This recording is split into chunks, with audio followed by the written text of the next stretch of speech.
Welcome to today's School Board Workshop. This workshop of the School Board of Broward County, Florida is now called to order. To ensure a safe and productive environment, please note the clearly marked emergency exits. Do not block exit doors, and all attendees must be seated except for media. Once the room reaches capacity, attendees will be directed to the overflow area. If the fire alarm sounds, exit the room calmly, continue outside the building, and remain there until authorities give clearance to return. Thank you for your cooperation. It is now my pleasure to introduce Mr. Severa's school to lead us in the Pledge of Allegiance to the flag. Please stand.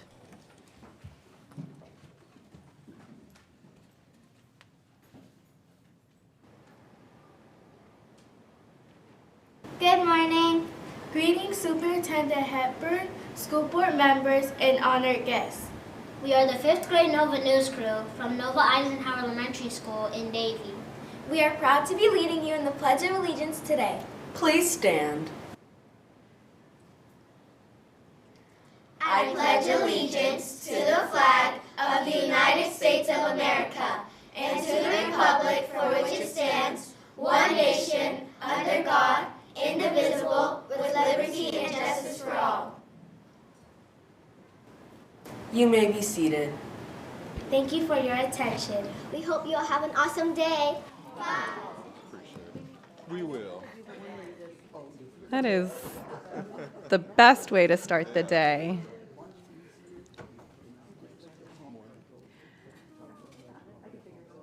Board Member Holness has requested 2 moments of silence. Dr. Holness? Thank you, Madam Chair. At this time, I would like to request a moment of silence in honor of Mr. Sherwin Brown, a proud graduate of Broward County Public Schools, a dedicated coach at Dillard High School for 20 years, and a cherished member of the Lauderhill Paul Turner Elementary community. Mr. Brown's legacy of mentorship, service, and compassion touched countless lives. Please join us in reflecting on his life, his service, and the lasting impact he leaves on our schools and community.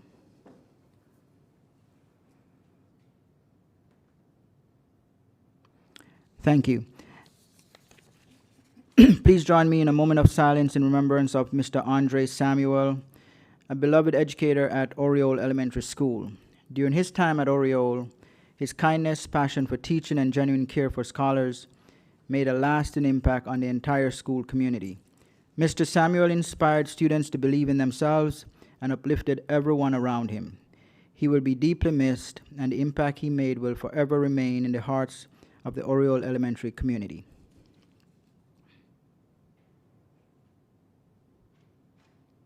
Thank you, Madam Chair. Thank you, Dr. Holness. As we begin, we reaffirm our strategic plan goal, 100% proficiency for all students, guided by our vision, educating today's students to succeed in tomorrow's world. As an A-rated school district, we remain committed to sustaining this achievement while empowering every student to reach their highest potential. Our theme this year is Believe, Empower, Achieve, One Broward. We will soon hear from our registered public speakers. We ask that decorum be maintained and civility and respect be shown during public comment. Our general counsel will assist the chair in maintaining decorum during this period.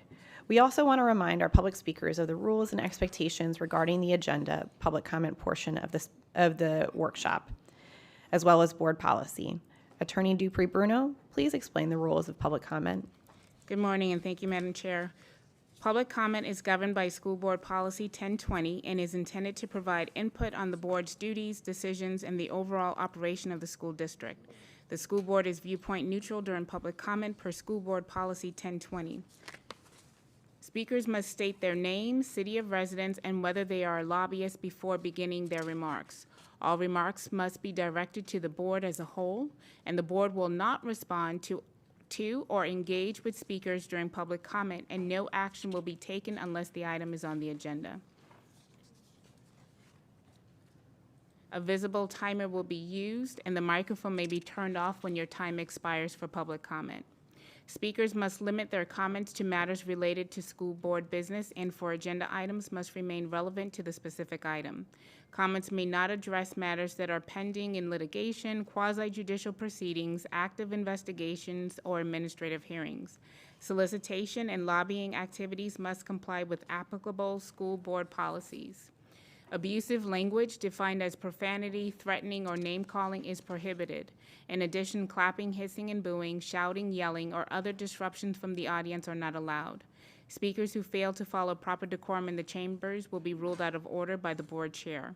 Failure to comply may result in the microphone being turned off or a recess being called. After a warning, the chair may also direct removal from the meeting or the building by law enforcement or the sergeant at arms. Madam Chair. Thank you, Attorney Dupree-Bruno. The board wants to hear from you, and we appreciate your cooperation in maintaining a respectful, orderly, and productive meeting environment. We will now proceed with the agenda. Today's workshop will operate in accordance with School Board Policy 1020, and the board will review the items as advertised and presented by the superintendent. Our first item is Redefining Schools Update. I now turn it over to staff for a brief presentation. Good morning, Madam Chair and board and public. I'll now turn it over to Dr. Wanza and her amazing team. Thank you. Good morning. Thank you, Dr. Hepburn. I am Valerie Wanza, the Chief Strategy and Innovation Officer. I will allow the rest of my team to introduce themselves, and then I will get us started. Good morning, Willie Wood, Director of Performance Management. Good morning, Dante Collins, the Director of the Charter Schools Management Support Department. Joe Beck, Director of Demographics and Enrollment Planning. Good morning, Cassandra Freed, Director of Magnet and Innovative Programs. So we certainly say good morning, obviously, to our school board members, our general counsel, chief auditor, the student advisors, to cabinet colleagues, to colleagues all across the organization, as well as the public who's here in the chambers, as well as watching us virtually.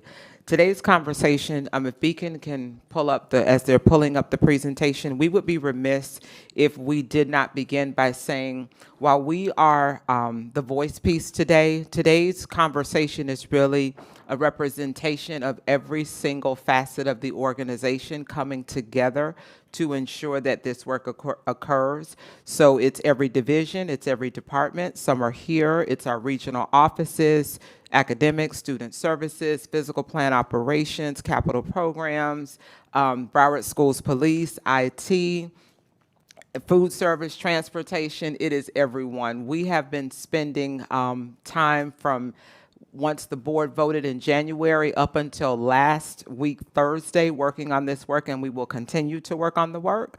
So I will get us started with our conversation today. So as we told the board when we came in March, on March 24th, that we would come back in May to provide an update not only on the work that we are doing, but also to really talk about some of the programmatic concepts that will be introduced for next school year, and also to take some time, if you will, to do a little bit of planning for next year's redefining process. So that is, why we're here today, and really what we want to have come out of the conversation is feedback from the board, not only on the implementation update and the programmatic offerings, but really some sense of guidance and direction on the process for next school year as well.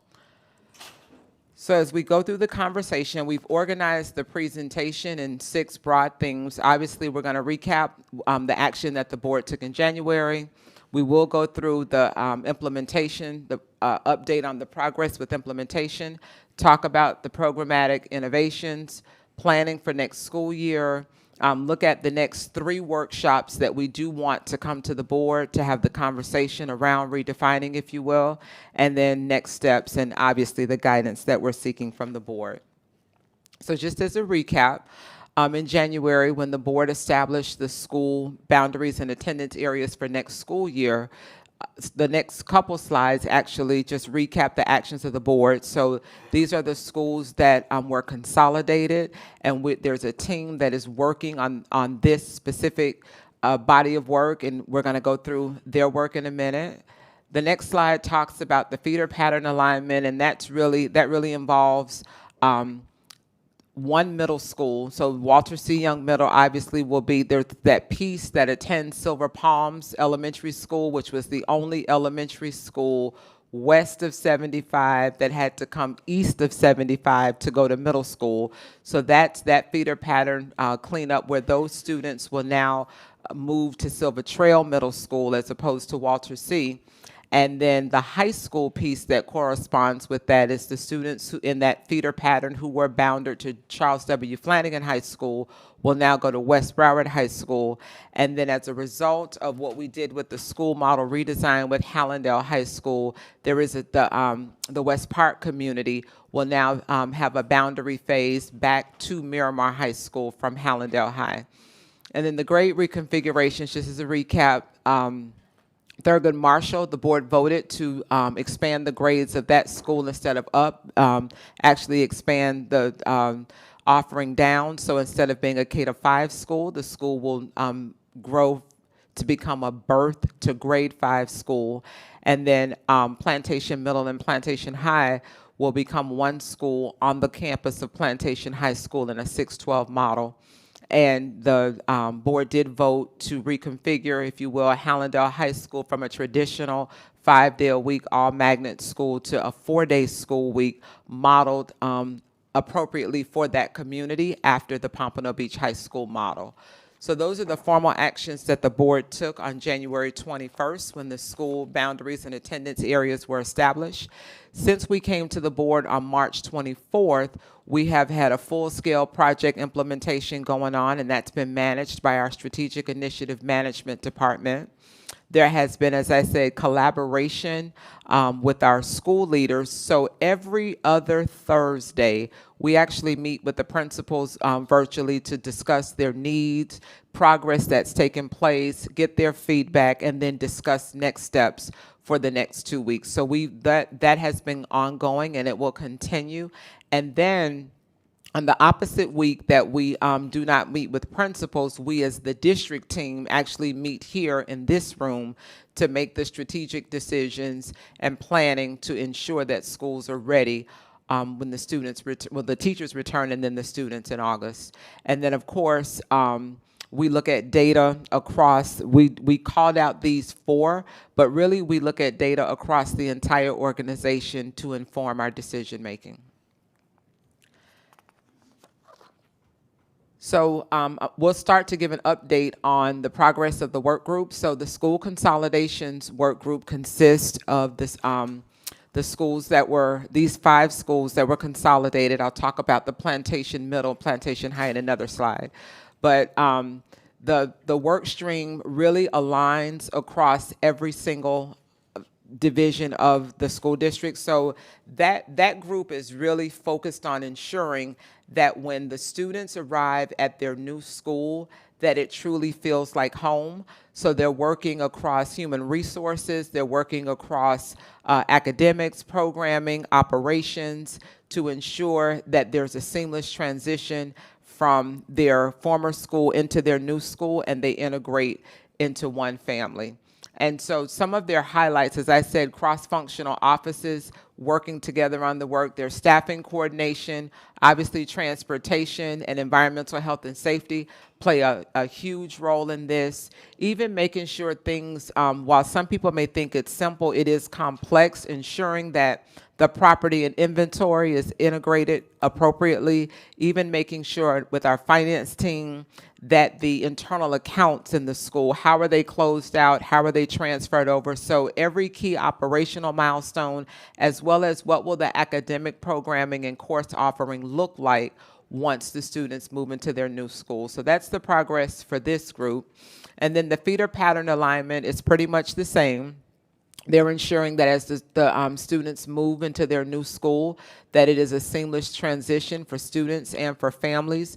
There isn't too much staff realignment here. There may be some when we talk about the Hallandale High School model, but in terms of the Walter C. Young to Silver Trail and the Flanagan to West Broward, there isn't much staff movement there, but there is the processes to ensure that the families are connected and that they have a seamless transition. And so again, you see a lot of planning, coordination, and alignment of resources, efforts, and support. For the K-8 and the 612 offering the next grade in school, we know that this is where we received a lot of feedback, particularly in the K-8 space, because it was different for our schools that were operating historically as a K-5 school, adding 6th grade. Next year, they're going to add 7th grade. And the group has worked on some modifications around a staggered dismissal to address some of the concerns that we heard there. Also ensuring that the instructional minutes, the bell times, that all schools are similar in those hours. So that conversation has happened, and when the board gets to questions about that, we can explain that in greater detail. But the entire concern about the staggered dismissal has been addressed. And then they are planning, obviously, for our K-8s to add grade 7, and then our 6 to 12 at Pines will add the 10th grade. And so they are making the appropriate academic, programmatic, as well as any type of facility needs that need to be addressed. So there are the highlights there. The big thing, and I know this is a special area for Dr. Hepburn because he taught science, but the big thing is ensuring that the delivery of the science instruction is planned and it's coordinated, because that the 7th and 8th graders, 8th grade will come next year, the following year rather, but ensuring that those curricular pieces are in place for that integration and transition, as well as anything on the facility side to ensure that those classrooms are ready for the science experience. The early learning expansion, it's going well at Thurgood Marshall, and so they are planning and coordinating efforts not only with the program but also the facilities. And I do know that as it shows here on the slide, that they do have planned visits, including obviously Broward child care licensing has to take place, as well as looking at the playground construction and making sure that the campus is ready for that birth through age 4 or 5 existence on the campus. And then I believe this is the last one as it relates to school model redesign. So there are two things in play in this work group. So first you have Hallandale High School, which is really changing its school week, its programmatic design, and they're doing a lot of work between academics, CTASE, and Magnet and Innovative Programs. Facilities, PPO, have spent a lot of time at the school ensuring that the campus is ready and that they are 100% laid out for the new programmatic design, as well as the course offerings. And then with Plantation High School expanding its grades, going from a traditional 9-12 to a 6-12, and they really want to take this as an opportunity to do something unique and something special. So we know that the city of Plantation is very much interested in partnering with the district in this space to offer a public safety pathway for students, and we are excited about that. But in the next slide, you will see that we are working with all types of departments, the city, in the city of Hallandale, as well as the local businesses around Hallandale High School, obviously the city of Plantation, and opportunities that will be underway to expand that public safety footprint. But Plantation High School also wants to truly look at offering a dedicated dual enrollment pathway that will position them to offer students either that career and technical pathway or that collegiate track through dual enrollment, so that, and we kind of coined this working with them, so they really want to position themselves to be the dual enrollment hub that is in the heart of Broward County. So the next two slides, and we thank Ms. Witoshinsky and her team for this, provides the board and the public an overview of the hazardous walking review that was done. There are two more that still have to take place, and that's around the Plantation High School area. So you have the overview there of hazardous walking, and the next slide gives us the board and the public just a summary on where we are with crossing guards. And as I said, Ms. Witoshinsky and her team have really worked diligently along with Dr. Clowers and her team in student transportation. So as questions come, they are here in case questions come in this space. The board did see this when we had the transportation updates workshop. So this is the transportation impact right now tentative. We know that the board did approve in the Hallandale High School item, when that item was approved, roughly 800,000 to at or about 1.2 million as the transportation impact for that item. And obviously, as we explained to the board when we came with the transportation update, the largest difference, aside from what you saw in the board items in January, is the Olson Middle time change, because right now they start at or about 7 o'clock in the morning, and that is really placing an undue hardship not only on staffing the school but students getting to school. So looking at moving that time to about that 8 or 8:30 tier. Don't quote me, but it's somewhere in there, and that's the big cost difference there that you'll see. And so when we look collectively at the work we've done across the work streams, and this does not include transportation, this is the financial impact. About the largest would be in the area of capital and the improvements that need to be done. That has to happen there. In the appendix, you will find the actual breakdown for what's in existing budgets at $645,000. What is the actual ask of the general fund that would be needed, which is $218,000, and then the capital, which you see is at $2.84 million. But the breakdown for all of this is in the appendix for each one of these slides. And if I can't answer the question, the appropriate staff person can speak to individual questions that the superintendent or board members may have as it relates to the financial impact. So now we'll move to programmatic innovations, and I know that many people are waiting to see, so what is going to be some of the new things that we are doing programmatically. This group actually consists of representation from Magnet, from CTASE, from Innovative Learning, Applied Learning, the regional offices, and they have been doing some work in this area. So we'll start to break down. I won't read what's on the screen, but what you will see is the overview of the new and enhanced programs between Magnet, between CTASE. I do want to advise the board that we know that there was a conversation around extending International Baccalaureate to Fairway Elementary School. And we know that the program is currently in existence at A.C. Perry K-8. What we wanted to do was give the school at least a year to get up and running, have conversations with the school community about offering the International Baccalaureate program in the primary years, potentially at Fairway. But we just didn't want to throw it on them while they're trying to open and get settled. But that is still, you can see, program under consideration, as well as we know that Bear Middle School offers the Montessori for middle grades, and their original elementary feeder was Dr. Martin Luther King Jr. Elementary School. But when that school transitioned back to more of a pure or traditional K-5 focus, we know that there's still some interest perhaps in that elementary Montessori piece at the elementary level.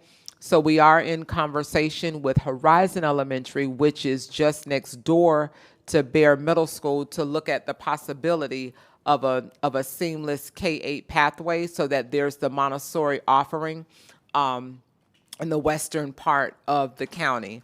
What is not on the slide, and it certainly is not an omission, but we do need to advise the board and the public that the 3DE program that the district has currently that's doing well at MacArthur High School and Charles W. Flanagan High School, they're getting ready to graduate their first cohort of students, and that's going to be this coming at the end of the week. It's about 80 students, and so that program will expand into South Plantation High School and Deerfield Beach High School. And we have some handouts. I know that Ms. Salarulo is here, and she's probably going to speak, and that's something that's going to be added as well for next school year. And one of the most intriguing, in addition to all of that, is really looking at an opportunity to redefine the Nova Innovation Zone. For the long timers here, we know that when the Nova concept was first birthed here in the county back in the 60s, I was not born. I was born in 1970. We know that, well, you know, since people like to say who are millennials, I was born in 1970. I'm not a millennial, proud of it. The concept with the Ford Foundation, it was really about research, about innovation, about cutting edge practices, and over time, you know, when the funding was no longer there, and then we did, as a district, have an Annenberg grant that did fund some opportunities in the middle to late 90s, early 2000s. We had opportunities there, but the one thing that we know about Nova is that it has never lost its mystique. It has never lost its a claim to being the Harvard of the South, if you will. I know there are some Nova grads in the room, so I'm trying to give them their props. But we really want to look at rebranding that school back to its original purpose around innovation, around cutting edge research, around work that can then be moved to scale across the organization. So the next 3 or 4 slides kind of walk us through that. There is a task force. It's about to be launched, and Dr. Cohn will come to the mic when it's time and provide more voice to this at the appropriate time. But Nova has the uniqueness of it is a contiguous K-12 boundary on the same acreage. And that's what makes it unique, that the 2 elementary schools, the middle school, the high school, that entire K-12 focus, contiguous boundary, all on the same acreage. So the intent here is to design, again, as I said, and implement a nationally recognized, scalable K-12 model that really integrates immersive technology, workforce pathways, look at having some true industry partnerships, but more importantly, continuous teacher innovation in a future-ready system. So when you look at where Nova is situated, it is right there in the middle, and it's the college hub of the county, where we have Broward College, we have FAU, we have NSU. We know that even the University of Florida has a footprint there. Ms. Hickson will have to do something about that. But it really provides us with an opportunity to look at the university partnerships, the industry partnerships, and really capitalize on some student internships right there in that university footprint. And I obviously cannot even see that far, but read all of the potential business partnerships that we have in this space to really bring this to life. So we are excited let me go back one. We are excited about the opportunity to really reimagine the Nova Innovation Zone. And then obviously academic priorities, that is our core business, and the work that's being done there. We're excited. The academics division, in partnership with student services, in partnership with the regional offices, with strategy and innovation, really working on what makes us unique, what makes us special, what makes us proud to be Broward County Public Schools. So some ongoing work in the redefining space. Obviously, we are still working with our partners in student services under ESE around special programs at the elementary level. And what I mean by that is we know that every high school and every middle school has a secondary specialized varying exceptionalities. We call it SVE program. Every middle school and every high school has that. We know that elementary sometimes have clusters of different special programs.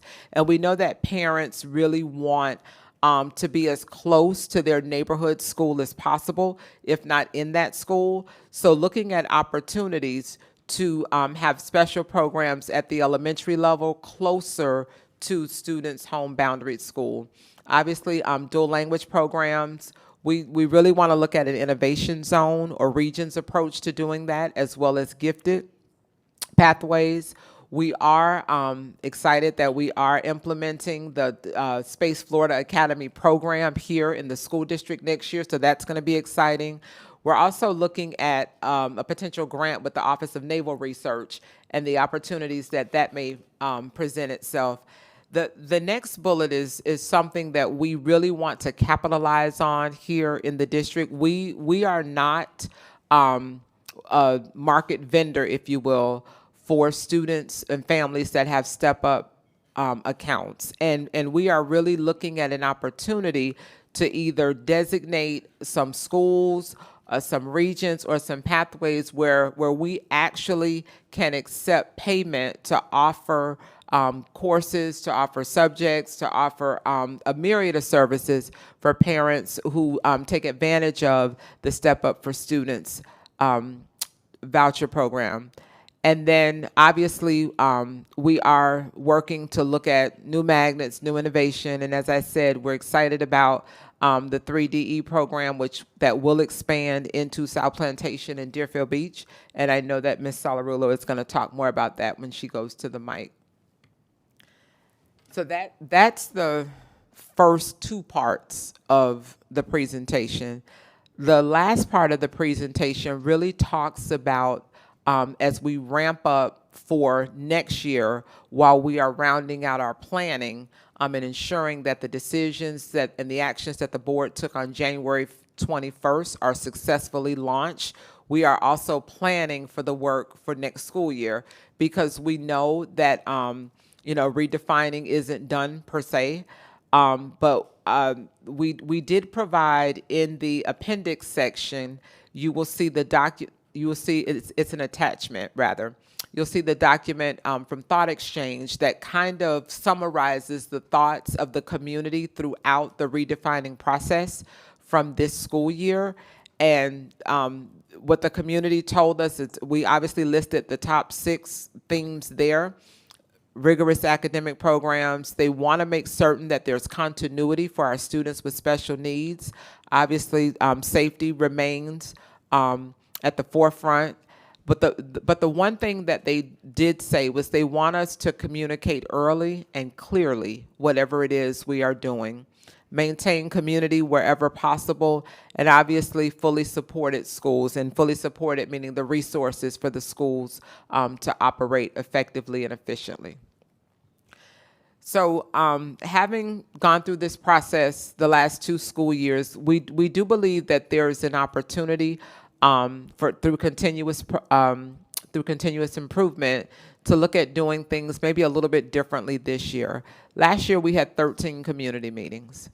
And this year, we really want to come to the board in July with a potential of schools for us to look at and really streamline that conversation instead of going to 13 different meetings, to really do it in a more regionalized approach where we would have a North region session, a Central region, and then a South. Obviously, we will always be transparent. As you all know, we have the website that will launch on July 1 once we get direction from the board today. We make sure all the presentations are there. We will do a 1-pager update after today. But what we believe is if we streamline some of the meetings and some of the processes, that we will really respect the community's time, but more importantly, be very clear about whatever timelines we have and what process we will undertake. So we obviously, throughout the summer, will continue to collect data based most definitely on enrollment trends, facility conditions, look at our continuity across programming, definitely our operations, and more importantly, we will continue to collect community input. So through the community input process, just some of the things that we know that underutilization of schools is no longer isolated to one particular area of the county. We do see it district-wide, and it is something that we must address district-wide. We know that program success is what keeps students wanting to choose BCPS. And we know that when we delay any type of redefining strategies, that we do, it does frustrate, and it causes some tension in the community. We know that funding obviously is at the forefront, but more importantly, we need to have stability not only for our staff, but for our families and the community at large.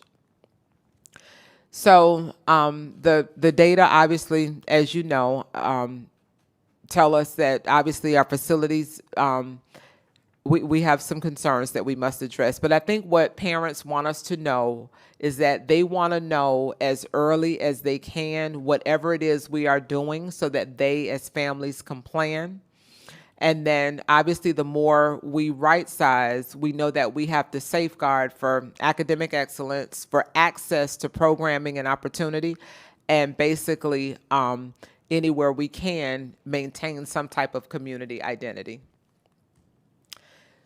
So this work, obviously, as we've said, is not unique to Broward County. What we did list for the board and for the public is some of the districts across our state that are experiencing the same school closure processes that we are. Will not read to you, but obviously you see the largest number is our neighbors to the south.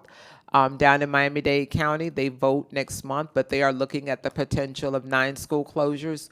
We, so far, with last year and this year, we have done 7. So as we talk about the work for next year, we know right now in Policy 8010, Policy 8010 says that any one of these criteria is what gets a school identified for either repurposing, consolidation, or closing. So it's any one of these 3 criteria is what gets a school identified. And that is, as I said, currently in Policy 8010 in school board policy. So this is some of the things that we're looking at. We're also working with, so that it's not just this team in isolation. The regional offices are a part of the conversation, PPO, capital programs, capital budget, academics. We are all a part of the conversation as we look at any one of these 3 factors that can bring a school up for consideration.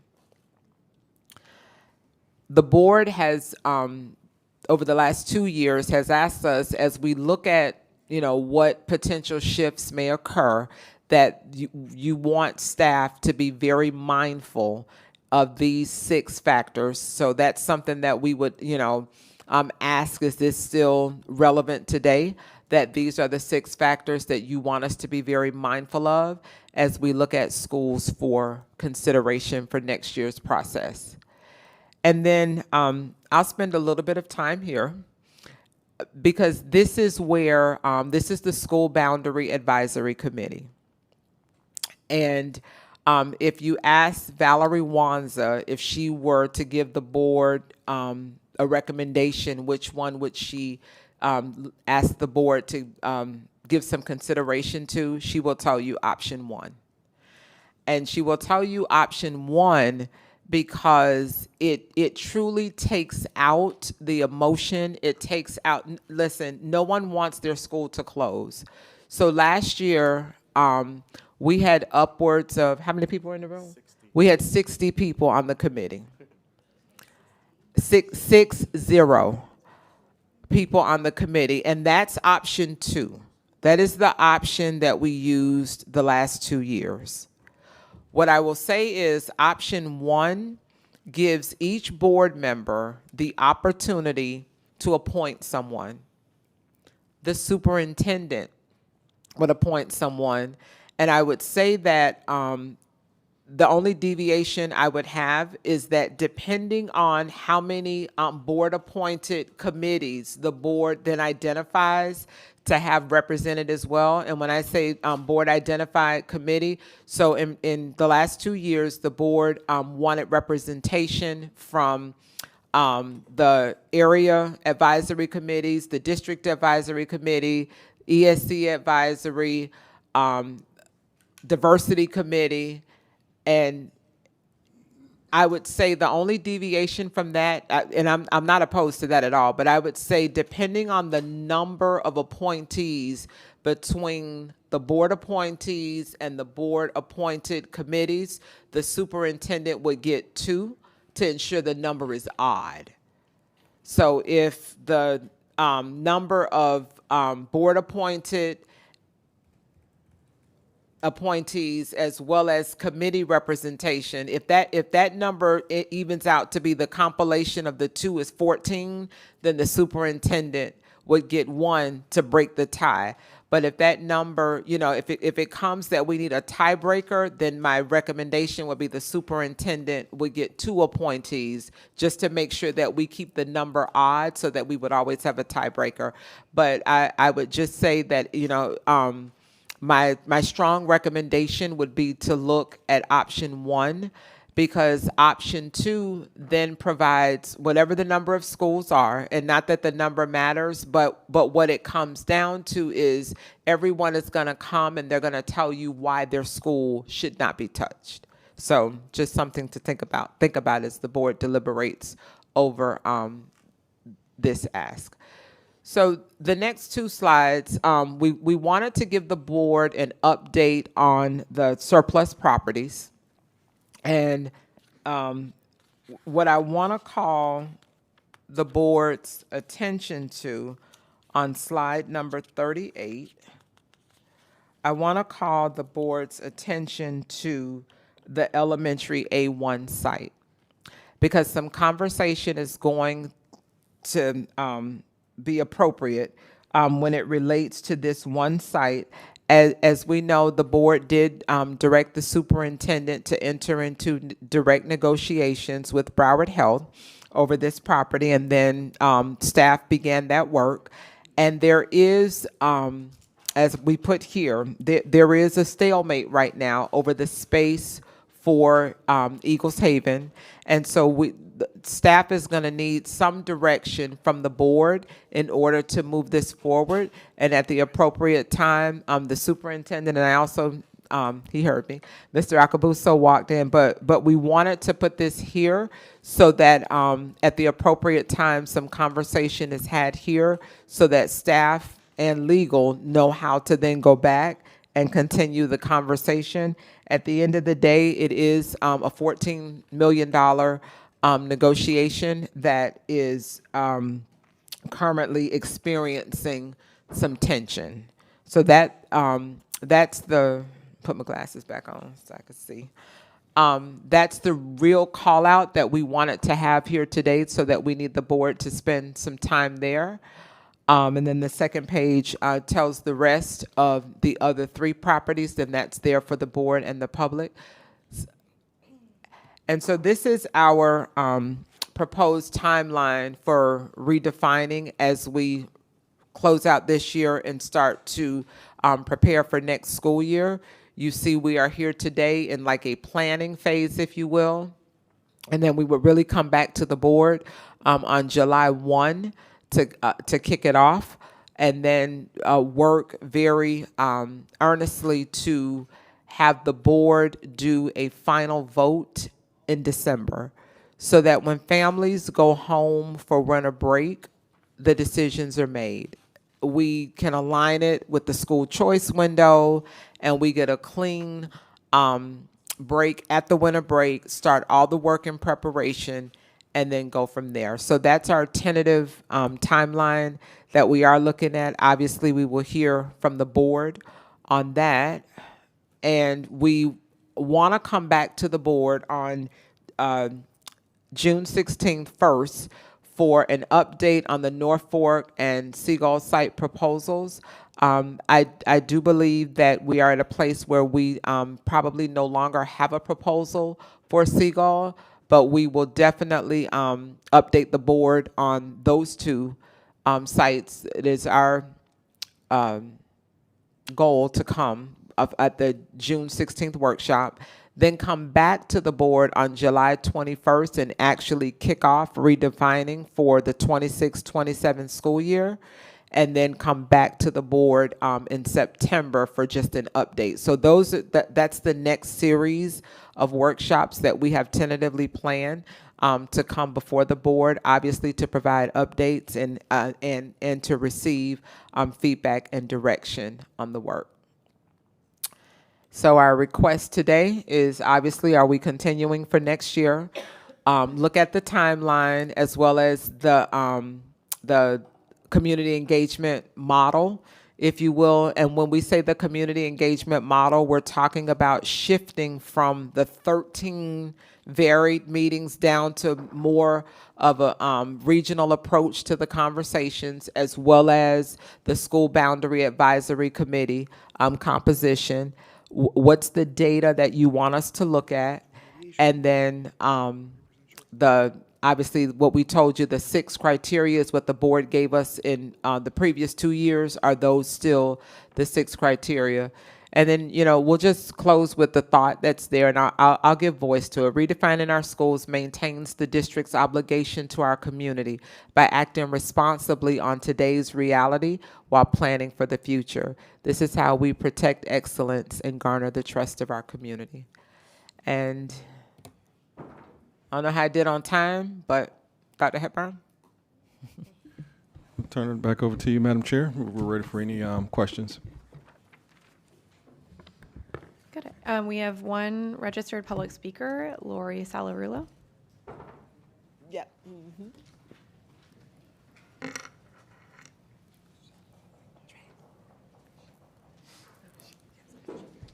Good morning, everyone. Lori Salarulo, President and CEO of Junior Achievement of South Florida.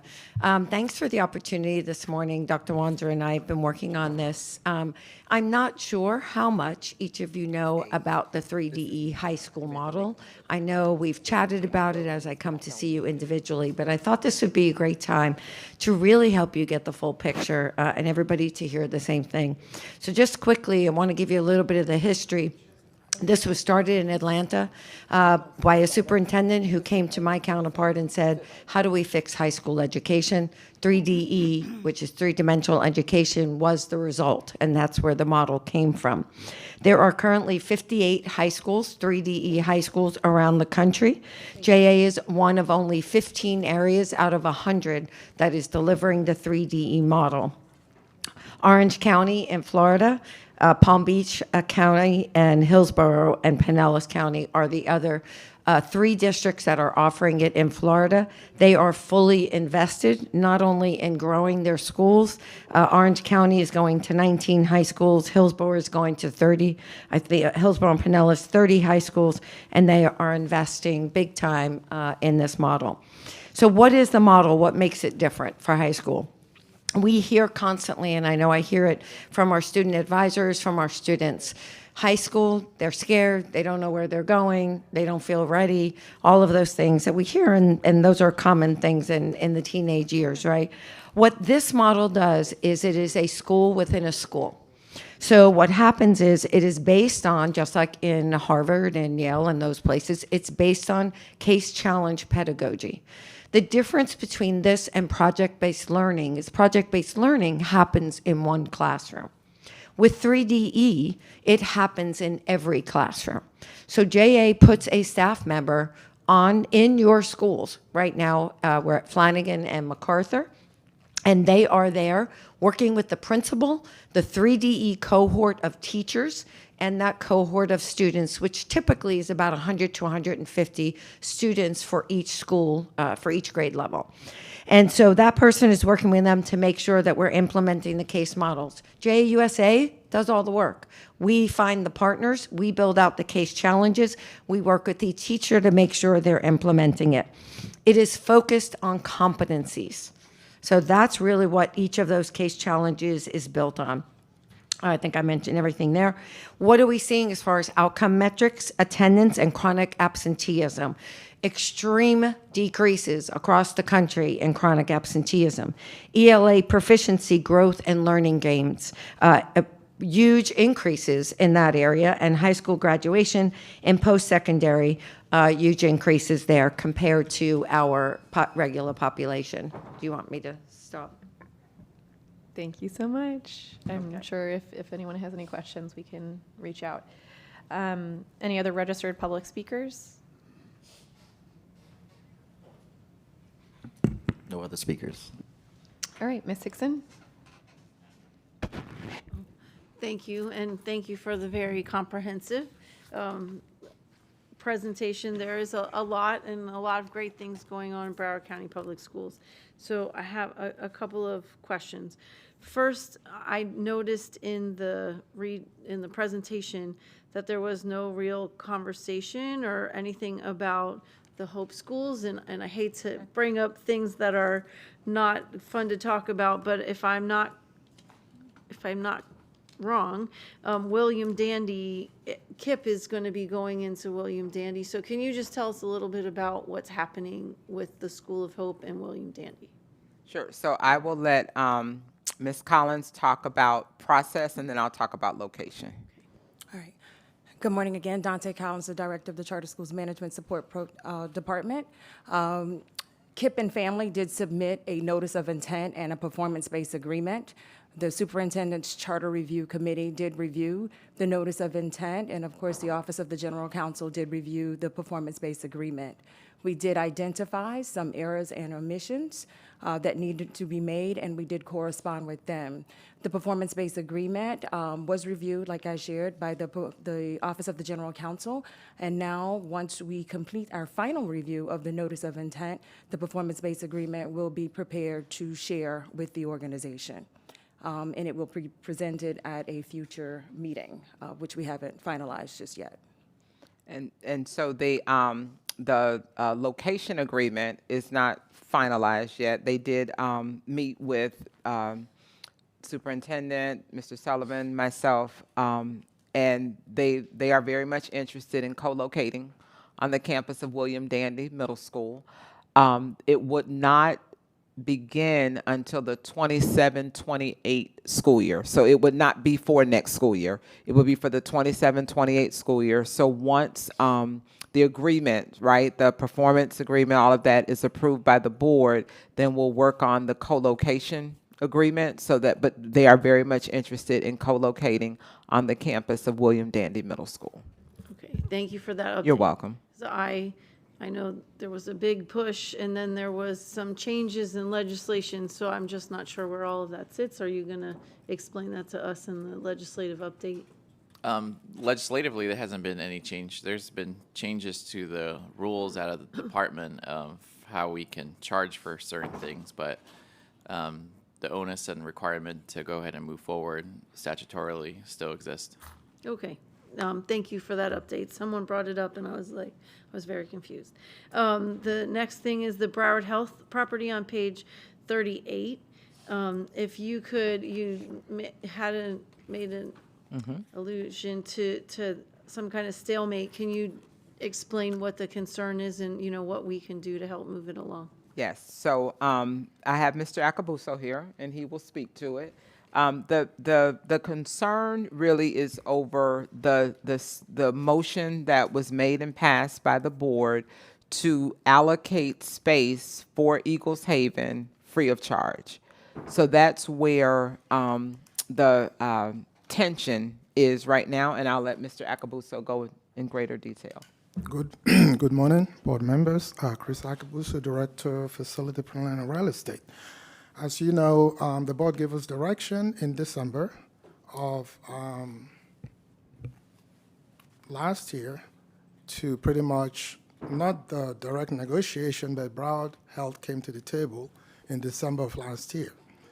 The property is being offered for $13,937,500, but then they made an offer of $40 million. And then the space, because that motion, there was a three-part motion. The superintendent was directed to negotiate with Broward Health and to ensure that the minimum asking price starts at the minimum at the $13,937,500, right? The second part of the motion was to enable the creation of office space free of charge for Eagles Haven, and then the third was the opportunity for scholarships, right? So the agreement we've been working on is those three parts. The space right now, free of rent, the value from what Broward Health is saying is $1.2 million approximately for 5 years. That's the value. So I'll say the exact number, $1,242,337.78.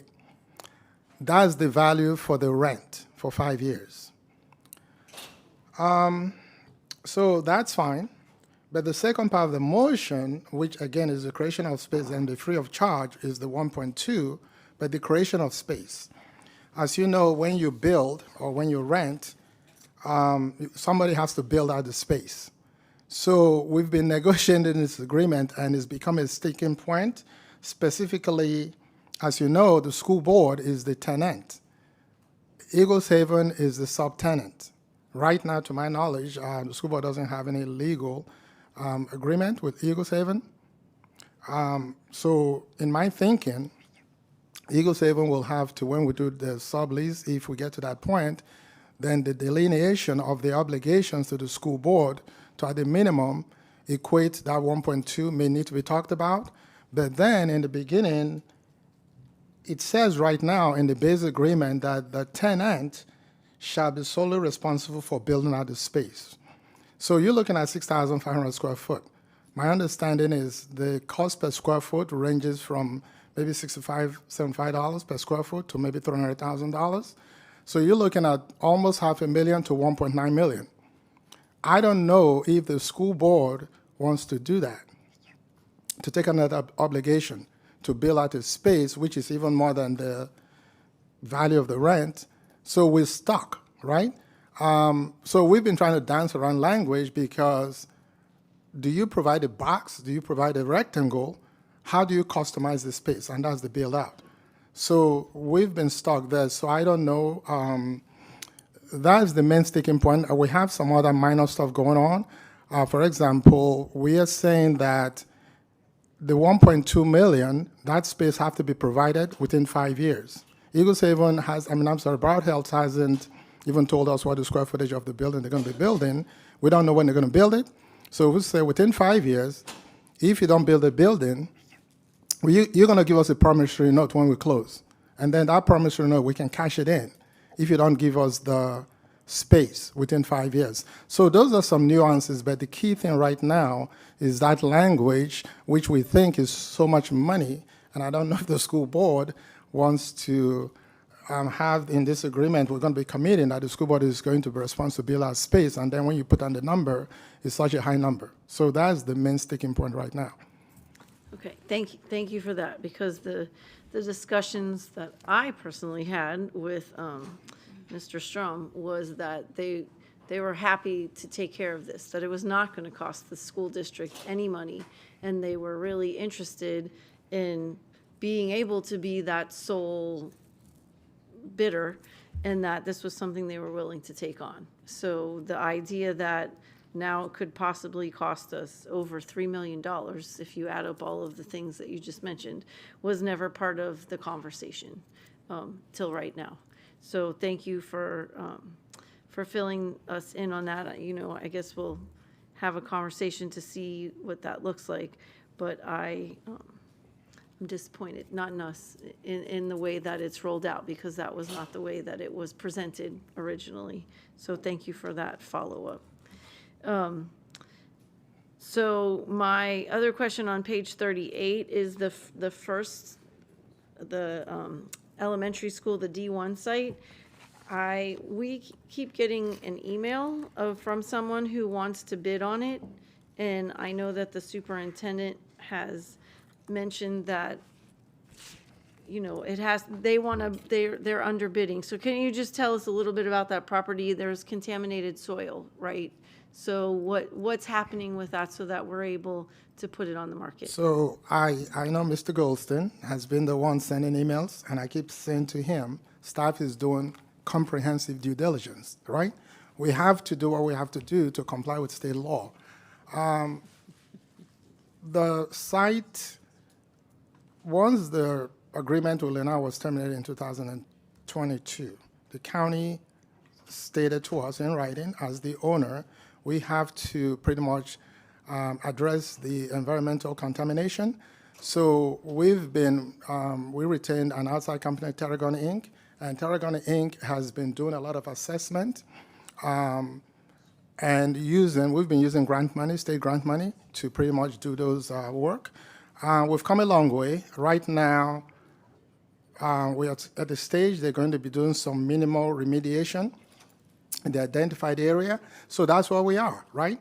And potentially that's going to be done by next month, in terms of starting that process. So we've been following stuff, communicating with Broward County, communicating with the Department of Environmental Protection at the state level.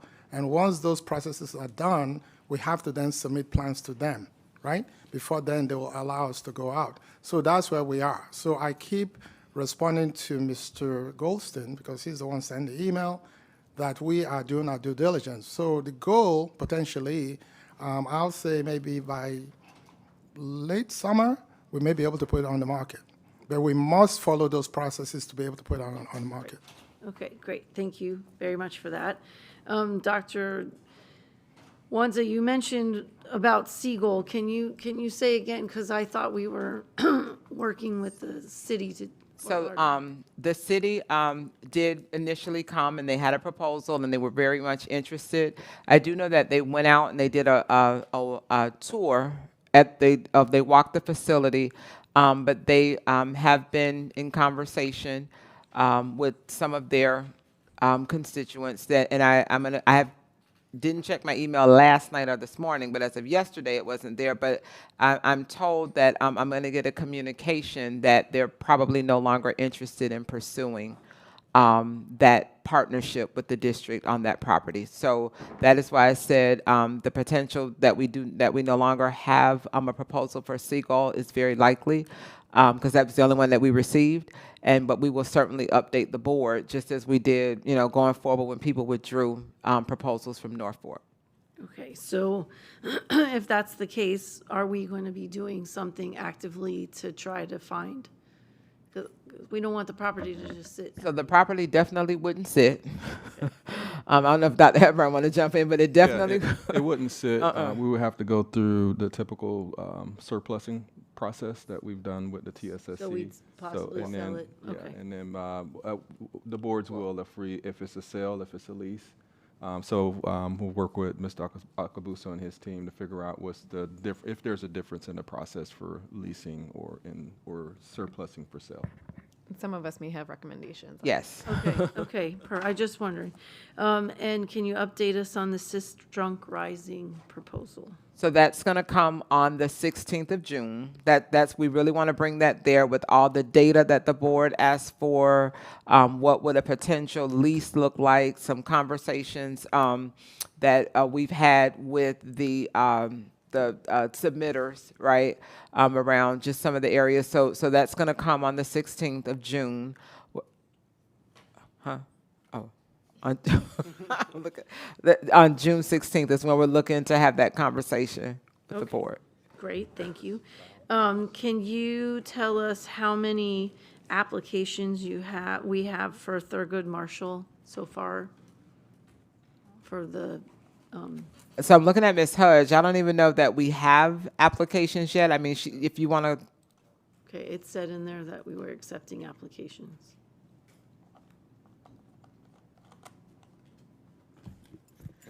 Good morning, Veta Hudge, Assistant Superintendent for School Transformation. Currently, at this time, I would have to follow up, so I'll do a follow-up with the board about the number of applications. I have to get with Ms. Bailey. Thank you.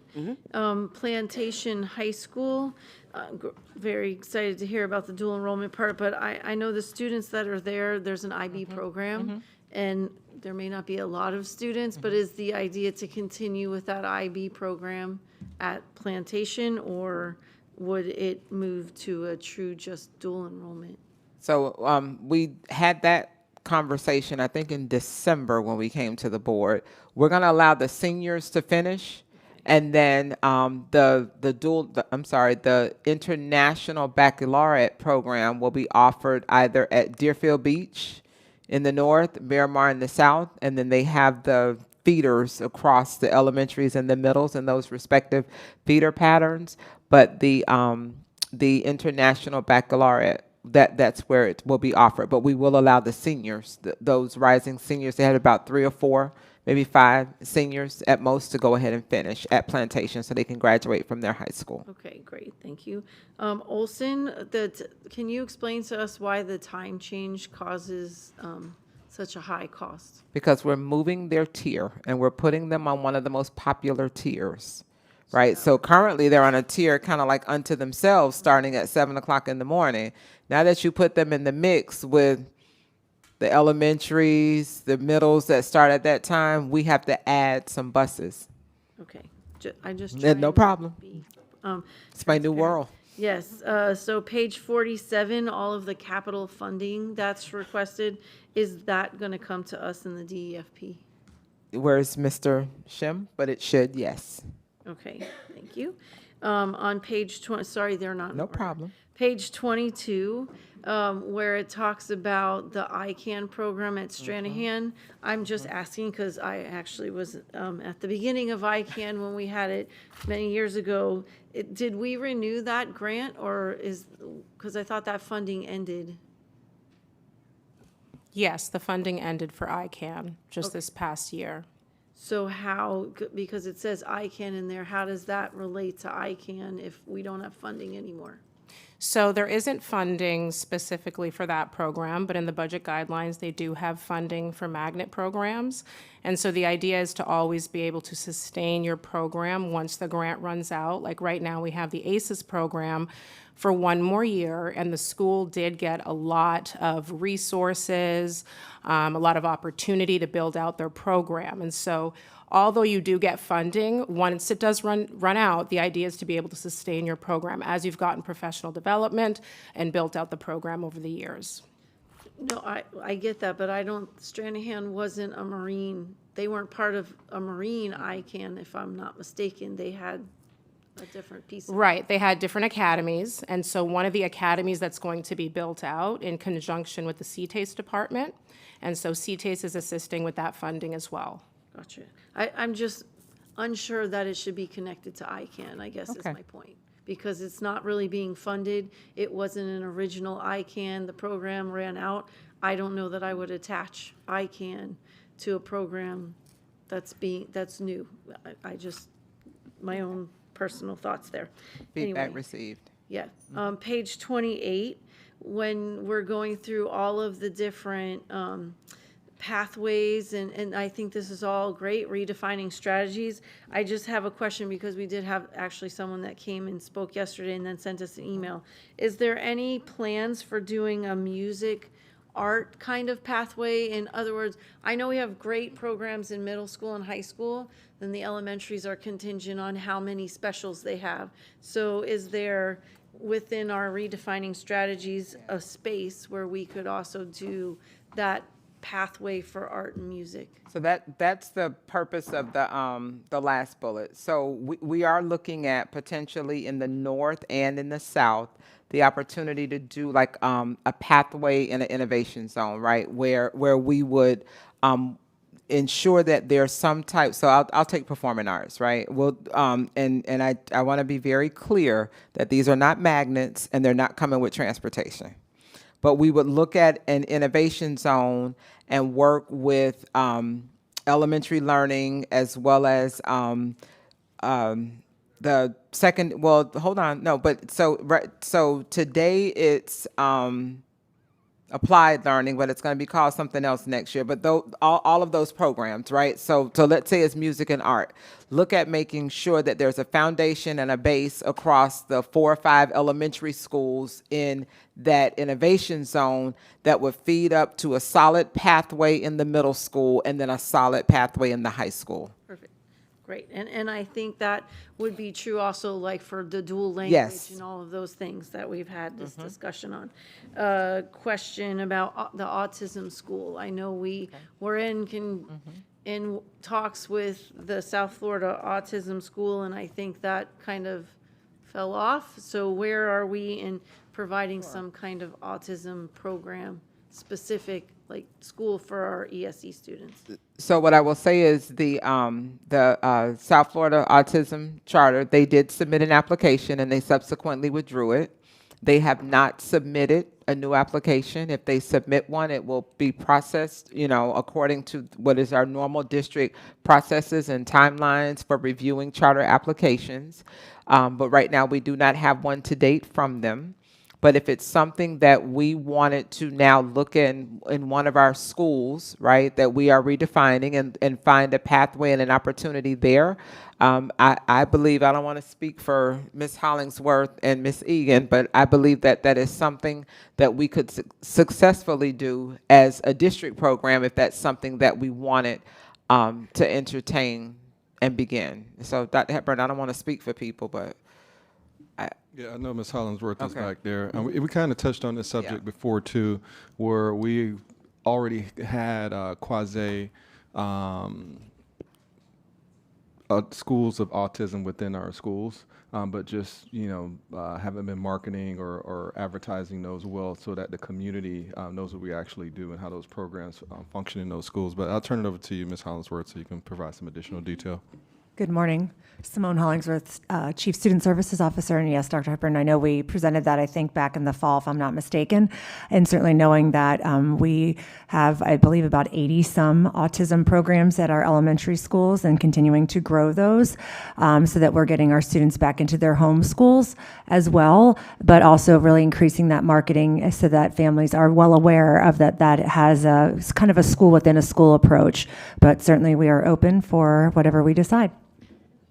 Thank you. I for one, and we can take a vote or not a vote, but see how everyone else feels, would like to explore the idea of our own. We are losing a lot of students that are going to Dade County for this specialized school because they have a vision of what that looks like, right? They have the Baldwin and they want to continue that on. So I would personally like to see us explore that. Ms. Hickson, just to clarify, you want us to, I just want to make sure I capture that correctly. Yes. So you want us to explore a Explore district-run opening- charter? Yes, for autism.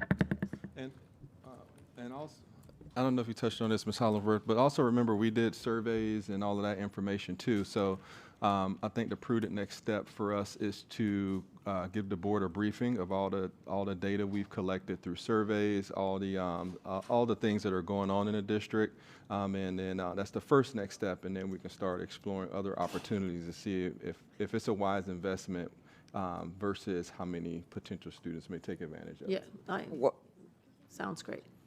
And may I just get clarification? A district option is different than a district charter. So I think the general counsel needs to weigh in on if we're going to go a charter route or just a district. We can do a district managed district. Okay, I'm sorry, Ms. And after, I believe, also knowing that when we do that, looking, and I know we did do the survey data, but also knowing how we right now do transportation, especially for our students with disabilities, they are eligible for closest, safest transportation. So if that's something that we're going to explore as a district-run individual ASD program, we might need to put in, transportation is on the family, because if not, then we're back to a district-wide transportation zone. I've mentioned this a number of times about doing a district charter. We've explored it. Yeah, that's what she's Miami-Dade, clarifying. I don't Ms. Dupree-Bruno, understand. could we, we have a new general counsel. Let's get Yes, I'd okay. like some clarity. Yeah, so this is something that we probably need to explore a little bit because there are times when you can have an agreement with the charter school. So there are some options out there. Having just solely a district-run charter is one thing. Having an agreement with an established, charter organization is something else.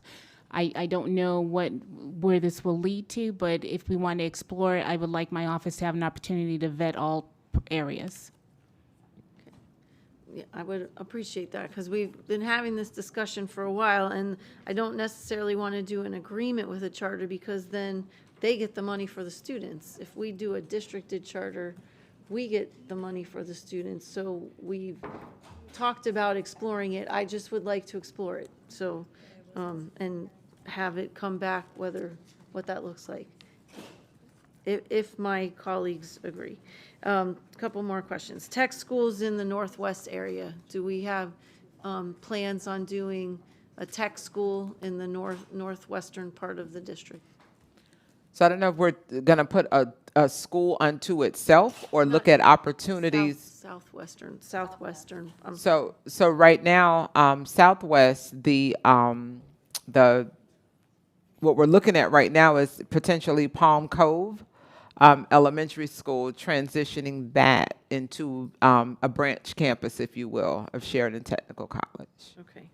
And when do you think that might come to fruition? So as soon as we end this school year, and then the building, is now ready to be transitioned, then they would, I don't know if they would start classes in the fall or if they would wait until the spring, but obviously we would have to allow for the building to be vacated, and then the workforce team would have to work their magic as just like they did with Arthur Ashe. Okay, so that was something that'll come Yes. back to us. Mhm. On the plans for moving forward, Yes, ma'am. where does the master planner fall into this and the facilities conditions assessment? So we have been working with the team in, as I said, capital programs, physical plant operations, and bringing all of that data so that it's just not this group sitting in a room. We actually meet with all of that data. The superintendent can talk specifically about the master planner, but until that person or that process is fully online, we are making certain that we bring the facilities, the capital budget, everybody in a room, so that if whatever schools we contemplate for next school year, it's based on a multiplicity of data sets that point us to this is, the set of schools that may be considered for consolidation, repurposing, things of that nature. And this is another set of schools that the board may decide, it's probably time for us to rebuild maybe these schools and have some different pathways to think about. But the superintendent can talk about the master planner piece. Yep, so that solicitation will be out on the streets shortly, once the procurement team's done crafting everything from our past capital program meeting that we had, workshop. And so the master planner, along with the capital program team, along with the long-range planning and steering committee, we predict that there's going to be some solid recommendations brought back to the board. It is a component right now of the work with redefining, which will, one of the largest portions of the variables of concern is always going to be student enrollment, but how does the age, the conditions of the facility also play into that? So it'll be very strategic of the recommendations of the schools that come forward, just to make sure we're not creating some issues where the master planner may say, hey, you guys have closed this school, consolidated, but this school is so old and needs tens of millions of dollars in renovations. All right, so we're going to be very strategic about what we bring forward for this upcoming school year. So when the master planner comes on, the recommendations are going to be much more, I predict, just from the billions of dollars of deferred maintenance that we have across the whole entire district. And the facilities, we spend a lot of money on the facilities condition assessment, so that also folds into all of this now. Okay. Two more things. I want to say thank you so much for the NOVA piece. I've been pushing that and really happy to see that it's moving forward. There's, I think, going to be some fantastic business partners. There are people very excited about the AI, not just because we're using AI, but how we can train our students to be workers in an AI world, right? And so I really appreciate that. We spent some time looking at the Alpha School, and I have to tell you, was very unimpressed and thought that we should model it behind that until I actually sat on the presentation and realized that we could do so much more. And I really appreciate the 3DE part because it reminds me of the LEO program that we had here in Broward County. So I hope that when we look at the NOVA piece, we're folding in some of that project-based learning pieces along with the AI, because it is why students come to school, right? And I'm really excited to see Nova be able to have that K-12 piece really as well. So I'm very happy to see that. And I'll end with on page 37, if you wanted our opinion, I agree with you. Option 1 is the way to go. Thank you so much. Thank you for being so clear about that, Ms. Hickson. So as board members give their comments, please weigh in on which option for the committee. Ms. Thompson. Thank you, Chair. I'll just knock that out. Option 1 would also be my preferred method. Just having so many schools with so many different voices, it very much one person just advocates for their own school and sometimes advocates against another school community, and that's not helpful. So option 1. So I have several different questions. The first is on Title I funding, because we told the community multiple times that the funding follows the child. We are closing 2 Title I schools, Palm Cove and Sunshine, and I just want to be explicit that that money will be following the students to go into Fairway and then to Lakeside and Pines Lakes. So how can we make that explicit? No, so great question. Yeah, so a couple of strategies. It's not just that easy with Title I federal dollars, because there are certain survey windows that money is dictated for the upcoming school year. So the Title I team and the budget team has been working hard just to make sure that the money is set aside for those schools for whatever Title I needs they may have. It may not be in the sense of how they've done it in a traditional way, but due to the circumstances of a school closure, the survey windows are already passed, and the federal government kind of distributes money based off of that survey. The team has put money to the side to make sure those schools can have the funds to do what they need to do as if it was traditionally done the way it has been. And so the following year, the students will be in those schools and it'll be captured in those surveys and it'll be distributed in a traditional way. But the funds that they need will be there. I would like a written follow-up on that, because for Sunshine, it's around $260,000, I believe, and for Palm Cove, it's around 160 or 70. And I just want to make sure that those school communities receive that funding. When are principal placements going to be announced? That's a Dr. Fulton question. Good morning, Angela Fulton, Deputy Superintendent. Well, thank you for passing the org chart yesterday.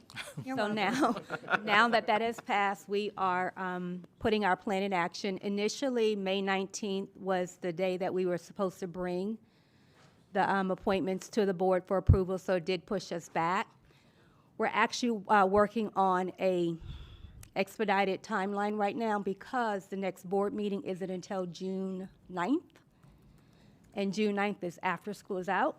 So we will be working a little different, because we think it's only fair that our principals who are going to different schools have the opportunity to say goodbye to their staff, their students, and also the community. But also on the reverse side, that the incoming principal have an opportunity to meet their staff before they go off for the summer. So we're looking at doing that in the next, actually at the end of next week. What makes it challenging but also doable is graduation seasons is coming.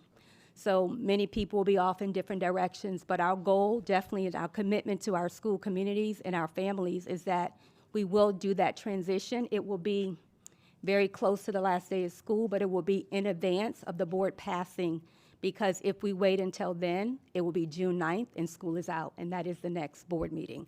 So the delay of the org chart really pushed this back. So I think I need more clarity. So when will the school communities know, like a date? So the school communities will know probably last week of school, up until the last week of school. And we can't do that the original date? So the clock started yesterday, because the org chart. So initially, May 19th is when the slate was coming to the board. So while I understand that, we still knew that principal placements were happening. So because of that, the org chart had some dynamics that was a part of that played into the slate. So now that that got passed, and now we're able to have a more clearer picture. So we could not put the cart before the horse. Well, I understand that. I think it's really disheartening to the school communities, to especially the ones that had their school closed, to not have that answer. And it's, something I have been pushing for since basically we made that decision. For clarity, Ms. Thompson, they will know before school is out. Knowing a week before school's, it's not the same thing. Like, I understand that. Understood. But it's just incredibly unfair. And I realize that that was part of board action, but it's incredibly unfair to the communities that we hurt through this process. All right, so for Fairway, I understand the IB program wanting to wait, especially given principal placements and given all the change. As long as we're continuing that pathway, I think that's fine, and continuing to let the community know that we're looking for that, because I think, again, when you're closing an elementary and you're letting them know they're going to get things from it, is an easier pill to swallow. Can I get an update on the playground? And I will probably be asking every single week. Thanks. The playground for Fairway? Mark knows. Oh, well. Good morning, Mark Dorsett, Chief Operating Officer, task assigned. Yeah, the latest information I have on the playground, and Allison can fill in the spots, was to be done sometime in October. It was Group 2 of the playground initiation process. Group 2 is actually, I think they're already designed. They're getting ready to be submitted for permits. And as soon as the permit is issued, we can consult with our vendor to start the installation. But we're looking at sometime in October. For completion or to start? For completion.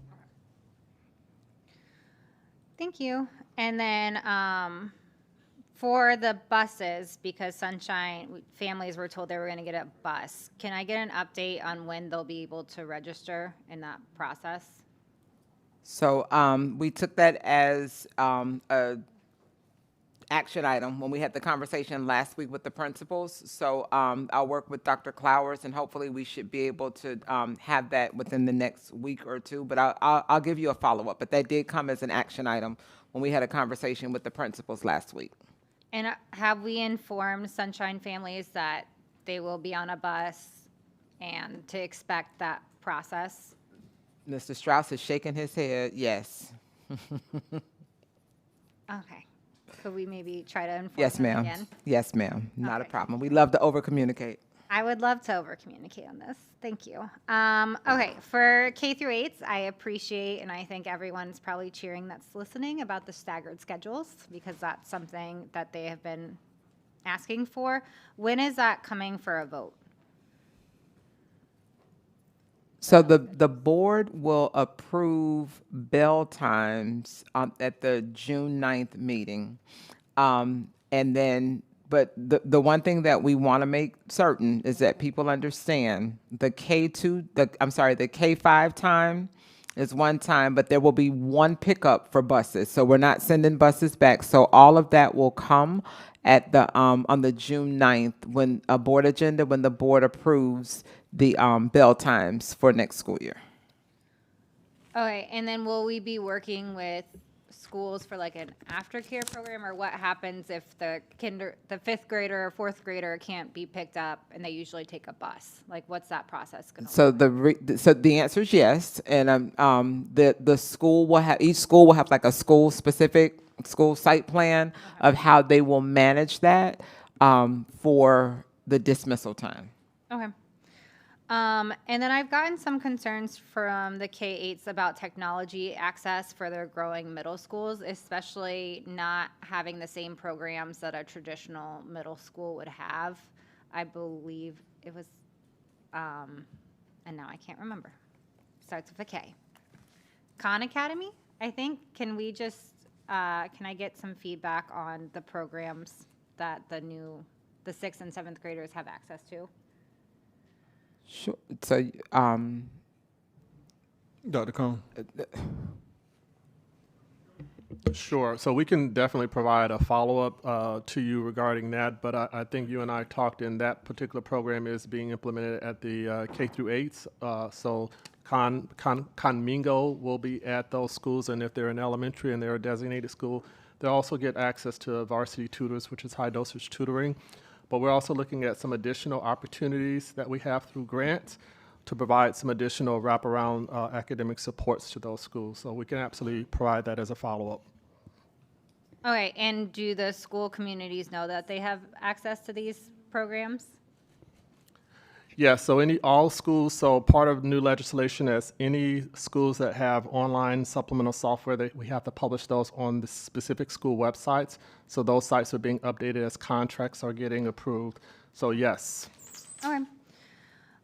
Thank you. And then Mrs. Hickson answered my question about Palm Cove and the technical school, so we're still moving forward with that.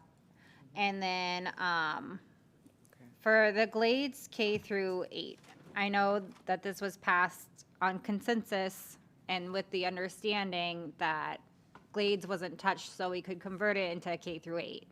And I know that there is construction that needs to happen in order to put that in line with statute requirements. How can we get the construction process started? Because if we wait until this final vote, then I don't think we're going to be able to open a K-8 the 27-28 school year. so what I will say is, I believe something has to be codified in the DEFP. Yep. And the board needs to determine how, it wants to codify something in the DEFP for that work to begin, because it will probably take a year and a half to get it done so that they can start the 27-28 school year. But in knowing that, then there is a commitment not only to do what needs to be done at that school, but the commitment to understanding that we will impact at least 2 elementary schools having to consolidate into what would be the K-8 and potentially expanding the grades at another one of the elementary schools for that entire process to work. So the board would have to take a vote and make a commitment in the DEFP with the understanding that doing that work is the catalyst to ensuring that we in the next year would do something with at least 3 schools. So I guess to general counsel, does that mean bringing it an item? Like, how would we codify that in the DEFP? Mark, not Mark, but Mr. Dorsett, I know your team and also the capital budget team with Omar Shim are working on the DEFP and adding items to it or adjusting items. I don't know if Mr. Shim is actually. Yes, he is. Where is he? I saw him earlier. So, Right. yeah, we are in the middle of the DEFP process. And if that is the will of the board, we can certainly include that as part of the initiative, the request in the DEFP for the funding.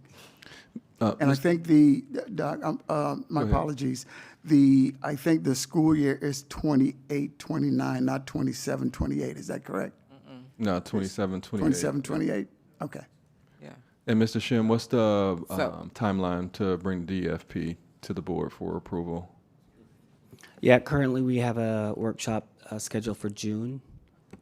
Okay, and then approval? And then approval in July 21st. That's a tentative. The final adoption is in September. Okay, So let's can we look at timeline one more time? So 26-27 is when it would get approved, right? Correct. All right. This summer. So the work wouldn't start until when? And it's what, an 18-month process. So I think Mr. Dorsett's right about 29. So is there a way to speed that up? Because then you're talking about closing 2 schools that in the K through 8 wouldn't even be ready.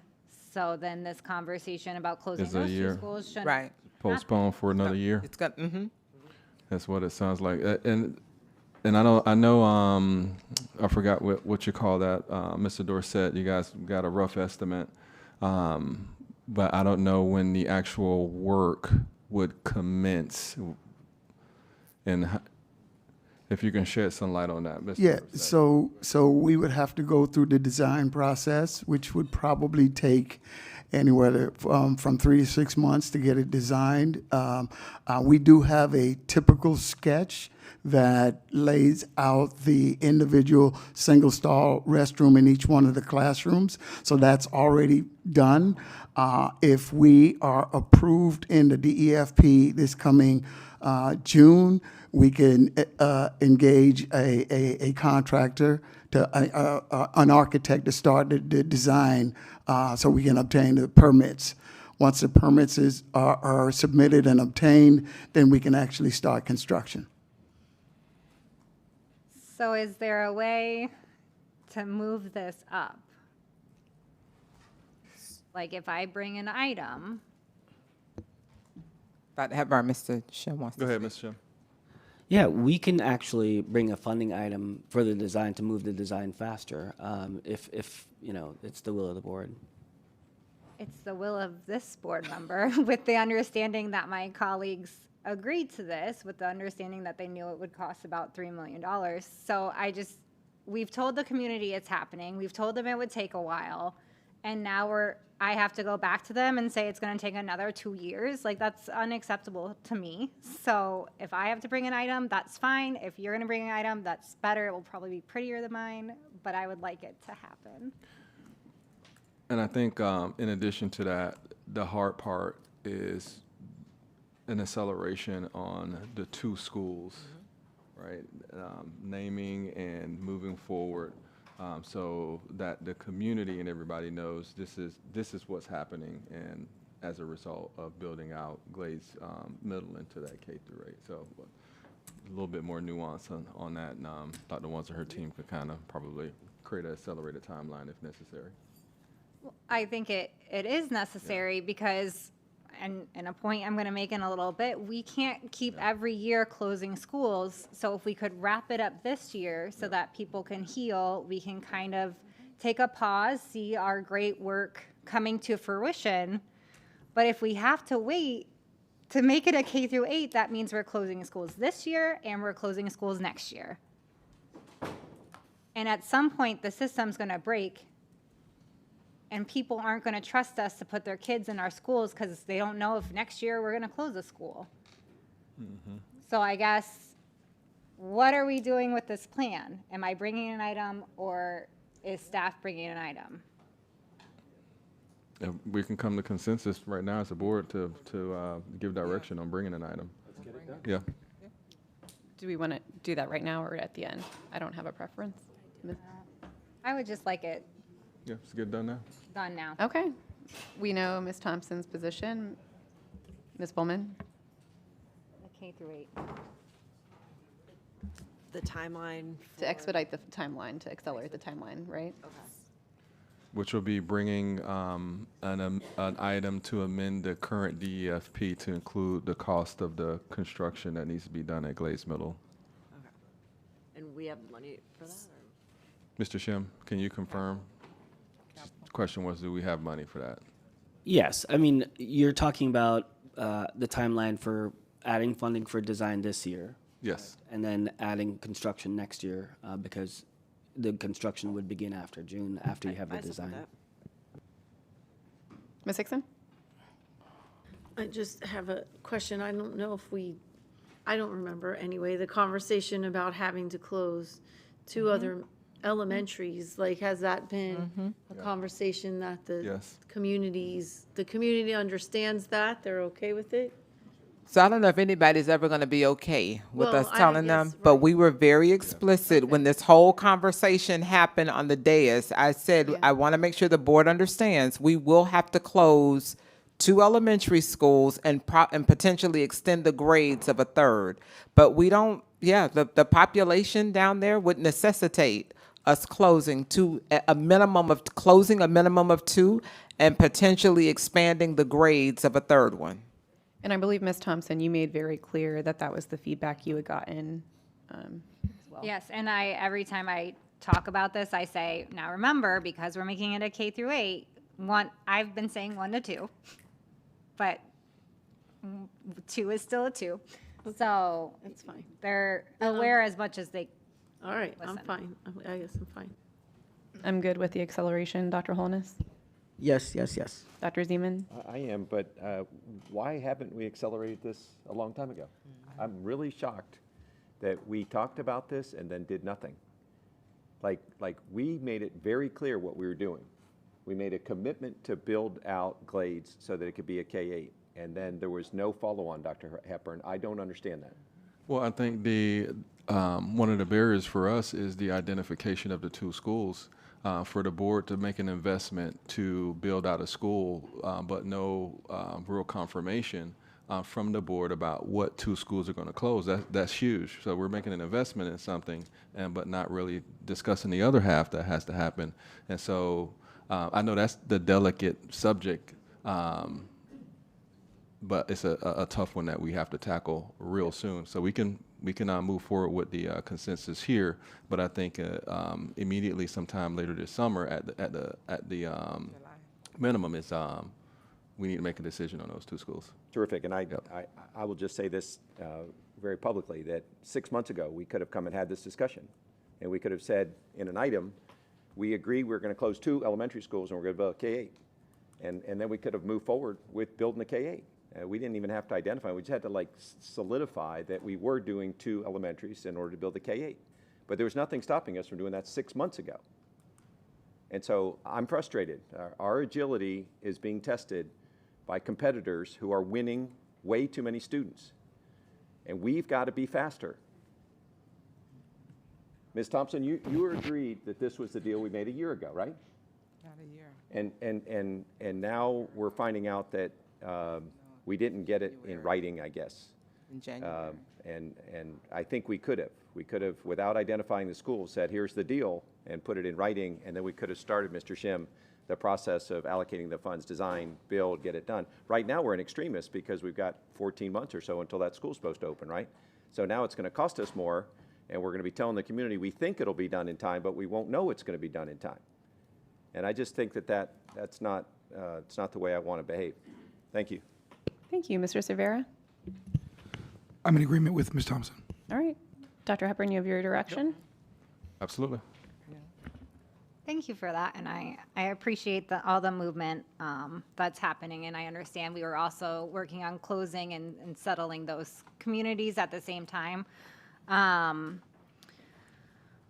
So that's exciting. For the plan, I know we're clearing out levels of this building. Can I get an update on that? And can I also, and I don't know how my colleagues are going to feel, but I was talking to someone about renting out this building, and they said the upper floors are obviously going to be more prime real estate for people interested in leasing the buildings, and if we've considered renting out the 14th floor in addition to the other floors, or just switching. So you're saying Because right now it's the board 3 through 9, 3 right? through 9. So you're making suggestion that the board relocates to another floor? I would be fine with. I would like my colleagues' feedback, but also if that's true, that there would be a different rental structure for upper floors, or if it doesn't really impact it. So, Mr. Acabuso has the floor by floor. Okay, so again, Chris Acabuso, Director of Facility Plan Real Estate. If you rent out the whole 1 to 14, you're going to be getting a range of almost $4 million to almost $5 million. Is this a year? Yes. I mean, what I'm giving you right now, we have a range of lowest to a highest cost per square foot. So you're looking at $25.65 per square foot to $29.83 per square foot. So we multiply that by the square footage of each floor. So those range, depends on what range you take. The highest range is $34 per square foot. But from those 5 ranges, you're looking at almost $4 million to almost $5 million for if you rent the whole building. If you rent the 3 to 9 floors, again, looking at those range, you're looking at approximately $1.7 million to approximately $2 million, 3 to 9. Is there any difference in renting, the cost to the renter, depending on if it's at the top floor, the 14th floor, versus being on the 3rd floor? So the 14th floor ranges from $264 to $307,000 in terms of the range I just gave you. So we have the numbers floor by floor. I mean, if the board wants, we can provide that in a follow-up, but Yes. we have the numbers floor by floor. Yeah, I think just so we can make best use of the investment or get the best value, I guess, or best deal, I think we should explore all options. So we will definitely provide the floor-by-floor analysis, and then what we also just have to make sure we understand in the floor-by-floor analysis that we provide what would be the retrofit to relocate, right? And then what are our costs? Because basically we'd be becoming landlords, right? If we're leasing out floors. So what is our cost for like maintenance, for making sure everything is, would we have to hire someone to So- then act as a landlord and say like, oh, the air conditioning is broken on that floor? I know that, whatever, but what does that process look like of becoming basically landlords of a floor? So this would still be our building to maintain and operate, and, you know, we would obviously have to, you know, have a system for, you know, we got to evacuate the whole building. They got to go too. If the AC is down on this floor, that floor. So we would have to have a system, you know, for managing. Okay. I think including that plan in the follow-up would be helpful too, like who's managing, who's doing all that, how we're renting it out, that information would be helpful. And then as far as the autism center, Mrs. Hickson covered most of my thoughts. I thought that the parent survey was they wanted to keep the autism programs within their school, except in the north where they were interested in like a charter system or a district managed program. Is that, am I remembering correctly? You're correct. Mm-hmm. So I think I would follow what the community wants. If in the north that's still an interest of theirs, then I would be interested in exploring it. But in my region, they weren't. So, and then I had a question for the regional approach to dual language. How does that work? Would we be taking it out of schools and only putting it in one school? So, and I will certainly allow Dr. Cohn and his team to speak. It's almost like the whole approach around what I gave Ms. Hickson the example of, like a music type thing, right? So you would take an innovation zone and build it to make sure there's a foundation in whatever are going to be the elementary schools. It would then matriculate to the middle school, and then whatever is appropriate at the high school. And Dr. Cohn is nodding like I got it right. Yes, you're right. And as a matter of fact, we've been spending about a month now going through into the various dual language schools to look at the cadence of how some programs are being operated, as well as their feeder schools. We've also identified some potential opportunities and challenges that exist, so because each of the dual language schools are operating a little bit differently in terms of grade levels. We're coming back to the multi-language committee to kind of talk about those results, and also thinking about potentially how we recast in that in terms of bringing more rigor and standards alignment to those dual language programs, because they all are looking a little bit differently, and so having different outcomes. So when we do bring forward a dual language program, it is to standardize our approach to do language with some very comprehensive, rigorous standards tied to them. So our offerings moving forward will be more aligned to a district process, procedures, standardization across the board. So would that take it out of individual elementary schools and put it into just one, like a feeder pattern, or would they still have it in schools that are interested but with more standards? Yes, we're looking at existing programs where we've interviewed principals and teachers of the program and looked at some of the challenges, not taking it away from those schools, but then any new offerings, make sure that we level set and ensure that some of the existing challenges don't occur as we successfully implement it. That sounds great, and I look forward to kind of the feedback on that, because I have noticed a difference depending on where you go to school, the rigor of it. Yep. And I think having a strong dual language program really sets us apart from our competitors. We'll be sharing a white paper with the research behind that. Okay, thank you. And then just 2 more points. We had a speaker yesterday talk about bringing more intentionality to our art and music opportunities throughout the district. And he had mentioned doing a director level position for music and arts, but I think, so I would like kind of staff to think on that, if that's something to add to the org chart, but also just how do we make sure that every school has an art and music opportunity, because that's what parents are asking for, especially in the elementary. So just not in a magnet program facility, but how do we make sure that every elementary school can offer art or music? I don't have a solution to that, but I do know that that's something that parents want, and that's something they ask on Facebook, if, you know, out of these 3 schools, which ones have art? So if we could make sure that we are supporting the students we do have while we're winning kids back, I think I would be interested in some proposals or solutions around that.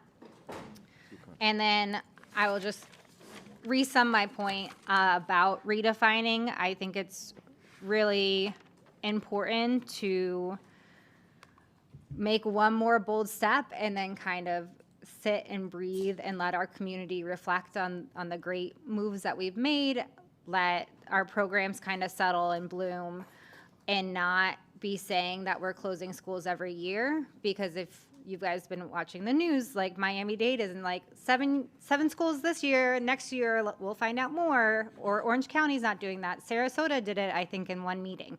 So other school districts are moving faster and then kind of closing the book. And I don't think that doesn't mean we can't innovate every year or look at boundaries, but to say we're redefining every year, I think is harmful to the system. And then, sorry, just one more point on the July 21st date. I have a little bit of concern because it's summer break that people are going to say that we released the list of names while everyone was on vacation. For the school names, because that's when we're publishing the list, correct? Oh, you didn't say that? I said we're going to come in July, have a conversation. So we, you know, if we, obviously we'll take whatever direction we get from the board, but at some point we are going to have to have the conversation. And I agree. I'm not opposed to releasing the list at that 21st meeting, but I just want to think through how we would make sure people would know, and that public comment is still welcome because it is summer vacation. But that's my comments. Thank you. Thank you, Dr. Zeman. Thank you.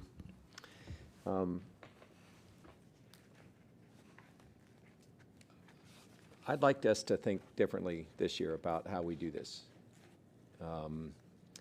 We're going down a path we've been down many times in Broward, and I call it 1,000,000 flowers in a very large field. You know, every flower looks beautiful, and the field is large, but there's nothing like holding it together. And I would like to be able to talk to the community in terms they understand about what we're doing and why we're doing it. And the initiatives that are talked about today, whether it's NOVA, whether it's about programs, shifts in bus schedules, adding bathrooms so we can have a K-8 quickly. We have to be really, really crystal clear. And so I'm going to suggest, Dr. Hepburn, that for every initiative you talk about, on the same slide you talk about it, you write down why we're doing it. Why are we doing NOVA? Why are we taking, why are we closing schools? Right? I just think it's really important we communicate the why to the community, because I'm thinking, again, we're going to be talking past the community by putting up charts and talking about schools and talking about fish and 3DE, by the way, which not everybody on the board understood what that was before we started talking about it. It sounds exciting, but I want to make sure that we use language the community understands, and I think the way you hook the community is tell them why we're doing this. I also think we need to think about our data. Am I right, Dr. Hepburn, that we are using Thought Exchange as our primary process and model for getting community feedback? Yes, that's correct. Who do we sample when we use Thought Exchange? Depends on the targeted audience. For redefining, it's parents, some upper grade level students, and also staff. So I think there's some other people we want to get to. I spent a lot of time with chamber groups, with employers in Broward County, with universities that live here, and the universities that want kids from here to attend their universities, and they're all part of our community, and they all either benefit or fail to benefit from what we produce. And I just want to think a little bit about who we survey, and then therefore who we don't survey, and think a little bit about some creative ways. I sit on a Federal Reserve Board panel that meets every 3 months. It's a group of 20 business owners and some random school board guy. But the other folks run very large businesses in Broward County, and it would be easy to ask them to give us some input on what they're getting out of Broward County schools versus what they'd like to get out of Broward County schools. And I imagine there's some other groups like that, chambers, other ways to use extant survey information that other people pay for as a way to understand the community. Because the community is a lot more than our parents and students. That's 41% of our community, thanks to Mr. Beck's calculations over a year ago. But there's still 59% of our community, I think, Joe, that we need to make sure we understand them as well. They're the ones that hire our graduates. They're the colleges that our graduates go to. They're the, groups that look to us to do a great job. Another source of really important data is development data. I'm going to highlight something in Miss Leonardi's district. There's a new development going in at Galleria Mall. It has 1,200 affordable housing units. Affordable housing units come with, oftentimes, parents and kids, because they're the ones that qualify at a higher rate because the amount of income they have versus the number of people in their family qualifies them for affordable housing. I expect to have an explosion of children in the Galleria Mall living there. But we have an opportunity to do things ahead of time. There's over 10,000 affordable housing units being developed in Broward County already. Many of them are going to come with kids in a new and different way, not in the model of single-family homes or townhomes or apartment buildings, but in these very, very tall, I think too tall, by the way, but vertical buildings with affordable housing built on the first 5 stories. We just found out yesterday that Hollywood has another Live Local thing coming. They're planning 36 stories on Hollywood Beach, and the bottom 6 or 7 stories are all affordable units. We've got to, I think, get ahead of that data and start to plan about it. I imagine at Galleria Mall, by the way, that if we gave them a very exciting feeder pattern and started planning it today, more people with kids would take those affordable housing units because they have an amazing opportunity to go to world-class public education. But we're not, am I right, Dr. Hepburn, we're not using development data right now? Yes, We are. and Mr. Beck can speak to that. We do use development data. I didn't hear anything about it in the brief today. So we absolutely do. We have an agreement, the interlocal agreement with our 27 cities in Broward County. They provide us 5-year residential certificate of occupancy forecasts every single year. And they're posted on our website, as a matter of fact. So the development that you're referencing right now, that's been in talks for a number of years, that one is not on the city's list of approved developments at this point. But we are aware of that. That's been talked about for quite a long time. So that one's not exactly a done deal yet, because I know that the community to the south of that, is it Intercoastal? Sunrise House. Sunrise Intercoastal, thank you. It has been very opposed to it, but I don't know where that stands right now. But right now, it is not in the city's forecasted 5-year residential COs. I don't know how to say this in polite company, but the state legislature made that homeowners association and the city of Fort Lauderdale irrelevant to the development of Galleria Mall. So we have to kind of change with the legislation. So legislation gave developers the right, as long as they had 30% affordable housing, to do whatever they wanted, independent of the cities that they're in. The cities cannot do anything to constrain them. In fact, in the second year of that legislation, they took away the last few things that a city could do. A homeowner association definitely cannot do anything, but the city itself is incapable of affecting that development. So if the developer wants to do it, it can happen. I feel like at a minimum, we should be planning for those 10,000 units that are coming with Live Local. And what I'd suggest, Dr. Hepburn, is we don't just constrain ourselves to government sources of data, because the world has changed. And whereas it used to be permitting and city approval and all that long process, Live Local is fast. It's being done in the absence of any city oversight, and it's going to affect our opportunity set. But Galleria is a really cool one, because we have this amazing set of feeder patterns around there that if we were creative in the way we built out and added to schools, we wouldn't be just talking about closing schools and repurposing. We'd be talking about where we could add. And that's exciting to me, and I think the community would like to see us to be, trying to take all available data, kind of using business practices. It doesn't need to come from a city or a government organization to be real. These Live Locals are going to happen, and all we have to do is plan for them. If we have to wait until they actually get, a certificate of occupancy to build, I understand that, but it sure would be great to have the planning and maybe even design done, because we can, I think, Dr. Hepburn, influence who lives in those units if we tell them we're going to give them the feeder patterns that are in that area. So why wouldn't we do that? I'll just ask you a question, Dr. Hepburn. Can we do that, please? Yeah, we'll put forth an effort. I think identification of the actual builder group and all of that will help and assist us in learning more about some of these Live Local affordable housing facilities that are popping up. Yeah, I just think it's exciting, because if we can give them great options, I think we'll change who actually takes those affordable housing units. Just like I said, the why would be important in each one of these great ideas. I also think it would be really cool to see these things aligned by our strategic goal. What are the 23 ideas that are going to improve enrollment? What are the 17 ideas that are going to improve academic performance? What are the 9 ideas that are going to meet our 3rd, 4th, and 5th goal that we have? I keep thinking about winning the hearts and minds of parents and students every day. That's, to me, kind of an intermediate goal toward winning any of these strategic goals. But I think in addition to knowing the why, we kind of need to see how all of these things align as a way to kind of organize what we're doing. Sorry, Ms. Hickson, did you bring up the Parkland property earlier? I did. Thank you. I would like to add to your request for getting board consensus, Ms. Hickson. Chair, I'd like to get consensus on a 30-day deadline. It's time to buy the property or move out of the way. Okay? We cannot drag this negotiation out forever, and if we don't have, what I'm going to suggest, Chair, is 30 days to have a letter of intent with all the terms of the agreement 30 days from today. This has been a year of back and forth. If they don't want to pay for something that they agreed to do, put it in writing, bring it back to the board.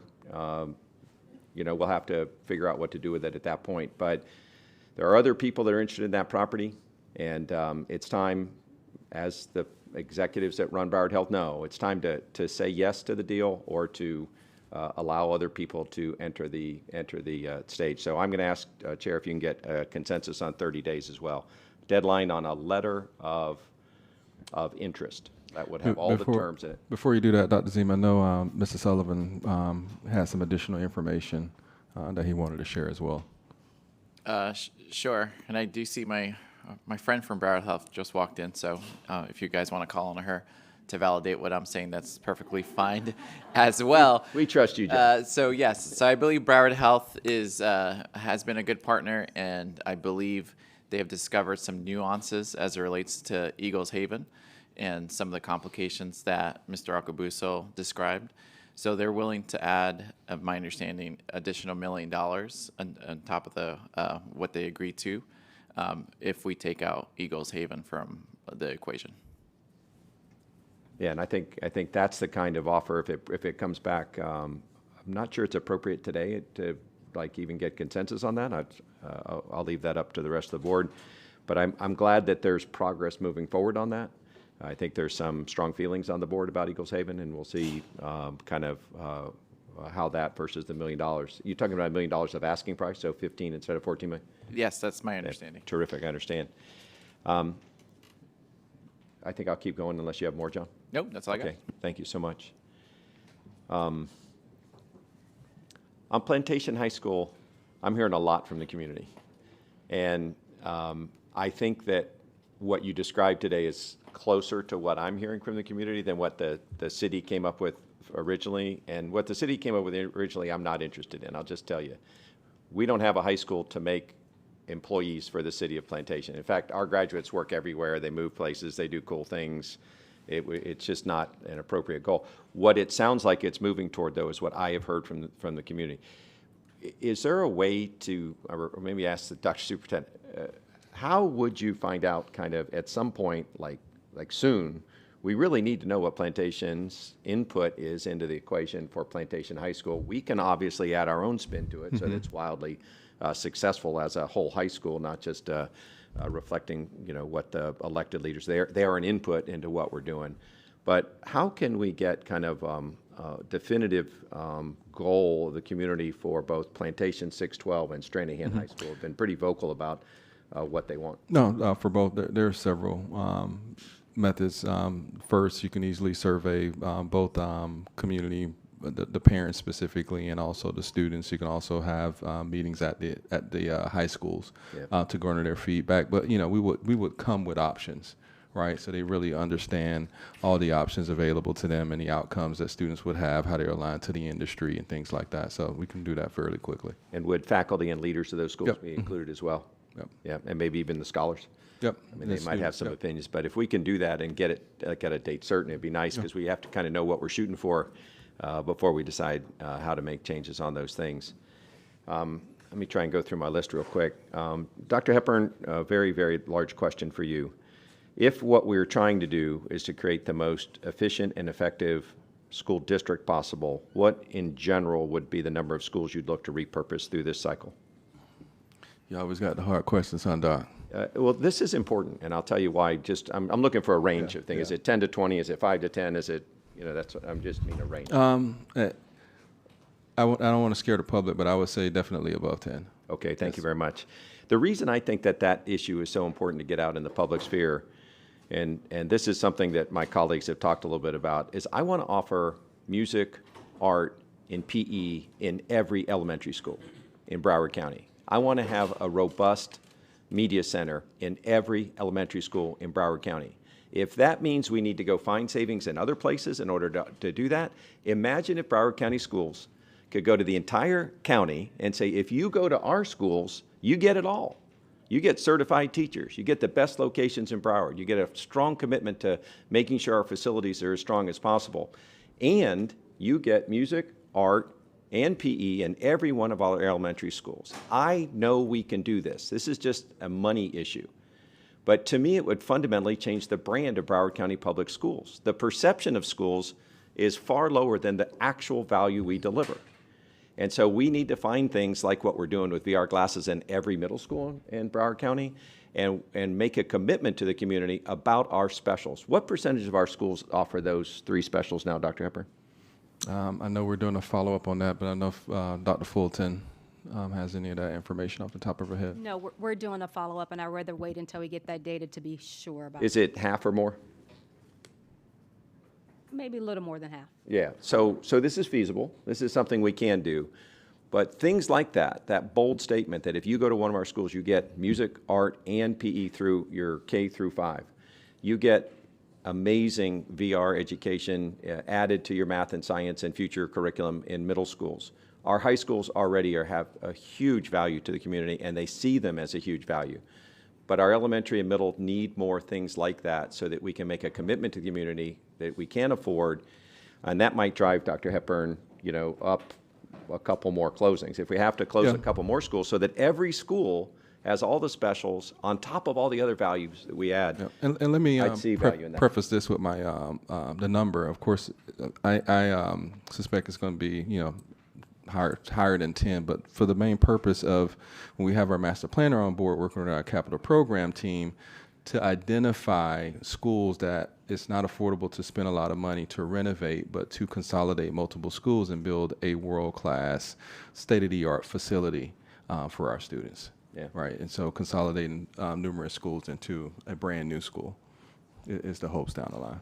Terrific. On the Pembroke Pines K-8, the only question I have is what do we need to do to get that ready to open in 27, 28? I don't want to, I'm not interested in if we can, I want to know how we're going to do it, because I don't care if we have to hire someone working 7 days a week to get that done. That's a commitment we made to the community, and I trust that that answer will come in time. I'm not asking for an answer today.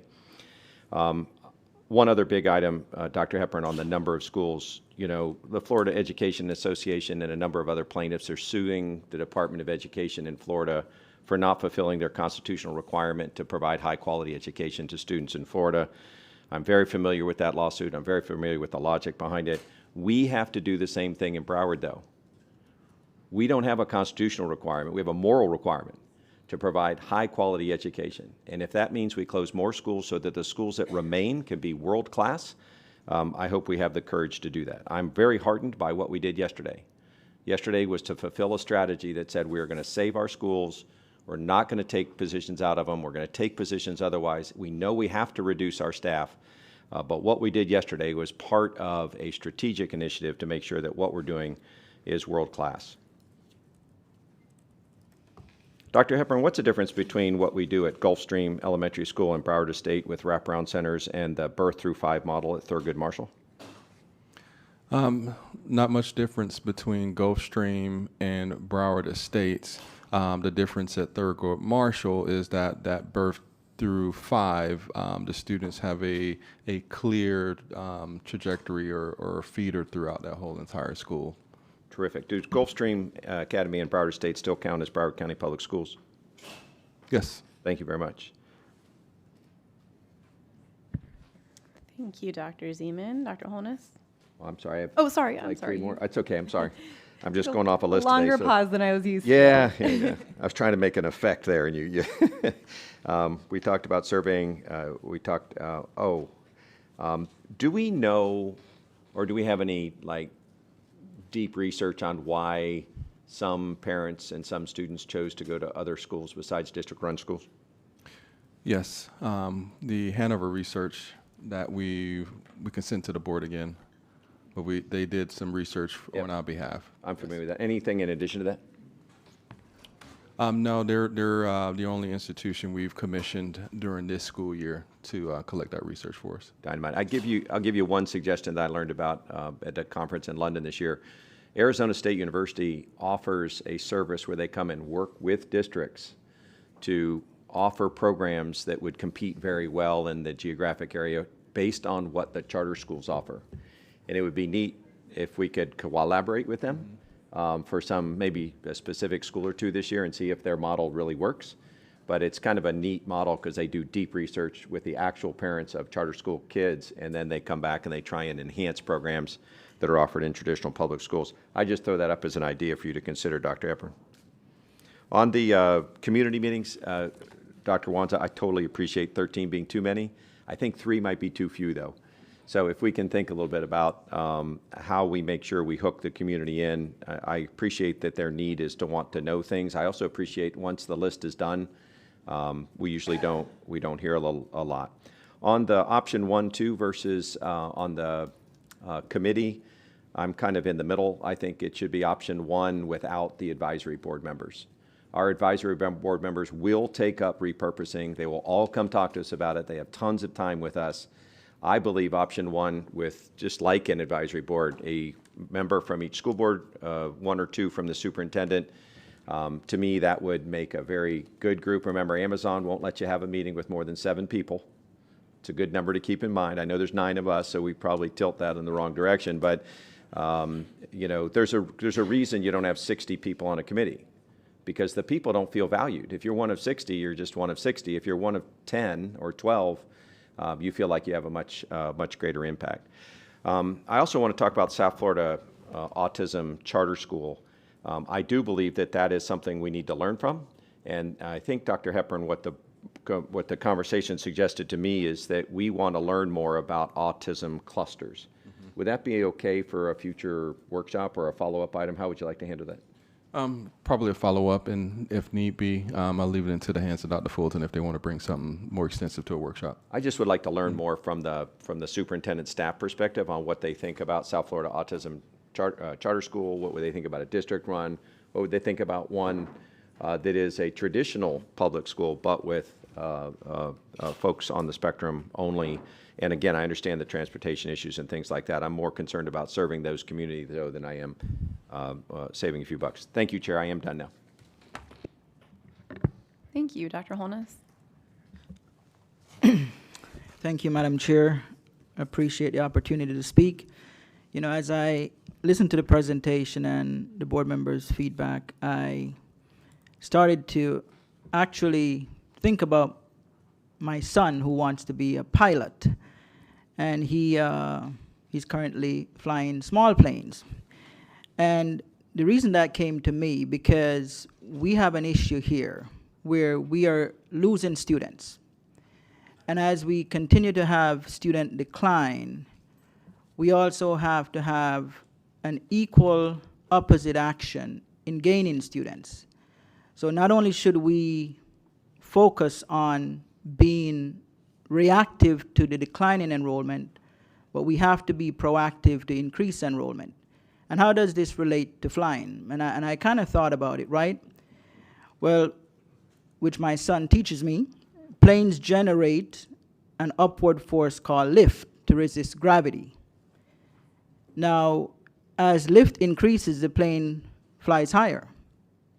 If lift decreases, the plane tends to descend. Now, the question is, Dr. Hepburn, if you look at that analogy, right, we have to create lift to resist the consequence of declining enrollment. So what action plan do we have to create lift to rise and resist the forces of declining enrollment? What are we looking at in the future and currently as a robust action plan to increase enrollment, to rise as planes do in resisting gravity? I like that analogy, Dr. Holness.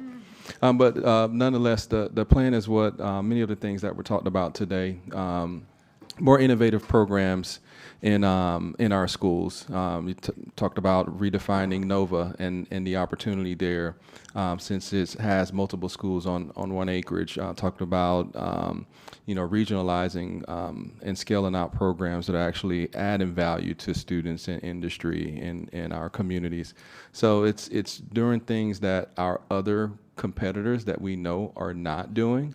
As Dr. Zeman said earlier, our perception is minimal, but our value, is really isn't understood, and it's actually great and better than what our competitors are offering. So some of it is simply marketing better, but definitely what we've done, sunset programs that don't add any value, haven't been successful in a while, scale out those that actually add value and been tremendously successful, work with our industry partners to find out what additional things that they may need to help our students as they hire our kids after they come out of the college or going straight into career, and making sure programs are reflecting in our high schools and also going down the trajectory to elementary school.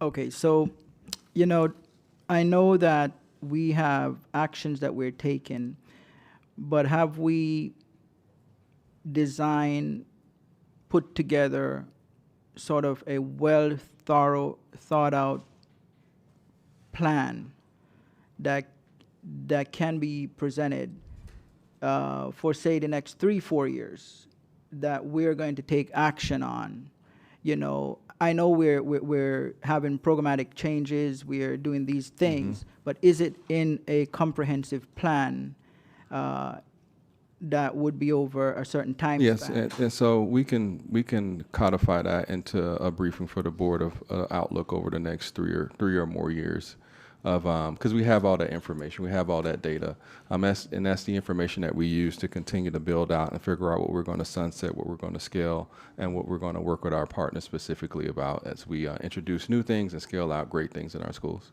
Okay, so yeah, because I would love to see a more formal sort of approach that is within a brochure as to what the comprehensive plan looks like over the next 3 years or so. Yep, absolutely.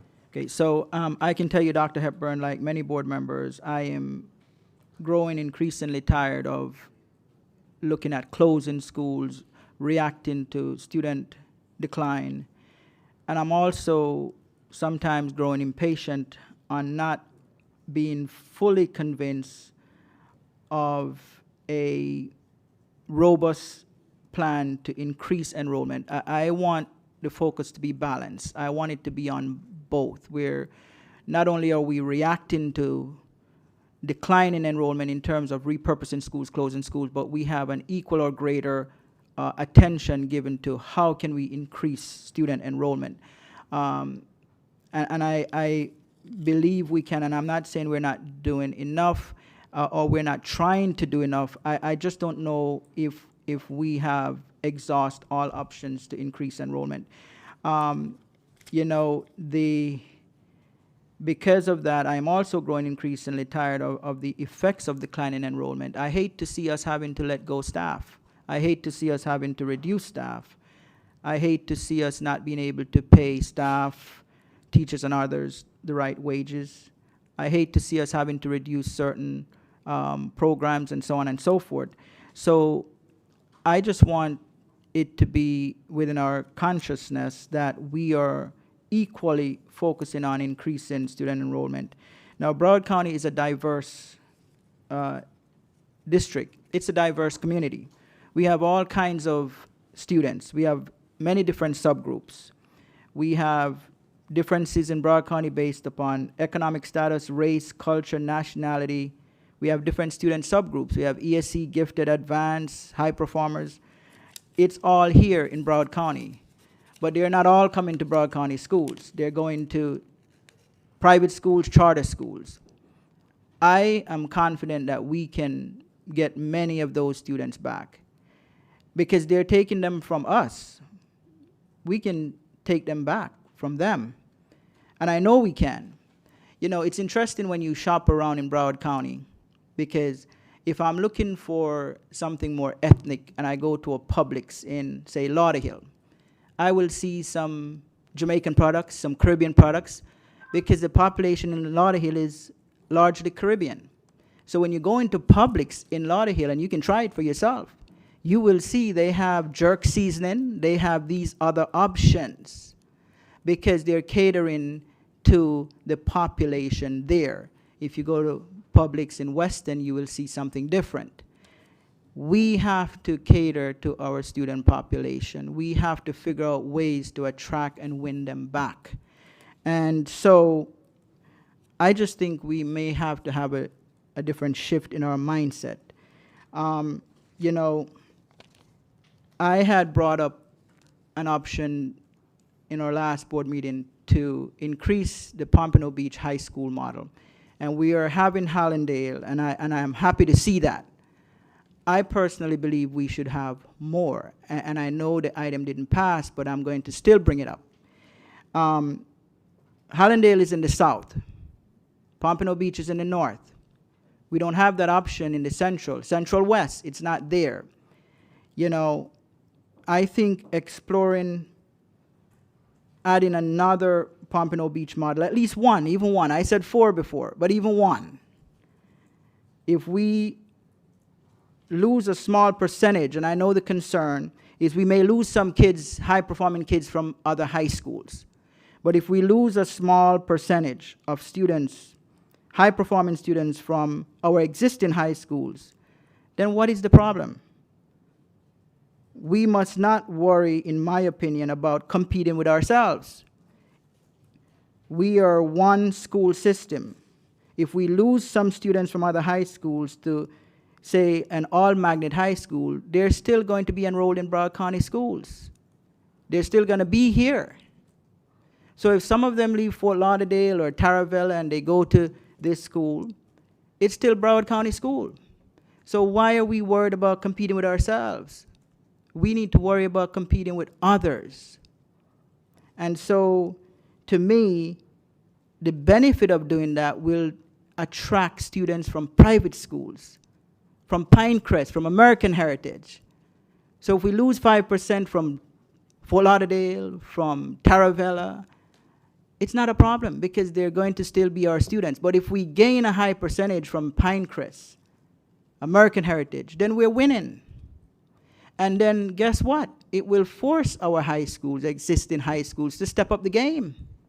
Because now if you lose some of your high performers, you're going to have to make high-performing students out of what you have.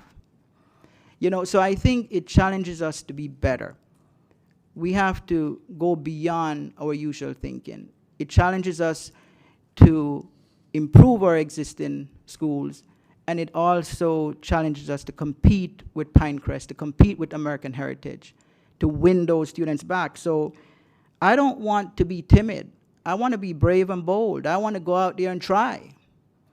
You know, I don't know of anyone with great success who was timid. So I just feel like we need to do something beyond what we're doing. We must be able to compete. Now, opening high-performing magnets with high-performing magnet schools, more of them, with a high entrance requirement and high performance to remain there, will win back students, in my opinion, from the private and charter schools. We have to be careful we're not being too habitualized and not receptive to change. That can lead to our demise. We have to compete with the competitors, and I just don't know if we are. And that is my concern. And so, Dr. Hepburn, I know the item failed to bring 4 more of those schools, and I get it. But I would like to at least challenge you to bring 1 more, maybe in the next 2 years. What have we got to lose?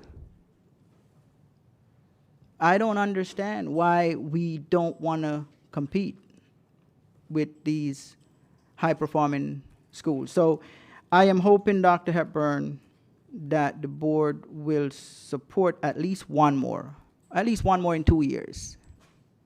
If it doesn't work, then we go back to where we were. But if it does work, we gain so much from it. So I want us to, in my opinion, wake up, stand up, and fight for our students and get them back. That's what I want to do. So, Dr. Hepburn, I just have a few more comments. We talk about alumni and engaging alumni to support our school district. And I remember we spoke before, and you indicated that you would try to provide a plan to do that. Is there a plan to engage alumni that they can support Broward County schools, especially those who have been successful, because many organizations engage alumni and they get significant amount of dollars. I mean, my dad was sick the other day. He went to the hospital up there in Boca, and I see the names of all these alumni in the lobby, and they give $5 million, $3 million. Do we have a plan to engage alumni in Broward County schools to give back to us? Yeah, so that's an endeavor between BEF and the district. So we're already in talks of how that would look and how do we actually create some outreach through alumni. We don't have, contact information for every alumni from Broward County, but we can provide a follow-up once a firm plan that's developed between BCPS and BEF.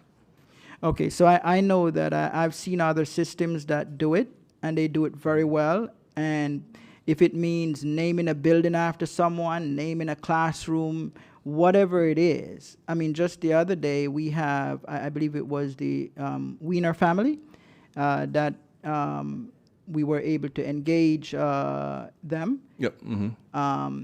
So I just believe whatever it takes that we engage our alumni, find the means to engage them, and those who have been successful, and whatever reciprocity in whether naming something after them that we need to look at to be able to get funding. No, we're on it.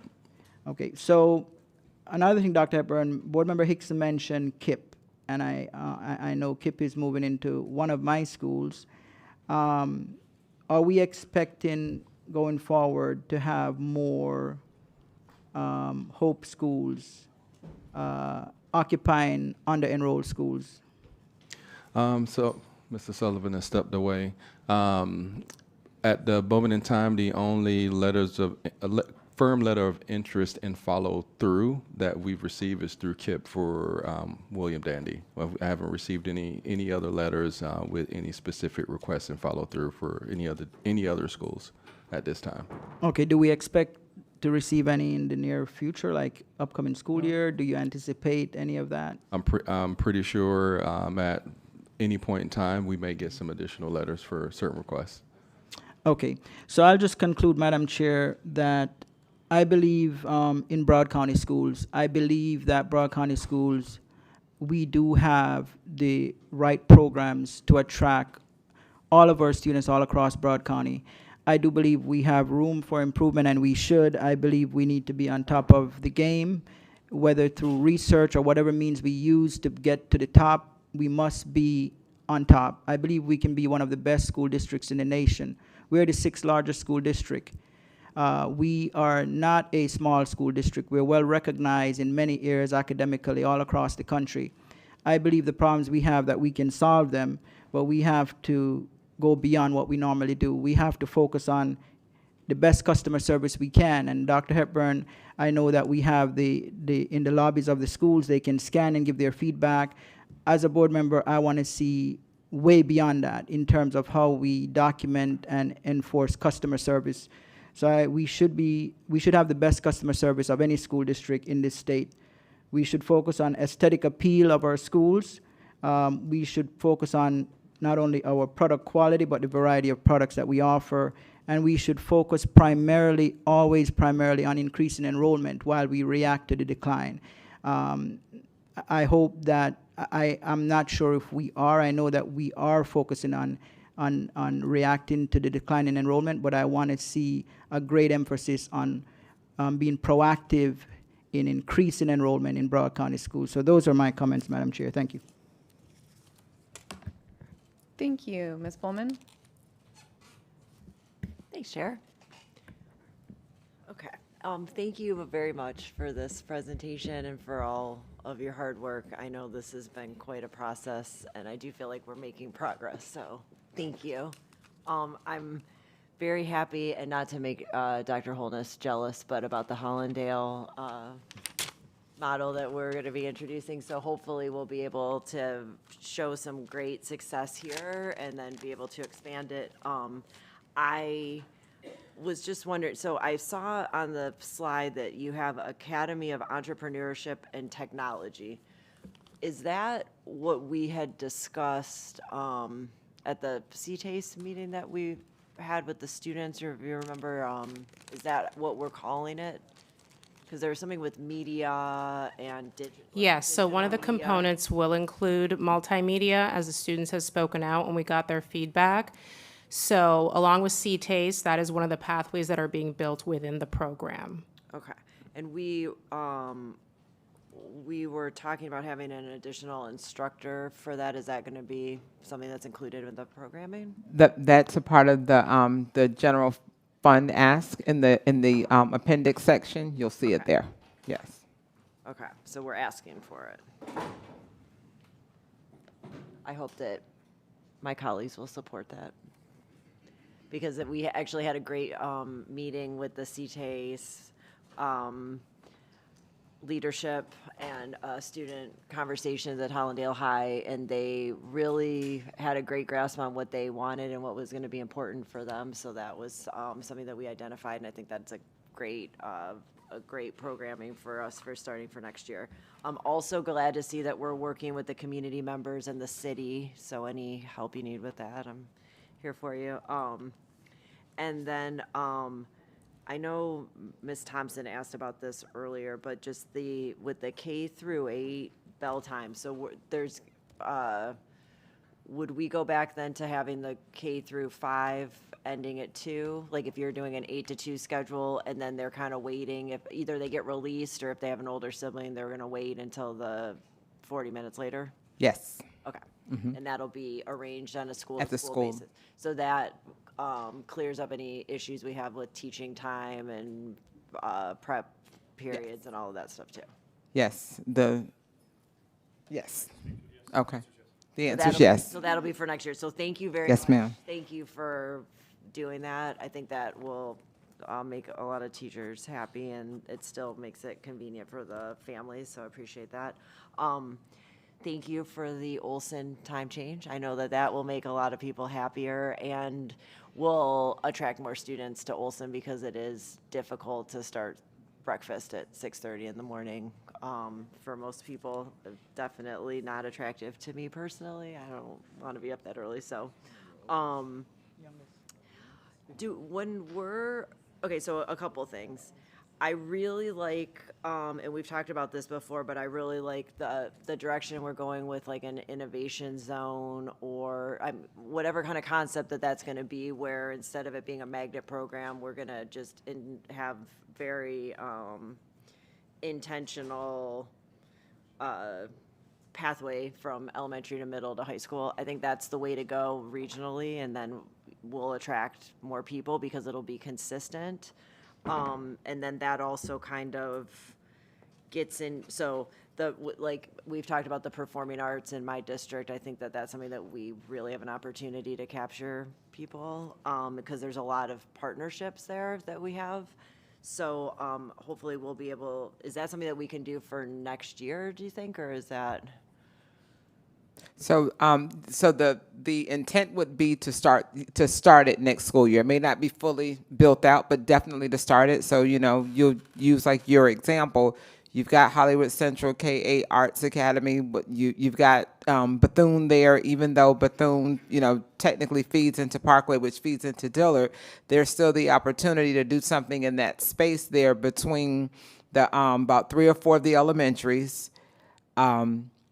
Addicts and potentially Olson, and then what would it look like at the high school level? Is it South Broward that has an amazing theater program and all of that, or do we do something at Hills? But I'm thinking it may be more South Broward, which definitely has an amazing theater program. They have a band program, so it's having that regional concept available to families. Okay, so yeah, I would like to explore that, because I think, and then that gets into the transportation piece of it, which I think we could save quite a bit of money if we're doing it that way instead of having it as a magnet. If we don't have to provide transportation and someone's going to the middle school that's next door to them instead of cities away, that will be effective. I think it'll be easier for the families, and then it'll be more effective for transportation. And so into the transportation part of it, when we had the workshop on the hub model, is that something that we're going to vote on, or are we intending to start using that this coming year, or how's that looking? So, correct me if I'm wrong. What I received from that workshop was to go out and have a conversation with communities and, get their feedback and to do that and start next year. I don't see how we do that by going out and meeting with a bunch of communities, bring their feedback back to the board, and then the board make a decision. So I don't see in that cadence how that would start for next school year.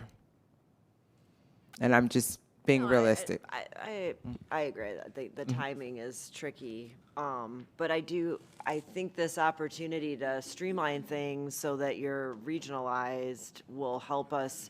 Because if we're regionalizing things, getting away from traditional magnet, offering similar, but where you're zoned for that school so that your busing and everything fits into that model might lessen the load of the hub model and magnet schools, right? Where we're going to capitalize on every opportunity to do regional pathways. Okay. Yes. So that's great. Mhm. I think that's going to be a game changer for us. And then you talked about Palm Cove. I went to Sheridan Tech a couple weeks ago on a tour. Amazing. But they also are doing classes, in like they're doing a morning session and an evening session because there's so much demand. And so I know that the leadership there is very interested in expanding their offerings out west. And so I fully support that. I know that there's probably a significant amount of money that's going to be associated with doing the build out, like the capital improvements and everything, to have the ability to do the different technical fields that they're offering at the Hollywood site. But I think that due to the demand, that would be a good investment. So I fully support that. And that's it. Thank you.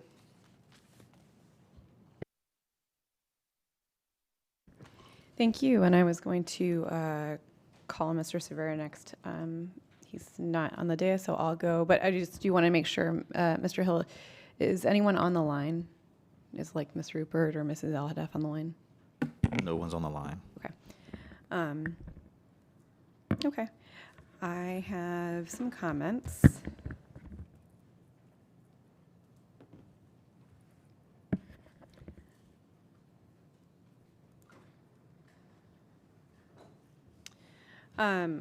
I did want to kind of touch on the enrollment piece that Dr. Holness has spoken to. And I agree 100% that we need to have a bold plan to increase enrollment. And I think I've been saying that since my first year on this dais. And I felt very strongly about the idea that, instead of closing schools, we need to focus on bringing kids back into our schools. I agree with that still, but my feeling has evolved as I've seen more data. And, the other day I was reading a New York Times article about declining enrollment throughout the country.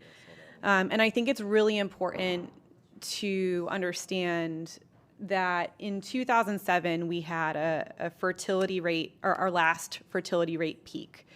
Since 2007, our fertility rate has dropped 24%.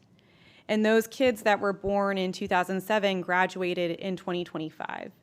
And so while, I agree with trying to bring back kids who have gone to charters and private schools, there just isn't the number of kids to bring back into our schools that we would want. It's just, that's the fact of the demography in the United States. And, I could go through the list in the article of all the school districts that have experienced just incredible declines. We're actually kind of in the middle of the larger school districts throughout the country.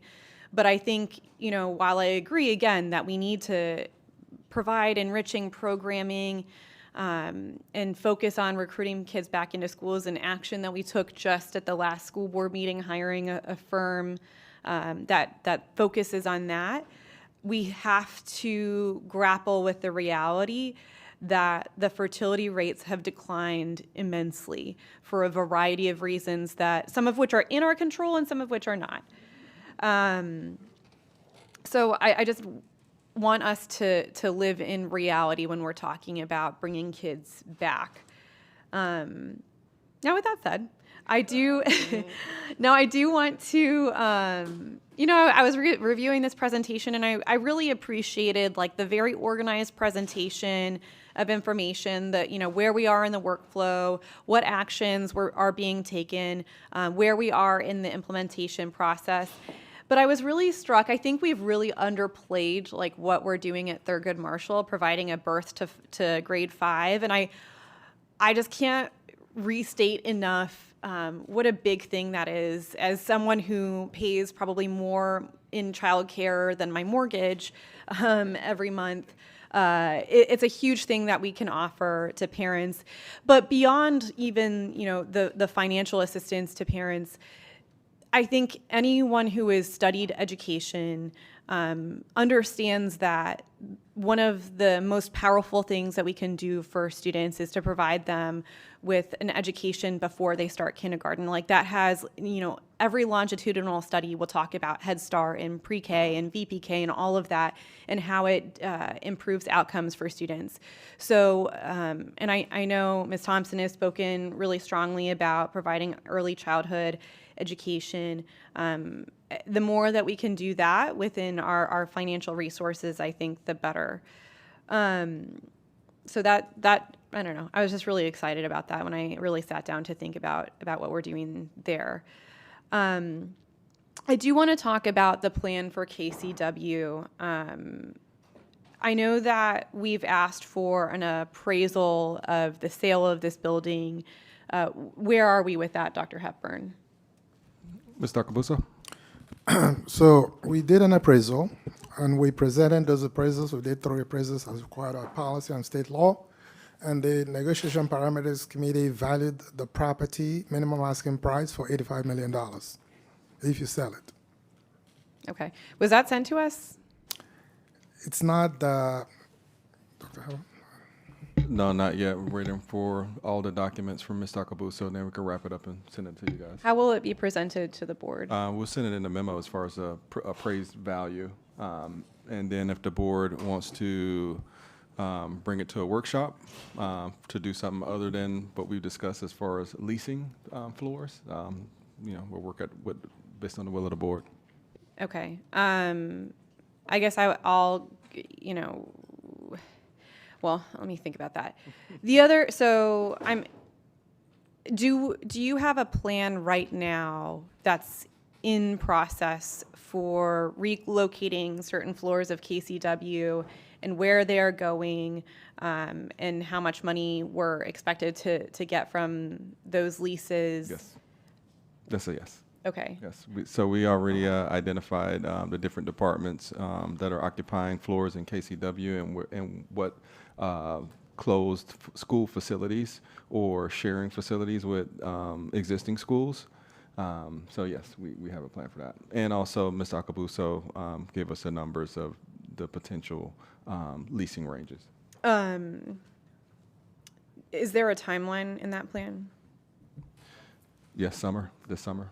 Okay. Yes, and I think we spoke about it with the board because we actually went over, I don't know if it was, can't remember, Dr. Wands, you can help me with that, if it was part of a previous workshop or if we actually sent the memo with the costs, the capital cost that it would require also to move individuals out and the equipment to those sites. So I believe Mr. Dorsett may have done a follow-up with the costs, but we did identify, you know, the floors and and you know, some may have changed a little bit as of the approval of the org chart. So we have to go back and make sure we have, you know, what departments are actually going to remain here, the few, and which ones are going to go where. And and then there's a item that has to come with the I don't want to call it a vendor, but basically some additional assistance with moving, right, to help facilitate the move of the numbers of employees that would go out.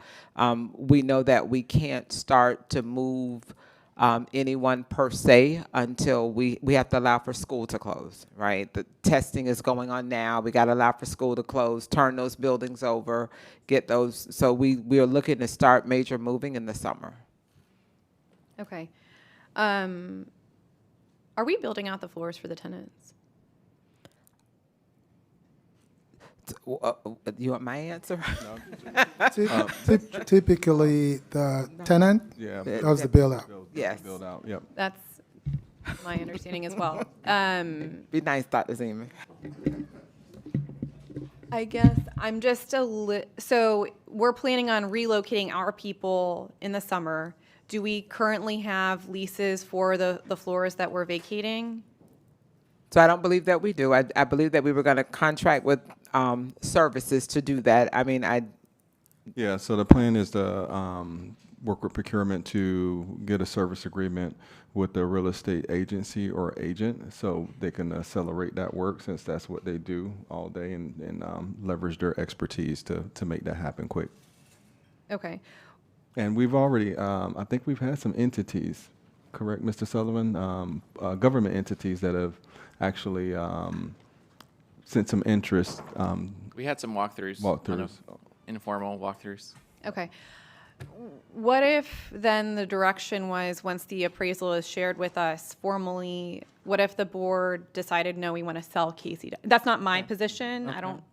I don't want, I mean, I'd like more, I need more information, but like, what if we decided, well, next month, we actually want to sell Casey? We will still relocate those departments. If you want to sell it, we would have to relocate it anyway, but based on board consensus and direction, this topic has come up several times, even this year, that the board was not interested, the majority of the board was not interested in selling. It transitioned to leasing because of that money being able to go into general versus selling going into capital. So that's how we move forward with leasing based on board direction and consensus of this discussion topic a couple of times. Okay. I will ask at the end for consensus around doing a workshop on the entire KCW plan with like different options, like leasing some of the floors, leasing all the floors, selling it, which I just really would like to see a solid plan. Because one of my questions is, like, if we're planning to vacate some of these floors in the summer, why have we not already engaged in a commercial real estate I don't know, agent, whatever you want to call it, to lease those floors so that those floors aren't just sitting vacant? That's a concern to me. So I would really like to know that, I would really like to have a workshop bringing back, you know, comparing if we sell it with all of the appraisal information, and then different leasing plans, what the current leasing plan is, and the different, like one issue that keeps coming up in my district is, have we engaged with the city of Fort Lauderdale? They like their city hall situation. Could you elaborate on that? Yes, they've inquired, not specifically, I forget who was the specific people that inquired, Mr. Sullivan. Then you can talk about who else has inquired. It wasn't it was an entity that was hired by the county to see feasibility of moving into different available spaces, and ours was identified, so they did walk through, but that was for the county, not for the city of Fort Lauderdale. Okay. And in that workshop, and maybe there's not going to be consensus for this, but in that workshop, I would also like to see, you know, the cost of relocating, the different projections around that. I would imagine that the cost of relocating would be less than what we would be getting in lease or sale. So, like, I just want to have all of the information so we can make an informed decision. The other thing, well, let me ask some easier questions.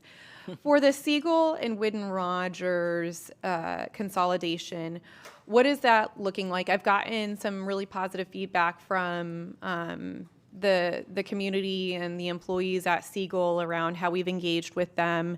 Are we looking at renaming Whidden Rogers? Like, what is that merger looking like? So Dr. Toomer would have to come and speak specifically, because obviously the region office would guide whatever process they're following. But I do know that a lot of work is going on out there, and the regional office has been very intentional in guiding that work. So Dr. Toomer? Ted Toomer, Central Region Superintendent. I concur with everything that Dr. Wands is saying. There were some facilities issues that needed to be taken care of, and Mr. Dorsett and the team have been very proactive and on top of that, so everything is moving right on schedule. In terms of the renaming, no, at this moment there's no plan to rename. It's not to say that we're not open to that for the future, but at the moment that's not on the table. So let me ask this. So Siegel and Whidden are merging. The services are staying the same for the Siegel students, correct? Correct. So if I am a student who would like to enroll in that program, what steps do I take or does my parent take to enroll at this as like a Siegel student but at Whidden Rogers? Like what does that look? Is Whidden Rogers just absorbing Siegel and everyone's going to apply or enroll in either a I just don't understand the logistics around that. So I'll begin, and then I may have to kick that to Dr. Wanza for the choice piece, but I know those students have been given priority. Obviously, they can go to any other school that seats are available if they choose not to go to Whidden. But the plan has been to aggressively recruit those students to go to Whidden so that there's a seamless transition. Okay, let me be more specific.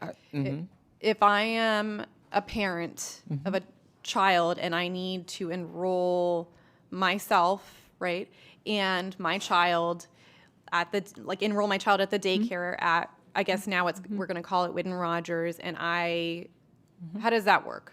So it's the same process that happens today.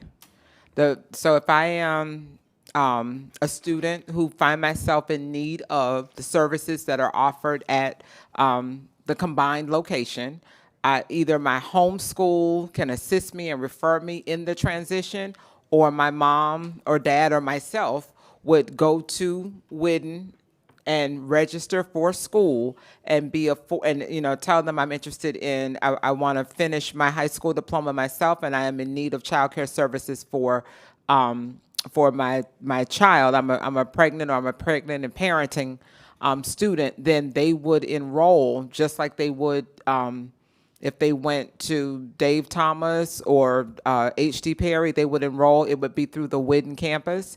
And right now, IT, when they do the rollover, the Siegel students should automatically roll into Whidden Rogers, no different than the other schools that we're consolidating. The receiving school, the students from the sending school roll right into their school location. Okay. Have we worked out, when I met with the students at Siegel and, the families, they had some concerns around the start time. Have we worked that out? So the way I recall it, Whidden used to have a 7-something start time, and their start time went to at around that 9:15-ish time. That's I think it's within 15 minutes maybe of what Siegel's time is. So Whidden would keep what is their school hours. And Dr. Toomer or Dr. Neesmith can correct me if I'm wrong. Well, let me ask you Okay. this. What are Siegel's start and end time currently, and what are Whidden's currently? And then what are they going to be? What is Whidden's going to be next year? Whidden is going to stay the same? Whidden is going to stay the same, and I can find out specifically. You want to?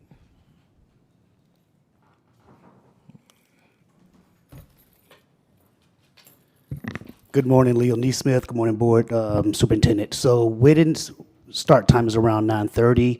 Siegel is roughly around 9:15. Staff arrives at Siegel around 8:30, so they have a morning time for staff, but it's really a 15-20 minute difference between the two start times. What are the end times, though? Because that was what the students were concerned about.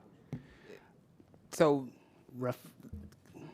let me pull it up. Yes, just to give you precise times, but it's roughly around the 3:30, 4 o'clock time frame. So right now, Whidden Rogers start time, they're 9:30 to 4:30, and Siegel is 9:30 to 3:30. So what it is Siegel, believe it or not, is on a 6-hour, so they do not have the traditional high school time that high school students have. And that was when we were talking about, when I met with the students at Siegel, they were concerned about that extra hour because of work opportunities. So I'm wondering if there's some way we can resolve that. Dr. Wanza, to the superintendent. Go ahead. So right now, both Siegel, Whitten, as well as HD Perry, we're exploring flexible scheduling options for students for next year. So we're taking into account opportunities for students to be able to go to work. When can we? Thank you for that. I hear you that you're exploring that. So when can we expect more information about that or a decision point to be made? We've actually already started Yeah. that this school year with the expectation of full implementation at the start of next school year. So we're kind of running a pilot model to work out the kinks to have full implementation Okay. at the start of next school year. Thank you. And then the daycare hours are staying the same? It will be on Whitten's time, so it would flex over to Whitten's time. So if you shift the time back 15 minutes from the start time as it stands right now. Well, so. Actually, I'm sorry, I take that back. The daycare will start earlier. Yeah, I was I do going to say. apologize. yeah. Yes. So the daycare hours will stay the same?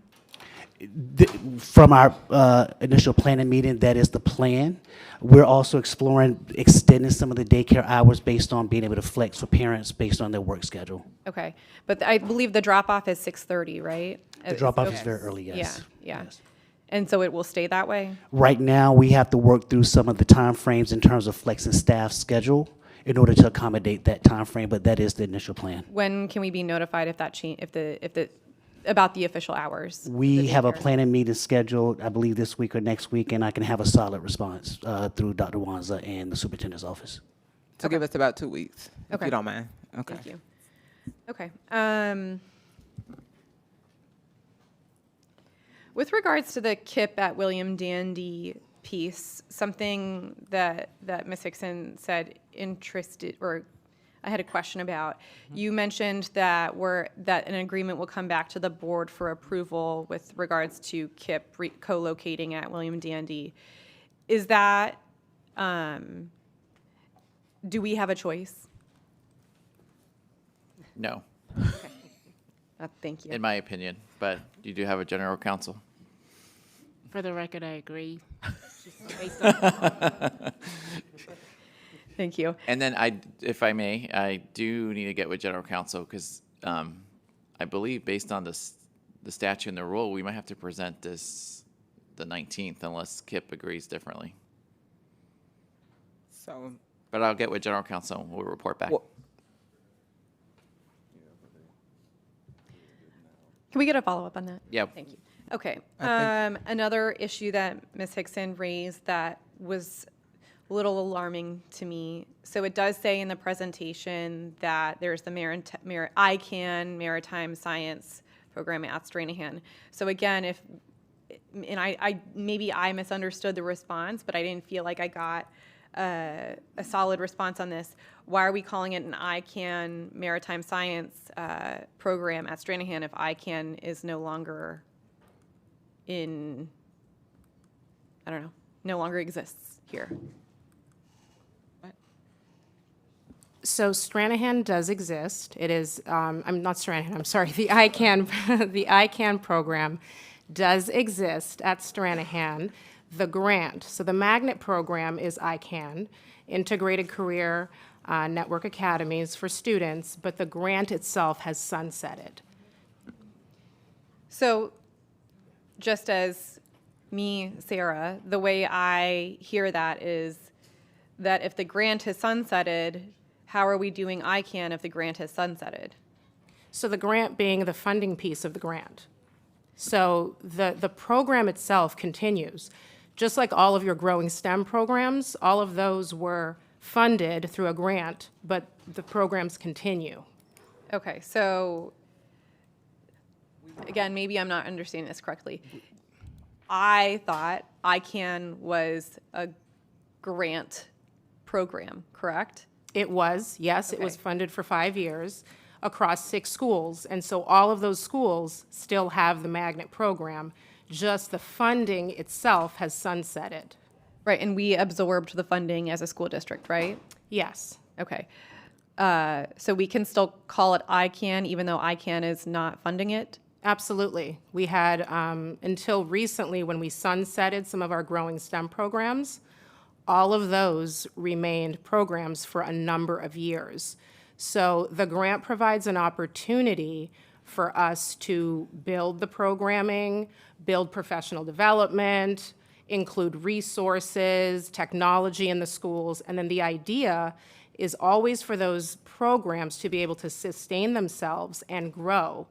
And as the community changes and as needs change, you do have the opportunity to expand pathways or to shift away from the original programming. So you have currently 6 schools on ICANN that sunsetted. That grant sunset around October of last year. And you currently have 6 schools that are in a vertical alignment for ACEs. Okay. Okay. So I guess I would like a follow-up on the funding that we are providing to Stranahan High School to start the Maritime Science program. Sure. Okay. The Ms. Leonardi, while Yes. you're finishing that thought, the child care hours are going to remain the same next school year for Whidden. Awesome. Okay. Thank you. On page 4, it outlines the schools that we're consolidating. I would like to see I would like to see a formal plan on what we're doing with all of those properties, which brings me to my bigger point around like Siegel and North Fork, and as we move forward with consolidations, if we're not relocating departments to some of these properties, we're surplusing them. I have not really felt like the process we have for accepting proposals has been as tight as it could be. So let's just talk about Siegel for a moment. I know we had been engaging with the city of Fort Lauderdale. Privately, people have approached me about different proposals.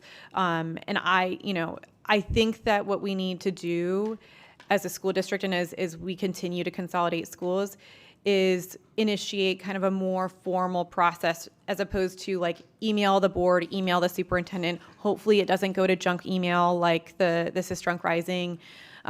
So I think we really need to be like loud and clear about like Siegel, for instance.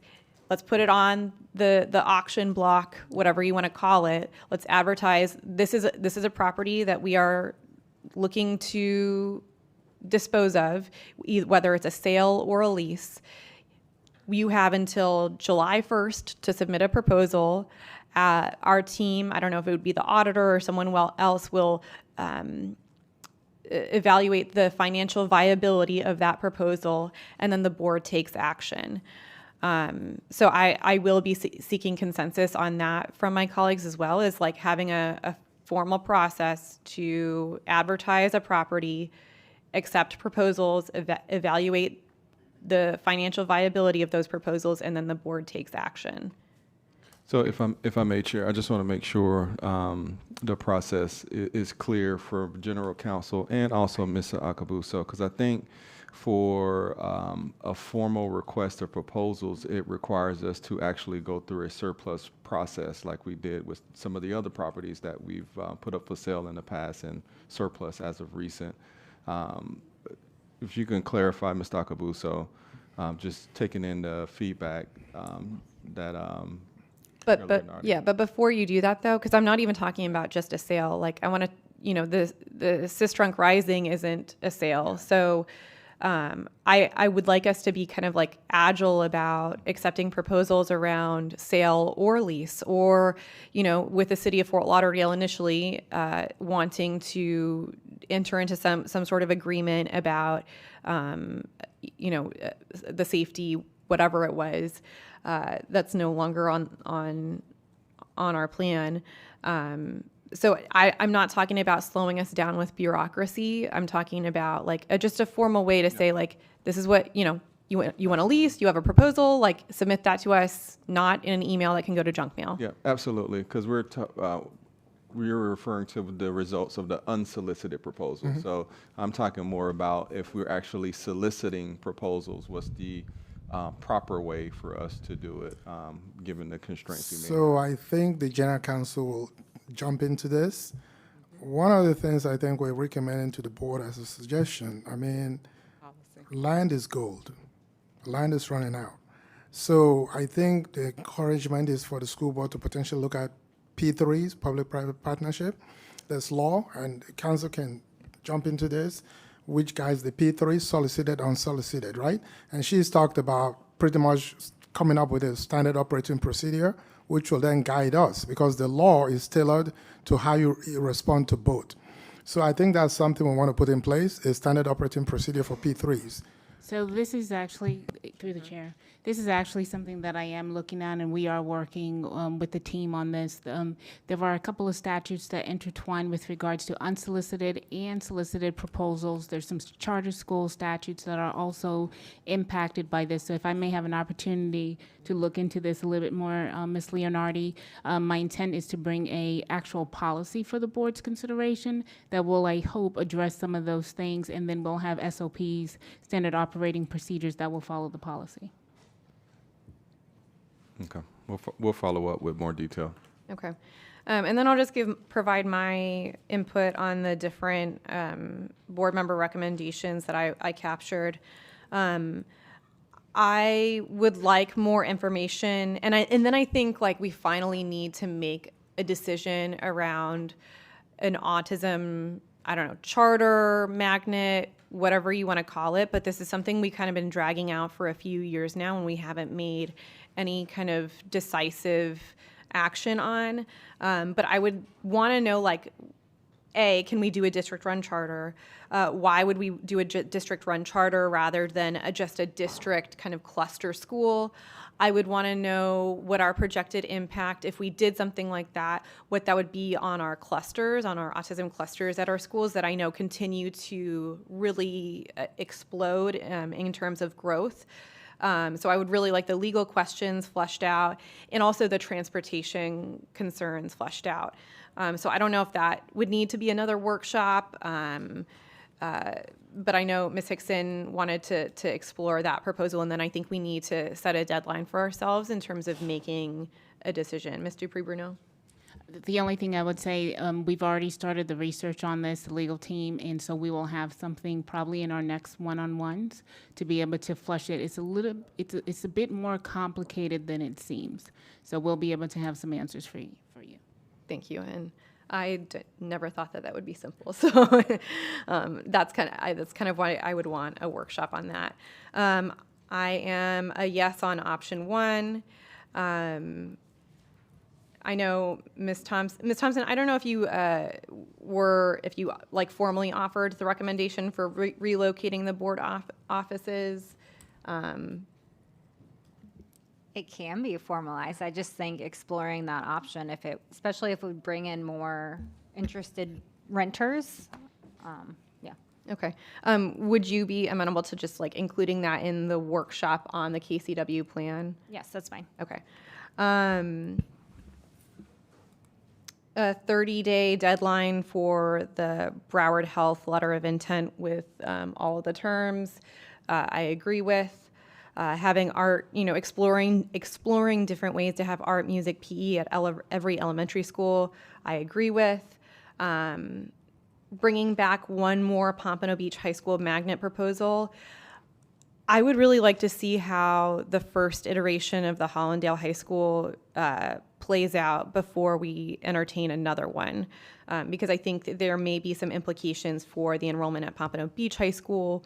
So I would like to, before we explore that, I would like to have some time to analyze the data on that.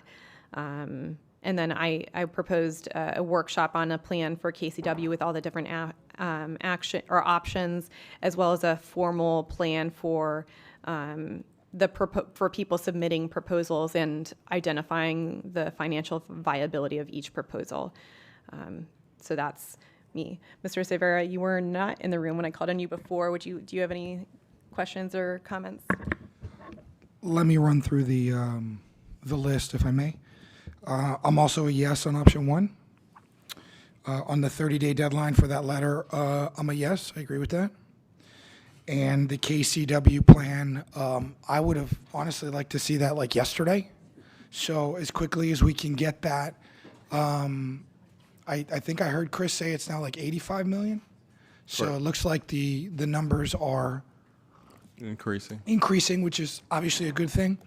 Mr. Severa, I'm so sorry. Like, there's 3 different people talking to me, so I didn't capture after you said the KCW plan. You wanted that yesterday. I'm so sorry to have you go back.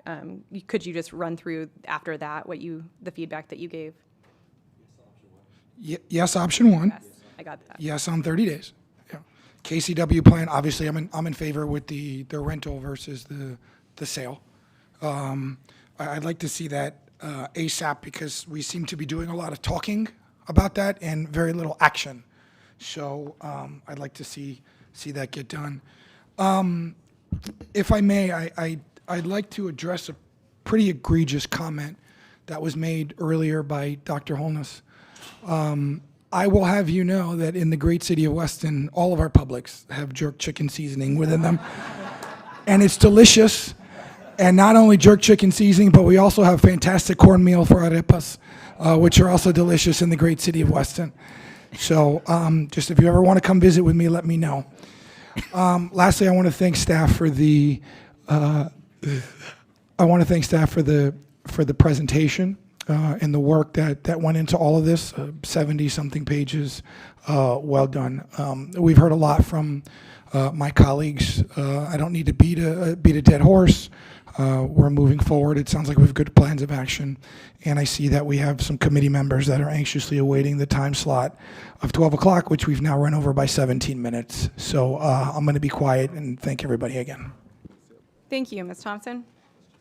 Thank you, Chair. I just had a question about the 30 days because my understanding was that staff needed us to say something about the terms. And so us just saying, like, let's wrap this up, I don't think, unless I'm misunderstanding what's happening here, I think we need to give more feedback than that. So I was going to come back for that and one other thing. But before you go there, Ms. Leonardi, I think I heard the board's consensus on option 1, right? I think that's where. Yes, there is a, yeah. Okay, but I want to make sure I have the right board identified committees. And last year it was the DAC, representation from DAC, the 3 area advisories, ESOL, ESE, and the diversity committee. I think that was it. Right, Joe? I think those were the committees. So that gave us 7 reps, which is fine. The 9 board members split us at 16, and then the superintendent one is the tiebreaker at 17. So I just wanted to publicly say that. Okay. Ms. Thompson? Thank you. So back to the Broward Health. So my understanding is the sticking point is the Eagles Haven because of the different variables included. Is that correct? That is correct. The main thing is the build out, which I said the creation of space, right? Which is the build out is translating to build out in the contract. That build out has a price tag of going up to 1.9 million, right? So what John said is out of room is like they're proposing to take out that component and then offer an additional $1 million. So we just need direction because that's what's been, we have some other minor issues, but that's the key sticking point because we don't feel that the board is going to be stuck with, between close to $500,000 to 1.9 to potentially build out space. Okay, so currently, if the deal went through right now, how much are we looking at? So Broward Health's total offer was $14 million for the purchase of the property, and then $1,242,337.78 for the value of the 6,500 square foot. So in total, $50,242,337. Okay, $50 million. Okay. $50 million. Just say $50 million, right? That's perfect. Okay. Yeah. So I guess because I feel like we've been talking about this for a year plus, maybe.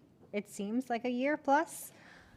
If we are able to, and I guess I don't know all of the requirements of Eagles Haven, so if this isn't an option, that's fine. But to sell the property without that requirement, and then as a board, designate a certain amount of money to, in one of our own under-enrolled campuses to put Eagles Haven there. If that's, I would first like to know if that's a viable option and then get board consensus.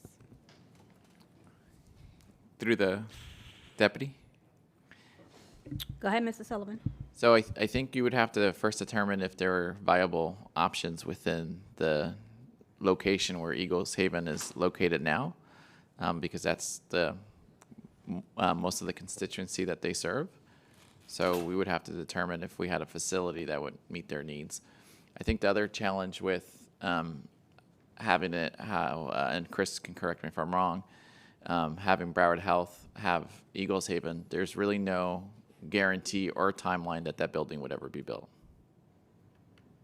So I think that's something else that the board should consider as well. So your feedback is if we took the money and put it into one of our schools, we would have to make sure that there is space available in some of the under-enrolled schools in that area? Is that your feedback for that? Because you gave two feedbacks on different things. Yeah, so I would then say it would have to be, and Ms. Hickson can jump in, but I think it would have to be in a geographically similar area of where Eagles Haven is now. But I think the other part to that is we have to consider hours of operation.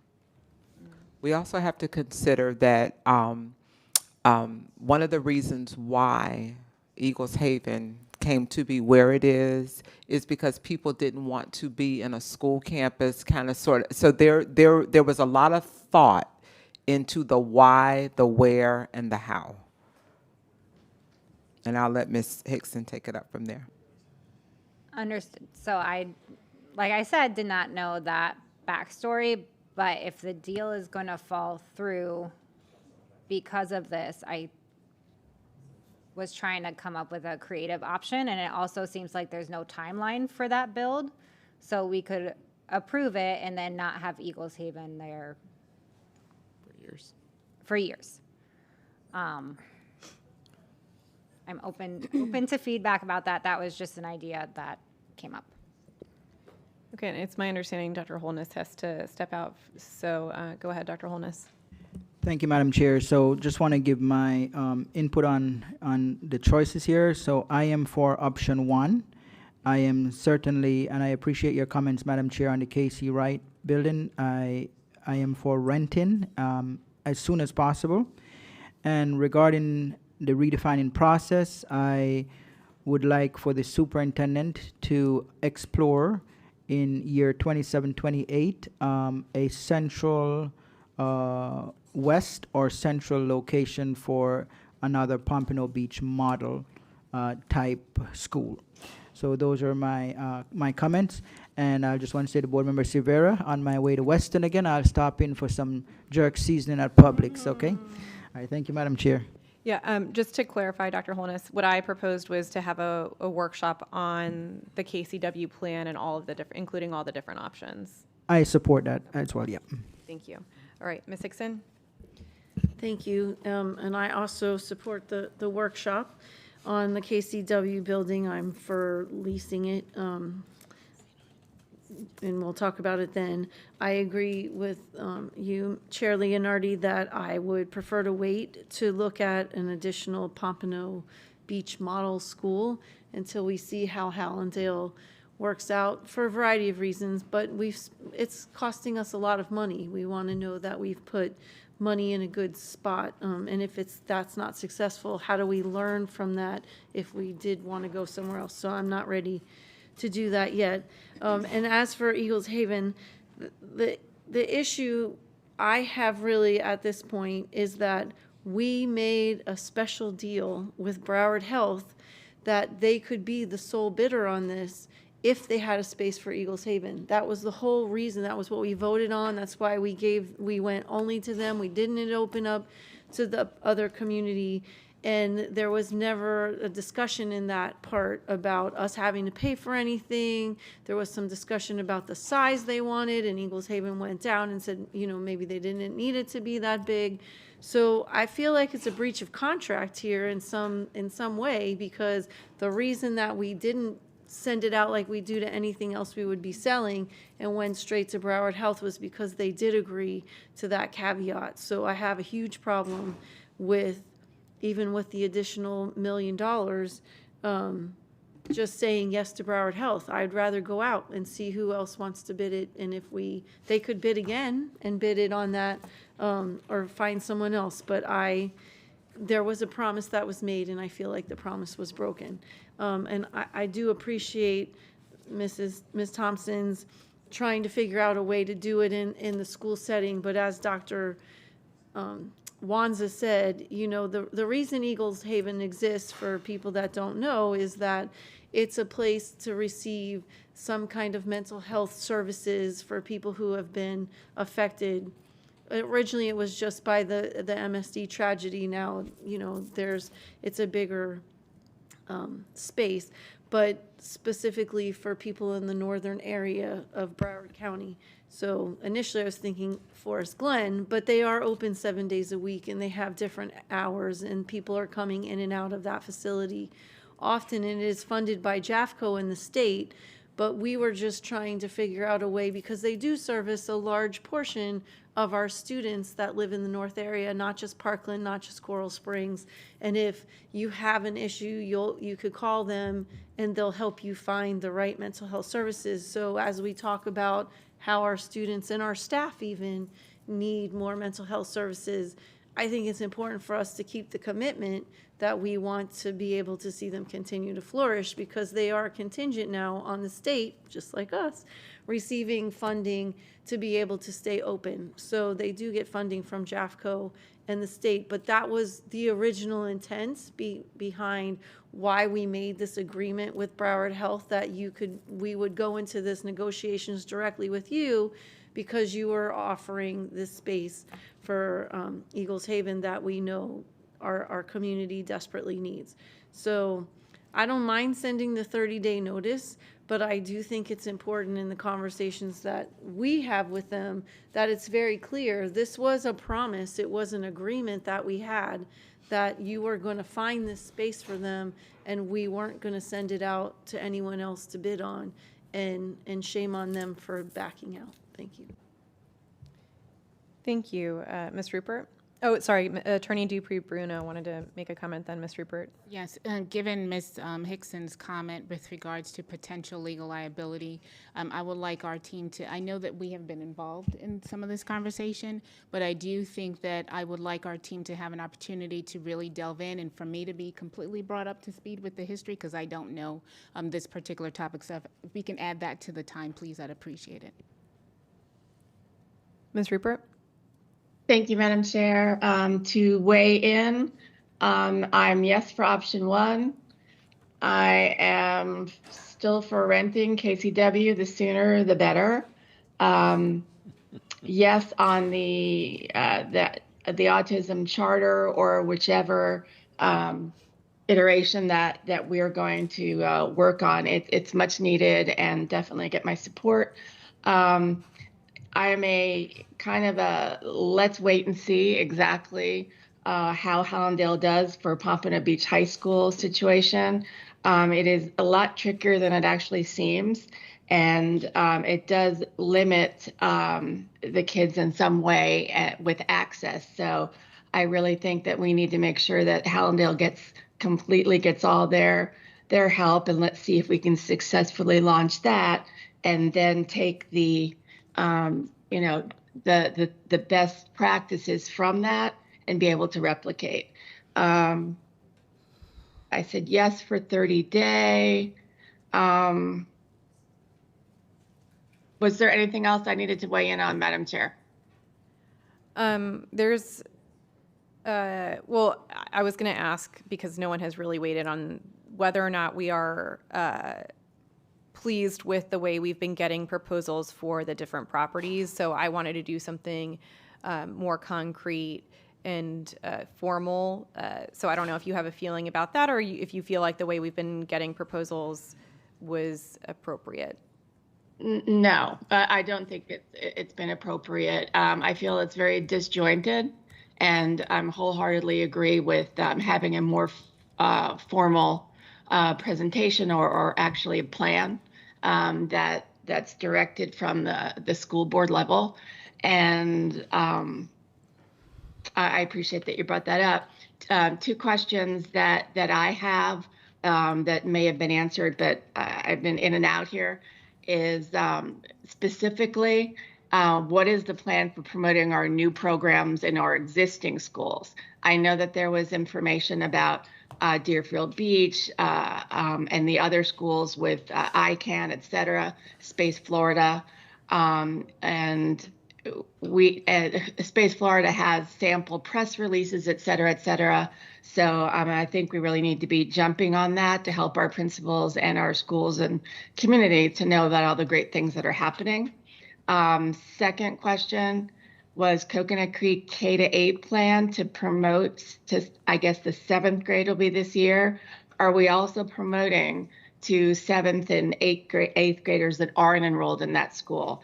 And I will take those two answers as a follow-up. And I think that is it, except I'm sure that the DAC and that the board members probably already discussed having a better line of communication when it comes to breaking down the, when we have a breach, so with Canvas, et cetera, that there needs to be a better communication system to parents, to the students, to our workforce. And I know it wasn't isolated to Broward County or even Broward County schools, but I would like to have seen a better plan out to the public and to the school board to find out exactly how we're moving forward. And I'm not sure that any notification went out to our parents and our community. So just someone could answer that question. And if it hasn't been done, then a follow-up will be fine. So I leave it up to you, Madam Chair. If the question was already asked and answered, then a follow-up will be fine. If not, what is the plan to move forward? Did staff capture that for follow-up? I have. Yeah. Okay. Thank you. Yes. Yes. So Thank you. They'll be providing follow-up, Ms. Rupert. Okay, I appreciate it. Thank you. Thank you. Dr. Zeman? Yes, on Casey Wright, I just didn't get to share that. Yes, on the process review, particularly, Chair, if we can emphasize speed. It's one issue to kind of follow good business practices, because literally this is a business function. We're selling a piece of property. So things like letters of interest and terms and things like that, should be just kind of a normal part of it. So should appraisals within a couple weeks, not several months and things like that. On the 30 days, to Ms. Thompson's question, that was to get the terms on a sheet of paper and come give it to us in 30 days or less. Because verbal commitments are verbal commitments. And what we need is anybody that we offer to sell it to come in writing and say what they're willing to do. I'm with Ms. Hickson, though. If they're not willing to do everything they said when they negotiated in this room over a year ago, then I'm ready to say thank you very much and find somebody that has more value in that land. Thank you. Thank you. Ms. Bowman? Thank you. I agree with option one. I would like to see the KCW plan for renting. But if we could make that very comprehensive by floor, square foot, comps, and then also how we're going to set this lease up, what are the tenant responsibilities, landlord responsibilities, so we don't have to invent the wheel or reinvent the wheel, because I think there's definitely options that you can present to the board so that we can kind of limit how much time we have to spend on that. And then I agree with waiting to see if Hollandale works. I feel like it's going to, but maybe we could at least give it the year and then revisit for the Central to see how we're doing. And then in terms of the Parkland property, I think we should put it on the market. We spent a lot of time being lowballed when it was outside of our policy to begin with. And then we were supposed to have a contract, I think, in March. So we're just letting the land sit fallow while we wait for this. So I guess if you want to do a 30-day notice of intent, but I thought we already did this like back in December or something. We've been through this exercise already. So if you want to do 30 days, that's fine. And I know there's complexities in having Eagles Haven there. So if that's not going to work, I think we need to put it out and get the best price we can for it. And that's it. Thank you. Okay. I guess, I don't know, that I haven't really captured a consensus around the Broward Health piece. His staff. Through the deputy, I think the only clarification staff needs is if Broward's Health's final offer doesn't include Eagles Haven, are we permitted to bring that to the board, or we to continue to negotiate until we resolve that issue? Dr. Zeman? I think what we asked for is in writing, what are you offering? Because this verbal is not the way business is done. You don't, especially when you're selling to a committee, you absolutely want it in writing because you don't want 9 people to have different opinions of what they heard. So get it in writing, come tell us what you're willing to pay. You know what the deal was, and for me, it's a yes, no. Did you comply with everything you said you would do? That's simple. And that's also a good business principle. And so the issue is bring us in writing what your offer is, and we'll look at it and see whether it's compliant. We don't disagree with that, but if their written offer doesn't include Eagles Haven, do we bring that to you, or do we continue negotiating? I think the intent, Chair, I'm sorry. Can I just interrupt for just 1 second? Just because I have heard that there may be some legal liabilities involved in this, I would caution the board to not further discuss this. If I can please have an opportunity to talk to my team, talk to staff, so I have a clearer understanding, and then I will make sure that the board has the information that you need. I'm just cautious because of the comment that Ms. Hickson made. So we can report back we're here next Tuesday. So we can report back next Tuesday. That's even beaten to 30 days, Chair. Yep. Wonderful. All right, Ms. Hickson. Thank you. I just wanted to weigh in on the proposal thing. Ms. Bruno said something about bringing a policy in a SOP, so I would be for that. And I just wanted to quickly say, my issue is not Stranahan being called an ICANN, because I get that part of it. My problem is that it's a new program. I don't think it falls under the umbrella of ICANN. So that's where the concern was with that, so thank you. To Ms. Hickson's question, though, about bringing back a policy for the proposals, how long is that going to take? So I will have something for you, because I actually can have it for you within the next 7 days. Doesn't necessarily mean we need to have rulemaking just yet, because I want the board to give me some information. I would like to present some thoughts to you at our next one-on-one. We have one-on-one scheduled for Monday, so I can add that to the agenda. I guess my concern, to Dr. Zeman's concern as well, is like speediness in the timeline. Like, I don't want some properties just sitting vacant for the next year. So that's my concern around a policy. I mean, I understand that we need to codify things in policy and all of that, and that's our job as a board. We've known we were closing or consolidating Siegel since the fall, and we've done nothing with about the property for months now. So what I will say through the deputy is, depending on, so obviously we thought we had a plan that did not materialize. And so there's still opportunity, even if it's staff relocating there. I can tell you, I don't think that the building will sit empty for a year. But if the board wants to entertain doing something different, then we wouldn't move staff to move staff to move staff is what I'm saying. Okay. Ms. Pullman? I was just going to weigh in that I agree with having the policy and then emphasizing speed. Sorry, could you repeat that? I was weighing in that I agree with having the policy brought back by General Counsel, so we have a framework to work with, and then we can work on expediting our processes. And I'm really glad that you brought that up. I think it's really important, and it'll be very good to have that in place moving forward. So thank you. Okay. Anyone else? I'm sorry. Through the deputy, through the chair, I just wanted to add some clarity. Currently, we have 6 properties that's been surplused. So I'm trying to separate what we have currently that the board has authorized to go forward versus proposals being coming in, which is a good direction, right? So I just want to make that clarity. So we have 6 properties that are vacant. Vacant and surplus, and we're getting ready to put that down on the street. And then we have 2 in Parkland, not the trail sand, is the wedge, which are came through a dedication. So those are not surplus. So we have 8 properties, which may be going out for sale, 6 right now. So I just wanted to make that distinction for clarity. Okay, thank you. Anyone else? Ms. Hickson?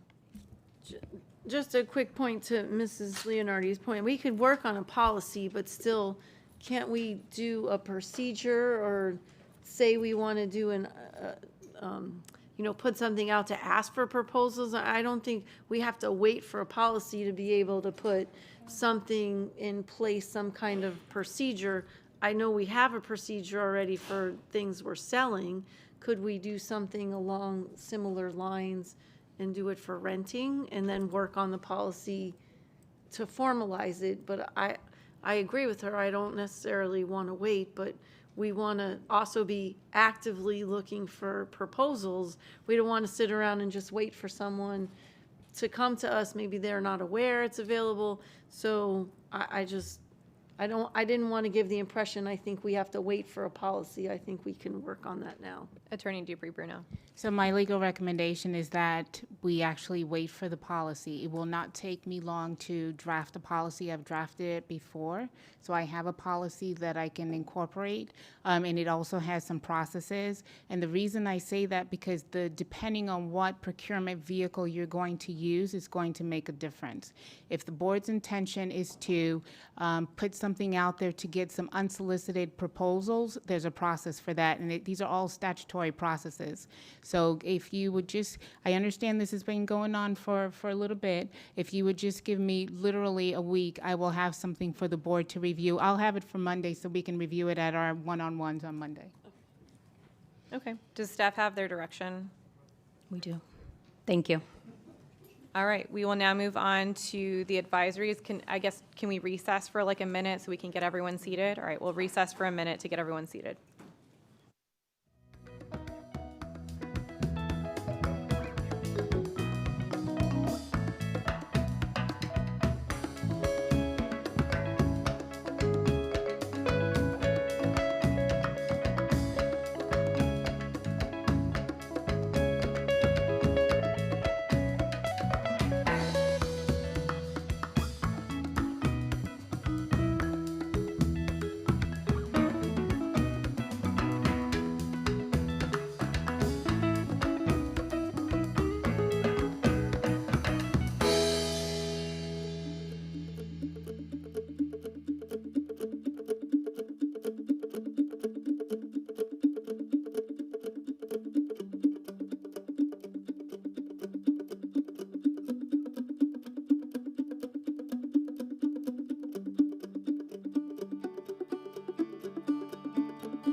Thank you and good afternoon. And thank you so much for your patience with our redefining discussion. So our next item is our committee reports. Each committee will have 5 minutes, and just as a reminder to my colleagues at the end when we're asking questions, it is up to the board member who has the floor to call on different committee chairs. So we have reports from the following. I don't believe we have audit here. Broward County Association of Student Councils and Student Advisor to the Board. We are ready. So good afternoon, Chair, Vice Chair, school board members, superintendent, and Broward County Public School staff. Lennon and I have had an honor of serving students throughout this year, and it truly has been an honor.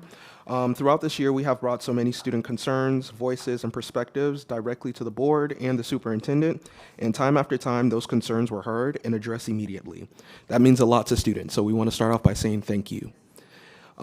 Just to jump briefly into the report, on April 24th, the Broward County Association of Student Councils, BCSC, has elected their new officers to represent students for the next upcoming school year.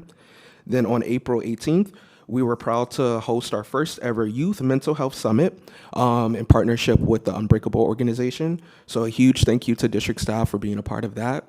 It was a wonderful event, and we still hear good remarks from that day until now. And we also want to say a huge thank you to the Parent and Community Involvement Task Force for being the blueprint for Parent University, which we end up having a student university online. And students were really happy to hear about after high school what to expect in college and career readiness. And the biggest highlight was you can start early. And that was the biggest highlight that students received, especially even in 6th grade, they're offering scholarships. So that was a great opportunity for students to realize and understand that you can start now. And then for lastly, May 19th is our last day on the board with you guys. So, so Lennon and I are so excited, but we are also so sad. But it truly has been a great year being with everyone, so thank you. Thank you. Next up, we have District Advisory Council.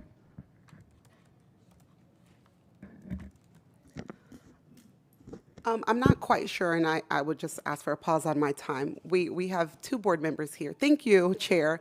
And, Dr. Zeman and Hickson, we don't even have a majority of board members here. It's extremely disrespectful.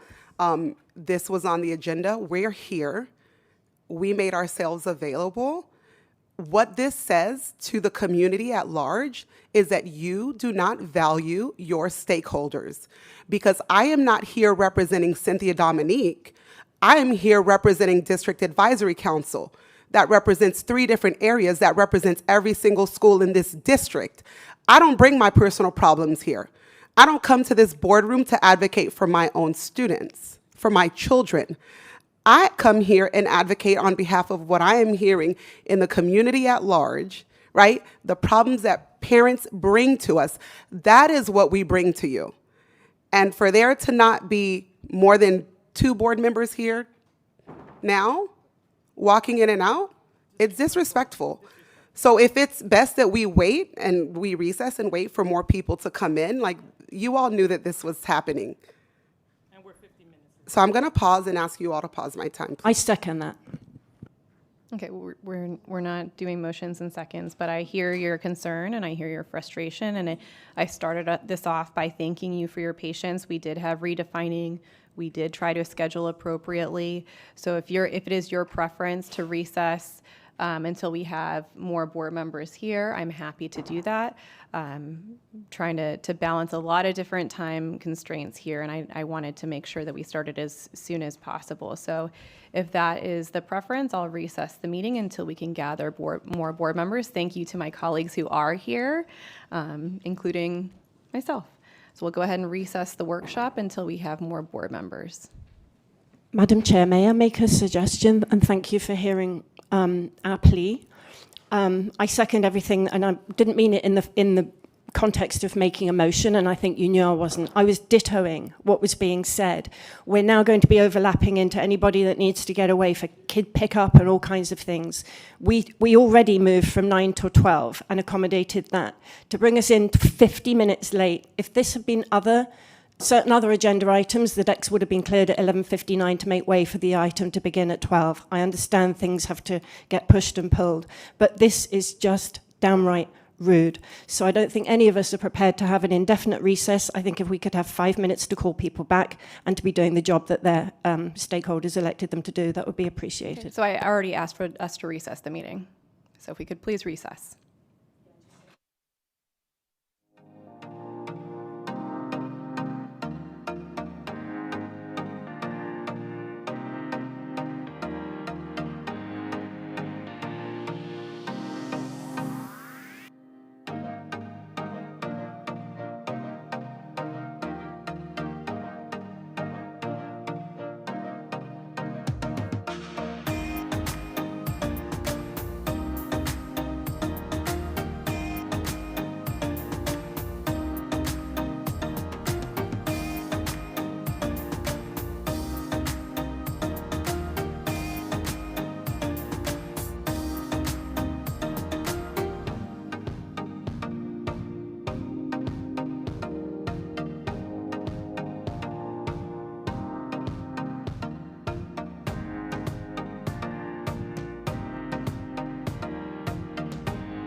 right, welcome back. We will go ahead and restart. District Advisory Council. Good afternoon, Cynthia Dominique. I'm a parent and chair of District Advisory Council. Our last general meeting was on April 8th. We thank you to Dr. Wanza, Mr. Anderson, who came out to speak with us and receive some of our feedback. And we also had an amazing district partner, Kenneth King from Children Advisory Council, come out. And we're very thankful for everything that they do for our students and all the ways in which they support our district. So let me get into a little bit about redefining programmatic changes and strengthening enrollment, because that was a subject that we were talking about. One of the things that came up was school choice. And currently what we're hearing from parents and principals as well is that they're getting denials for school choice when their school is not even close to being at capacity. And I know several chairs, myself, have been working with different parents across the district to try to reach out to those principals, the affected parents, to see what is happening to make sure that they get into a school. But when we're under-enrolled, that certainly should not be happening. Additionally, we gave Dr. Wanza this feedback. There used to be a dashboard on the district website where you could see how many seats were available in each grade level. So a parent, if there's not a seat available for you, there's no point in even applying to that particular school. Additionally, we're hearing a lot of sibling groups not getting accepted. So one student gets in and then the other student gets in. And we have to find a way to better streamline the process to accommodate families if we want to keep parents in Broward schools. Because you're not going to put one kid in one place and another kid in the other place. So I hope that that's something that we can get worked out and get that information in a public-facing platform like it used to be. Additionally, when we have the redefining conversations, a lot of what we heard from the community was that they didn't feel like there was enough engagement and dialogue. They wanted more information about why this is happening, to Dr. Zeman's point earlier. Why are we doing this? And putting in the cost of all proposals beforehand would be helpful. Like sitting on the boundary committee, many members felt like they were making a blind and emotional decision because you didn't have the cost. You didn't have the transportation cost. You didn't have the cost of what it would be to close the school or revamp the school or make the changes that needed to be made in order to make it a K-8 or whatever it is. In terms of the combination schools, the biggest concern that we've heard in that area is the dismissal times. And I know that Dr. Wanza and her team, they have a task force, they're working on that, but that is a concern for many of those parents in K-8s and 6 through 12s. Mr. Anderson spoke about our bustling aftercare, before and after care program. We still have a wait list of 1,000. It would be really helpful if we can look at different funding sources to expand the programs. And he also mentioned that the cost of the program hasn't increased in recent years. But knowing the financial challenges many of our families are facing, it would be helpful if we could try to keep it as low as possible. I think that would be another way to keep people in Broward schools. Our elementary subcommittee has been meeting, and it started off with testing and educational technology. And overwhelmingly, what we're hearing from so many of the parents that we've had on over so many meetings is that they don't want all of this education technology. The students don't, in certain grades, don't necessarily want it, but particularly in the youngest learners, there is a concern about all of the screen time, the developmental and physical and mental impacts of technology use. And additionally, there are some other areas where we've been researching, such as data collection and sharing. Many of the companies we use have a lot of third-party sharing. We've seen that not all of the data policy practices are available on BCPS's website, which is statutorily required. In addition, we've had this recent breach by Instructure, and there's been no outward communication from BCPS to families. So what are the policies? What is the notification policy? Why do we have so many third-party data sharing? How did this happen, and what do we do moving forward? How do we put practices in place to ensure that this doesn't happen? Our next meeting is tomorrow night. We're going to have Mr. Sullivan out to review policy 1070 as directed by the board. All are welcome. Thank you. Thank you. North area? Thank you. Nicole Morse, North Area Advisory Chair. At our last North Area meeting, we had facility staff out to address ongoing facilities concerns. We had Dr. Zeman out to talk about the referendum and to answer general district questions, and Dr. Lozano to discuss proposed changes to the org chart. A major concern consistently raised by our members is the impact of staffing cuts at their schools. Despite assurances from staff, families are seeing reductions even at schools with growing enrollment numbers. While we understand the district's intent is to adjust staffing first and then add teachers back as needed, parents and committee members express concern that this approach creates instability and uncertainty for students, families, and staff. There is significant worry that these reductions will lead to disruptive class and schedule changes once the year has already begun. I will say at Riverside Elementary, for instance, they have an EBD class that is on a wait, and they have let go one of their teachers. Another major concern we are reportedly hearing from parents involves students, again, being denied school choice opportunities despite schools being under-enrolled. While each school does have an enrollment dashboard available, it is difficult for parents to locate and does not provide the level of transparency that we are seeking. The dashboard only reflects the most recent enrollment count and does not show seat availability by grade level or special programs. So in the past, you could see the seats that were open in grade levels and special programs, and now the enrollment, what it reflects is exactly what you would find on the demographics and enrollment planning tool. So we would like to be able to see in real time what seats are available. Let's see, there's also significant confusion regarding how reassignment and school choice seats are determined. For example, we have a middle school in the north that opens seats despite being at approximately 115% of their permanent capacity.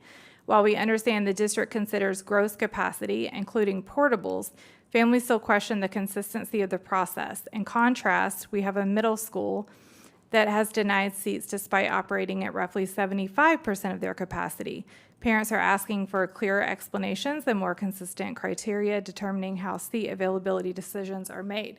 We have asked school choice to come out to our next meeting. We're hopeful that they will be able to be there. I will say a couple of years ago when we brought the school choice policies back, we recommended that we allowed that the enrollment for school choice be 110% of permanent capacity because schools that didn't have portables were not allowed the same enrollment. So you may have a school that is not using their portables, but the portables are considered, and even the core capacity remains the same. So it's an unlevel playing field when you have schools that have portables and schools that don't when it comes to school choice or deeming a school over-enrolled. Last week, I had the opportunity to tour Coral Springs High School to observe the ongoing construction projects. I was disappointed to learn that the school is still experiencing AC outages despite receiving a new system last year. The air conditioning was out on the day of my visit. Regarding construction progress, I was informed that the upstairs bathroom renovations are expected to be completed by the end of this school year. I want to remind you that this has been going on for 3 years now. Since 2023, these bathrooms have been inaccessible. For nearly 3 years, this project has not only been an inconvenience for students and staff, but also a major eyesore. Throughout the school year, we have received numerous complaints from students, parents, and teachers regarding the conditions and delays. Just recently, students specifically raised concerns about the construction during the Teen Political Forum held in Coral Springs, underscoring the level of frustration being felt directly by the student body. It is especially disappointing when we see schools that are already under-enrolled not being properly maintained. Poor facilities conditions will undoubtedly lead to additional enrollment loss. School pride is important, and when long-standing maintenance issues remain unresolved, it becomes difficult to attract and retain students. To Dr. Holness's point earlier, a school can have the best programs, but if you can't get past the front door, the aesthetics, the mold, the carpet on the wall from 1975, the lack of AC, they're probably going to turn around and go somewhere else. Lastly, we're still waiting to hear about vape detectors. We were told we would have them by the end of the year. We would like to have an update on those. And I would like to say, I believe it was to Ms. Leonardi's point, the innovation zones. I love the idea of the innovation zones. I kept my son in his feeder pattern because I wanted him to remain with his friends. I believe it provides community integrity and keeps kids in our schools. Thank you. Thank you. Central area? South area? Good afternoon, Chair, board members, Dr. Fulton, Linda Ferrara, giving the report for our Chair, Antoinette Bailey, who is not able to be here today. Our last meeting was on Wednesday, April 15th, and we had a presentation on Brace and Zello. The presentation was given by Ms. Lucretia Cooper, she provided an overview of the collaboration between Brace Advisors and Zello to strengthen college, career, and life readiness for students across Broward County schools. It was identified that there needs to be better communication to parents in informing them of the benefits of using Zello. Many of the parents that were at our meeting, and considering it's April, had no idea about Zello. In the past, there was communication that had been sent out through Parent Link and other emails. There seems to be lacking this year. We also discussed the meta glasses, and our final meeting for the school year will be May 20th at Pines Collegiate. Thank you.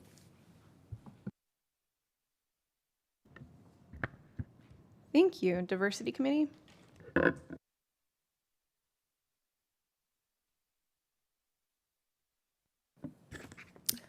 Good afternoon.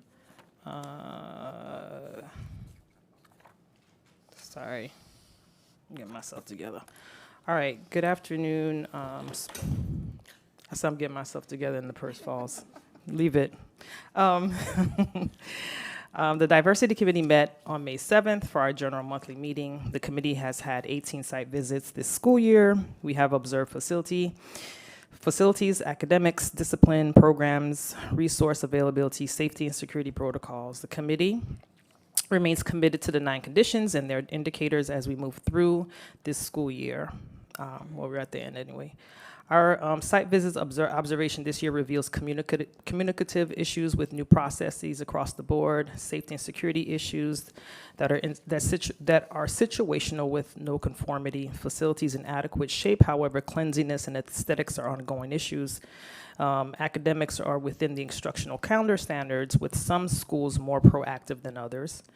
We still see some challenges with Maximo and school facility managers with work orders. We did see great schools. There were some great schools with awesome programs, but the public doesn't get to see them because marketing is not so great here in the district. So that's one of the recommendations, is to kind of really market. We have a lot of gems here in the district, and we're not marketing them like we should. The committee discussed the annual report and areas that needs emphasizing during the presentation later on today. We revisited the technology rollout.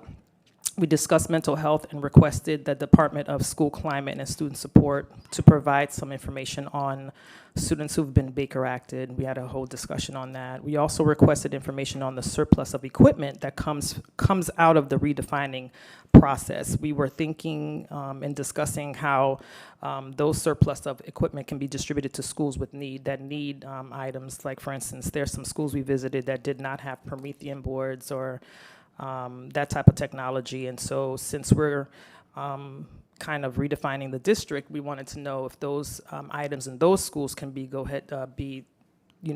distributed out the district to schools that are in need. And I'm pretty sure probably that's something you guys are working on, but we would like to press upon you to really consider that. We passed 2 motions, one that provides for the current chair to continue as chair until the elections in September.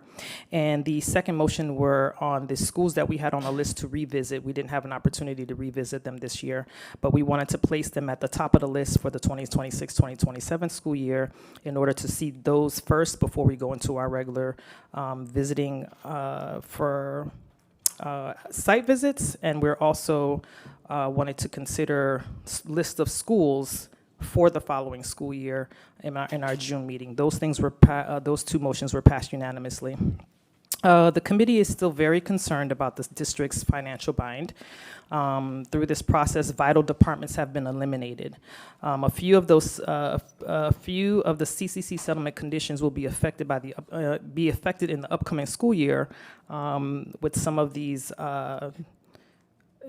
departments and/or people who were in charge of behavioral assessments and all that being completely eliminated out of your due to the new thing that you guys have to get rid of 3,000 people in 3 years.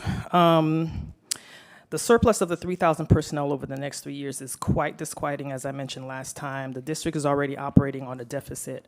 So we really want you to consider, as you make these decisions, that the personnel you have who makes impacts on children not be considered in essential or non-essential, because I believe every employee is essential. I just think that, as we move forward, I know you guys have like a rubric to go through and how you decide to make that decision, but make sure when you're making those decisions that you keep the kids in mind. Let's see.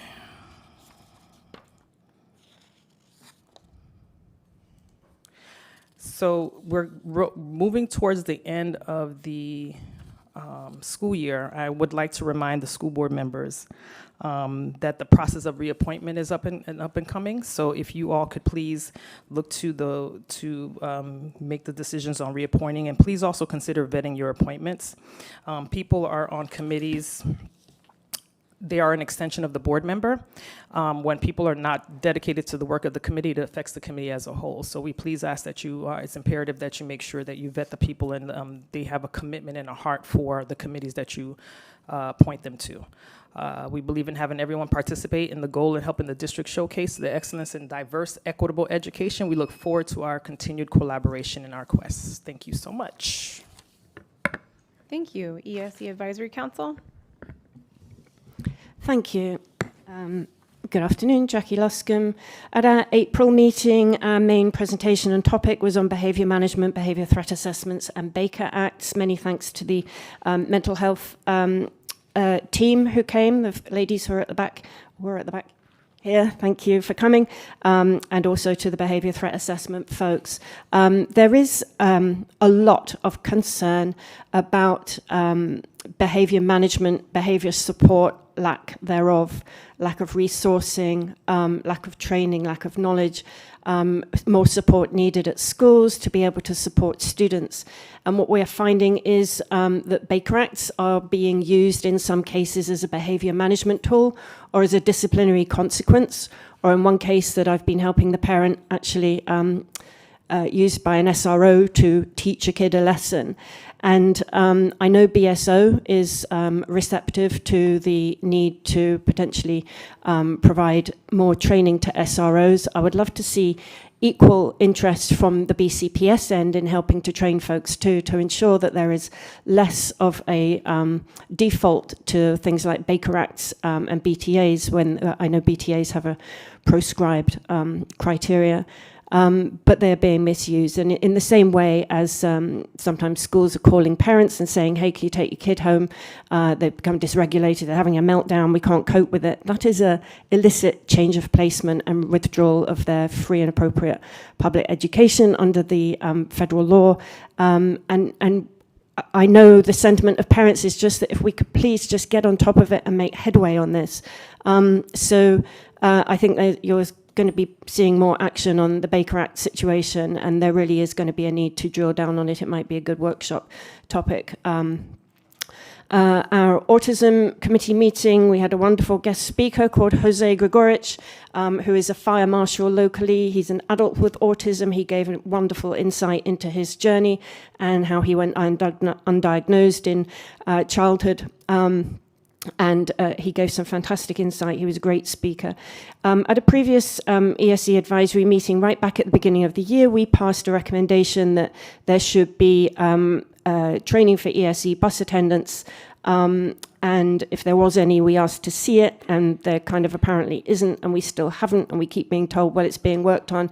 I was very dismayed to hear from the very person in transportation who could or should have been involved in working on creating that curriculum, hadn't even been told about our recommendation, would have loved to have worked for us, and is now being laid off. So I'm not quite sure what's happening there, but we do need questions asked as to what the Transportation Department had been doing to further that request if they had not passed it on to the person who could help. Elopement, we gave in a great report, I thought, about elopements, some great suggestions for tightening up procedures. We've heard nothing back. We've had zero, zilch, fat nothing in terms of feedback. And yet I gather, but only through a written follow-up to a board member, if you like, I can wait until the board members can give us their... Yeah, I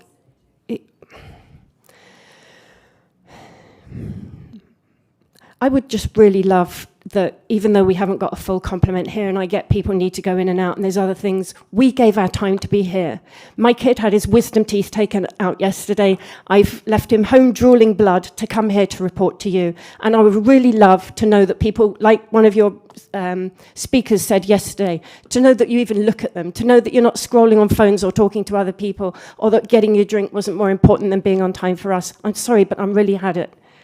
We would like feedback on what's happening with elopement, and for there to be some outreach and involvement for us at ESE Advisory, given that we provided the report on this and were the prompt for getting work done on tightening up loopholes in the district-wide plan. DHH and other school-level cuts, there's quite a backstory to yesterday's kerfuffle over the DHH teacher. We had been told that there would not be DHH teachers cut. We're finding there will be in the school-level cuts. I know it's being now looked at, but it shouldn't have taken yesterday's turmoil to get there. I feel a lot of damage has been done. School choice, echo what the others said. I'm finding problems with school choice, feedback for parents as well. Customer service, we handed in a report on this, need to know what's happening. Again, ditto elopement, we've had nothing back to our plan. And I just want to say as well yesterday, in eliminating the compliance director, ESE compliance director, I am appalled. This is going to leave a massive, catastrophic hole in ESE compliance, which is one of your biggest and most exposed legally situations with ESE currently. That is not an expendable position. You have now got an assistant to a director that no longer exists, and so much more I could report on if we had had the attention. Thank you. Thank you. ESOL Leadership Council. Facilities Task Force. Again, good afternoon. Linda Ferrara, Vice Chair of Facilities Task Force. I would like to thank Mr. Dorsett and his staff for participating in our meeting last week. It was very productive. We came up with some solutions to some problems that we are having. There was a discussion of discrepancy in work order reporting, and identification of issues with custodians not using the Maximo dashboard, leading to incomplete or inaccurate data, along with proactively addressing issues that need correction. There were ongoing challenges with employees' adoption of the Maximo system. Emphasis on hands-on, peer-to-peer, and ongoing training for all relevant staff, such as custodians, principals, office managers, and it is open to anybody within the school system to get the training, and we do really appreciate that.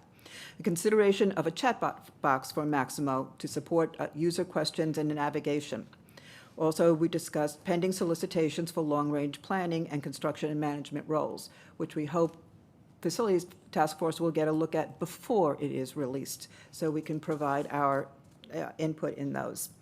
There was also discussion of staff reductions, concerns about evaluations of vendors and contractors, and the need for better tracking and dissemination to Qualification, Selection, and Evaluation Committee, so that they can make the recommendation to the board for all those vendors accordingly.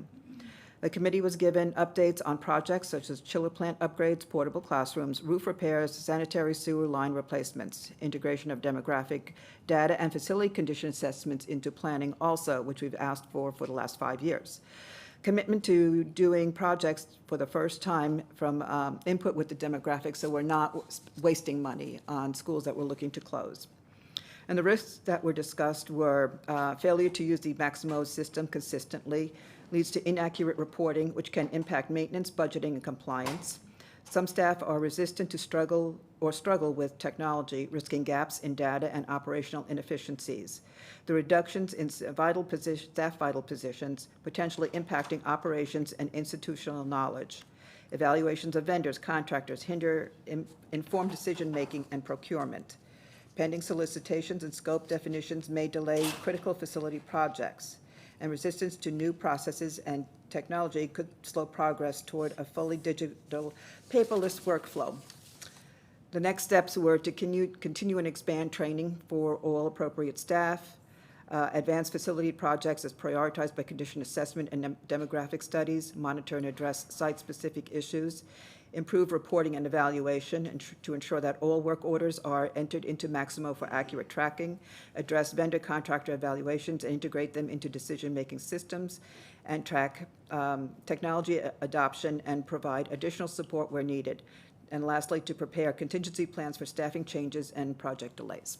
Thank you. Thank you. Gifted Advisory Council? Good afternoon, everybody. Alan Bushkin, Gifted Advisory Chair. We had our last meeting of the year last night, 6:30. I guess with all the other activities going on with the district, attendance was low. Unfortunately, we didn't make quorum, but we did get to discuss a lot about technology. What we know, AI is here, it's not going away. We need to clearly define its purpose and clarity of use for instructional and non-instructional uses. We need to protect our students, monitor and measure effectiveness, and get back to my screen so I could read. Ensure proper bias review, accuracy benchmarks, hallucination risk thresholds, content filtering effectiveness, not just in general, but across all grade bands. Why? I get this one common complaint from a lot of gifted parents. My kid's assignment's been flagged for AI. They get zeros. It's not right. It's happened to my daughter quite a few times. In her words, I'm going to quote her, "Me and my friend get marked AI all the time because we actually know how to write and use proper punctuation, science, and grammar. Like we know when to use dashes and semicolons, and it gets us marked for AI, and the teachers don't bother reading it.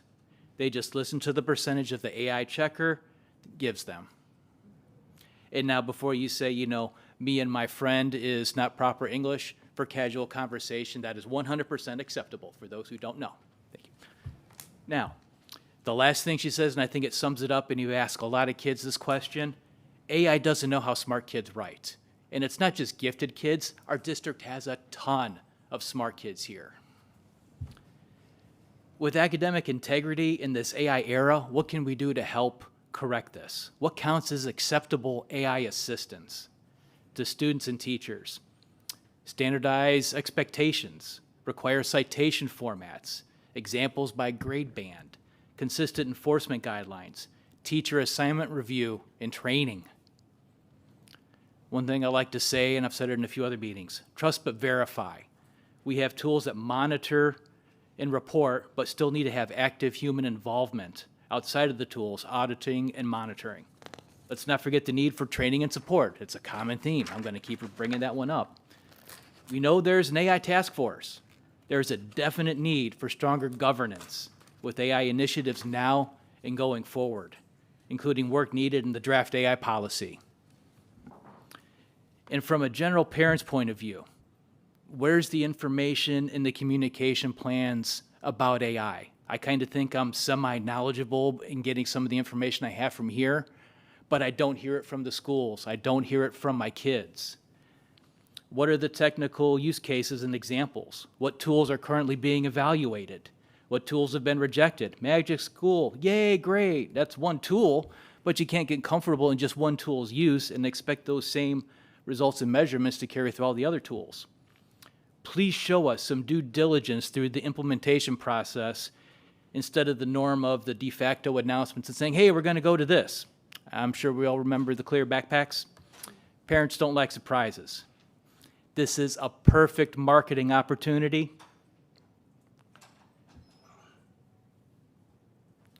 to, where was it at? Perfect opportunity to market AI to the parents and the students in the community and foster support over revolt. Another point to note is that parents can also opt out of technology within a 24-hour period. That's something we learned from a couple of other meetings that we've had. I don't think we want that to become a large problem.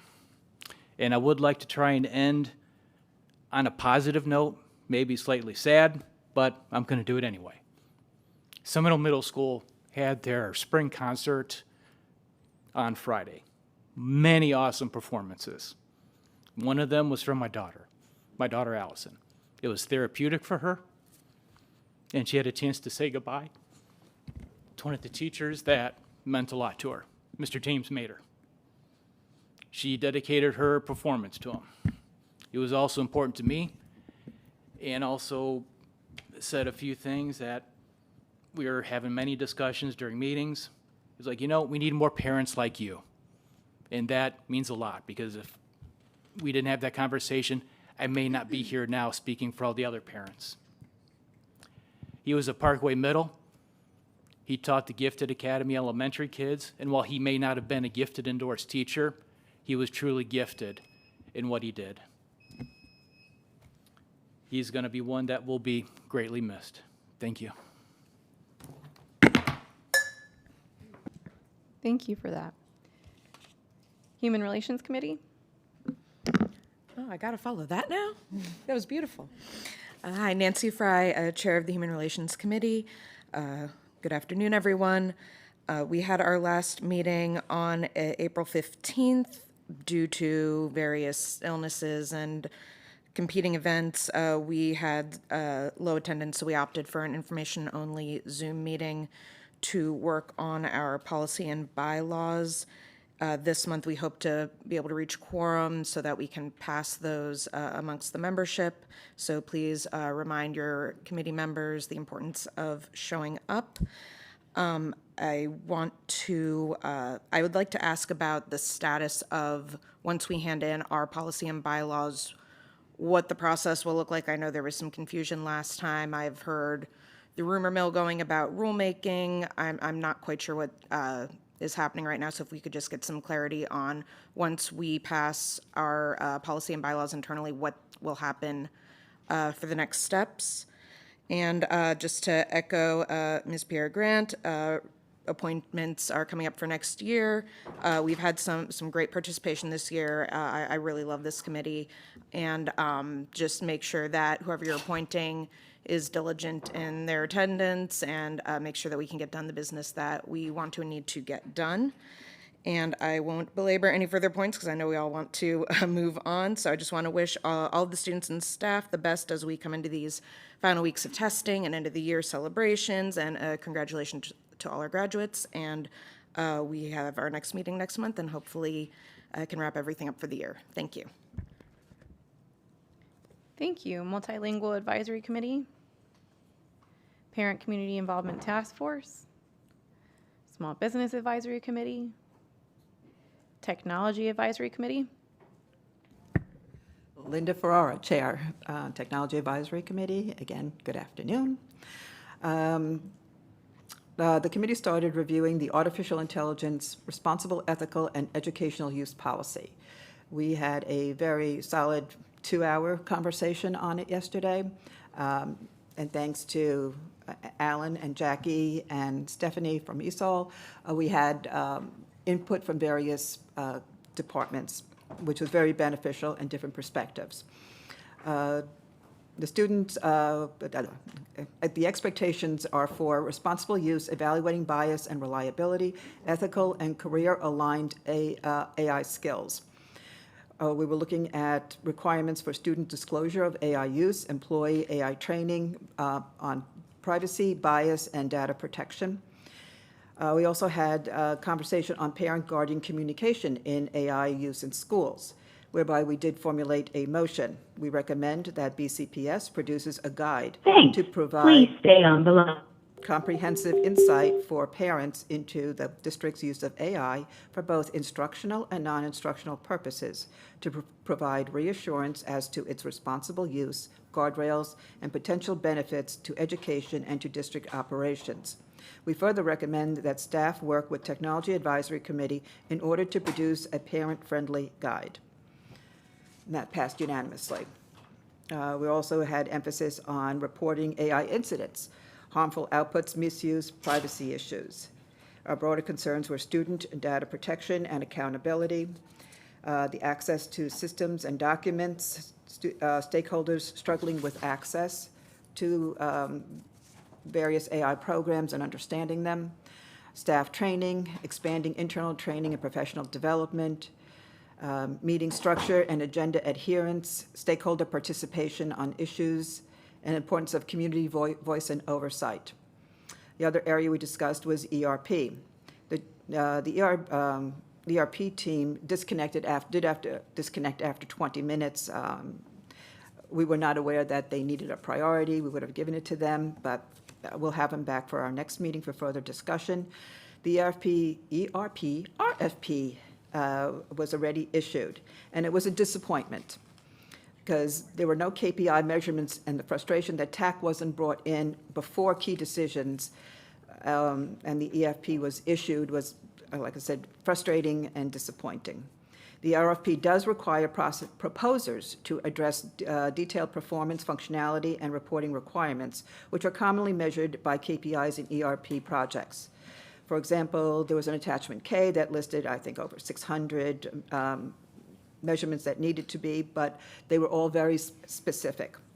The RFP should have described BCPS system's ability to support KPI tracking and reporting as part of the response to the requirements for reporting, analytics, and SLA, service level agreement.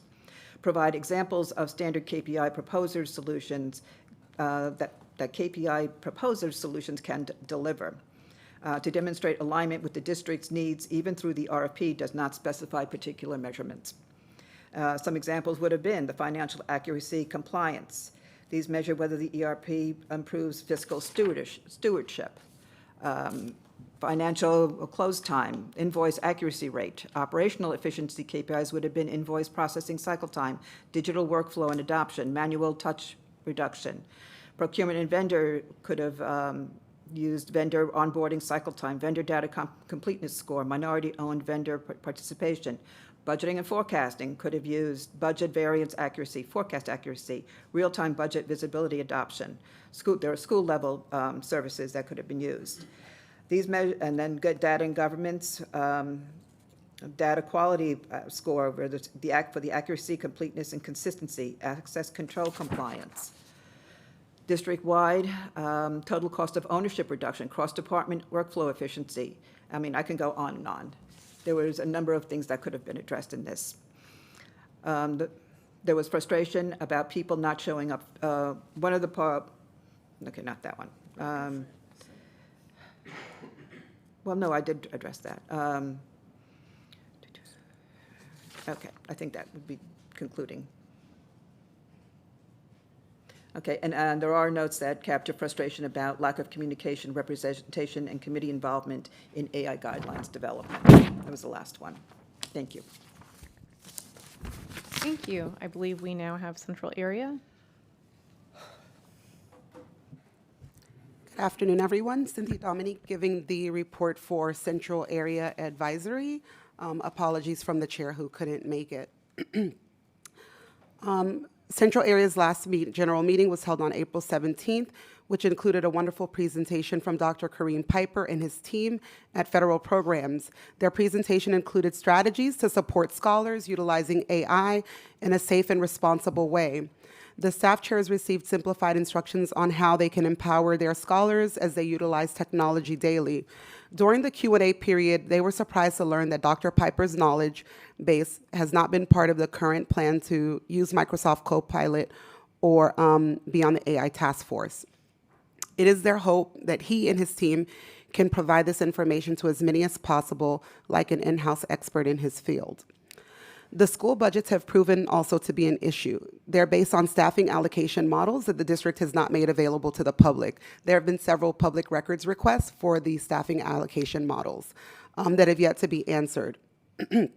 We need a commitment from the district that it intends to abide by statutory class size limits and that principals will have the latitude to quickly hire necessary teachers in August.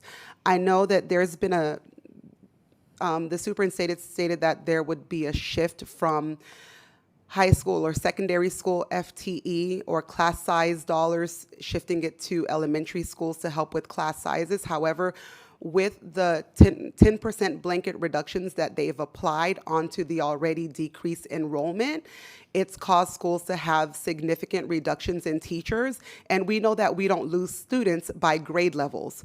So what's going to happen, you may have some grade levels that still have high enrollments, and that's going to force class sizes to be at 30 plus kids in an elementary school. We already have kindergarten classes with 25 students in them or more. And that's across the board. These concerns were also shared with Dr. Cohn, who was surprised by that. He did share them with Dr. Fulton, so hopefully that can be addressed. We did do a preliminary run of numbers randomly of schools across the district, and we looked at class sizes. Overwhelmingly, right now, many of our class sizes are above the statutory limit. We would also like follow-up on the status of block scheduling. We're hearing that it's been removed from some schools via the budget cuts provided by the district. When we had the conversation in the fall, the board was clear that stakeholders should have been included. Stakeholder inclusion should still be the standard now. There is general parent concern about the direction the district is going in terms of educational technology and AI. We heard widespread examples of students having to rewrite essays due to the faulty plagiarism. You heard that from Alan already. And there are significant concerns about student data privacy, protecting students from generative AI. And on this topic, the DAC Elementary Subcommittee, which includes many different advisories, parents from everywhere, everyone's included on this committee, they summarize concerns surrounding educational technology, screen time, AI, online safety, student data privacy, and express parental consent in a white paper that was forwarded to all board members with supporting documentation as well as recommendations. And the hope is to collaborate on these issues.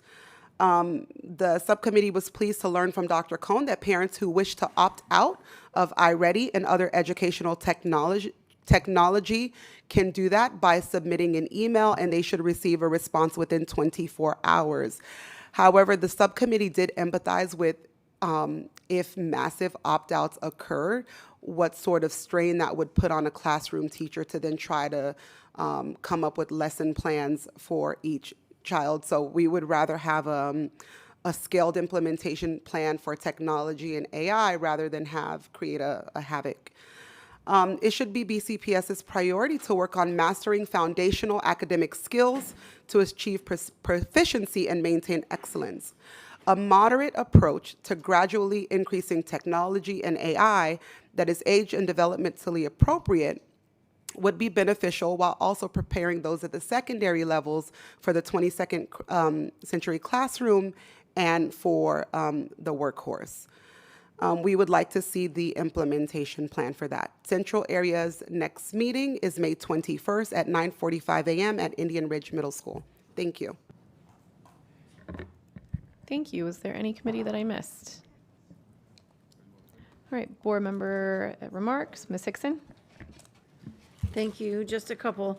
Thank you all for coming today and spending your time with us and sharing all of the information.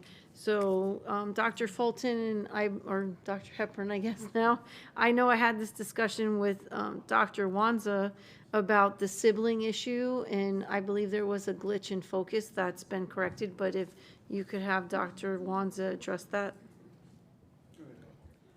Good afternoon. So thank you for the comments, the feedback. So Ms. Hickson, that is correct. So this year was the first year we did the entire choice process in focus, and there was an issue with focus actually recognizing picking up siblings, and that was corrected. And as I said to everyone, like as soon as an issue came my way, and I apologize for the frustration and the issues and all of that, but we worked to correct those in real time. And I did no less than, I want to say 6 or 7, but it was one of the things that we have to make sure we're working with the focus team. So as we go through the process for the upcoming school year, that is a call out. Okay, thank you. And on that same lines, can you explain explain to us how it is schools that are under capacity, that are taking reassignments, are having people denied? So we have a process in policy that speaks to how principals work through their region offices to determine a choice seat availability. We brought this issue up at the cabinet level, had the discussion, and so we have worked to correct that with schools. We do understand that if schools have capacity and they have, people who want to make application to attend their school, we are processing those requests. What we do find is that oftentimes parents may want to apply for places where we do not have seats available. And those are the instances where we do try to recommend them or offer them seats in other places. But to the North Area Advisory Chair's comment, we did have, I did notice in one school, after having a conversation with her, had the conversation with the regional office, and that concern was immediately addressed. Thank you. And Dr. Hepburn, a couple of people have mentioned about a dashboard that would indicate what seats are available by grade level. Is that? I can speak to that too. So in prior years, what we did, it was at every 12-week what the enrollment was. I will tell you that it is a little bit challenging to offer in real time every time a seat becomes available.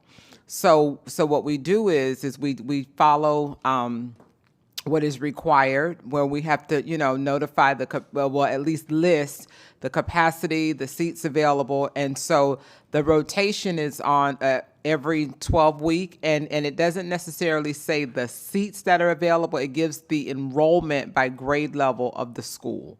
So we have worked, and we are working with IT to actually do something a little bit different on the school's actual website, so the parents don't have to go all over the place. That essentially when you click on school, and when you go on the website and you click on the school and you click on the detail button, where it actually drops down with the enrollment. And I'm working on that table because I think that is what needs to be a little bit clearer for parents.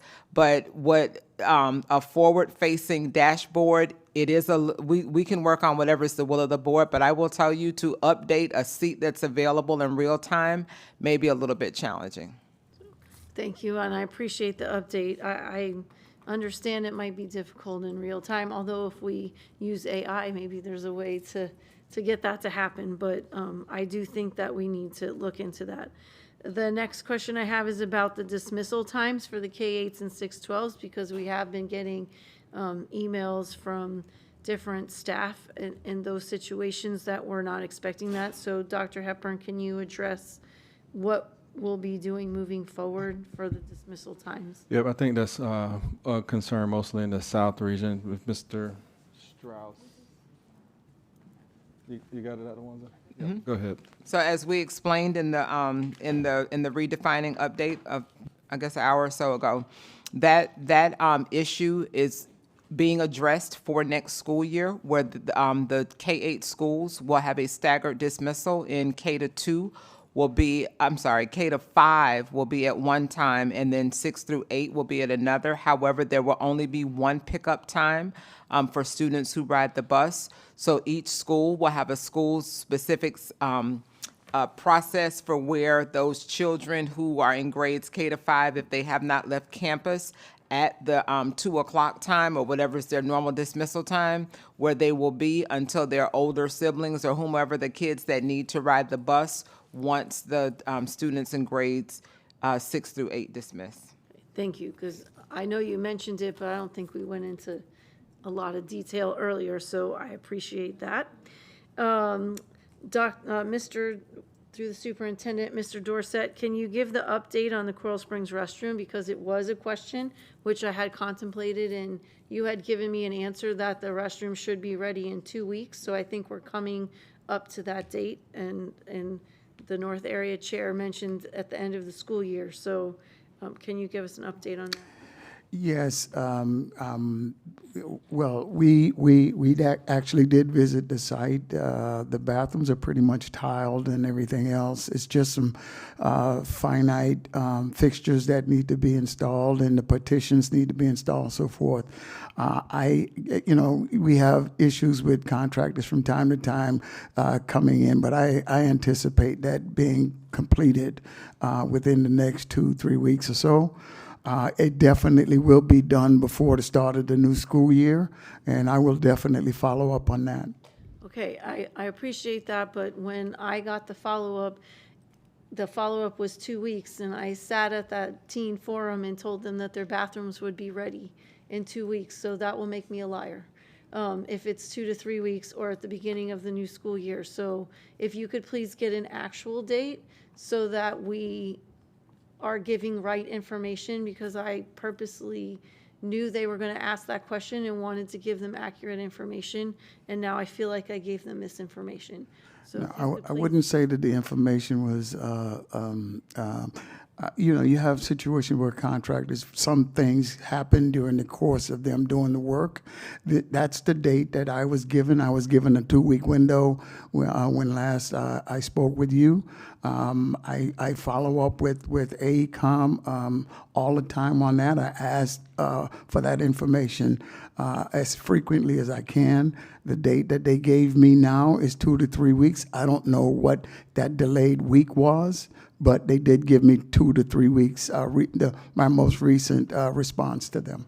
And I'm not, I appreciate all that you do and that, you know, you do that, but we can't just say, okay, you told us 2 weeks and now you say another 2 to 3 weeks. I think we need to have an answer and to let them know the urgency of it being done on the time that we said it was going to be done, and that what are the repercussions if it's not? What is the issue with the contractor? Did someone not show up? Should there be, you know, an issue? I'm not happy just saying it's going to be another 2 to 3 weeks. We were told 2 weeks, which would be this week if I'm not mistaken. So if it's going to not be until June, we need to know exactly why and find out what the repercussions we have for that is, because that they allowed us to give misinformation, and that's where I have the problem. It wasn't with you, it's with the situation. I will follow up. Thank you. Thank you. Dr. Hepburn, vape detectors was a question, so where are we on that? Chief Gregory. Mike Gregory, Safety and Security Officer. The vape detection RFP has been released. It's out for public solicitations. It closes on this Friday, at which point a review committee will be assembled to review the results of the bids that have been received. And when do you expect it to come to the board?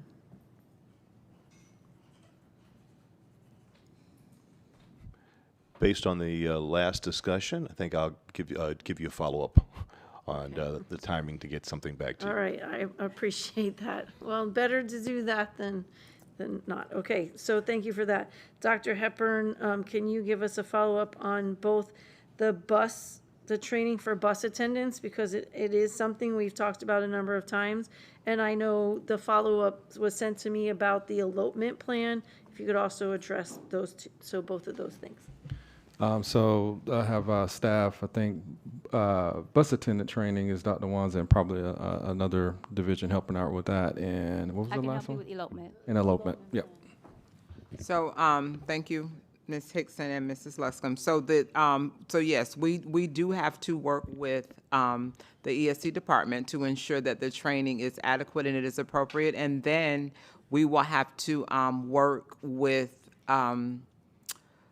professional standards, employee and labor relations around the timing, because as we know, the bus attendants calendar, if it is a 186 calendar, that means that they get 6 paid holidays and the 180 days that the students are in school. But it is definitely something that will occur, and Ms. Hickson and the board, we will give you a follow-up on the timeline and the entire process.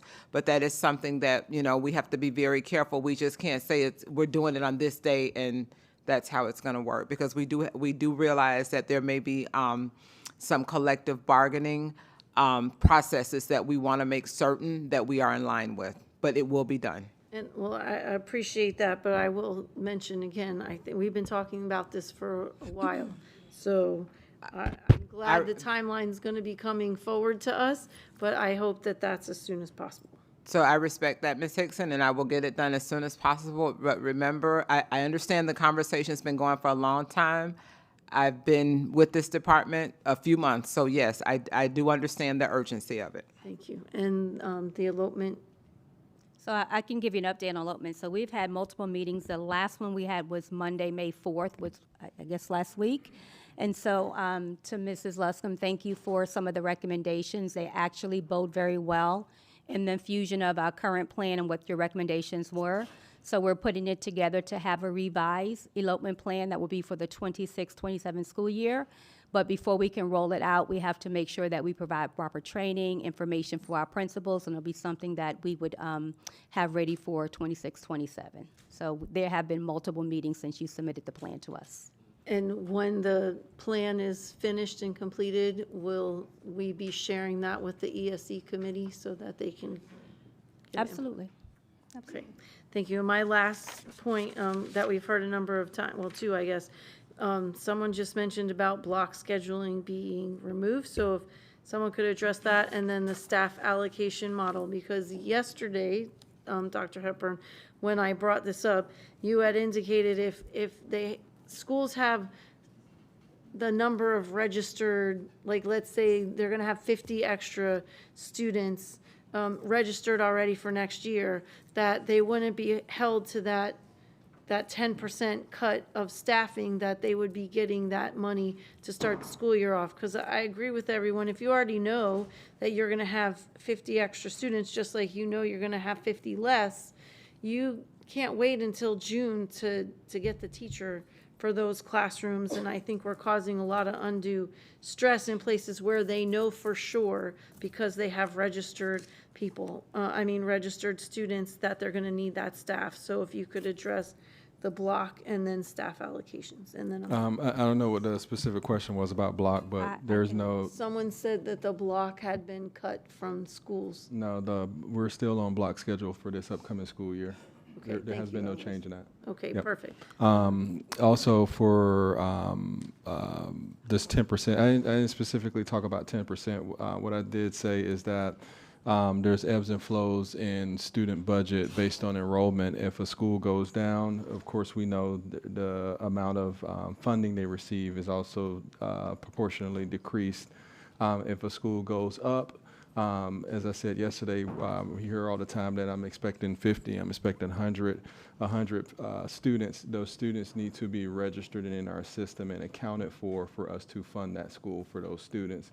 If we can't live off of hope and prayers, right? Especially in the light of the financial situation that we're in. Those students need to be registered and accounted for in the system, and then communicating with their regional office to ensure budget is aware, and they will look at the FTE. Enrollment and FTE are two different things. They will look at the FTE based on the enrollment of that specific student to see what type of funding they garner. Of course, if it's ESE, they're garnering a little bit more funding versus general ed. And then just remember, I don't want to make it complex in the answer, but the entire amount of funding for the FTE is just not distributed to the school. It's if the kid needs transportation and all those other ancillary support systems, where that FTE, the dollar amount equating to the FTE supports all of that, not just the school. Okay, so because I've heard here today and gotten some emails, if there is a principal, Principal A, his school definitely has an increase in enrollment for next year, what should they be doing to make sure they have the appropriate funding? Because it seems like there's a disconnect in They need to be communicating with their regional office.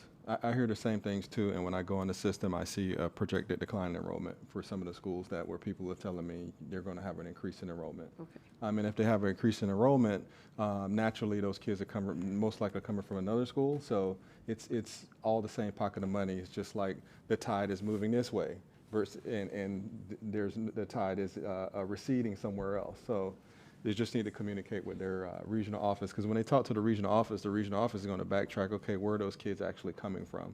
If they're not all coming from externally outside of the system, where are they coming from? So it's going to impact the enrollment of another school and therefore the budget of another school as well. Right, well, that makes sense. Yep. So will you make sure that the regionals tell their principals that if there's an increase, they should be They're in here. Okay, thank you. I think that's it for me. Thank you. Thank you, Ms. Thompson. Thank you, Chair. A couple different topics. I want to talk about data sharing because that's come up, and I think it's becoming a trend with the board as well. And I've had conversations with Ms. Jack Adams, if she can speak to how Broward County has really been ahead of the curve on our data sharing protections, and also how data sharing isn't a new thing, especially with our nonprofits.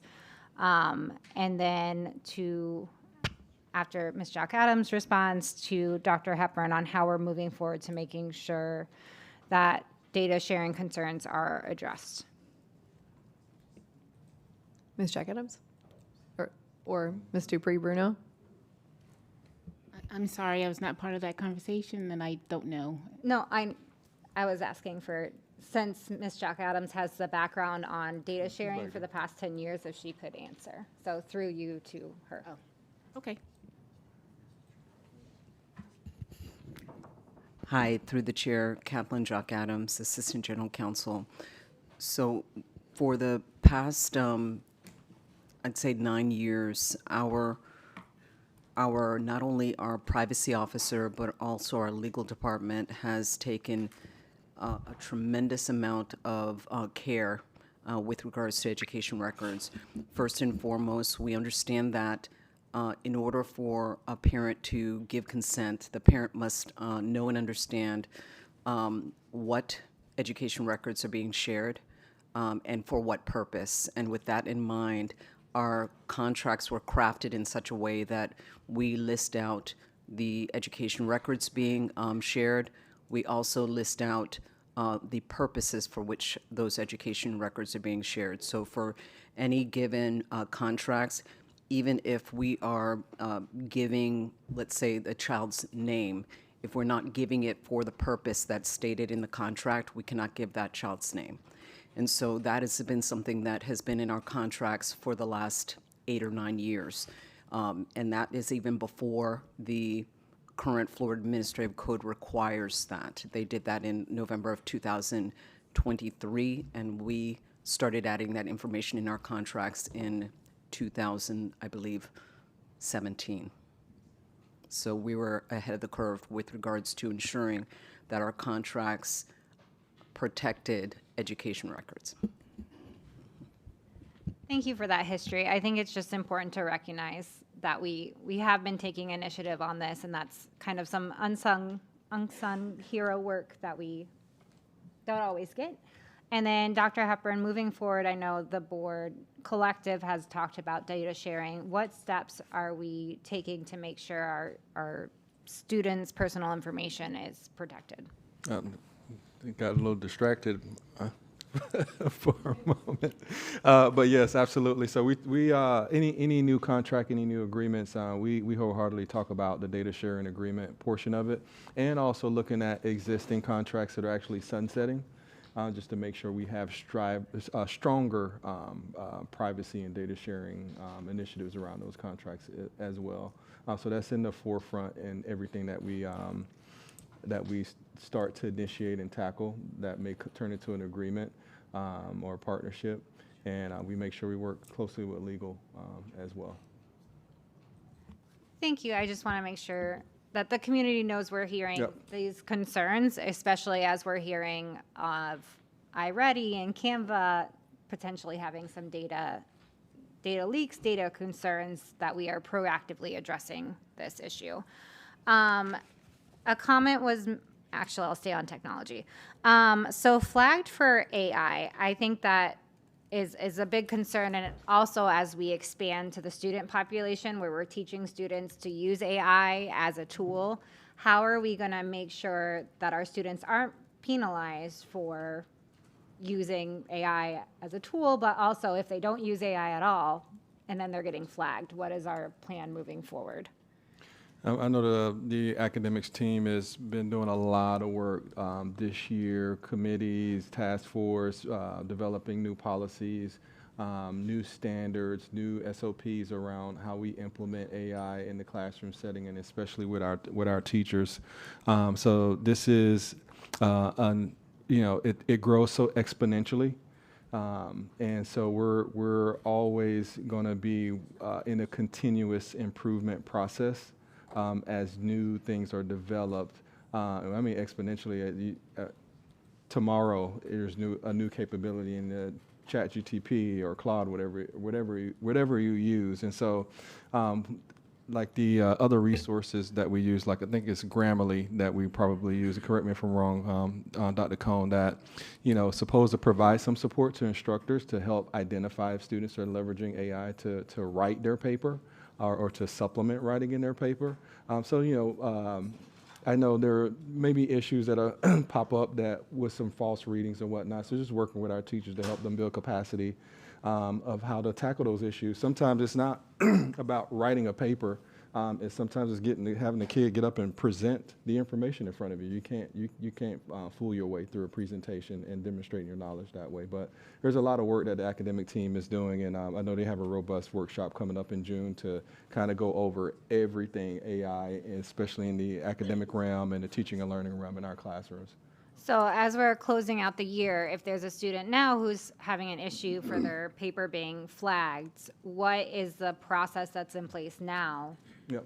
And Dr. Cohn, if you want to provide any support or any additional information at the schools, and probably Dr. Fulton too, because I know ultimately that gets to the principal, right? And then whatever other mechanisms they can use to provide some assurance if the kid was using AI or was not.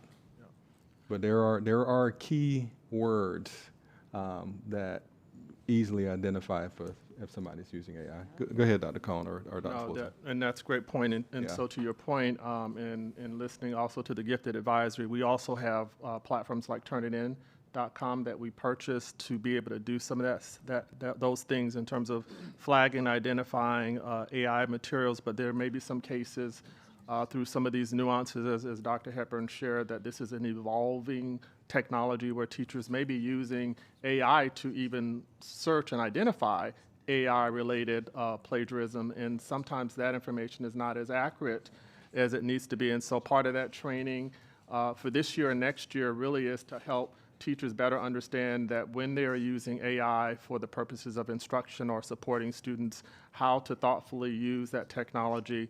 On June 5th, we do have a student, parent, administrator convening of AI. We'll send that to the board as an RSVP. It's a large convening where we go over clear guardrails, transparency and implementation, resources, family AI literacy, as well as some additional tools and resources for parents to take away. We go over the district AI vision, and then following that week, we have a large 2-day convening around that piece with leaders to make sure that as their teachers are using the AI technology and Copilot and Magic School, that they have the resources and the tools to use to be able to implement it on day one with the AI liaisons, along with the policy that will be coming on June 16th. So there's a ton of information.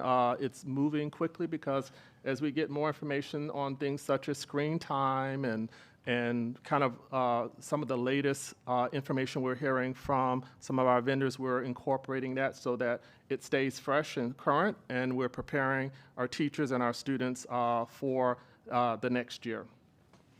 And I look forward to that, so I'll just make a note, because I know our student advisor has brought up AI to being more student-focused, so making sure that that's a part of the presentation. But also, I think there are students who, even if they use certain words, could have written the paper themselves. So I think we need a formal process for students to challenge an AI reading of their paper or an AI flag. As far as surplusing equipment from closed schools, do we have a plan for that? Yes.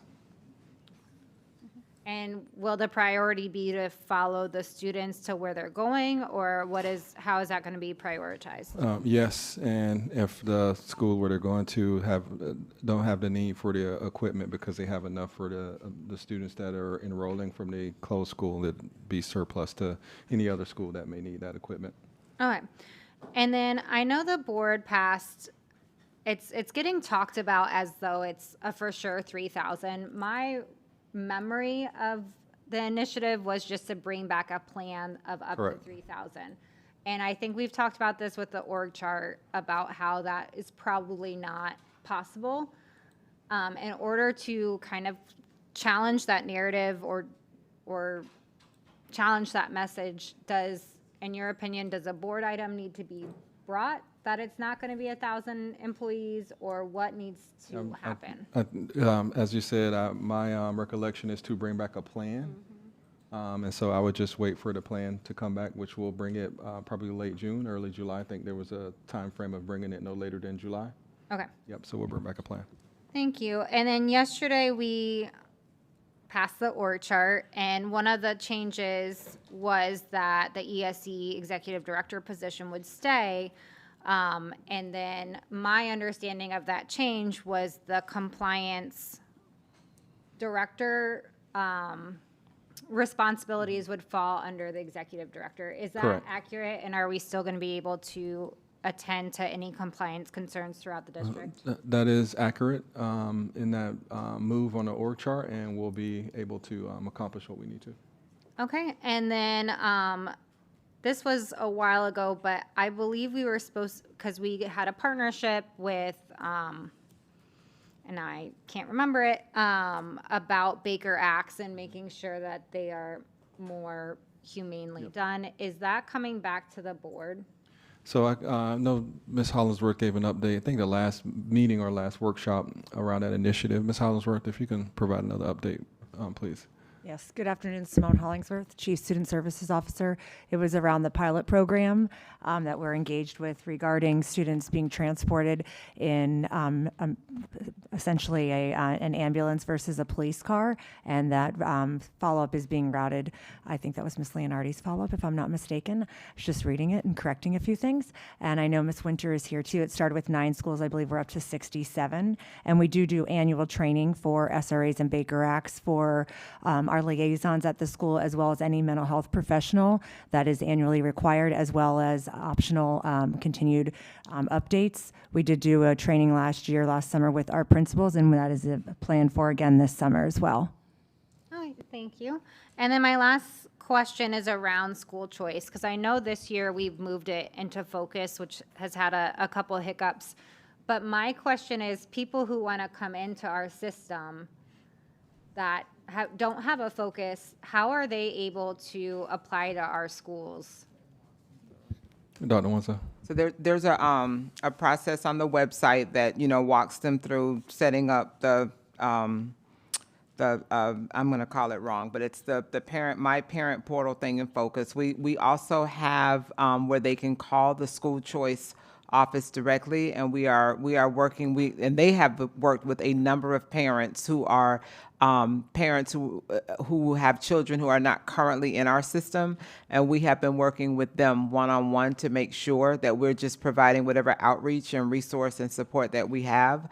And it was, no different than in previous years, even when they were not, when we didn't do focus and we used the One Choice database and they weren't district students and they had to get an FSI number in order to be able to, go through the process. They would sometimes go in their local school, or they would call our office, but we are definitely working with parents so that that is not a hindrance or a barrier for them. Okay, and if I'm a parent and I walk into Pines Lakes Elementary and say, I just moved here, I want my kid to go here, what is that process? And are we training office staff to know, kind of handle that with care and excitement and customer service? So I'll start with the yes, and the region offices can, chime in, because obviously, they can chime in as well. But I can tell you one of the things that we also did on the district website, on the school locator, where parents can actually pick the school year that they're looking for. So we have the boundaries of this current year and next year loaded on the school locator and the website. But when they walk in, and I'll say, for example, if it is a parent who, is bounded this year to Panther Run, knowing Panther Run is closing for next school year, then, we're working with those families to go ahead and register now at either Chapel Trail or Silver Palm, so that they don't go to school for 1 month to then have to change schools again for next school year. So the schools and the region offices, or Dr. Fulton can certainly chime in, have been given guidance and support in working with families so that they are provided that level of customer service. Thank you, and I will just say that the school choice and ESE department have been incredibly helpful to my community and finding spaces. So I appreciate that. That's all. Thanks, Chair. Thank you, Dr. Zeman. Thanks, Alan. Thank you for your story today.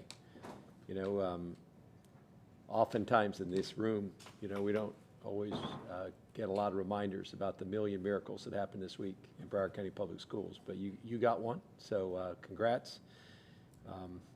When they happen, they're worth noting, and you'd love to share them all over, so I really appreciate you doing that. We cut 1,000 positions. We approved the superintendent's recommendation yesterday to cut 1,000 positions outside of schools.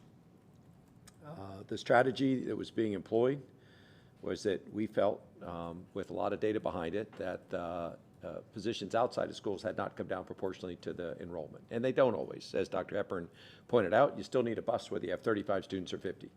And so there's certain business lines that have high fixed costs, and you know, they don't change so much when you have declining enrollment. But we've always been in the reflexive mode of reducing teachers and other educational staff when enrollment goes down. We took action on that, and yesterday we balanced the reductions in a way that I hope is right. And by the way, anybody that studies K-12 education will recognize that there is no science to this. We just hope that the reductions that are now more proportional will allow us to deliver the best for our students. On data sharing, we've actually taken kind of a big shift here in the past year, which is that the students, the staff, and the parents own their own data. It's a novel thing. I don't know if we're the first district to do it, but we're one of the early ones. All of our contracts now make it required for you to opt in and for, as we heard from our staff, to disclose what use you're going to use for people's data as well. So to my knowledge, we're doing a really good job on data sharing, and if there's a contract that got through, I'd be shocked, partly Dr. Hepburn, because I use AI to check every one of the contracts on data sharing, and I make sure that if it comes to this board, we do a thorough review.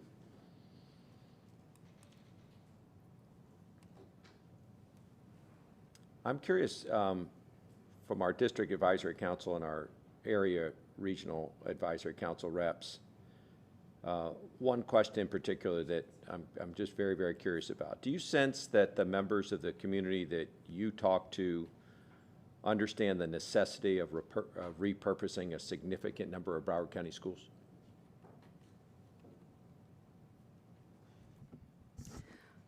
I would say that overwhelmingly, the members feel that we do need to close schools. And I think that's why many members were almost opposed to creation of K-8s, because of the resources to stand them up and flesh them out, when we probably should have just closed schools, more schools, and really put our resources into the other ones that continue to exist. It's a hard, it's a hard pill to swallow, but it's something that we have to do if we want to thrive financially and continue to exist as a district. Thank you. I agree. I think most people understand that we need to consolidate and close schools. I just think that we want to make sure that it's done equitably. When you look at facilities that have not been maintained, and you're doing it in piecemeal, so maybe you're removing a middle school when the next year that's going to lead to the under-enrollment of the high school. I think that's where the frustration lies. People would like to see it done more strategically and maybe regionally rather than just piecemealing it. I appreciate that feedback. It's that's probably not the answer we would have gotten 2 or 3 years ago. 2 or 3 years ago, my sense from the community is anything having to do with repurposing was just bad. They didn't understand the value of it and the like.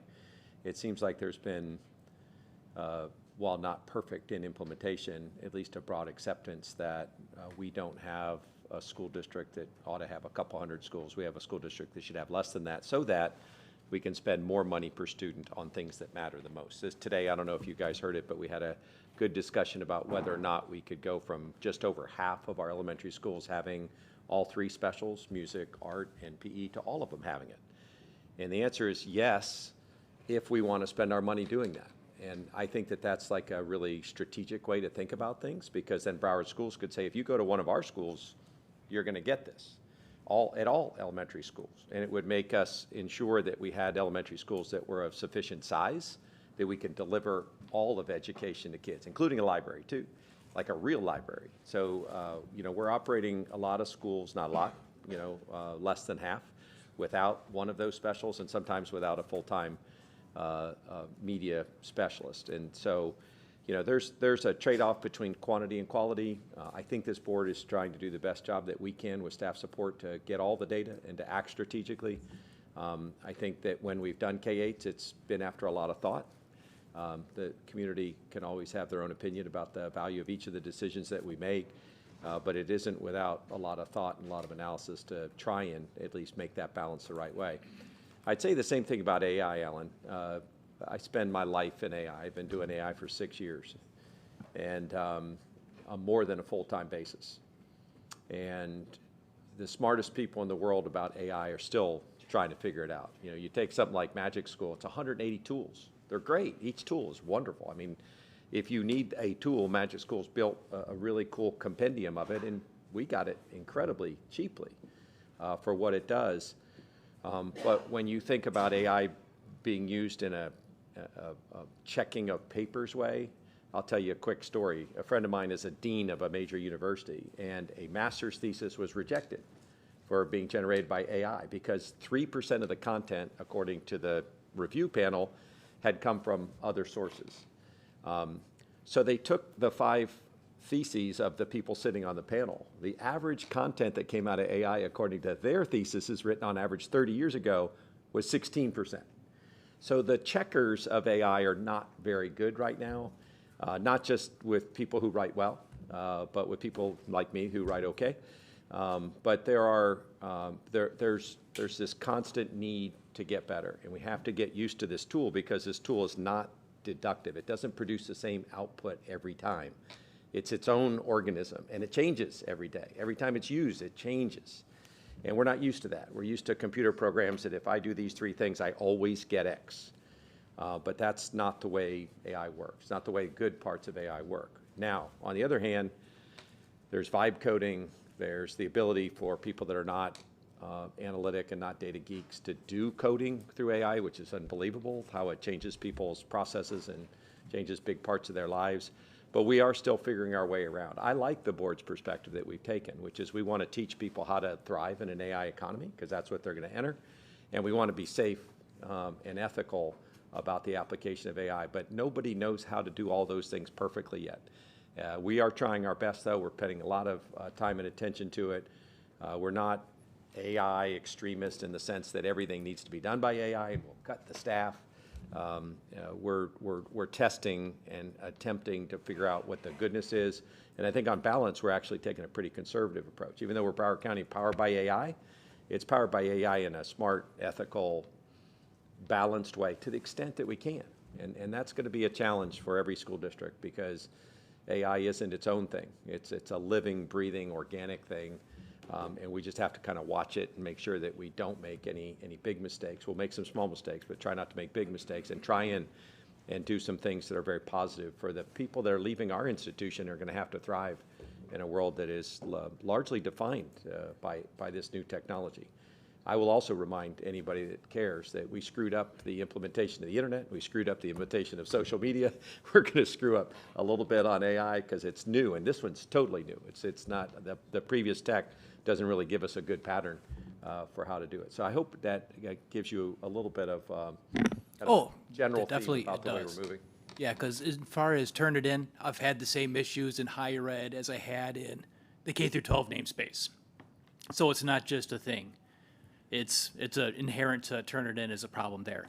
The AI in general, yeah, there's a lot we're going to need to do. And I just hope you heed some of the suggestions I made as far as doing that. Keep monitoring it, keeping it active. And please, what you told me, there are probably thousands of parents, tens of thousands of parents in the district here who would like to hear those words as well, who would like to hear what the district is doing.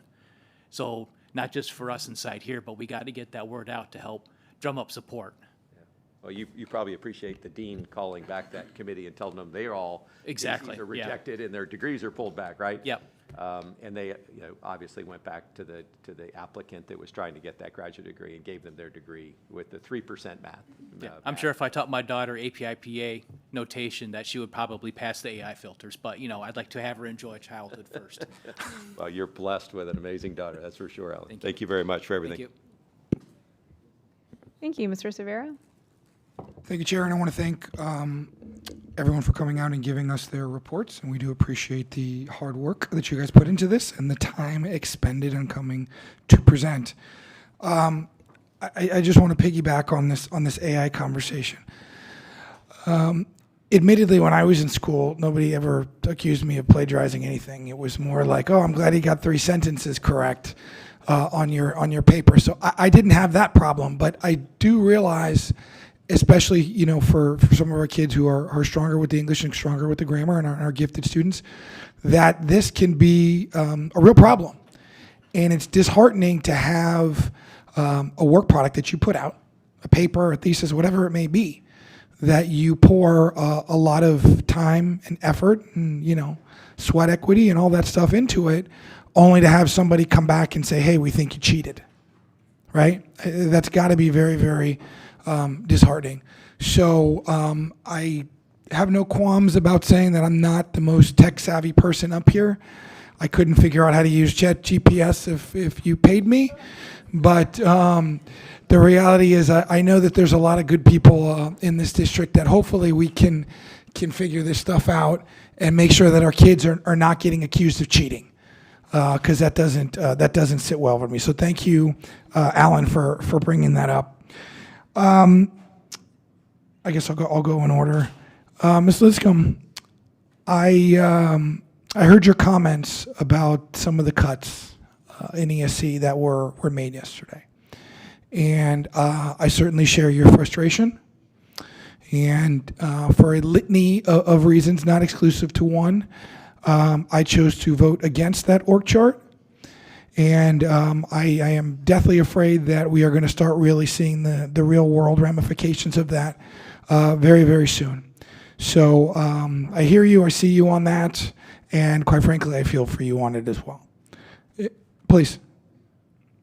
Thank you. I'm further dismayed to hear that, and thank you for acknowledging it, because we do need to acknowledge that if you cut a compliance director, you're cutting compliance with compliance, right? This was the superintendent's proposal to keep the compliance director in position and find a way of cutting positions, but then juggling things around to fit everybody in and still have that wisdom and expertise in the department. And to see the superintendent's proposal gone against yesterday and this kind of grappling for, oh, well, what should we swap out instead? Well, let's go for this position. Oh, we can't, that's an encumbered position. How about we axe this one? Ooh, ESC compliance director.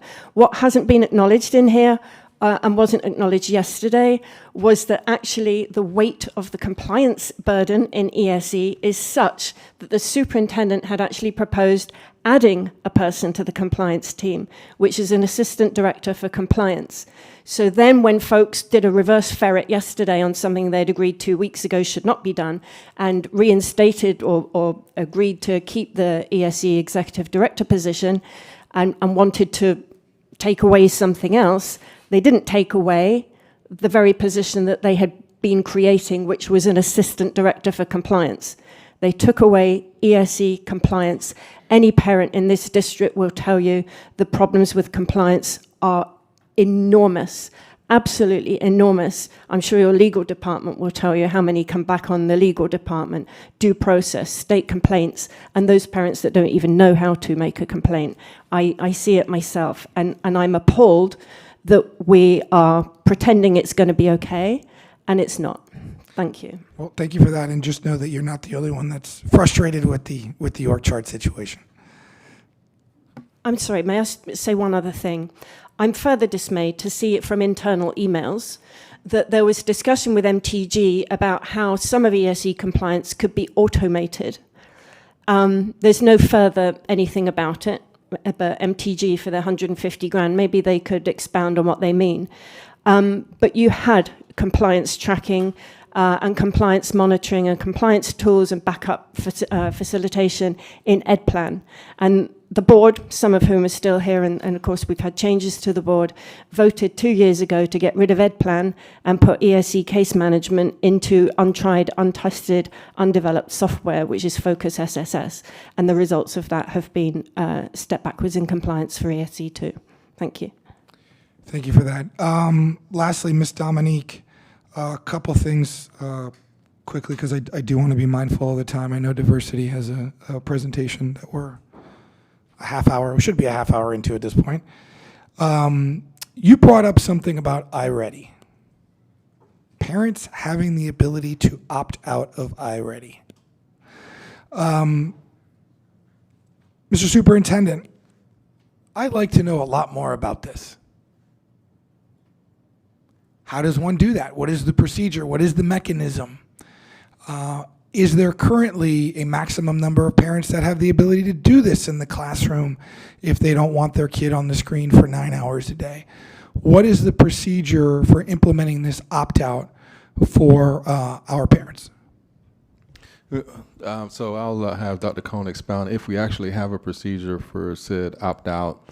But are we talking specifically of opting out of iReady, or we're talking about opting out of a certain number of hours of screen time? Because I heard two things. Let's do this just for purposes of this conversation, because I do again want to be mindful of the time. If I say, hey, you know what, I don't want my kid doing iReady anymore. Do I send an email to the teacher? Do I text the principal? Like, what is the procedure to say, hey, I want my teacher, my kid's teacher, just to give them a written assignment, pen, paper, pencil, erasers, old school, while everybody else in the classroom is doing iReady for that day? How does a parent go about doing that? Yep, that's simply. I can answer that. Go ahead, Dr. Cohn. So we have had a couple parents, a few parents that have reached out to schools and have requested that. And through my office, we've given them direction that parents can opt out.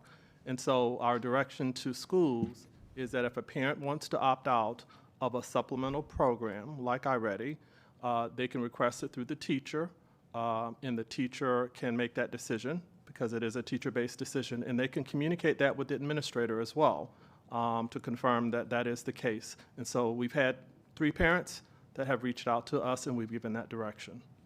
Okay, so just I want to make sure I understand the chain of command.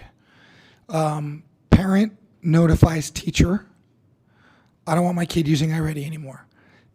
Teacher then goes to principal, who sends it back to teacher, and teacher makes the final decision as to whether or not she's going to honor, he are going to honor the parent's request?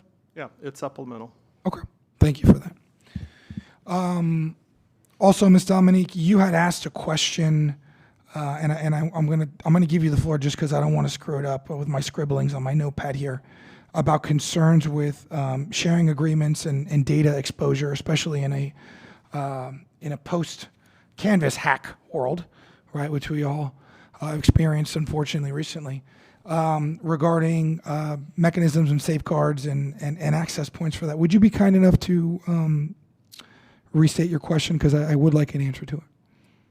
Sure. So while we've been researching, we met with Dr. Cohn and many of the technology team last Monday, I want to say it was, and we shared many of our concerns with them. But currently, there is a district landing page that's supposed to include all of the software and programs, technology that we utilize in Broward schools. There's been several mentioned here today that are not on that website. Not all of the contracts are up. Not all of the data practices are up. And one of the major concerns is the third-party sharing. So we can have a contract with, let's just use iReady, but if they're sharing with third-party companies, we need to ensure that the contract language and our practices are looking into those third-party companies as well. And currently, there's no express opt-in. It doesn't exist. I don't think any parent here has clicked the box and said, I want my kid on this, I want to disclose this information. It does not exist. And anyone who says otherwise, it's a farce. It's false. Right now, the privacy consents are embedded in the student code of conduct.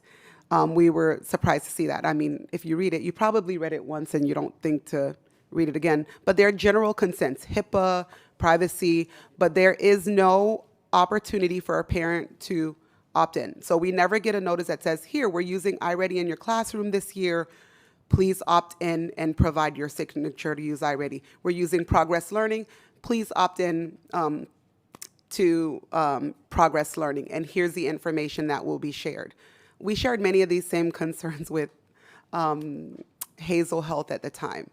One of the recommendations that we made to the school culture department, and I think Jody was here, was to pull those consents out of the student code of conduct, because it's sort of misleading to be in there, right? Pull them out of that student code of conduct, recreate the back to school form so that they include expressed opt-in and consent from parents. And it could be a checklist box, but there has to be a better system of informing parents exactly what information is being shared and allowing them to give consent for what they would like shared about their own students' data.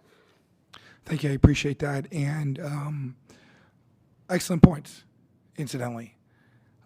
You know, I think this data sharing, opt-in, opt-out, and, you know, we've been experiencing it over the last couple board meetings about what we're giving and what we're taking. And I think it's going to be a big problem for us.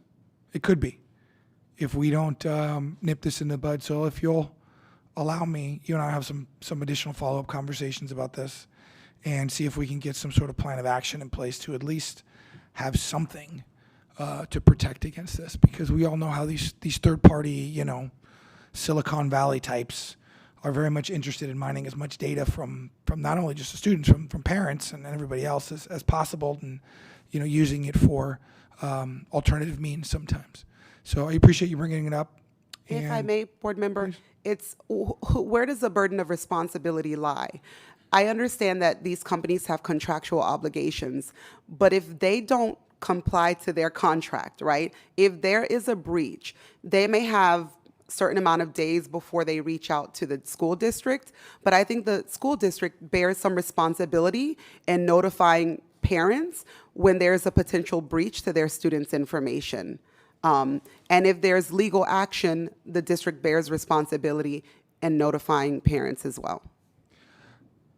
I'll close with this. Mr. Superintendent, what is BCPS's policy for advising parents of any potential breaches or unauthorized or improper sharing of sensitive parent and or student information? Thanks for the question, Ms. Severa. I'm not aware of a specific policy. General Counsel or Mr. Hill can, if there's a specific policy, they can go over that. But simply stated, best practice is just to notify parents and notify if there is a true impact to a breach of student data or even faculty and staff data. We notify those individuals if we know who they are right away. But as far as a breach of another vendor's software or program, we depend on the vendor to let us know what's going on. We look at if we have any implications of any breaches for us. If not, it's just a simple general communication about the vendor has been impacted by some threats or a breach, but no impact to us. I'm sorry, let me just expand upon this because I want to make sure I understand. I'm going to try to pick a company because I don't want to call anybody out there.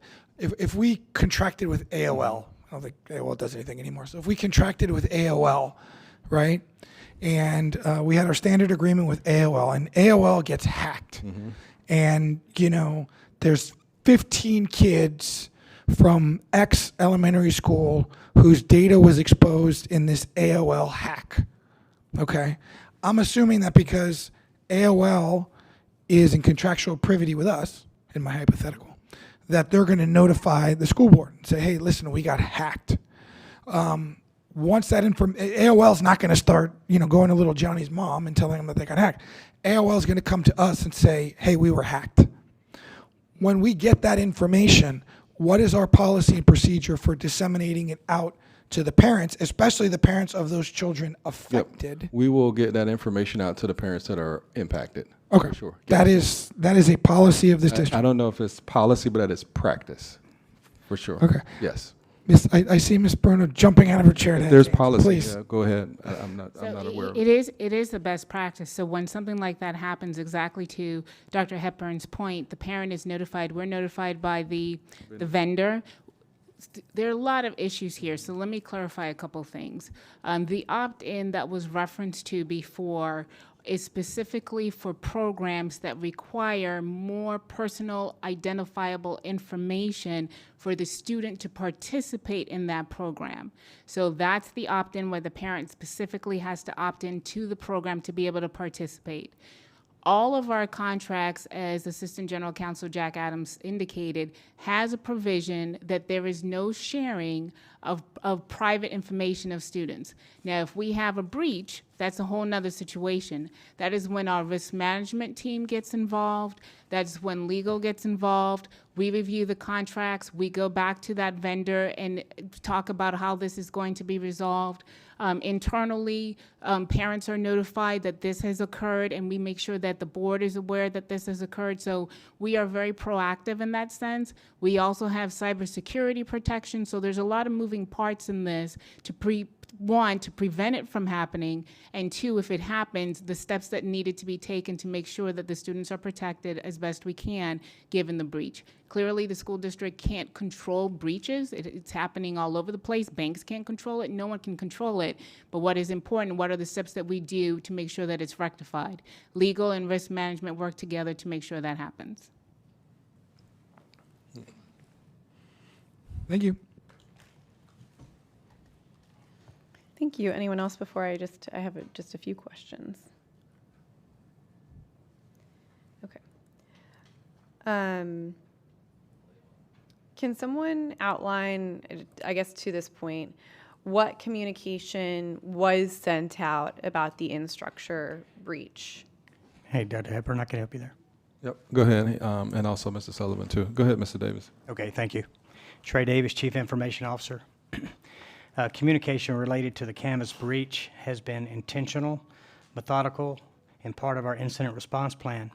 Too much exponentially increases your exposure to risk.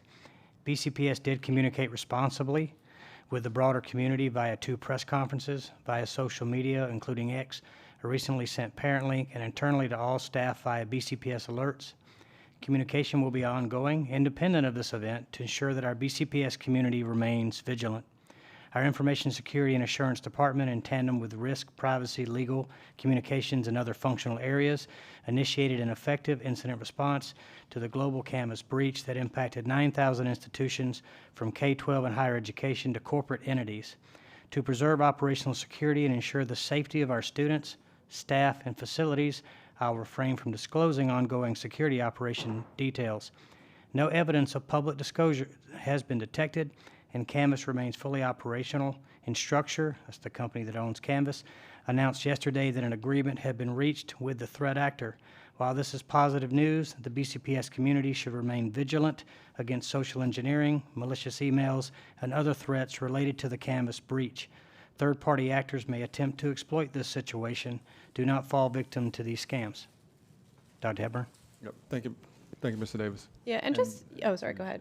I'm sorry, I just wanted to make sure I forgot to mention that IT was part of that team too. They're very much involved, as well as our privacy officer. Got it. And just to add on to the conversation, we as all organizations and as all individuals are vulnerable to these kinds of breaches. And I know it was probably like 6 years ago, there was a data breach, I think, with health insurance. You weren't. No, I wasn't here. Ms. Hickson was on the board then. It was mostly to deal with employees, and then that incident, well, I won't say anything else about that. Well, as one of the impacted individuals, there was communication out that was sent out by, I can't remember if it was by us or by the. It was not timely. Oh, no. So, but what I'm saying is those individuals who were impacted are given or were given access to certain like identity protection things and all sorts of all sorts of things like that. So I say that all to say we really do need. I get that it's tricky because we are also subject to the disclosure from different organizations, but I would really like to see kind of a standardized communications process moving forward when it comes to these kinds of breaches. I'm excited to thoroughly read through the white paper on technology that we were sent this morning. We are having a workshop on June 16th about a lot of these things, and I know Dr. Cohn has referenced a task force that he's sent out a lot of invitations to. I've had my own roundtables with parents and students, and as I've shared with the board over and over, we've been talking a lot about the need for clear guidelines around AI use, both for students, employees, families. Like, we just need a lot of clarity around that. So I'm looking forward to that being presented in June. And I would love to discuss some of the white paper recommendations with whoever is interested in having those conversations. I specifically appreciated the recommendation for no tech social zones. I believe that was the goal of the previous cell phone policy, but that went in a different direction. And I think we do need to have, I don't know if everyone else is seeing these emails, but we are starting to get emails for a desire for like device-free elementary school and for opt-outs and things like that. And I'll just say, like, as a teacher, it does create like complications if I have 1 or 2 or 5 parents opting out of a program that I either like to use in my classroom or that I'm required to use in my classroom. So I think we need to start to grapple with and provide support for our teachers when parents do start opting out. I fully support the parents' choice to opt out. As a parent myself, I would probably opt out of a lot of this. But I think we need to provide the support to our teachers to be able to navigate that. So I hope that's part of the June 16th workshop as well, because I think we're going to start to see a lot more of that. Anyone else? Dr. Zeman? No. Okay. Yep. All right. Thank you to our advisories. Our next workshop topic is the Diversity Committee report. So I'll recess for 1 minute for us to transition.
Good afternoon. Thank you for your patience as we are running behind schedule.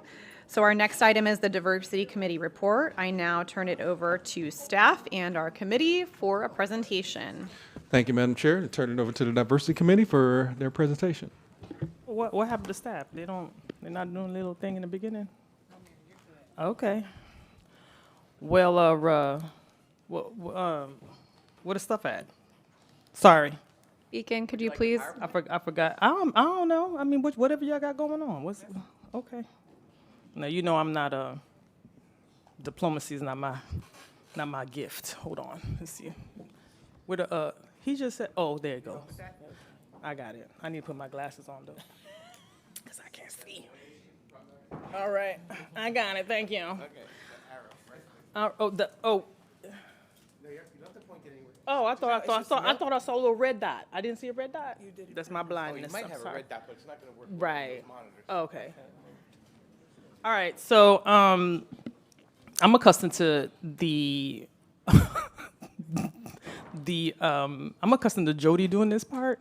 Is Jody here? Oh, well, come on up, girl. Don't be shy. So the assumption is the board has read the presentation and they have read the slideshow, because I don't even want to go through all of that, if that's okay. Is that okay with you guys?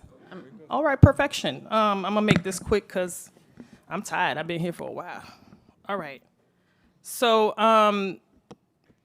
just to preface, we went into this school year with high hopes. And we did. We got some great feedback. We saw some great schools. Our problem areas based on the report is really the facility issues. But one thing that started to become quite prevalent was the security issue. That was something that we did not provide for the public, because we understand the sensitivity of it all. So that should have been provided to all board members, the chief, Mr. Gregory, as well as our legal department. If you hadn't gotten it, we'll make sure you guys get it.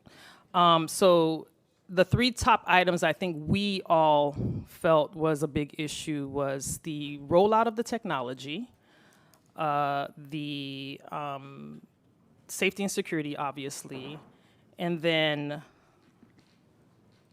we had some issues with mental health questions and concerns we had. So as we went through our site visits, as I mentioned in all my reports, that we were trying to look at last year's report versus what we're seeing now and try to come up with a comprehensive report response. Now, if you notice our response, we were in agreement with a lot of things this time around. However, as we mentioned, our greatest concern was the security. We had Chief Gregory at our meetings twice, just to kind of flush out some information. Honestly, I mean, if you want to ask the rest of the committee, we didn't get the information we really requested. We're still having some gaps in terms of the relationship between our state attorney's office versus our school-based staff. So we wanted to get some clarity on that. I mean, we got something, but not much. We had some concerns about, let me take off my glasses because these eyelashes. We still had some concerns about how does the district equitably look at mental health, look at, for instance, the rollout with technology. We had a robust discussion about how the opt-in versus the opt-out, and also clarity on, of liability to parents. That was a little bit of an issue. We when we went to some of the site visits, there probably maybe one or two schools that had their own letter that they sent to the staff, to their parent group, in terms of opting in and taking laptops home. One school in particular sent it out, and none of the parents agreed to opt in. because there was a liability in terms of a financial liability. That is not something that is seen across the board, and so there needs to be clarity on that. The next school year, we're going to have some issues because after your votes for the org chart yesterday, you guys eliminated quite a few people in your mental health department. The positive behavior intervention support group are completely gone. Under that group is the teacher behavior support group. Intervention prevention staff, there's only one person. How does discipline look? What is that going to look like in the 2026-2027 school year? We already have a consistent percentage of where Black and brown children are disciplined higher than their white counterparts. These specific departments or group of people were put in place to kind of mitigate that. Those numbers have not changed. They've been consistent. I did my research. I pulled information back from 2008, and those numbers have been consistent. And here we are, 2026, and we're still at a percentage where our children, especially those in the minority group, are punished more than their white counterparts. So as we go through as you guys have had an opportunity to go through the report, I hope that you had an opportunity to also compare from previous years and take a look at some of the recommendations we've made.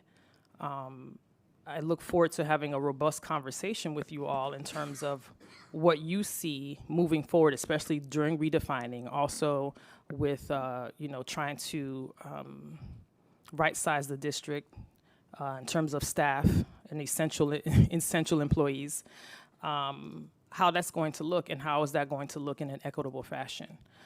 So I'm going to allow my committee colleagues to chime in on the items that they believe, they feel that they feel strongly about and they have more expertise, because in this committee, we try to lean on everyone's expertise, and we kind of distribute responsibilities as we go on site visits. I think that works really well for our group. And I want to thank the board for those who appointed people who are really passionate about the diversity committee. It's seen and it's felt. It's a collaborative group. We're very collaborative.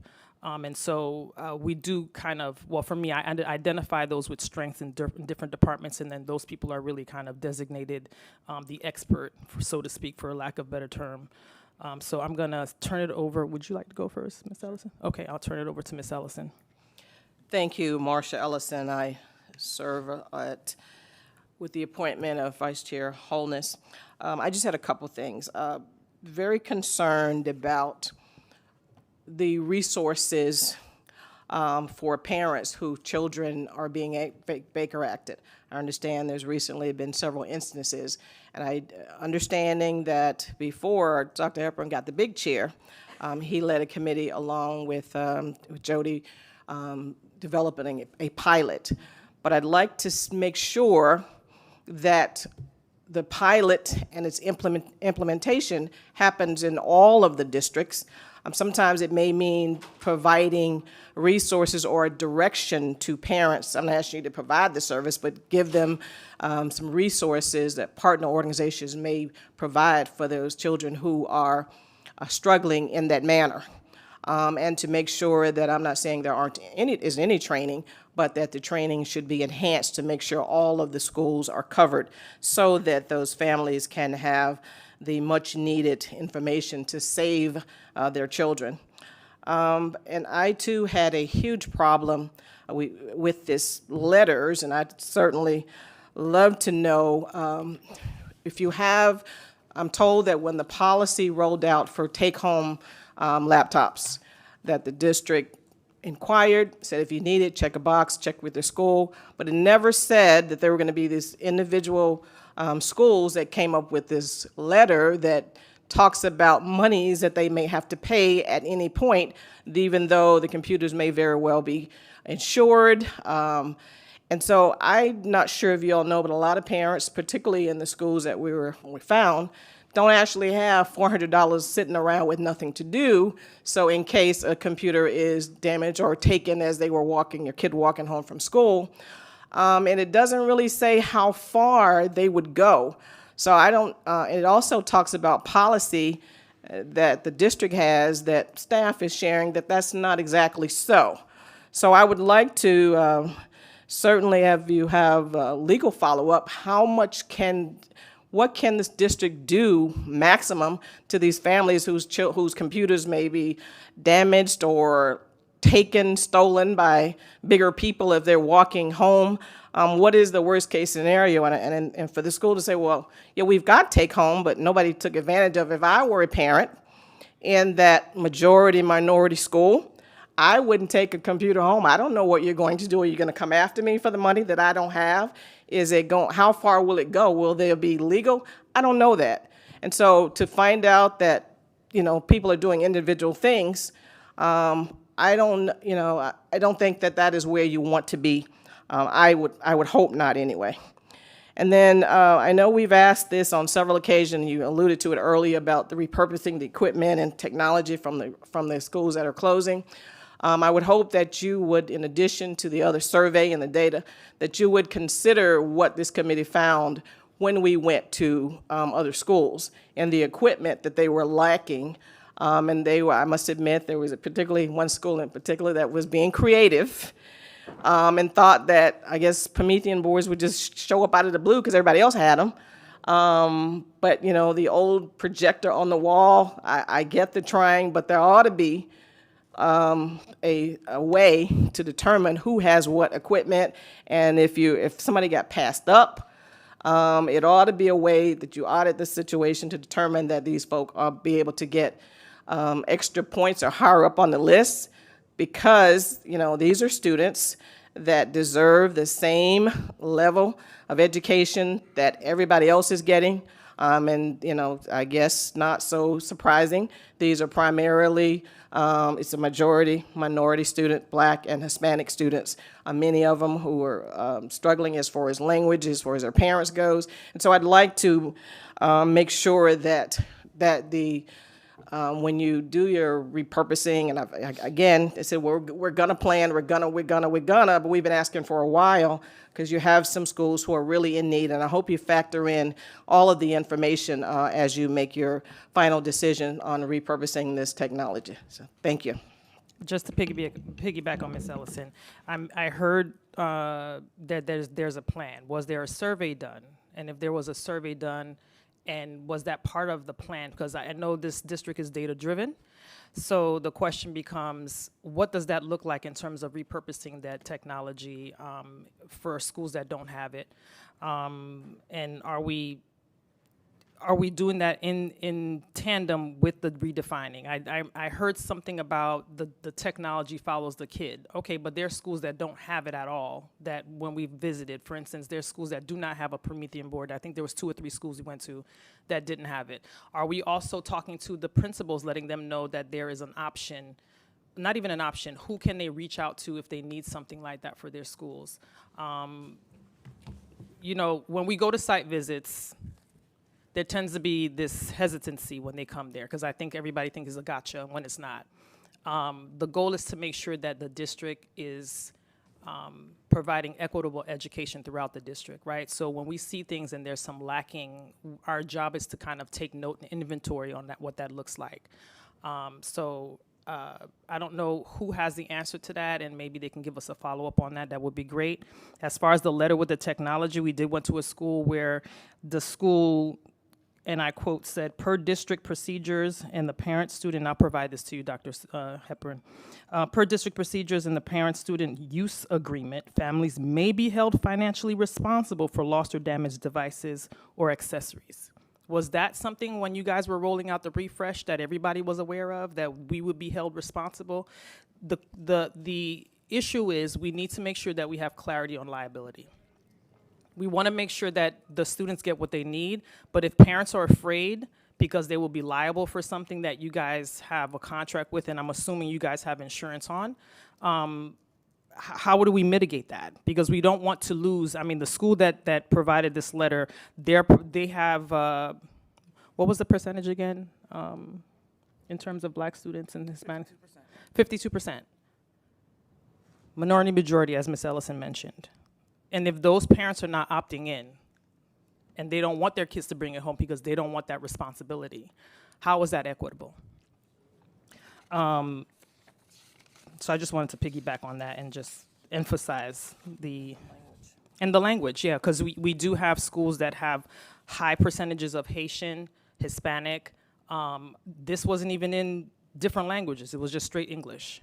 And so the concern is, I'm not sure parents understand what that rollout looks like for those community schools, and also the liability. I think that there needs to be some sort of verbiage that's sent out for the entire district that we understand what that looks like. And I'll turn it over to well, it's not Ms. Hansinger anymore. What is it? It's Mrs. what? Mrs. Rubsky, thank you. So you heard me speak yesterday, and my major concern with the district decisions of cutoffs and layoffs are mental health aspects of it.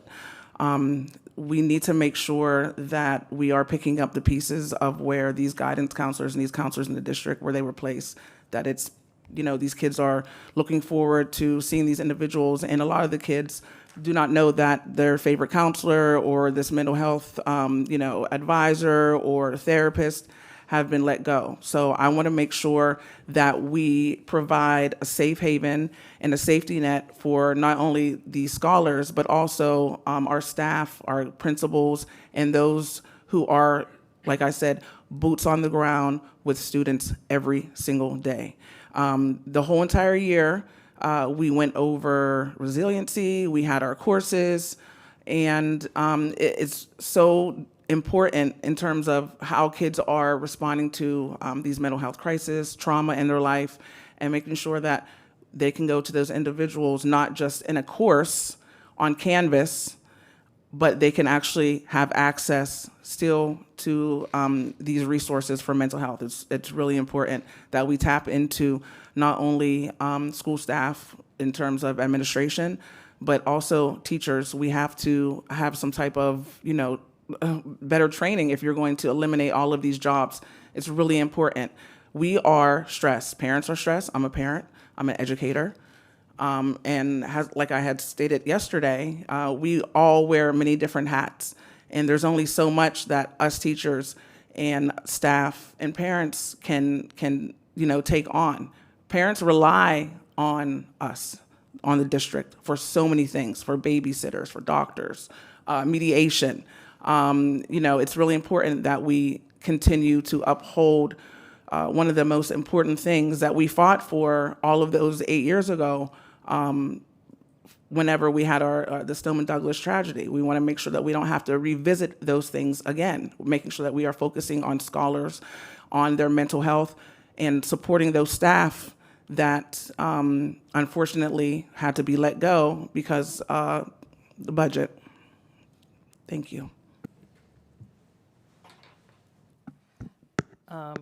Did you want to say something? Okay, so I just wanted to, before we go into questions with the board, I just want to emphasize disparity in discipline for Black students and Hispanic students. I need to emphasize this because providing percentages, and the percentages haven't changed, should be very concerning to everyone in this room, right?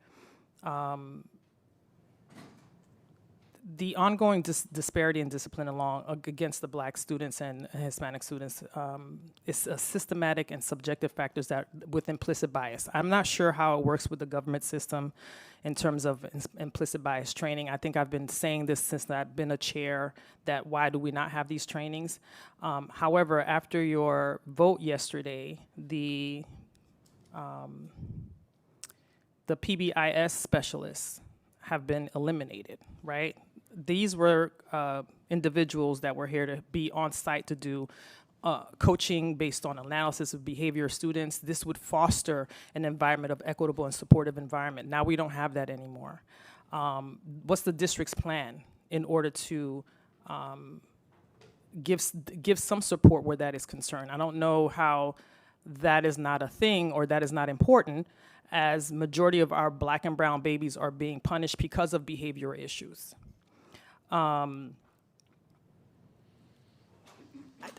I mean, national research links the disparity to implicit bias, inconsistent enforcement, and structural policies.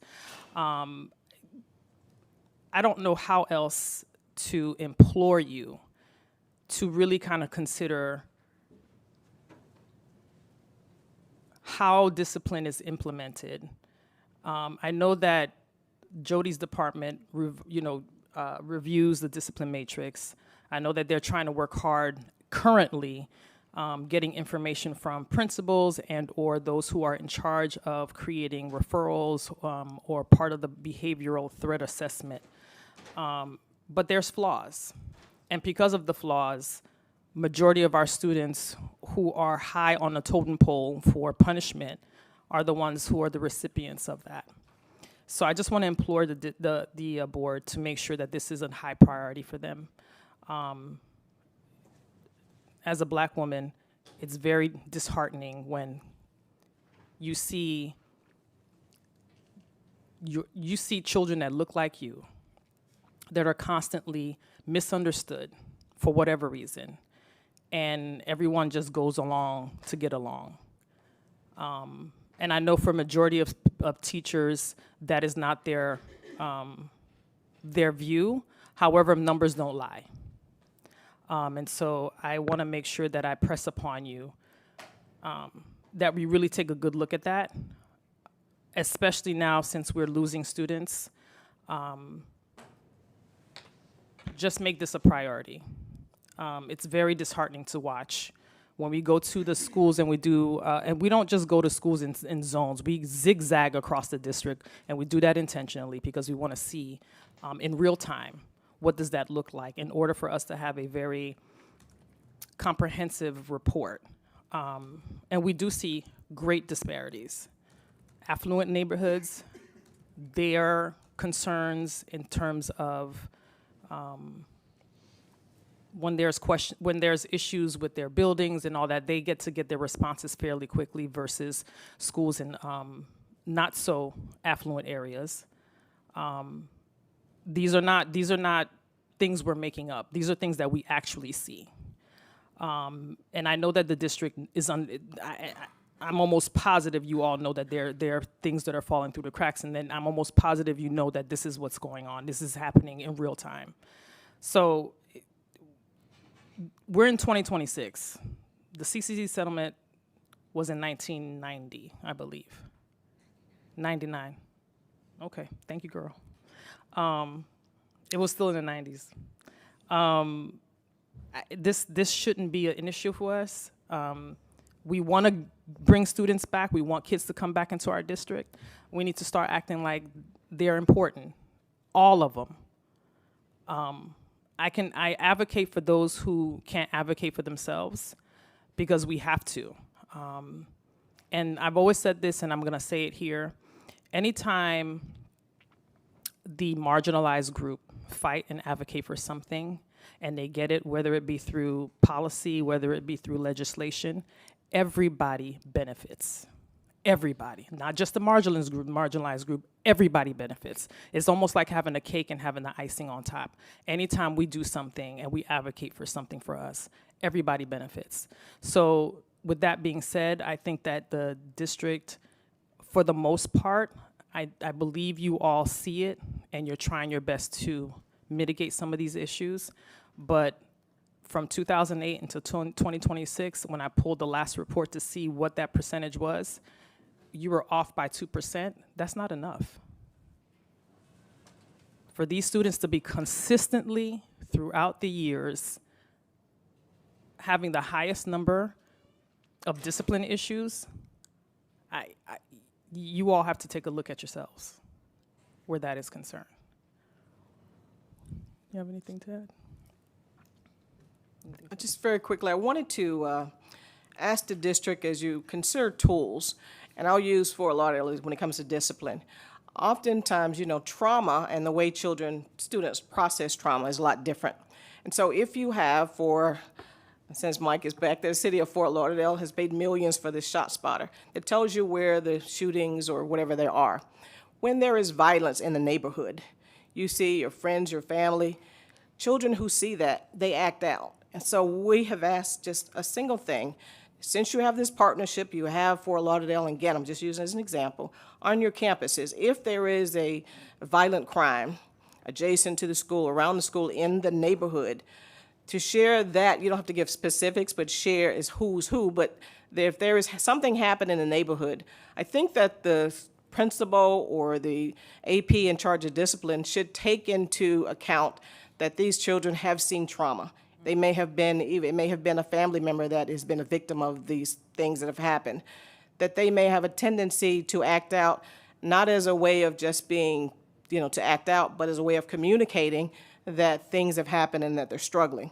I think those are things we ought to the district ought to take into account when they're seeking to punish these children for, acting whatever they're acting. And so we're not talking about violent crimes. We're not talking about any of those things. We're talking about children who are acting out in a way that victims of trauma usually act. It's a tool, doesn't cost you anything but some time, but to strengthen and change the relationship with law enforcement to provide information that could be very helpful when it comes to dealing with children and discipline and certainly the way that they react. And I can say that I have I meet with the chief of Fort Lauderdale on his advisory committee once a month, and they are willing to provide that information because it affects the community and those children. It just has to be a willingness from both sides to talk specifically on that issue. I know you meet on other things, your folk, but this is extremely important and it affects all of our community. So I would hope that you would give this some consideration. So thank you. I had a question for staff. How many wellness centers do we have on campuses? I think that's going to be, you can let it sit there. And so when they take over, then we'll think, but just say that's a question you want to. And I know Attorney Dupree Bruno wanted to say something. Well, after the committee's finished, I do want to say something. I think we're done. As long as this is going to be something where we can say something too, and y'all just don't say nothing and talk at us, if we can respond to certain things and give some clarity, we would appreciate that. Thank you. So I just wanted to put some legal guardrails to ensure that both the committee and the board understand their statutory obligations. We will make sure that the district is in compliance with Florida Statute 1000.05, which you may know as the Individual with Freedoms Act bill. So things such as implicit bias is something that does not comply with that particular statute. So I want to make sure that there's guardrails for the board in this discussion. In addition to that, any discussion that we have is to promote Title VI of the Constitution, which is, I'm sorry, not the Constitution, but the 1964 Civil Rights Act, which is to ensure that there's no discrimination across the board based on race, et cetera. So we want to make sure those guardrails are there, and then the board can have its discussion. Mr. Cervera? Thanks to the committee for the report, the recommendations, and the presentation. Appreciate your work. Narnika, I want to make sure I understand this laptop thing. Are you saying there was a school that issued a letter? Oh, you have copies. Great, because that's. Do you have copies of the letter? Well, forget the superintendent. I want to see it. But while we get that, and Howard, I'll share it with you when I'm done. I just want to make sure I understand, because I know with a lot of these laptop programs, we make the insurance program. Thank you so much. We make the insurance program that covers the laptop. Was the issue here, and I'll obviously have to scan this very quickly. Was the issue here? We were giving the kids. Well, I'll leave the name out for now, but we were giving the kids at the school the laptop with a letter that required insurance and some sort of threat that if it breaks, in addition to the insurance, you're going to have to pay $400? No, that was given prior to giving out the laptops, and so the parents had to agree. And if you opt into that, then you would get the laptop. So you're, and again, I haven't read Read this. the bottom, I'm trying to scan it very the last paragraph, where it mentions the policy that's on that the district has. Okay, so you are basically obligating yourself to pay this total replacement cost of $366, so roughly $400. Correct. So what about the insurance programs that we have or offer? Is that not in play on top of this? Mr. So the insurance program is mostly for repair of laptop. I think for the most part, it sounds like there's some inconsistencies in how letters are coming out from schools. But as far as damage, irreparable things that happen to a laptop, if it can't be fixed by the vendor or probably fixed by us, it is typical for students to have that on their obligation to replace, as well as the charger too. I can tell you, I'm very familiar with the chargers as a dad.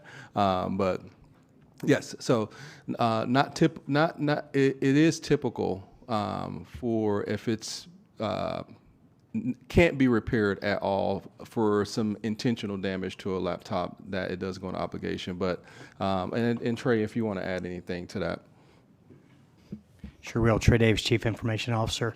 Yeah, our insurance by default does not cover accidental damage. So if something occurs with a student using the laptop at present, until we get accidental damage coverage for the next fiscal year, that would be an obligation of the family, unless it is, and I heard some reference to that, let's say a police report is involved. If that's the case and that is delivered to the school, then they wouldn't necessarily have to cover that. Okay, so I'm assuming, was the intent of this letter, and perhaps it's not the greatest written letter, but was the intent to just basically tell parents that if you have the insurance on the laptop and something happens to the laptop that's outside of the coverage scope for the insurance, you may be liable? Is that why we're sending out these types of letters? Correct. So, I've seen the letter before, in our investigation, but I think it's not. I think one of the issues too is not consistent across the board as far as all the letters that have been sent. So I think that's part of the issue right here is also inconsistency in how that specific letter was sent, and probably over expressing a certain intent versus another intent. Okay, and maybe the better route on this is to have a district letter that breaks down insurance, and what's covered and what's not covered, because I'm reading this, and again, very quickly trying to digest on the fly. I'm reading on this, and this letter, and it doesn't seem to be making the distinction. Like, I get the fact that, you have insurance for things, and if it's outside of the scope of the insurance or there's an exclusion or whatever, it may not be covered. And I may have to come out of pocket for that. I get that, but that's not what this says. Yep. The way I read this is, if you want a laptop, anything happens, despite the fact that you may pay for insurance, if anything happens, because this is any issues, losses, theft, damage, like this is like super all encompassing, right? You're going to have to pay the $400. I think we need to do something to put every parent at ease whose child has a laptop, right? They're basically saying, we have insurance, here's what it covers. If something happens that's outside of the insurance policy, you may be financially liable. This is not that. Well, I think the remedy to that, you just said it in a couple of sentences ago, is actually sending a district letter through the schools and not letting the schools send individual letters. So we don't that have discretion is wild. Yeah, so we don't have this specific issue moving forward. So IT will craft a letter at the beginning of the school year when we start redistributing laptops again, because we're in the process of actually collecting for the end of the school year and for Okay. Because I get obviously the concern, but I also think an additional concern is, what the hell am I paying for the insurance, right? It doesn't sound like it's covering anything, right? So, okay. Well, I appreciate the explanation. Would you like me to retain this or return it to you? Well, that's for Dr. Superintendent. Okay. Well, I will personally deliver it to Dr. Superintendent.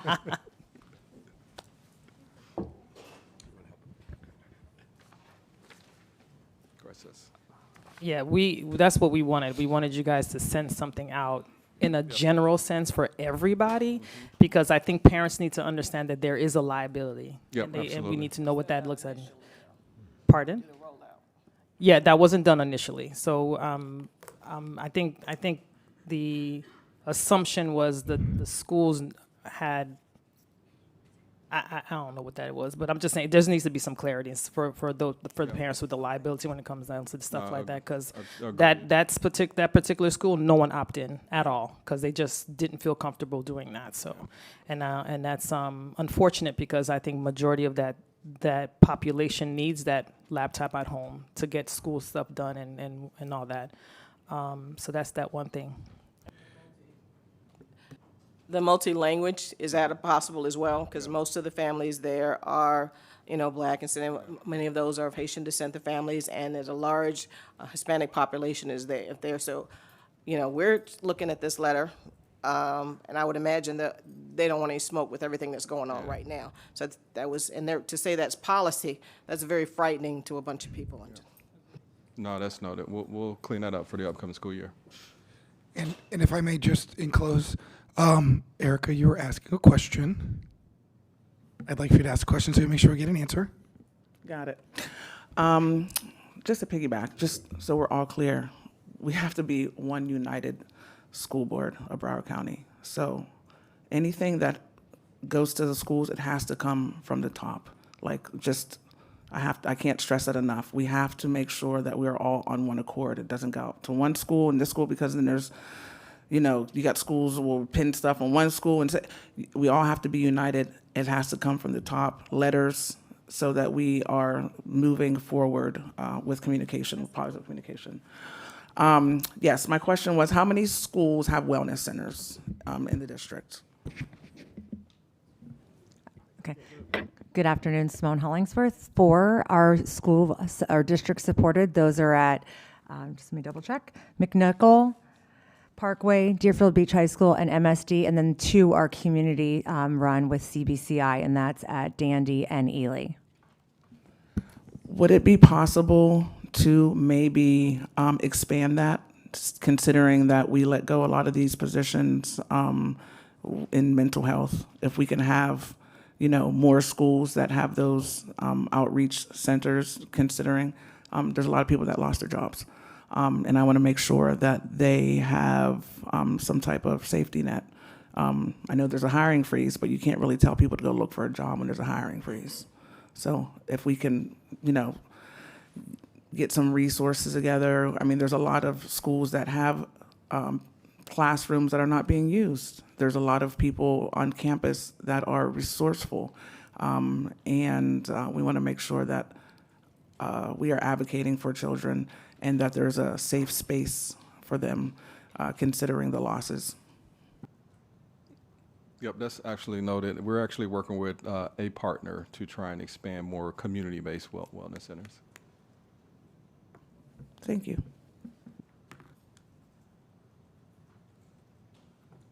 Thank you, Chair. Thank you. Public comment, Jackie Luscombe.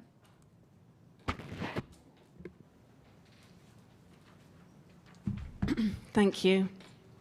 I know the CCC settlement was fundamentally about a school desegregation agreement tied to racial balance. I just wanted to broaden the lens, if I may, to also include other subgroups, and in my case, I'll talk about disabilities. I know the work of the Diversity Committee these days also speaks to those broader issues too, and I commend their work and their responses to this report.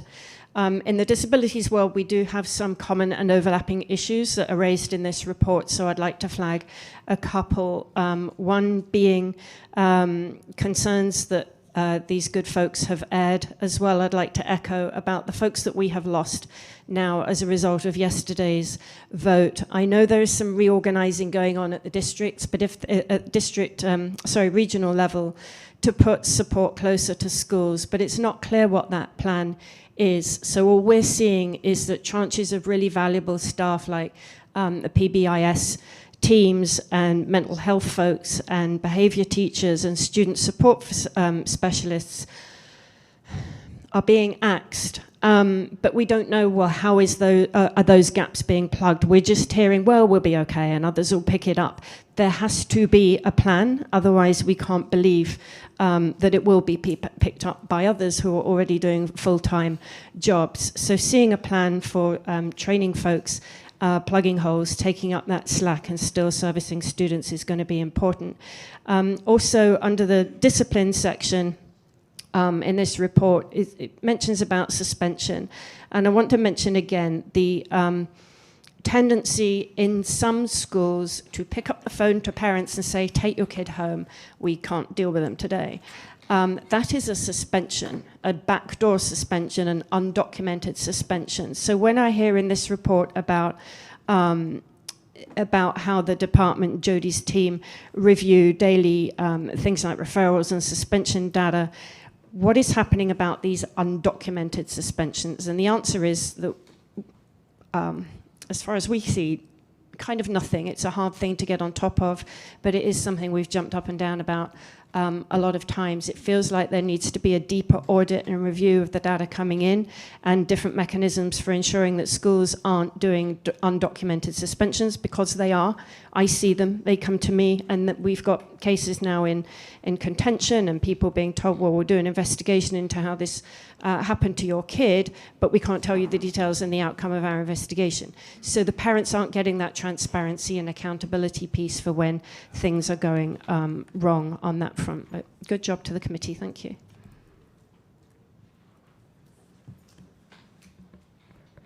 Thank you, Ms. Dupree-Bruno. Yeah, I just want to make sure I put something on the record.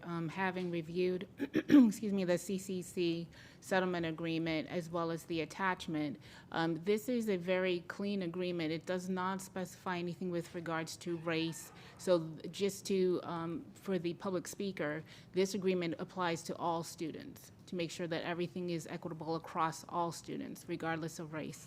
I want to put that on the record. Thank you. Dr. Zeman? Thanks so much, Chair. I think the general tone of this report is really important to think a little bit about, because an organization in motion is an organization at risk, right?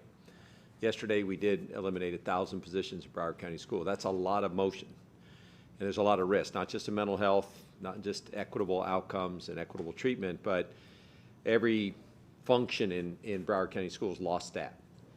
And that was intentional. You know, the superintendent put together a list of 1,000 positions that he thought would have the best team left on the field to go out and win back students and deliver for the students in schools. 0 positions taken out of schools, which is great in the sense that, you know, it reflected the strategy that I think the board made very clear. But an organization at motion is an organization at risk. And so we have to double back and think about mental health, and we have to think about even academics, and we have to think about technology and other things that we intend to do well, but a whole bunch of holes just were created in the system, and we have to double back and make sure that we're not taking more risk than we thought. I was wondering, Dr. Washington, if you could help us with one thing that would be very helpful. What is the evidence about disproportionate school disciplines between members of different racial or ethnic groups? Go ahead, Dr. Washington. Good afternoon, Jody Washington, Director of School Culture and Student Support. Ms. Pierre is accurate. There is disparity between our white students and our Black and Hispanic students when it comes to external suspensions. Our Black and Hispanic students are historically suspended at higher rates than our white students. This is not unique to Broward County Public Schools. This is actually an issue that, if you look in the research, will show up worldwide. So her statement is accurate. Terrific. And I think that the evidence worldwide also suggests that it's not just race and ethnicity, it's religion, it's sexual preference, there's tremendous evidence that others are treated differently. And it's awful.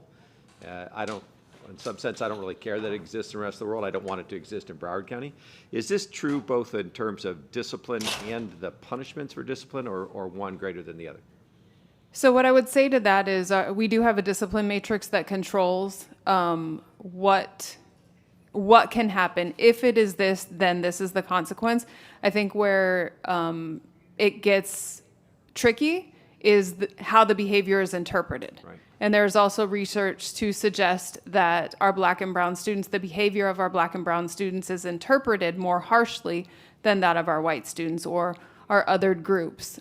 We could say the same thing to your previous point. And so there is control in terms of if it is coded this, then that is what happens. The flexibility in the interpretation of what it is then leads to disparate outcomes in terms of the discipline. Some things that we've put in place to help mitigate that. This year we have an open lab, a hot lab every single day that I have staffed from 9 to 3, as well as phone numbers. They can call me anytime. So we consult with administrators all day, every day about incidents that happen on their campus so that we can provide them with consistent guidance as to what is happening. But again, they have to call in. I don't know. There could be an incident happening out of school right now. I don't know that incident is happening unless they call into the hot lab, they call one of our numbers, we see it in the system, and then we can go back and review the written referral. And then we can see if, okay, well, this actually more fits that than this, and then we'll call and we'll consult, and we help schools make those adjustments when necessary. But this is one of the things when you have 200 plus schools processing discipline, one of the areas of containment that can be difficult. And could you tell us what kind of training there is available for primarily teachers and then administrators to try and, I mean, I'd hope our attempt is to eliminate that characterization based on race, ethnicity, anything else. What do we do for teachers to try and nip it in the bud at the very root? You know, that's typically what the original observation is made by. And then how about administrators in terms of, you know, coding and dealing with it? What do we do to try and eliminate that and hopefully minimize it to the extent possible? So I'm going to start with the training we do for administrators. We do every single year. We have the training.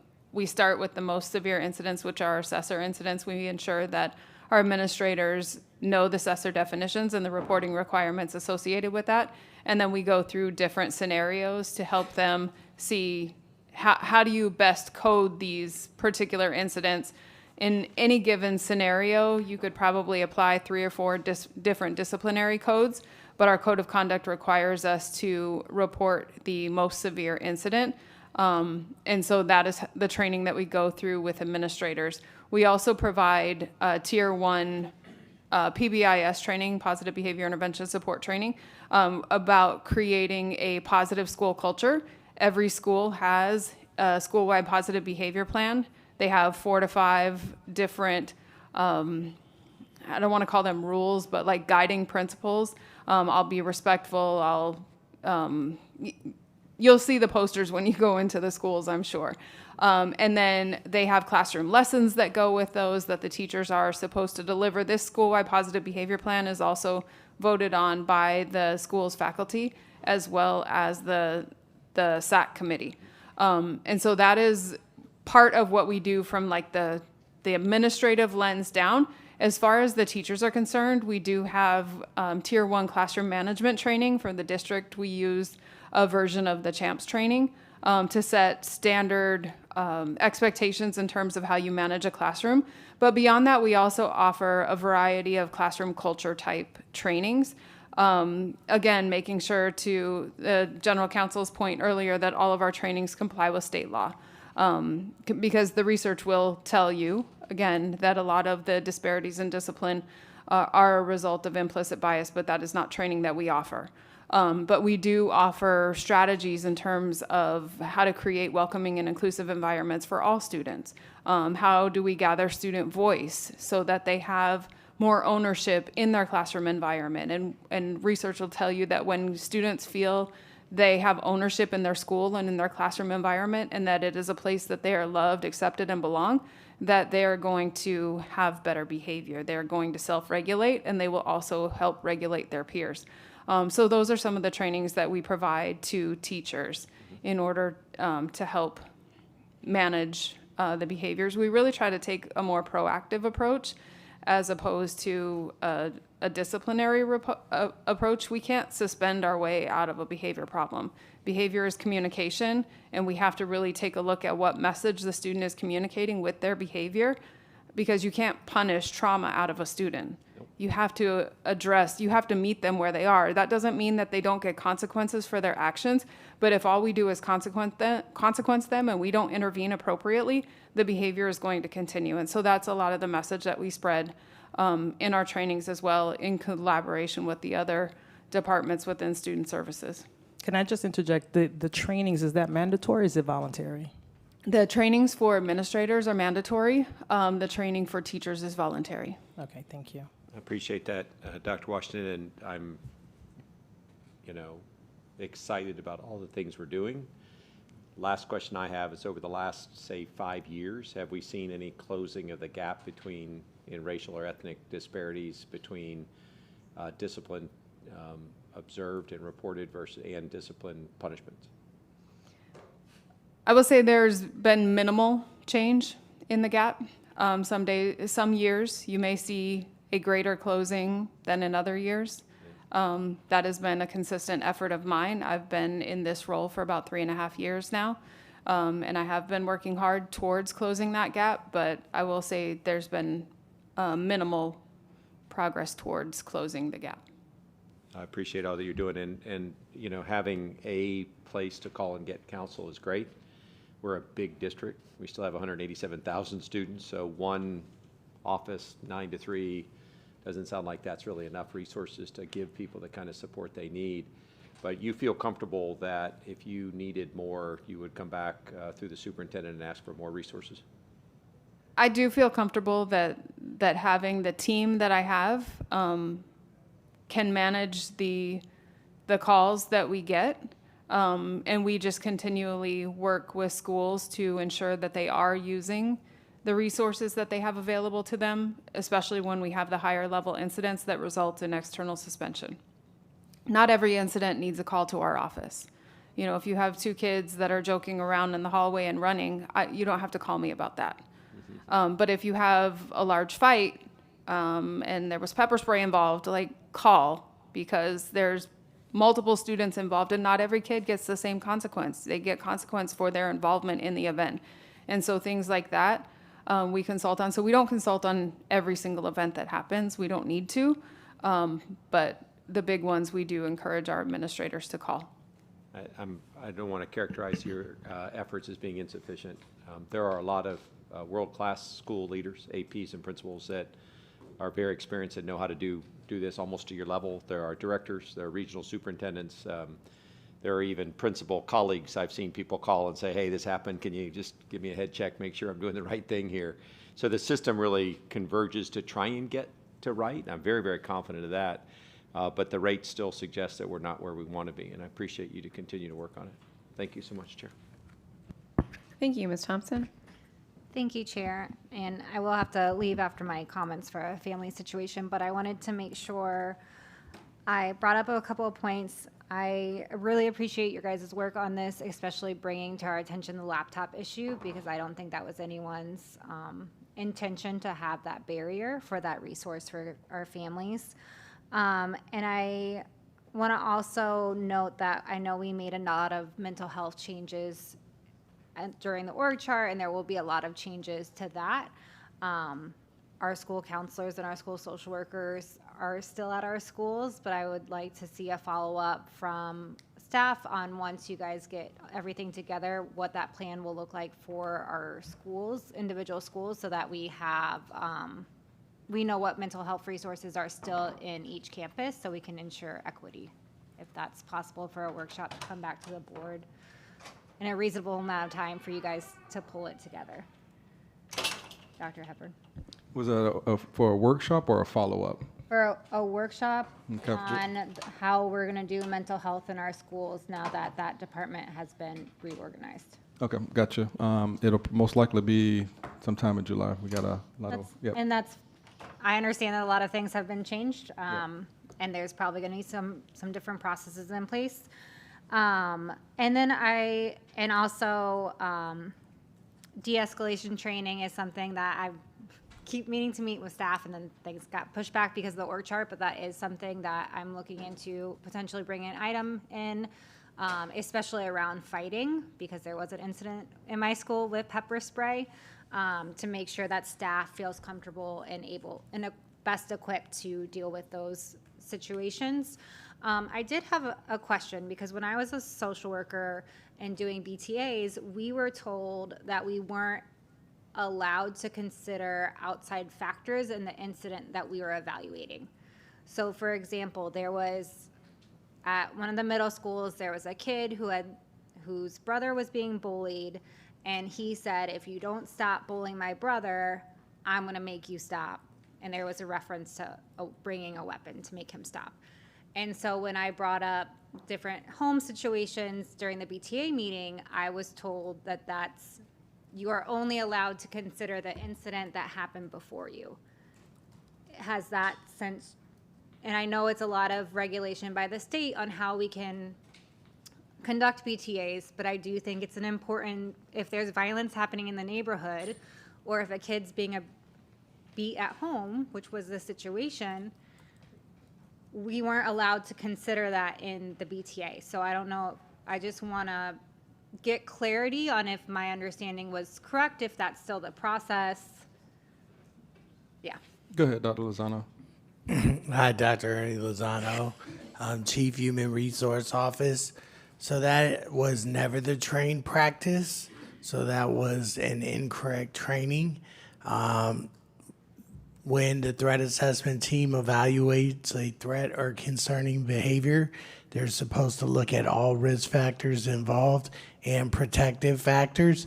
So it could be positive factors, your protective factors, negative influences, your risk factors, and they weigh all of that when making a determination on if there's an actual threat. And is that in the training? Because my understanding in that of the team I was sitting on, that was not the understanding, and I got significant pushback from the principal and from the SRO officer in the room that I was not allowed to bring that up. If that's changed, that's great. I just want to make sure that if there needs to be some notice given to consider these factors, It is a section in the day one training that's specifically on protective factors and risk factors that's covered in the mandatory day one training that all school-based threat management team members take. And how are we ensuring compliance with that once the training's taken? So the chairs get additional training, and the chairs and the vice chairs, as the leader of the school-based threat management team, it's their responsibility to ensure that the threat assessment process is done with fidelity. Okay. Well, I'm glad to hear that that's not standard practice. And I also, just going back to the mental health, because I know students talk about, and I want to call it Reimagine, and I don't think it's been a very long week. That program that students, what is it called? Not Thought Exchange. Rethink It. Yeah, Rethink. And I know I'm going to be having discussions about Rethink with staff after having discussions with students, that it's not a helpful wellness. Some of them think it's not a helpful wellness tool, so how to better give students actual person-to-person support and not computer-to-student support. So that is something we're looking into as well. If I could, Ms. Thompson. Yep. I know that has been feedback from the student groups throughout the year when we've met with Landon and Jasir and others, and also the Speak Up, Speak Out sessions. So the team has been exploring different options for that to bring forward for next year that are better in alignment with what we're hearing for feedback. Yes, and I'm excited to meet with you guys. Thank you. Ms. Hickson? Thank you, and thank you for the report and for coming today. I have a couple of questions, mostly for the superintendent, based on things that you said.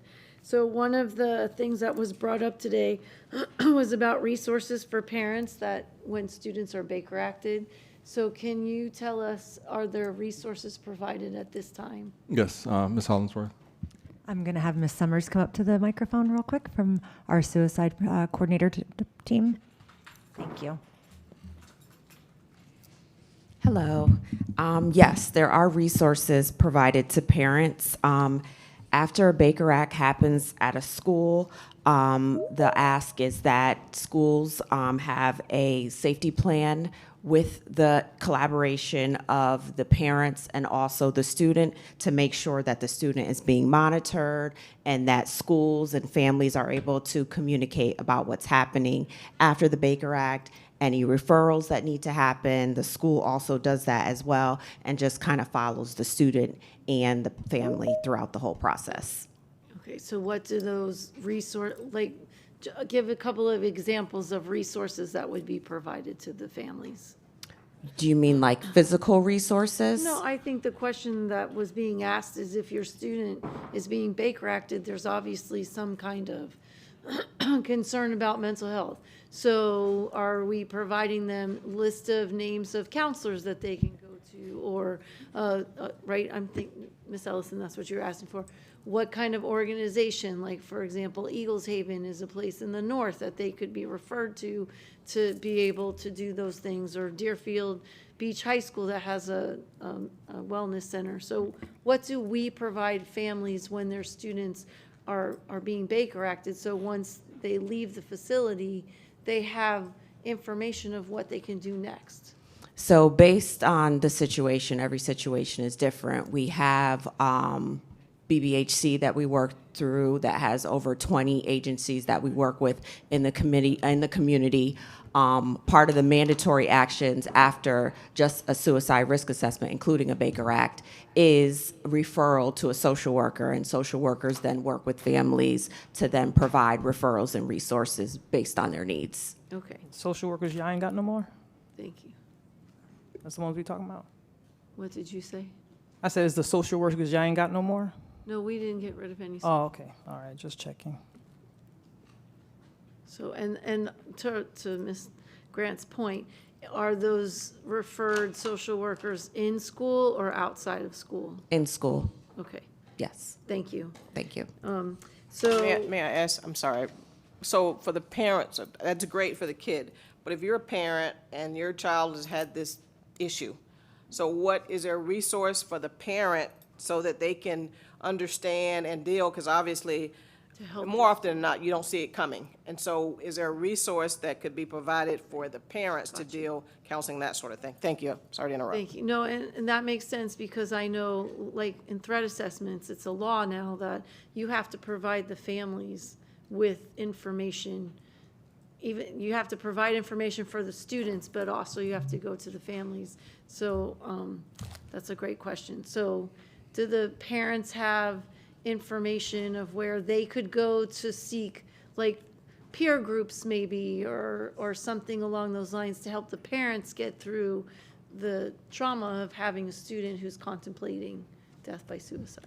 So we have community agencies, again, through BBHC, that based on an individual basis that, families are referred to for different services. And we also have family counseling, which we also offer free therapy, and they work with the family as well to provide counseling, not just to the student, but to the family. Great. Okay, thank you so much for that. Thank you. I'm going to stay on that line for a minute. So I've actually had this conversation a number of times since I've been here, and I know there was a House bill, I think it was a House bill, that was trying to go through about trauma training for teachers, because you do have to look at students differently when you know that there's some kind of trauma. They act out differently, and it isn't really a behavior. I mean, it is a behavior issue, but it's tied to something that is frustrated within. So what do we do as a district? I know you mentioned that the trauma training for principals was mandatory, or administrators, but what do we provide for teachers? And if I'm not mistaken, I don't think the bill ever passed, but I know that there was a bill going through the House to require teachers to go through trauma training. So when I reference the mandatory administrator training, it is not a trauma training. It is a training on how we process discipline, how we look at discipline, how we interpret discipline. Trauma, a discussion of trauma and how it can trigger behavior is part of that, but it is not a trauma training. I want to be very clear with that. We And offer that. my department does not. I'm not sure if there's training offered through other departments that focuses specifically on trauma responses. And my department also, again, we work with teachers. The training we provide to teachers is around creating a welcoming and inclusive classroom environment, but it is not specifically rooted in trauma-informed practices either. Dr. Hepburn, do we have any kind of training? No, I'm not aware of any training that is specific to trauma for teachers or adults. We'll have to do some research on that one. Because there was we actually offer- a group who was willing to do it for free for our students. Early on, I had been asking about this because we do find that a lot of students, the behavior that happens in the classroom is due to trauma that they see in their neighborhoods or, Correct. is happening at home. And I think it would make it better for everyone if there was a way for us to be able to train our teachers to see it. It would just make it better in their classrooms even, because they'd have a better way of being able to identify and divert the issues that were going on. So if you pass along that information that we you could- have. I have to try we to can, find the we can do some company. research. Yeah, I think they were through, I think it was through FIU, but I'll find out. And to answer your question about wellness centers, I think Ms. Hollingsworth missed a couple of them. Cross Creek has, if you remember, Cross Creek has a wellness center. They were part of a neighborhood grant that was received. And I'll just say, going to schools, a lot of them have, I'll call it a sensory room, maybe that's not the right term, but it's a place for de-escalation of students. They all call it a different name, but there's puzzles in there and like loud music or drums, or maybe it's so they all have different names. But also the wellness centers, as Dr. Hepburn mentioned, we are trying to open more. That was also something that was really important to me. And when we saw the beach house at Deerfield Beach, said there's a lot of stuff in the north area of the county, but there's not a lot that's in the south and central part. So the goal was to get it in the south and central. So we have those wellness centers at William Dandy now, and those are really to bring physical and mental health in one place. So it's also like if you need to go for a physical, because people do that, right? But when you're feeling sad or feeling like you don't fit in, you don't typically think that you have a place to go. So the whole intention of those was to bring it together so people feel comfortable enough to seek out when they're not feeling right in terms of their thinking and the different things that are happening, not just in their bodies. So I appreciate you asking about that, but I think a lot of schools are trying to do a space on their own for the mental health piece, which is great, and a lot of them do little grants and stuff. And I'm just mentioning Cross Creek because it was a big one. It was like $25,000. They have this fantastic room that has those things you step on that the water goes. Those are my favorite things. And, different music and stuff. And it's a pretty big room. And they were very excited about that. So I didn't want that to go by without us acknowledging it.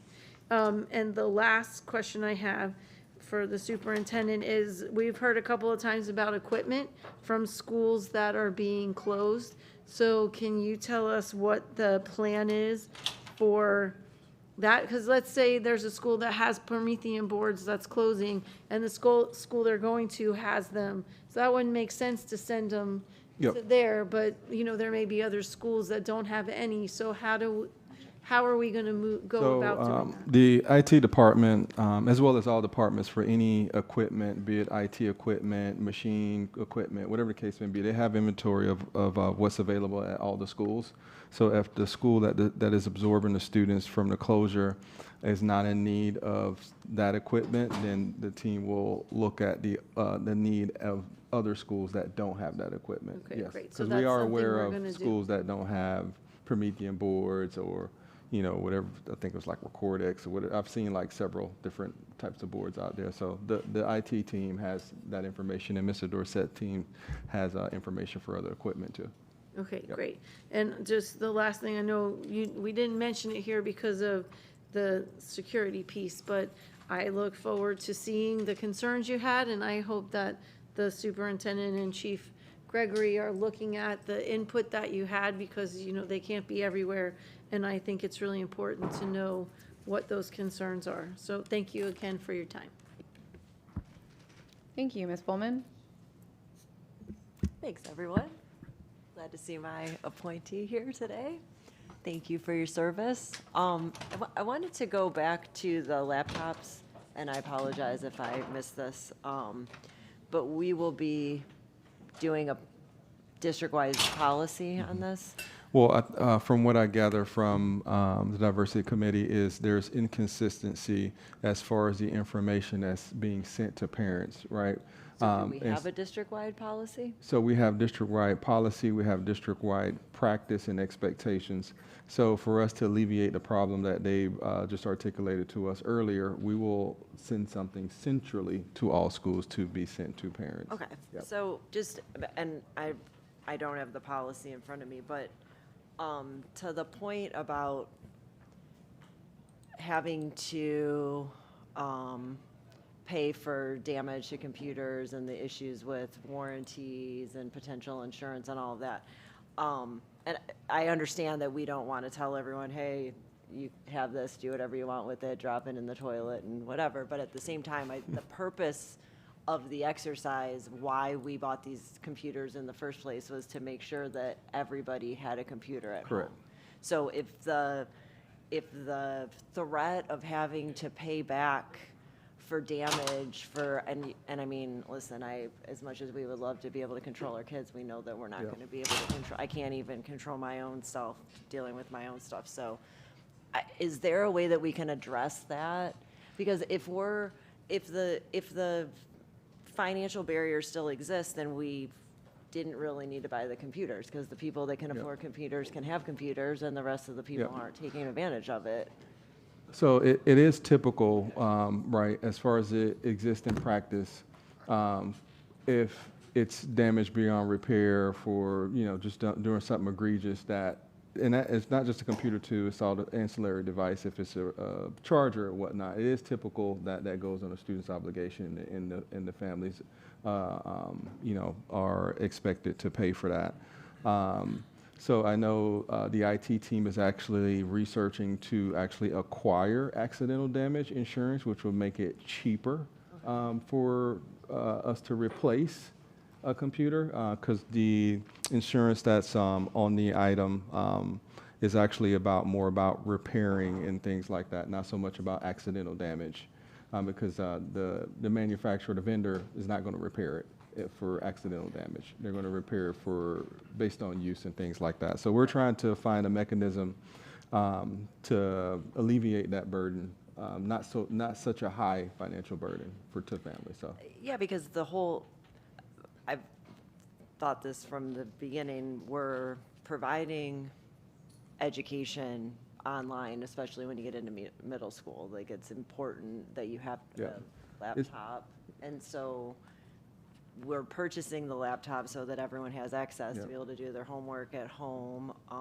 And then if you can't afford to take the risk, then we basically have a bunch of laptops we can't use, because, I mean, sure, some people are going to do that, but they could have bought their own laptop. So there's got to be a happy medium where, yes, you're taking on some kind of responsibility for it, but maybe it's not so onerous that it's preventing people from taking the computers for the purpose for which they were purchased.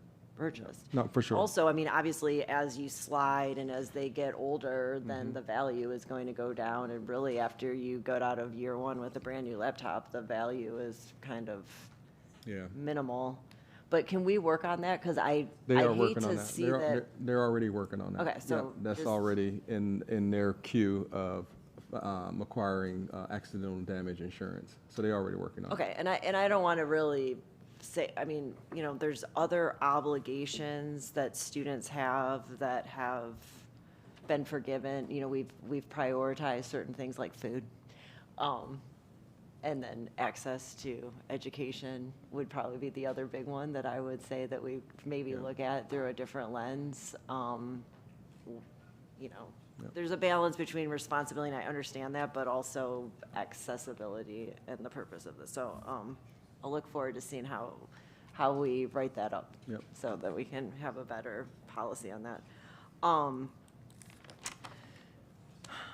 So I wanted to talk about wellness centers. I love that you brought that up because McNichol Middle happens to have a fantastic situation.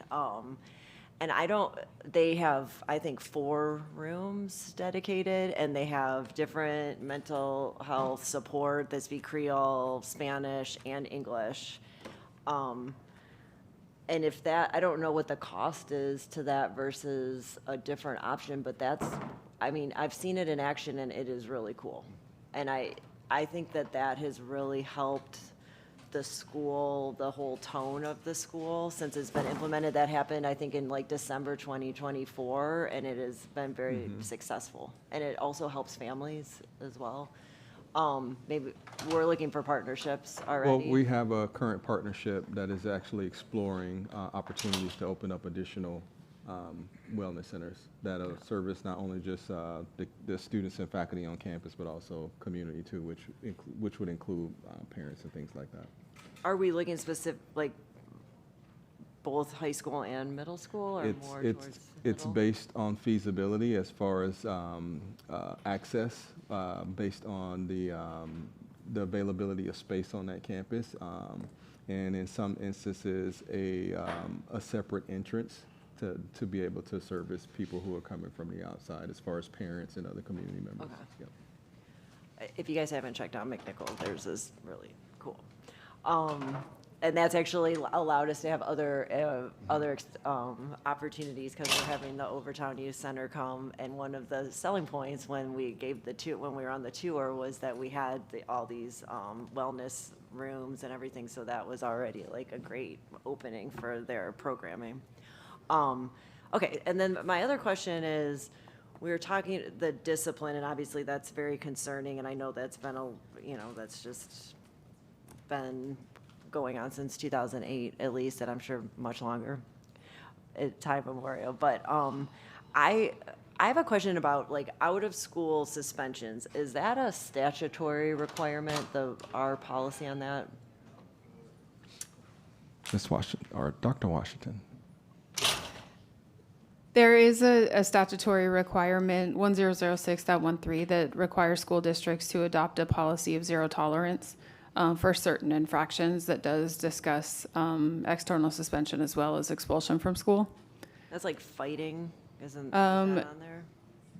No, fighting isn't mentioned in the zero tolerance. Zero tolerance is around bringing weapons to school, threats to school campuses, bomb threats, threats of mass shooting, death threats, things like that. Okay. So if you were in a fight, would you have an in-school suspension? Our current Code of Student Conduct requires an external suspension for mutual combat fights. So I think we just passed this, but this is something I think we should probably look at again. Because to the point, you're talking about people's experiences that are informing this behavior. If the in a perfect world, your kid gets in trouble, they're home, and you got someone there that's making sure they're cleaning all the toilets for the whole time that they're in the suspension. But but that's not really what's going to happen.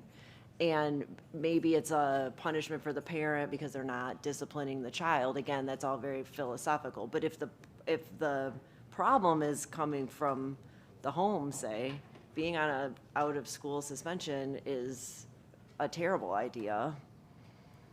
And I know I just had a situation with a student that has like an IEP who got in a fight, and he ended up being able to stay in school, but he was supposed to go out of school. But there's a lot of factors that go to that. So is that something that we could explore again? Is there, when it comes up again?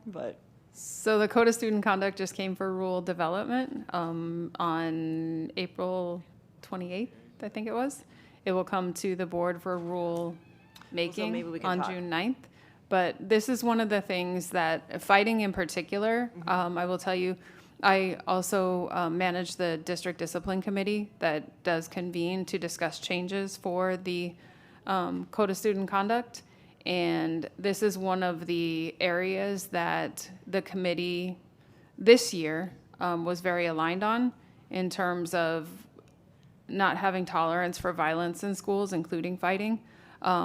It's also something that our school-based administrators, there was a few years ago, probably 10 years ago, there was a change to the discipline matrix that did reduce the severity of consequences for fighting.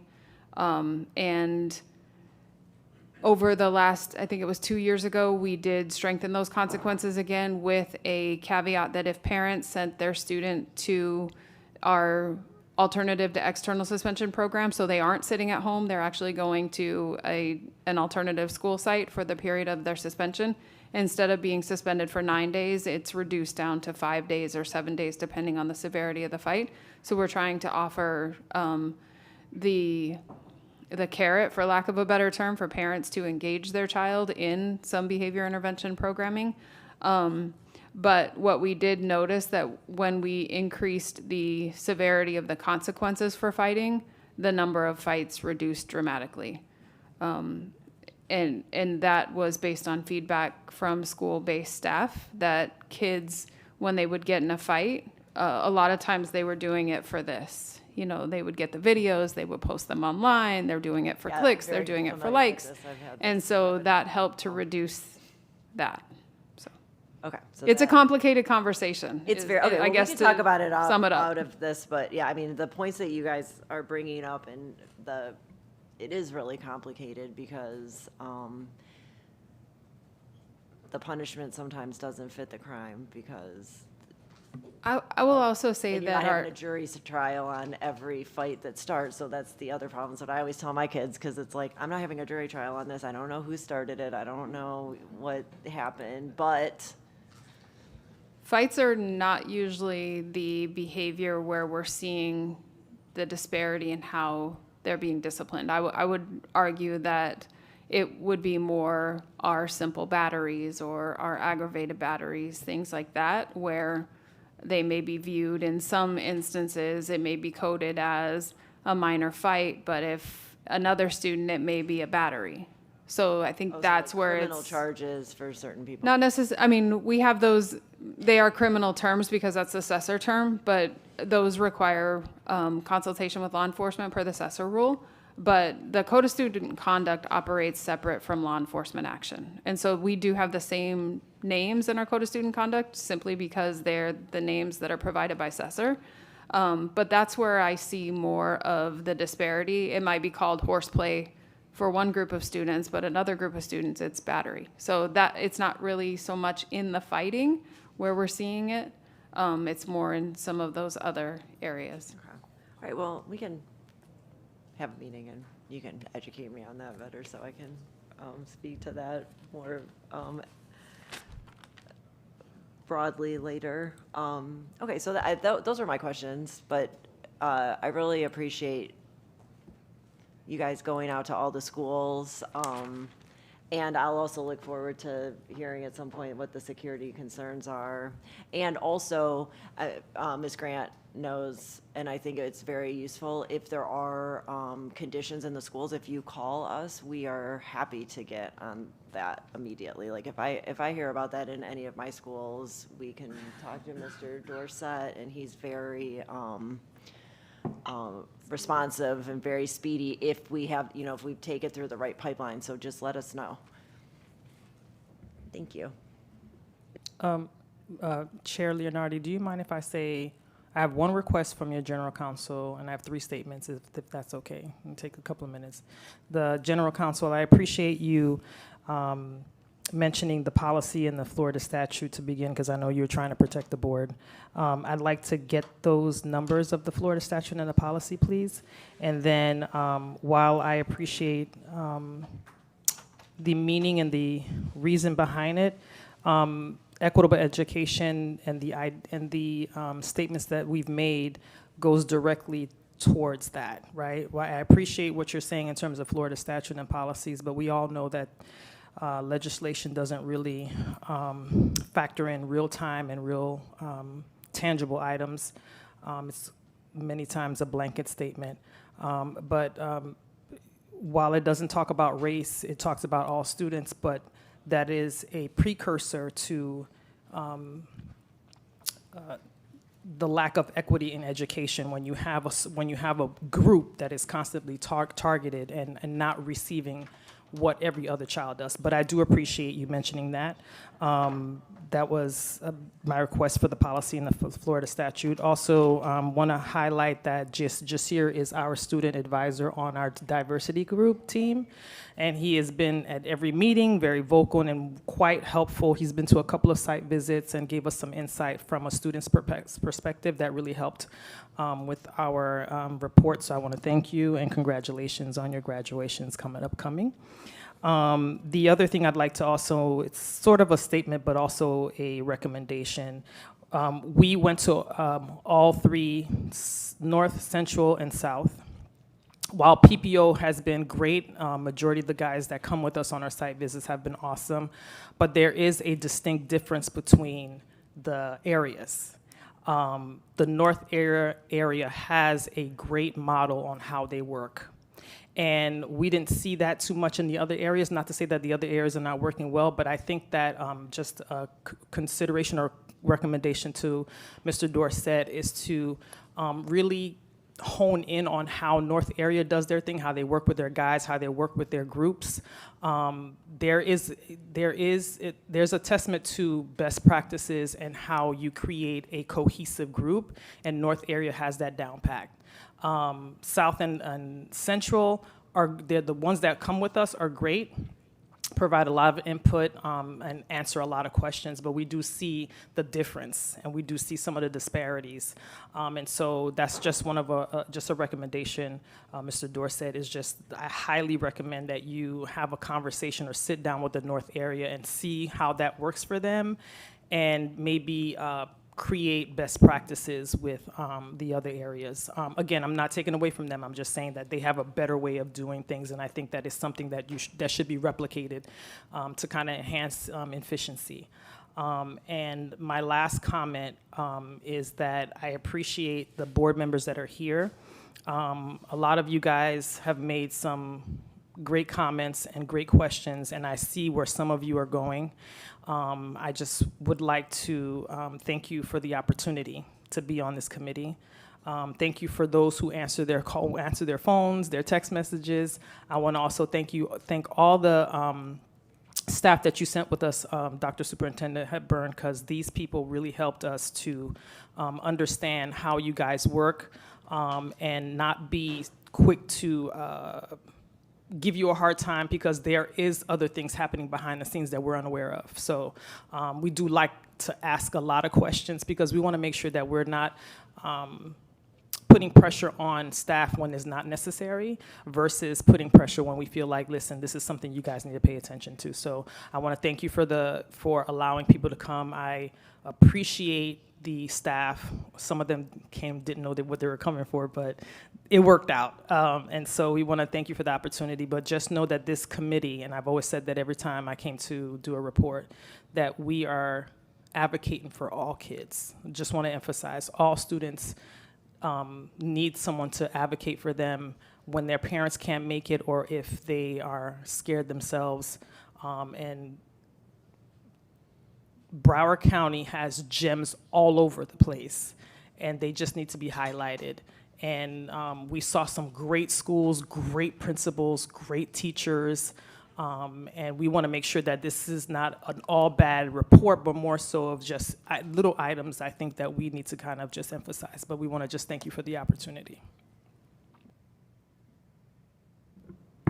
Thank you. I just have some quick questions and comments. Thank you again for your report. I thought the recommendations were very thorough and thoughtful, and I just wanted to go through some of them. So if we go to page 6 on the report, there was a recommendation around a process if a student opts out of receiving a laptop. can we implement a process or a plan to ensure that that child has, you know, a hard copy textbook? Dr. Hepburn? There.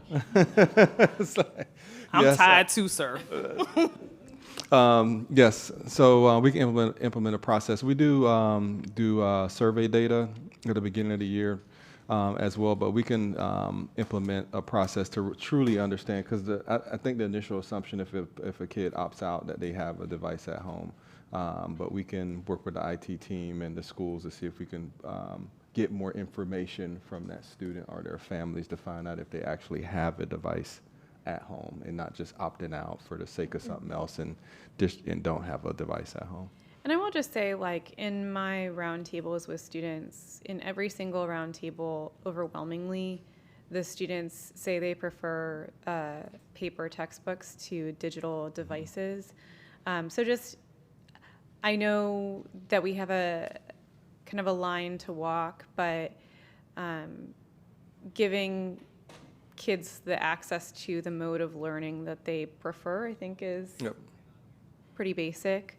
And just with regards to, I know we've kind of gone through the conversation about the opt-out process or opt-in process. When we assign a paper textbook to a student and they lose that textbook, do they have an obligation for that? Yes. Yeah. Do we give them any kind of notice that they will, like when we assign a student a textbook, do we give them any paperwork, or is there an opt-in about, you know, if you lose this textbook or damage it? I'm recollecting when I was a kid. Let me let the staff answer. If you can get to the mic, Alan, so it's on record. Yeah, through the system that we track our books in, the students, Destiny, so it like logs to their student ID, so it creates kind of like the old textbook card, instead of it's through the computerized system. Okay. So I just, I want us to be aware of that. This is all kind of new-ish, and we have to get used to it. But I do want to just also caution us about I understand that when we leave the communication up to individual schools, sometimes they get it wrong, we get it wrong.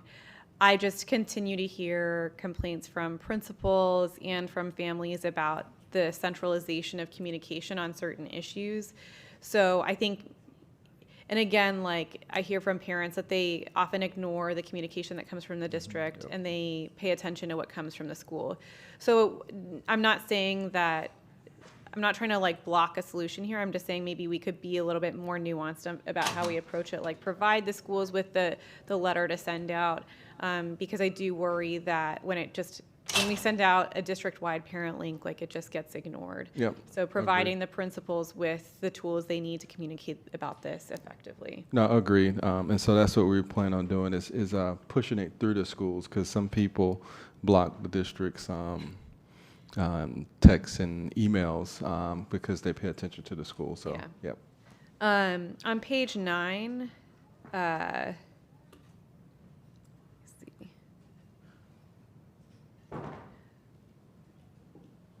think that kind of, I already touched on that. Sorry about that. Okay, on page 17, there is a recommendation to create a plan for athletics at our combination schools, the K-8 and 612. Are we trying to improve the athletic offerings at those combination schools?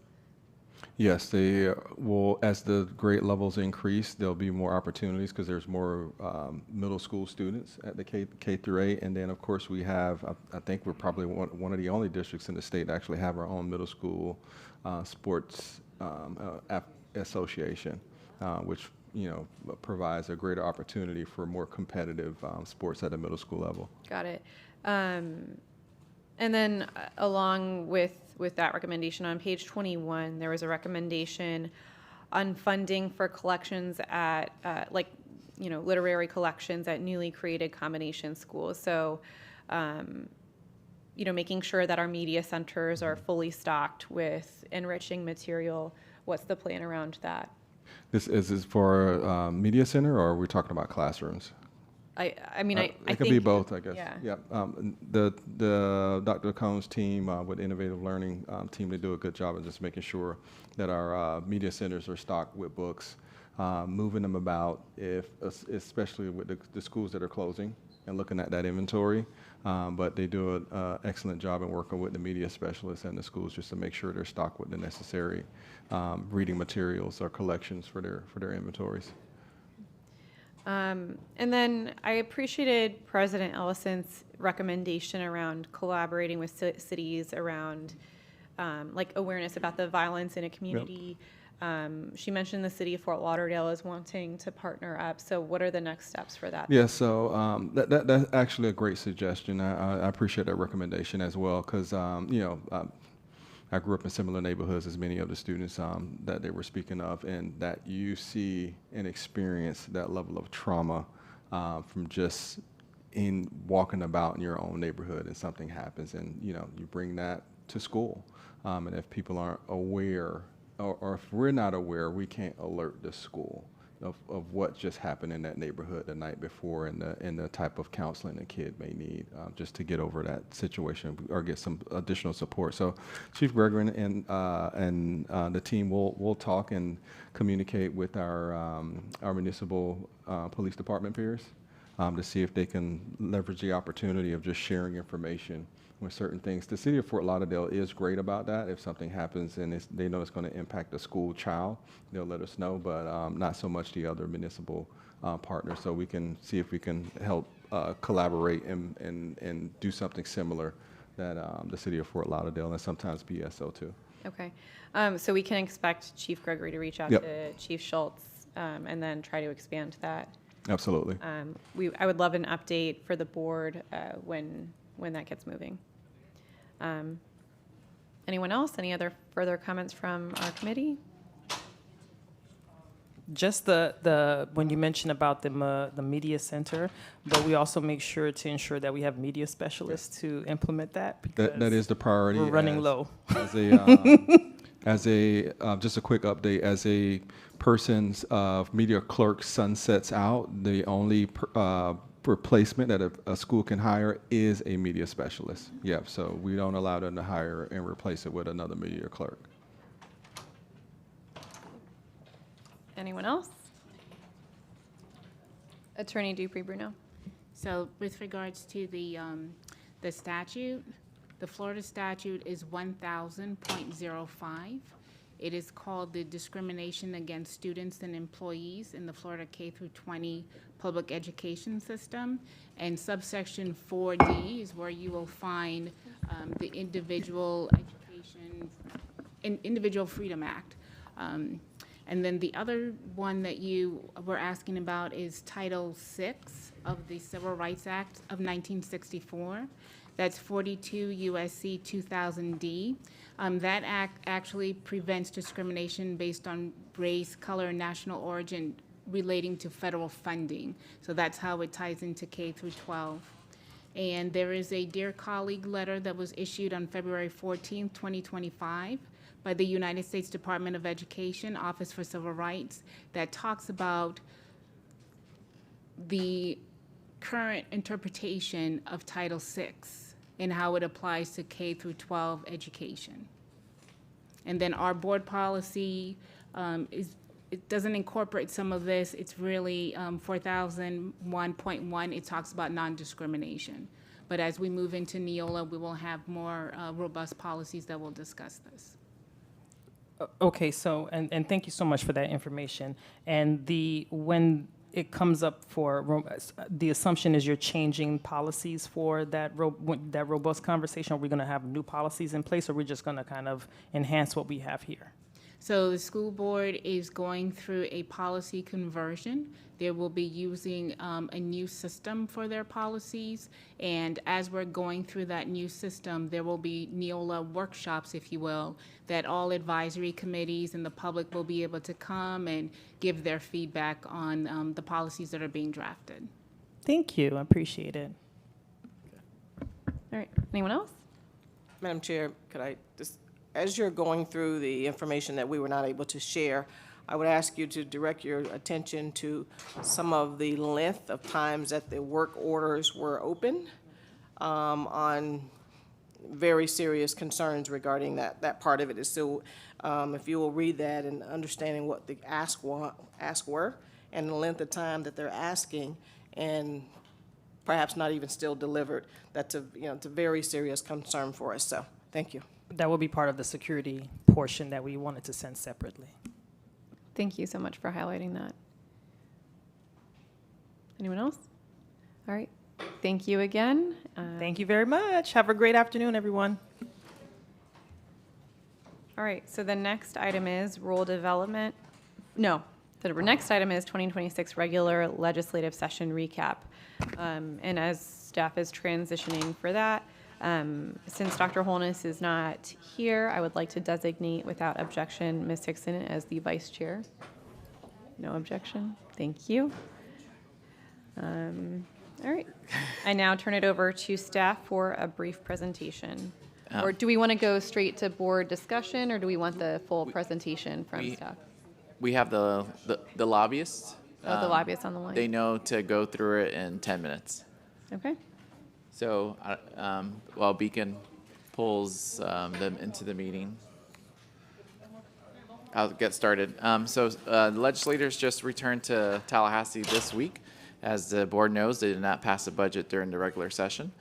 So they commenced that work this week. They're going to return to their districts next week and then return after Memorial Day week if needed. So we anticipate having a budget sometime in June. Then we have Wendy Dodge and Kim McDougall, our two lobbyists up in Tallahassee. Can you guys hear us? Yes. Yes. All right, I'm going to kick it over to you. You guys, 10 minutes. Okay, we got it. Okay, I'm going to start out with SB 124, which is regarding the Florida virtual school. And the only thing in that impacting the district is that for students from Florida virtual who take any assessments at your school sites, they add language asking, saying that they have access to a test administrator. And Senate Bill 178, Athletics in Public Schools, K-12 public schools, it has not yet been sent to the governor. And basically it allows head coaches to use personal funds up to $15,000 for food, transportation, recovery services, and they have to report expenditures to FHSAA.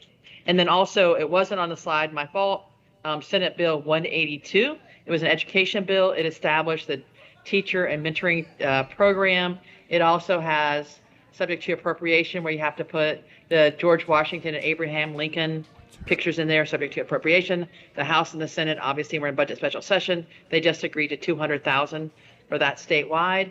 And then the third thing, it requires public schools to provide specified cursive writing instruction in grades 3 through 5. Kim, I'm sorry, did 178 get signed by the governor, or has not been signed by the governor yet?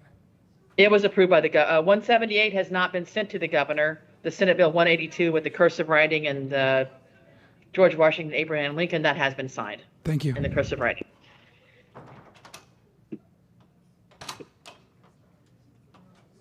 HB 453, requirements for standard high school diploma that allows 2 years of marching band to satisfy both the PE and the performing arts requirement instead of just one. And it allows students with disabilities to do a year, participate in Special Olympics for a year and get a PE credit. And HB 461, it has not yet been sent to the governor. Volunteering at polling locations, basically it's a great thing, allows eligible students to volunteer at polling locations that you can use your community services towards graduation or scholarship programs.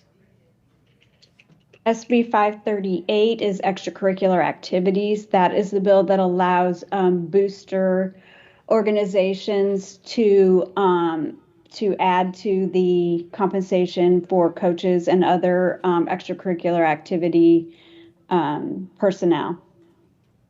HB 561, educative preparation and certification has not yet been sent to the governor. It expands certification pathways, allows earlier educative preparation enrollment, and eases reinstatement for some expired professional certificates. SB 572 is ethics for public officers and employees and expands the definition of an employee to include foster parents and foster children and parents, and it just allows for appointment of some family members to specific boards. Senate Bill 590 required reports concerning children. It tolls the statute. You're probably like, what does tolls mean? Tolls means to legally pause, suspend, or delay the statute of limitation for certain failures to make mandatory child abuse reports until a government agency becomes aware of the violation. It has not been sent to the governor yet. HB 753 is school counselors. That waives the certification requirements for a school counselor unless the district would like to require that. And it also says that counselors should be evaluated based on the Florida school counseling standards. HB 757, school safety, basically expands the use of school guardians also to workforce education. It has been sent to the governor. It was sent May 11th, and you must act on it by May 26th. It creates new firearm discharge offenses near schools and threat assessments from K-12 to K-20 state colleges and universities. SB 824 is school district unimproved real property, and that requires districts to send a report to the department of any annually of property that you own that's unimproved. And then I think I'm on 1069. It has not yet been sent to the governor. It expands background screening requirements for youth athletic coaches and referees and revises disclosure rules. Okay. I have HB 905, which is foreign influence. That's okay. I don't think we're on the same slot. But that basically strengthens the restrictions on contracting with or having contact with any countries that are considered terrorists by the state or the federal government. Yep, sorry, Wendy, I skipped a slide. HB 851, professional learning for instructional and school administrative staff. Not yet sent to the governor, requires at least one autism-specific professional learning opportunity annual in each district professional learning system in collaborations with the district's assigned Center for Autism and Related Disabilities, and instructional content must include evidence-based for students. And then 967, not yet sent to the governor, it's electronic payments made to units of local government, mandates acceptance of electronic payments and requires online payment options. SB 1022 adds the Pompano Rise Children's Initiative to the list of children's initiatives that are subject to public records and public procurement rules. And I think I did 1069, expanding background screening. So Wendy, 1073. Yeah, 1073 is the School Board Member Bill of Rights bill that allows school board members to access certain information, consult with your CFO, and bars the district from requiring NDAs or confidentiality agreements of their employees. 1115, grants for genetic counseling education, really establishes a grant program for the SUS and the state university system for accredited genetic counseling programs. It's primarily a higher ed bill. HB 1153 is a juvenile justice bill that includes officers in juvenile justice programs to be considered correctional and other law enforcement officers, and then talks about students who can be in a shelter and who cannot. HB 1201, student health and safety. It's already been approved by the governor. It's a great thing. Extends seizure training validity to 5 years, expands training coverage, and requires seizure first aid posters. HB 1217 basically prohibits any governmental entity from adopting or enforcing net zero policies regarding greenhouse gas emissions. This is the next one. Oh, 1279. 1279, I could probably spend 45 minutes on it. It's a broad omnibus bill. It puts a lot of things in it. Requires notifications for school districts to make sure that everyone knows about the virtual options. It has student health and safety issues. It has education courses and programs. It has student supports literacy and school improvement, acceleration, and your staff have been amazing. And I know they have detailed information on the significance to your districts and most importantly, the significance for our students. SB 1296 is the PERK bill, and that is the bill that changes the voting requirements for collective bargaining units to make sure that 50% of the potential members vote, and then approval would be by 50% of those voting. And it also modifies the language where TISA, if the districts don't agree on how to put out the teacher salary by October 1st, it allows for an expedited process for impasse. And then House Bill 1389, affordable housing. You're like, why are you talking about affordable housing? Well, obviously now if you have extra property, land, it has, it may matter in local workforce or intergovernmental discussions when you're trying to figure out how to using your additional properties that may not be utilized. And it has not yet been sent to the governor. HB 1471, Systems of Law and Terrorist Organization, again, prohibits public funds from being used on any contract or anyone involved that the government has determined to be a terrorist organization. Senate Bill 1690, Child Care and Early Learning Services, has not yet been sent to the governor. It revises child care definitions, standards, liability language, and actually directs a study, a child care voucher program for high demand occupations. SB 7022, Public Records exemption for exams and assessment instruments, just extends the current public records exemption to 2031. HB 145, soothes claims against the government. It raises the sovereign immunity caps and revises claims procedures against governmental entities. It has not yet been sent to the governor. SB 156 is criminal offenses against law enforcement officers and other personnel, and for our SROs and those protecting our schools, it expands the criminal penalties for anyone who commits a crime against those officers. 9 minutes and 58 seconds. Great job. I also wanted to mention during the special session, besides obviously working on the budget for us, the lobbying team is also working on 2 items. One as it relates to the property tax issue, property tax collector issue. So they're working on that, and also the funds that are left over from the 1200 building to be appropriate for the offsite memorial. And other than that, we're here for questions. Anyone? Ms. Hickson? Quick question. I didn't see anything in there, but I thought they were legislatively going to clean up the School of Hope. No, so Wendy or Kim, the cleanup and Schools of Hope, that was through the department's rulemaking, right? Where we can charge for certain things now? Correct. So we met with, like, I don't know, between Wendy and I probably met with 20 different legislators in case we had to go through a legislative route. So we did the legislative route, and then we also worked with DOE and the governor's office and gave them input on the final rule that was adopted by the State Board of Education. So we can share that with the board, but it was outside the legislative process. Okay, thank you. Anyone else? Mr. Severa? Ms. Pullman? All right. That concludes this item. Thank you, guys. Okay. Thank you so much. Thank you very much, everyone. Thank you both. Have a great day. All right. The next item is rural development policy for 80/20, use of Broward County school facilities for non-school purposes. I now turn it over to staff for a brief presentation.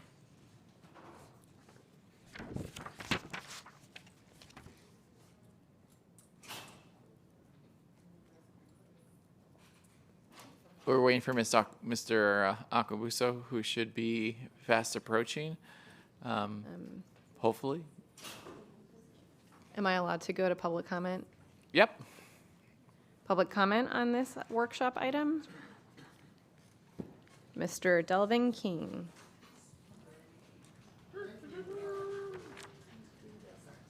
Mm-hmm.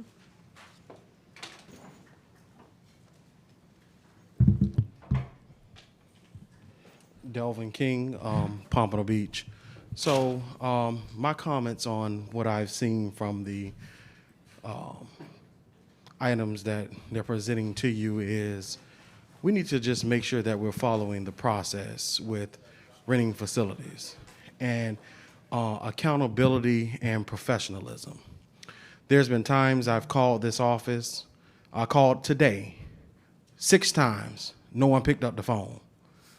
I went up to the front, called, picked up the phone. They pick and choose. They look at the call ID. They pick and choose who they want to serve. But that's bad culture built by Rachel Daly, who used to run this department, and she's removed because she was renting out facilities illegally with her brother. I'm sick of the foolishness within this department. I have rentals that I'm trying to do. I booked it 3 months from this exact day. It's still sitting because people like Stephanie Underwood that works in that department holding things up. But you only got to worry about it. I rent from another district. We need to follow a process and hold these people in that office accountable when it comes down to facility rentals. Somebody that was removed is still putting in rentals for Deerfield Beach High School Alumni Association so they can party, drink, and smoke on Deerfield Beach High School campus once again another year. But I see you guys finally declined that. But I bet if she was working, she'd have went ahead and pushed it through. When it came down to Blanchard High School having a alumni day night at the school, she gave us a hard time. But when it came down to her school and her event, it went through nice, quick, and easy. There's fraudulent activities going on in this department and with this thing they're trying to present to you guys today. Let's hold this department accountable. Let's build up our customer service skills. Everybody in that department needs to be fired. Everybody. It makes no sense how bad, 'cause I probably can call them right now and they won't answer. I called them in front of their supervisor, didn't answer. He called, they answered. He told them to call me. He told them to answer the phone. I called, no answer. They don't respect their boss. They don't respect this district, and that's all because bad culture built by Rachel Daly, who ran that department. Go ahead, fire her, fire the whole department, and get brand new people that can run. I'm glad it's up under Dr. Wanza now. Maybe she'll hold them accountable. Because Wanda Paul wasn't doing a damn thing. Thank you. Thank you. Dr. Wanza? Hello. Would you like us to go through the presentation and go straight to board? Do you guys want to just go straight to board feedback? Yep, okay. Ms. Hickson, I had you on my list already. Thank you. Yes, I appreciate this coming back because I was one of the people that I think I was the person that asked for it.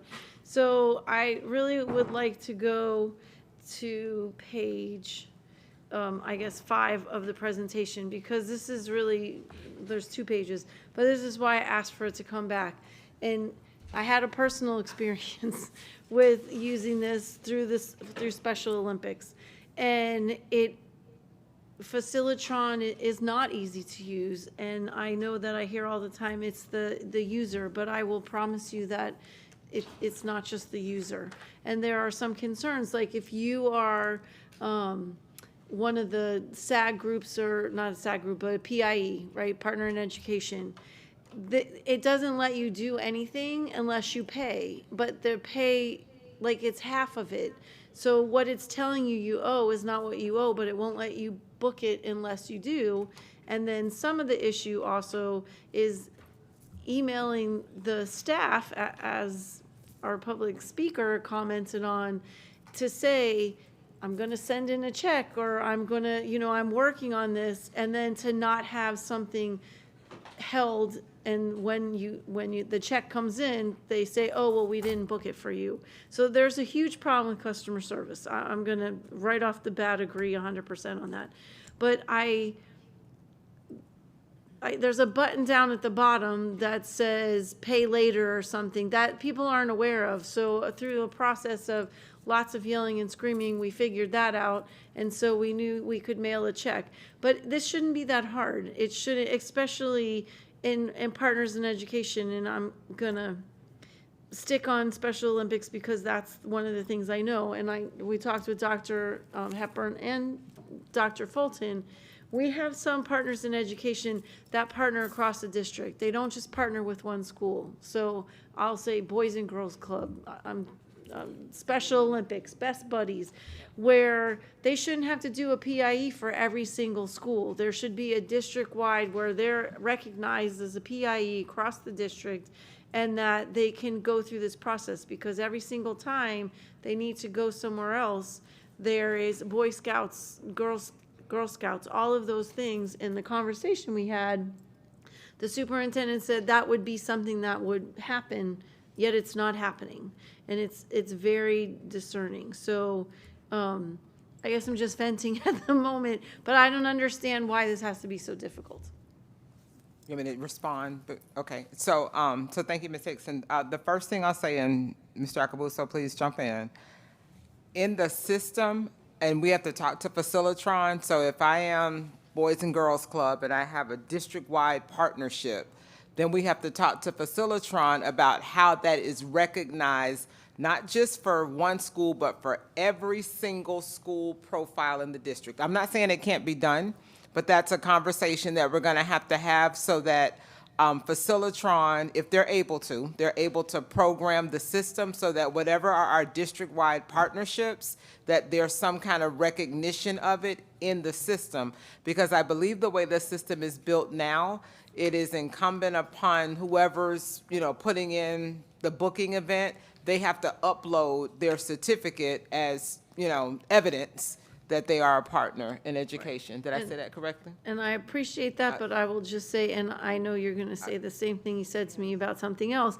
This has been months ago. This isn't new. So I don't understand. I appreciate there's a process, and I know it's not necessarily on you, but to the superintendent or Dr. Fulton, why are we still in what we have to do? Why didn't we do it? Because it's been months now. Go ahead, Dr. Wansa. Well, so I will tell you, when I became aware, went to the team, I don't think it's just as easy as shut the system down and put this up and then make it go live. So I'm going to defer to you, because I believe that there's something that we have to work through with Facilitron to make sure it is consistent across every single 200 and whatever sites it is that you can rent out.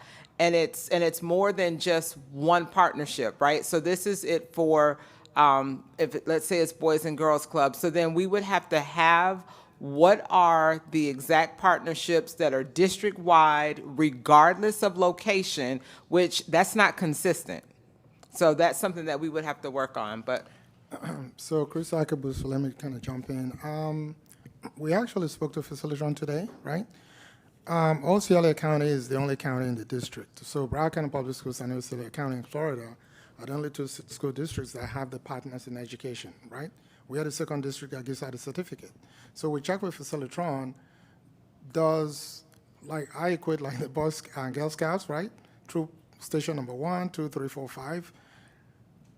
Does any other district have them put in one application or using one certificate? They said no. So like Dr. Wanza said, we'll have to reach out to Facilitron. They may have to reconfigure their system. Hopefully it's doable, I don't know. The way the PI system is set up, again, remember now, we are the second in Florida doing this stuff in terms of issuing a certificate. You get a certificate, and the certificate is it's for 1 year at a time, because the school has to show that that value continues.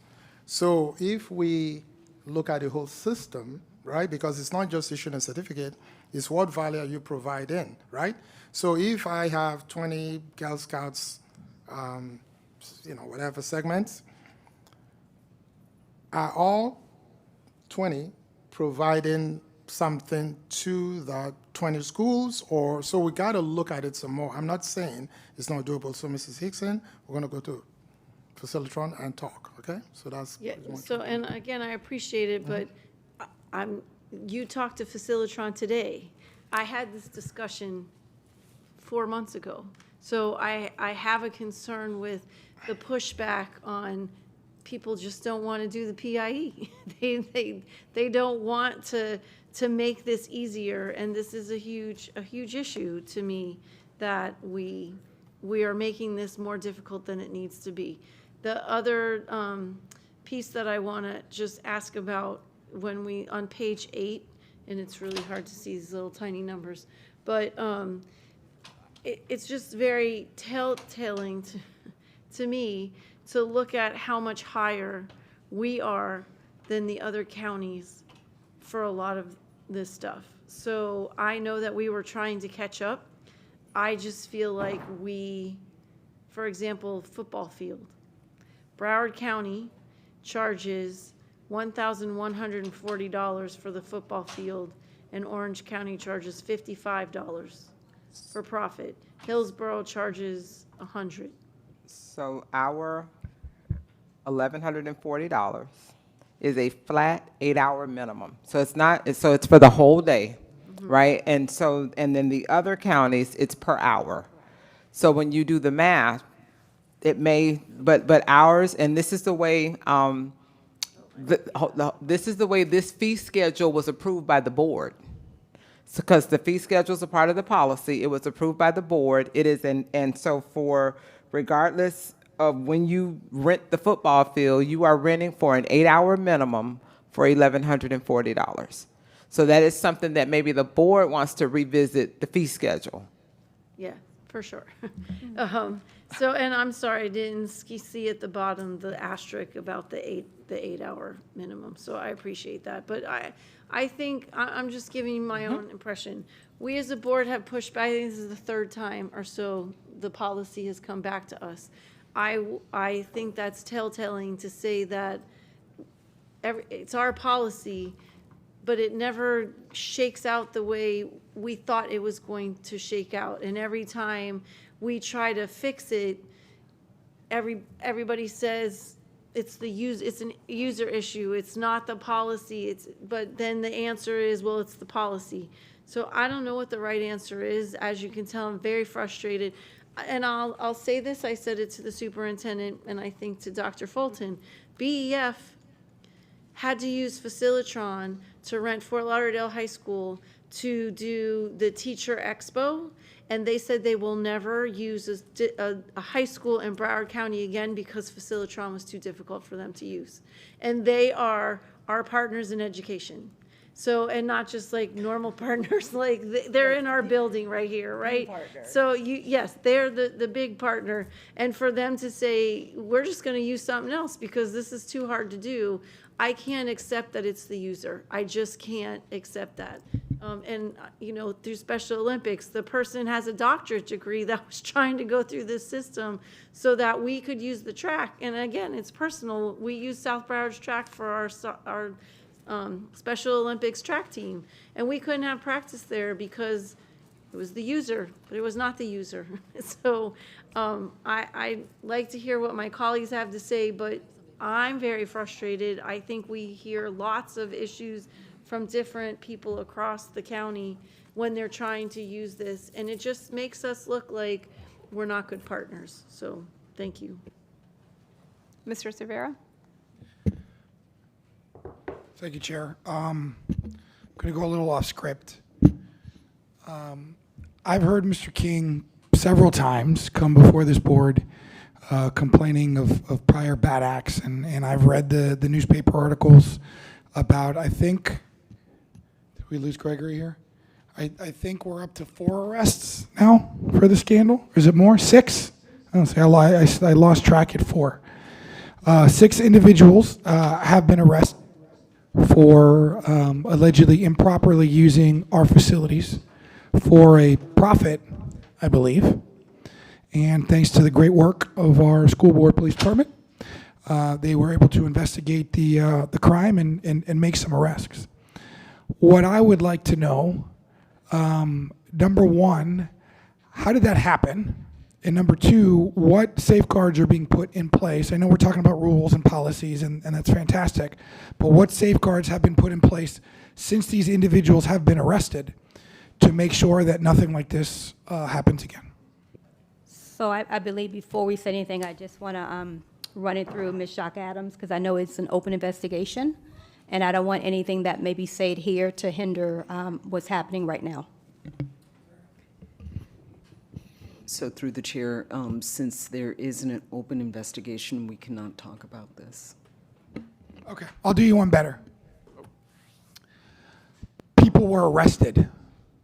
I think that's public knowledge. I've seen their mugshots. Apparently only 4 of them. There's 2 more. People were arrested. I've read the allegations. They were arrested and charged, and Mr. King, I'm not mistaken, they're all felonies, correct? Okay, so they were all charged with felonies. Fine, let's leave it at that. What have we done since those arrests to make sure that nobody has the ability to do anything like that again with this district? Go ahead, Dr. Wanza. So, And we just got to be very broad. I think what as we can respond. say is any individual that is part of an investigation has been reassigned. And through the chair, I would like to caution if there are any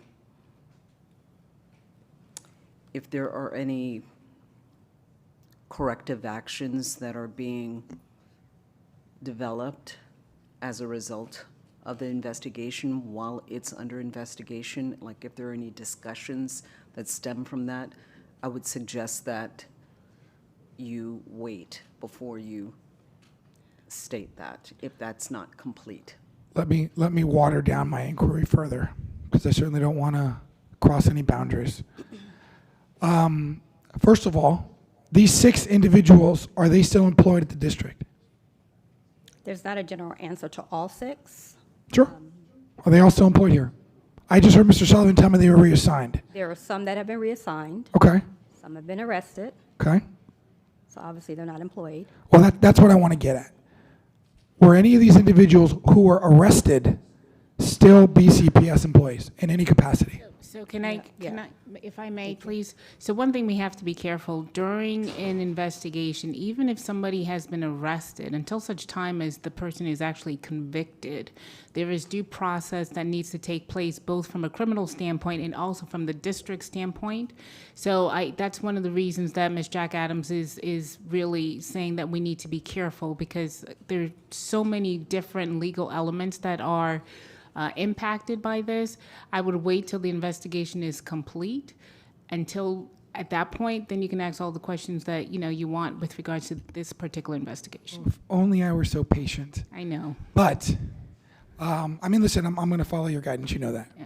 Yeah. So I guess here's the question before I move off of the individuals and more into the internal policies and procedures.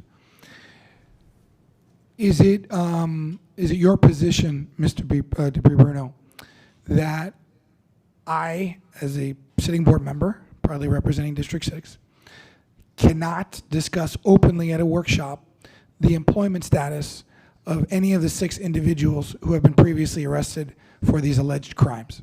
When there is an active investigation that is pending, that is my legal advice to you. Okay, and I will follow that legal advice. So let me water down my question even further. Without discussing these 6 individuals, okay, or where they may or may not be located or what they may or may not be doing for a living right now, taking these 6 individuals out of the question, out of the inquiry, I would like to know what procedural safeguards have been put in place with this district to make sure this happens again, reminding whoever's ultimately going to field this question, don't talk to me about individual names and that you may have put this one here or that one there. I want to talk more generalized policy and procedure. What has been done in the immediate aftermath of these 6 arrests? So, Ms. Akabusa, can you talk about how the team has responded to that in future events that may be booked through Facilitron, and what's that process? You can go ahead, Dr. Wanza. So let me just say that may not be a Facilitron issue. That's not a facilitron issue. What we're here to talk about is the policy. What occurred is not a facilitron or a policy issue, because whatever activity occurred happened outside of the policy and standard processes. So the question becomes, what standard processes at the site base are in place to safeguard incidents, because that doesn't happen from the central office. If I may add, the bulletin, business practice bulletin A429 guides this policy. The policy has a committee consisting of school principals, stakeholders. The department provides support, generates. We just had a meeting recently. I'm very intentional making sure that the committee, any changes we have to the policy comes from the committee. So we just had a meeting because there was a lot of intensity with some of the concerns. I remember for time frame, the Boy Scouts, the Girl Scouts. But then we just circle back to the committee because the bulletin has to then align with the policy, right? The Office of General Counsel is very clear. The policy is what requires the public or guides the public regarding rental. The bulletin is the operational, that is making sure everybody's following, right? So we just amended the bulletin, but we're waiting for this meeting because that meeting just took place, I think, about 2 weeks ago or 3 weeks ago, for whatever comes out of this. So it's very clear. One of the things we did, I'm very big on flow charts because it's graphic, right? So we delineated, because in the policy, we delineated, here's the role for Facilitron, the company. Here, well, the applicant puts in their stuff. Here's the role for Facilitron. The regional offices are the pre-approvals. This is what they do, okay? They have to check. Facilitron has to making sure all the documents were done. Then the regional office has to communicate with the school, because the policy, if there's a conflict at the minimum, it's not available, or if anything is in conflict with policy, then once the regional said it's good to go, then this department, facility plan and real estate is the final approval. It used to be the school. The schools used to be the regional, the pre-approval and the final approval. So those are some of the processes we put in place, and cabinet approved for that to take place. So we just had a bulletin, and every component of the responsibilities of each segment was delineated. We even do the flow chart. So right now, we're waiting for whatever outcome. And so once that is done, then it's communicated out to the schools. And then the bulletin is available so everybody understands what it is. Like Dr. Wanza said, we can control if somebody chooses not to, because the department doesn't do anything site to site. So if somebody uses the facility without putting in Facilitron, it's just, that's another something you can control. So in terms of processes, you have the policy, you have the bulletin. And I would just add to that, I think if anybody is acting as an agent outside of the school district, we report it and then we open up an investigation. Okay, so what I'm hearing is the steps that we've taken to to protect this district against the improper and or fraudulent use of our facilities is we drafted a bulletin. And that is going to help protect us from making sure that 6 additional individuals in the future don't come in and basically steal a bunch of money from the district by improperly renting out our unit. Deputy Superintendent, behind you. It's Chief Gregory behind you, sorry. on the other Oh, side. he's here. I was like, is he in the Thought it was the heavens? Where's voice he of coming God. Go ahead, Mr. Gray. Please. Mike Gregory, Chief Safety and Security Officer. As has been described already, there is an active investigation into this. We can't divulge a lot of detail with regard to security measures that are being put in place, but I can assure you that at the completion of the investigation, we'll prepare an after action. That after action will help us identify where there were faults and or areas of improvement in monitoring and trying to detect inappropriate activity at our facilities, as well as any additional trainings that may be appropriate for staff at school sites to help mitigate and or know that they should, if they see something suspicious, to say something. That's what I needed to hear. And for the record, I did ask for you first. I turned around and you weren't there. So I'm glad you snuck up back behind me and were able to answer that. So I am very much looking forward to that after action report.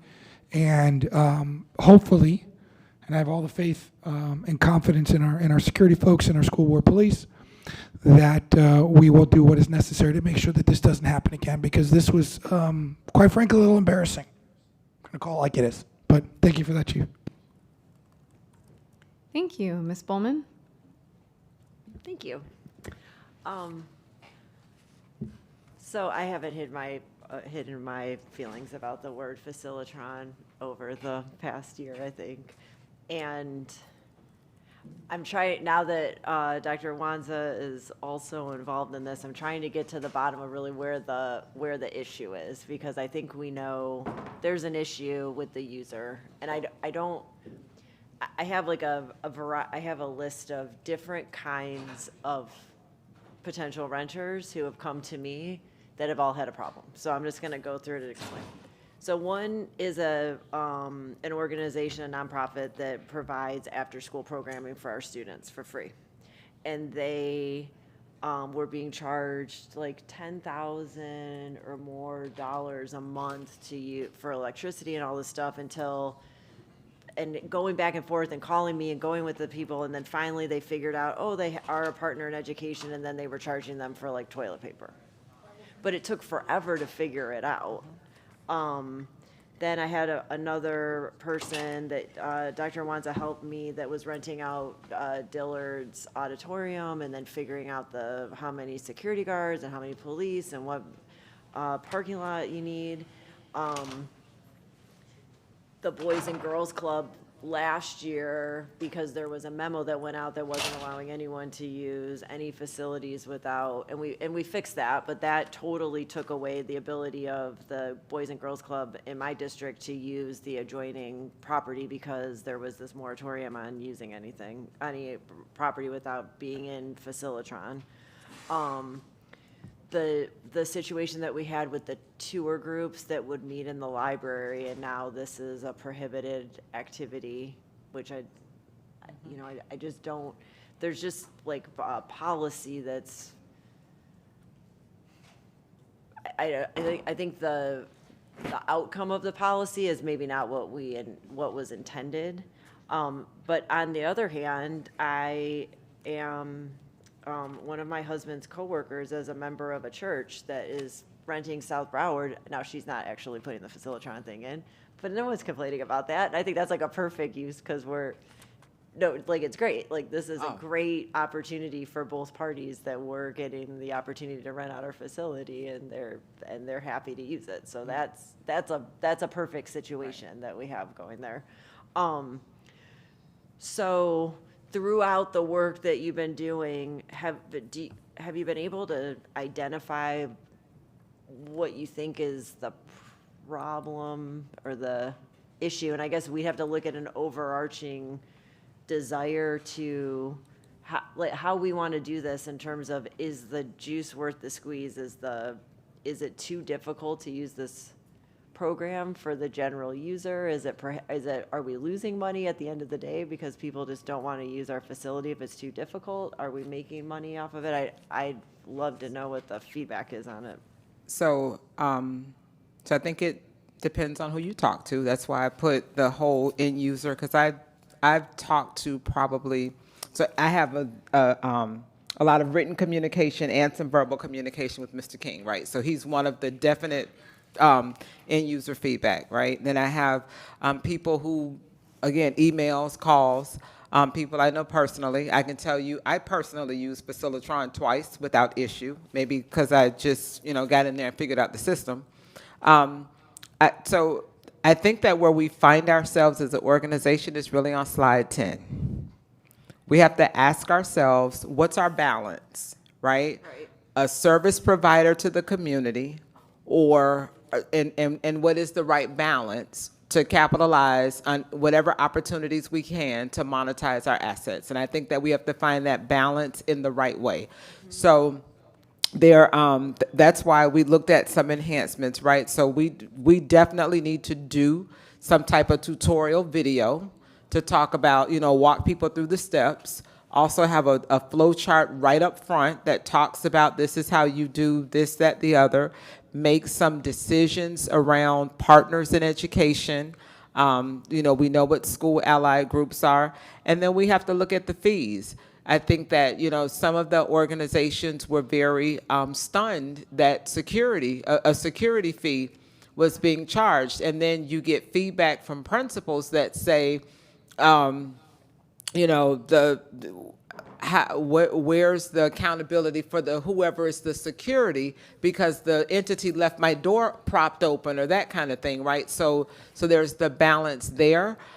We do work with the work group and it's about, I don't know, 15 or 20 people are in that work group, and there's principal representation, there's district representation, and I think the question that has to be asked and answered is what balance are we looking to achieve, and where in the policy do we need to look at a fee structure, right, that is fair but also serves its purpose, and then training goes without saying, and not for just external but for internal, right, because we do have to hold people accountable to some standards of service that we expect in our organization. So those are some of the questions. So, and to that point, because of the complexity of having to figure out how many security people do you need to hire police, what are these things? It's a interactive, more like you're renting from a venue that you have to call somebody on the phone a lot of the time. So to that point about training it's, and I don't know if if what we're bringing in justifies having that level of customer service, but it seems to me from the people I've talked to, if someone was available to talk on the phone and walk them through it, then we wouldn't be having all these problems. But being on a computer platform that's forcing you to do things when you just really need to explain what your situation is. Because, like when you were helping me with the Miss Broward pageant, for example, it's like, there's nuance to it, and you were able to assist because you were talking and you understood what the situation was. It was not able to, no one was able to do that through the platform. So is that, I mean, how many people do we have working in customer service on this right now? As you know, we renewed the agreement with Facilitron on September 16th of last year. Facilitron provides a 24/7 support, right? But they don't understand what our particular situation is. Like, if I want to rent South Broward Auditorium, whoever's in California for Facilitron has no idea what our deal is. We, again, we're going to take the feedback. The office, pretty much like I laid it out, you have the regional, right? Then you have the final, but it doesn't mean, because we can see what's taking place. And then with Facilitron, you can put in comments, react, speak. Again, I'm going to go back to staff. I currently have one individual and then a supervisor, and that's the structure, because our department is very thin. That's not an excuse for anything. Making sure you have, because it's all about, customer service, making sure, so we're going to take some feedback. We typically, I think, if I recall, we either monthly or weekly meet with Facilitron. When there's issues, we go back and forth. So I'm going to look on that side, but we work pretty seamlessly. We've actually reached out to Facilitron to see, right now it's a hybrid structure. Okay, Facilitron, if you recall, when we brought this to the board the last time, Facilitron was actually here, did a very brief demo in terms of how Facilitron works. I think over 300 entities in the country utilize Facilitron, including a lot of school districts. Again, I'm not vouching for the complexity. Some people may Right, but it goes into the customer service piece again, because Sure. You can use any platform, but if there needs to be human contact to provide the service, then we need to have ours set up like that. We're gonna. Because again, like if I call Facilitron, that's a technical support. It's not help me figure out how much toilet paper I need at South Broward for this event. They don't care, they don't know. Or let me tell you why this is important, and these people have been serving this community for this long, and can we give them a break on this, on the fees, or like Dr. Wanza helped me because my constituent was being charged for parking, and then they had to have 2 security guards, and then they figured out they only needed one parking lot and 1 security guard, and they cut the cost down. But that's talking, not platform using. We're definitely going to look into it. So I'd like to see what the cost of to have some, additional people working and how much we're actually bringing in, if it would. Okay. So as Mr. Acabuzzo said, he currently has 1 staff person, and that person has a supervisor. So really, it's 2 people in his office who really shepherd this process from the central office perspective. And then obviously our partners out in the 3 regions and in Dr. Hudge's office, help tremendously. I do not want to leave them out of the equation because they are integrally involved. But the customer service piece is beyond noted. Yeah. Well, it'll make it easier to facilitate the facilitron. But I think that your graphic here is perfect, because that's exactly, are we here to make money? Does the amount of support it requires make sense? Or are we here with, I think we can find a balance. I think that's I think you framed it very well. We just people need someone to call, because if I'm like using a platform and there's no one to call and you have no idea how, you can't figure it out, then you give up and go somewhere else. Quick, we're all about process improvement. Again, definitely, like Dr. Wansa said, going to go back. One of the things we're trying to do, Facilitron has a frequently asked questions. We're trying to also do that. What I've told staff, as we get comments, because I tell them, put stuff in an Excel. You have an incident. What was the date? Who did you speak to? What was the issue? You dealt with it. We should start framing frequently asked questions. You understand? So that somebody then will start. You can still talk to people, but then you always encourage people also go to the website so you can see maybe an answer to what you're experiencing. Again, we're going to take that feedback and try to work on that. I think that's good, but there's still that human contact because of the complexity of the deal. You're renting something, and it just needs to be negotiated with a person sometimes. Okay, thank you. Before I go back to Ms. Hickson, we do need to gather consensus with the 3 of us left to extend the meeting by 30 minutes. Does anyone object? No. Okay, Ms. Hickson. Thank you. I just wanted to point one thing out, and I think it was clear when all the board was here and we were discussing this, is that we were very clear that if there's a provider who gives services to our students and they're not charging our students, we do not want them to have to pay for that facility, because they're giving our students a service. So that's, I guess, the bottom line of what my concerns are. And I know PIE gives them half, or some of them get all of it or whatever. But, there was something that Ms. Bowman mentioned, So right. Can we, okay, so if they're, and that's on 2 entities, right? So let's talk about partner and whoever the partner is.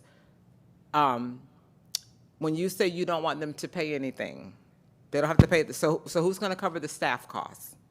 Well, why would they need, well, I guess it depends on what it is. So, and I'll use my own example, right? For Special Olympics for South Broward, they're already having track practice. There's no staff that's required. We're on and off the track while someone's there before someone goes. So there's no cost to the school, but they charged them like $200-300 for the season, mind you.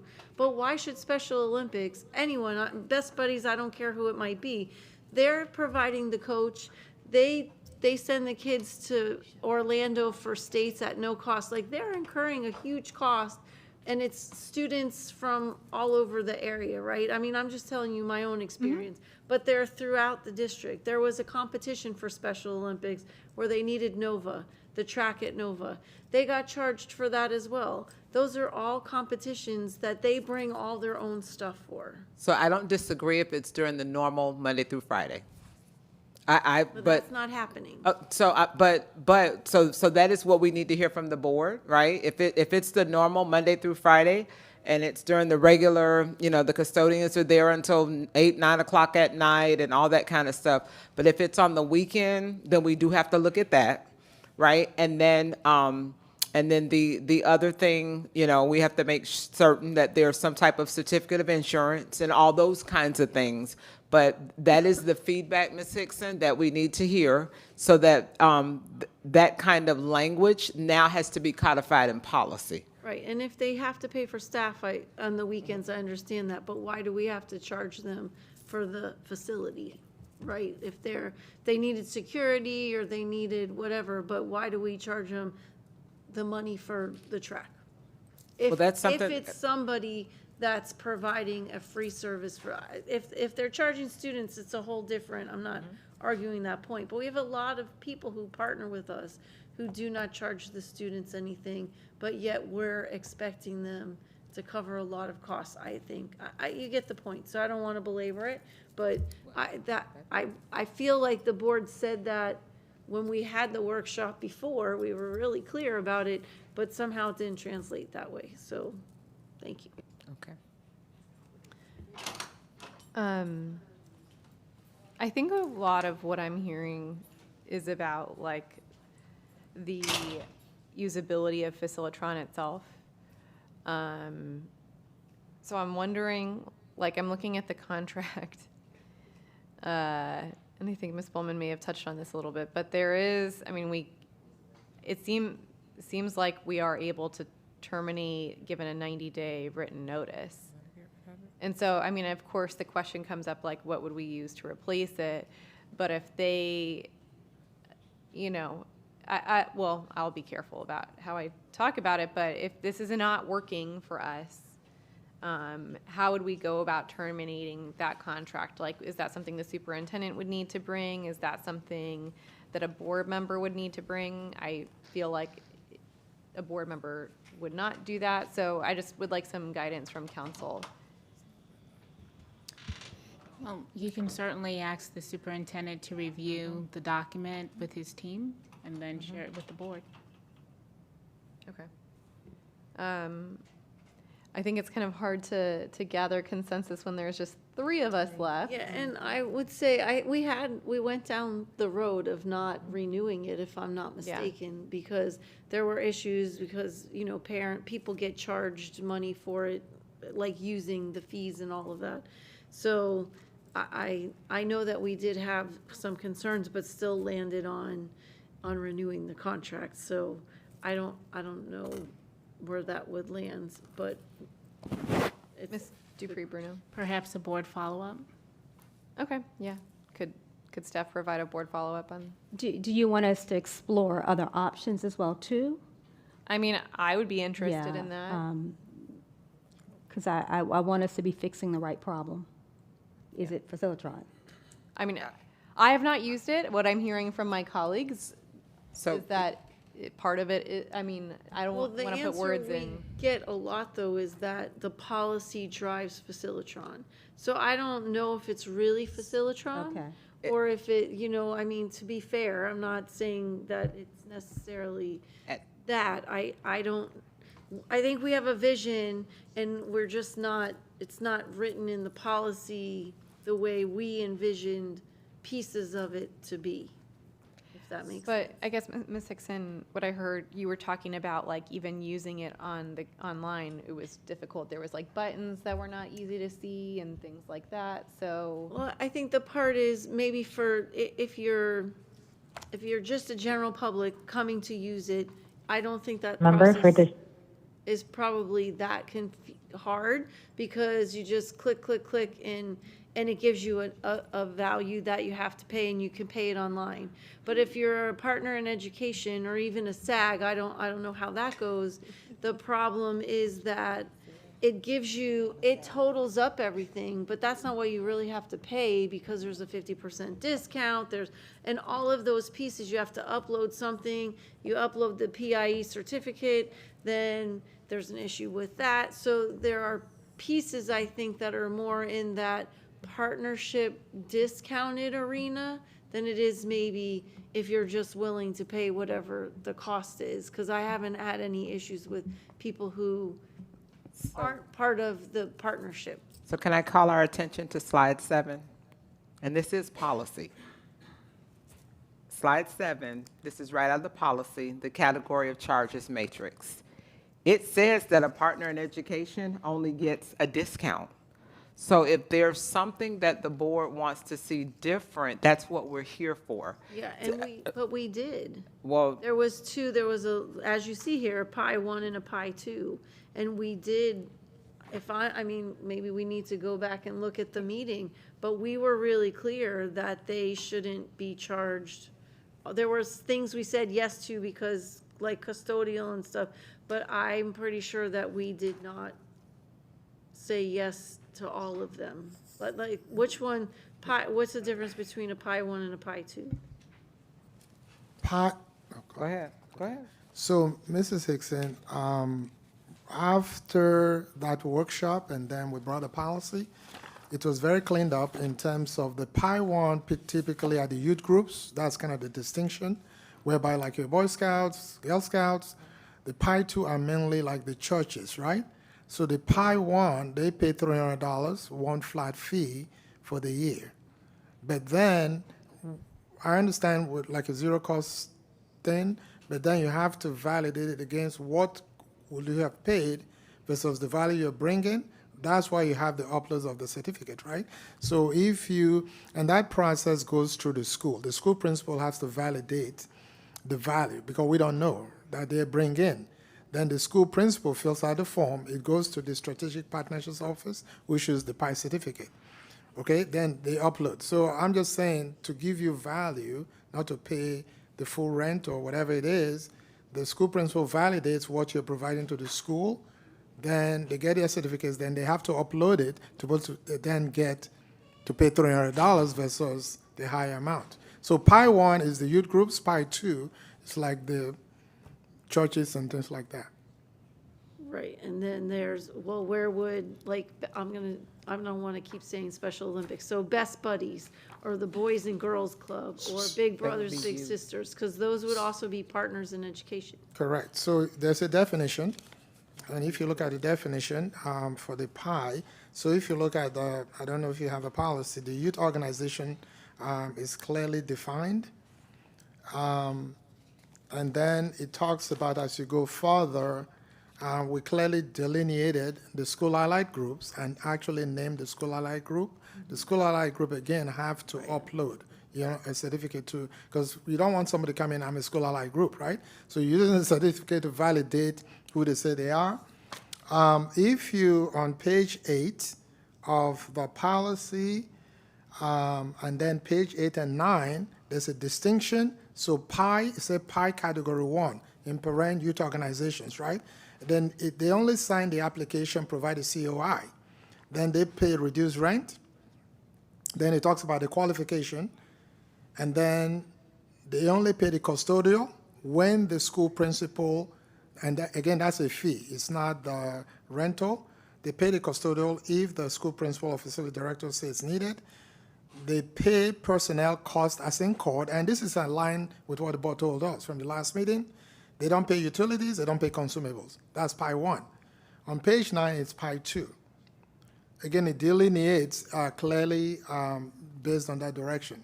So it was very distinct. So on page 9 and page 8 is the category 1, which is the Pi 1, youth organizations, then page 9 is the Pi 2. And Pi 2 is 50% off their rental fees, correct? Correct. Yeah. Then they have to pay the other 50%, one in kind, one you give me, the equivalent. So it was delineated. Again, you have to tie it to the value, not just giving them anything for free. Yeah, well, I see that on there. It's just not translating that way.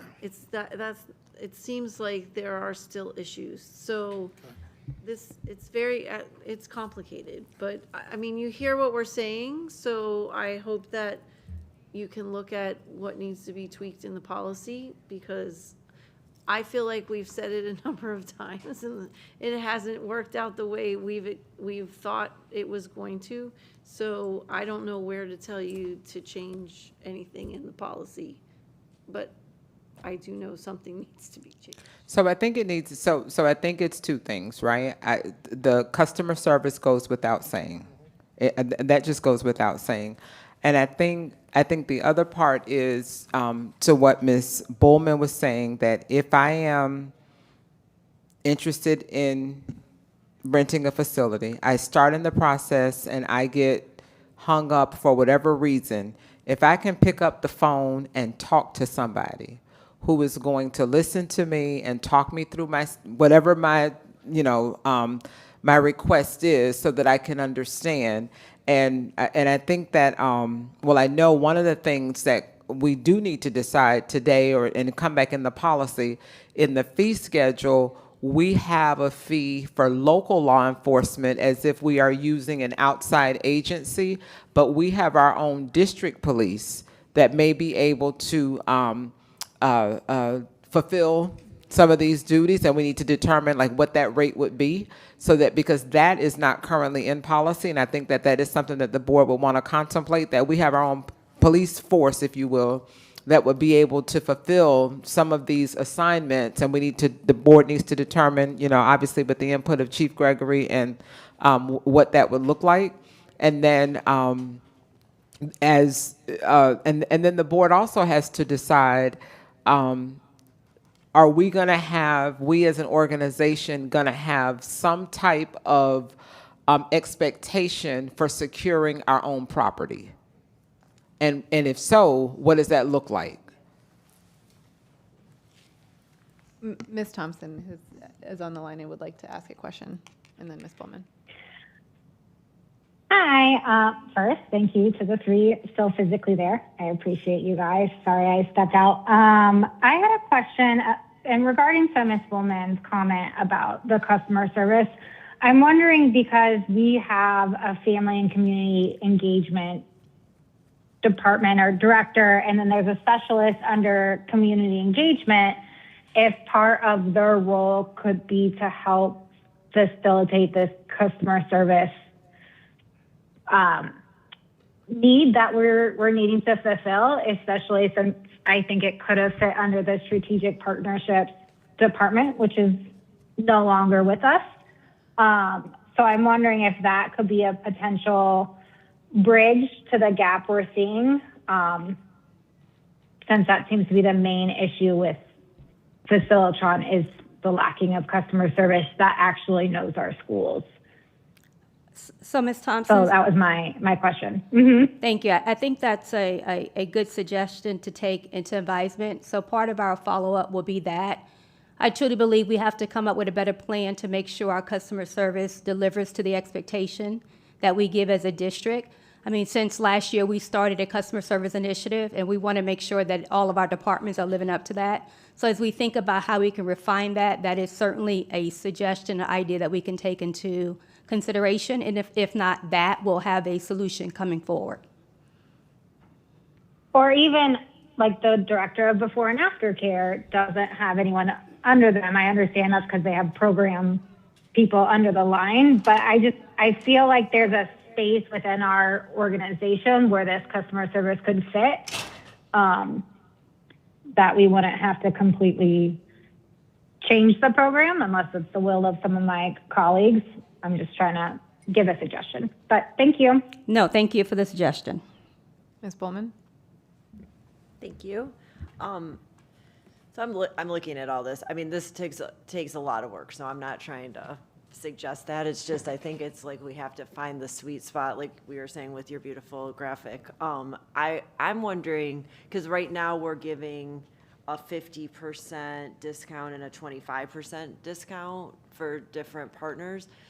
Is there a way to just kind of take a sample of, say, like, rentals over the last X amount of period of time and kind of run the numbers of what we got from that using a 50%, say a 25%, and then what that would look like with a 50% discount, and if that would make sense, so we can kind of see how we want to, because there's the issue of the customer service, I think, with the user friendliness. But then there's also, once you get all of your charges piling up on them, you might click because you think you're going to rent a space for X amount, but then after you put in your security and your toilet paper, which is going for a lot these days, and your electricity, it gets expensive. I mean, it gets expensive. So are we losing customers? Does it not make sense to have those customers? I just like to see the numbers to see if that's possible. So I think I understand your question. We did, in the attachment that you have, if that helps, an analysis from Facilitron. And if you go to page 13, it talks about the revenue generated. And you can see the comparison between us, Hillsborough, and Orange, and the, amount of revenue that we generated from the use of Facilitron, well, for facility rentals, let me say it that way, for facility rentals. So you want to. So could we take those numbers and then just say, okay, if we had given them 50% instead of 25%, what would we have made? And is that just not worth our time then? Or is there a different percentage discount that would make people continue moving forward to rent the facility where we're still making money and providing the service? Mrs. Boldman, to your point, like I said, the Pi 1, the policy was structured specifically to what the board said, right? So if you look at youth organizations, Pi 1, the only thing they pay as a fee is $300 for the whole year, right? Rental. The only additional costs, those are actual costs in terms of if security is needed, a custodian is contractual. They don't pay for consumables. They don't pay for utilities. So if the Broward School Police say police is needed, how many police? Hopefully it's school security, personnel, cost. So those are two costs. So the three costs that they may pay is custodial only when required, personnel, as in code, and then security. So you're paying $300 and then potential 3 fees, which are costs, as determined by the district. So it's pretty straightforward. The churches, I think it's almost the same thing. So it was structured to be simple. I understand what you're saying, because if you rent, there's a 25% discount if you're a nonprofit for your rental. There's also a 25% discount for equipment. I mean, for the rental, it's a nonprofit. You get a 25%, so that's additional. If you look at what Dr. Owens is saying, because we reach out to Facilitron, and if you look at page number 6 on that report, the reason Broward County Public Schools made about $2 million, you look at the number of decline and the number of cancellations equated to almost $2 million, so a little bit over $2 million. And then you have pending. So I know it's not about trying to make money. You're trying to make whole that we don't supplement. But then Orange County, they have 10 locations more than we do, but they made almost $7 million. We made almost $2 million. So I'm just, I know like Dr. Wines that slide is the balance, but the decline, if you look at that slide, the decline was 1.1 million, the cancellation 1.1 million. The policy, if the facility is not available. What page is that? Where are you showing? The attachment from Facilitron with the graph, this graph, on page 6. So it's a combination of, I won't call it the giveaways. It's a combination. Canceled. Yes. So I'm just thinking, so we're giving them a 25% discount. What if we gave them a 30 or 40? You know, like if there's an easy way to run the numbers, say for the past year, just to see what that would look like. I don't know. What group is it that you want to give that discount to? That's what I'm trying to understand. Whoever's getting the 25%. So Pi 1 is only paying $300 for the year. They're not the pies. I don't think Oh, okay. we're too worried about that, except for when they have to call everybody, again, that's a customer service point, though. I don't think that the pricing is the issue for that. And I don't know if that's the answer to it. I don't know if the. Can I say something that's a bit related? And I'm not trying to, when we, as you know, graduation cost, right? We try to negotiate graduations. I'm not saying Bracken Public Schools doesn't want to give discounts, right? When we rent facilities, because our office does that,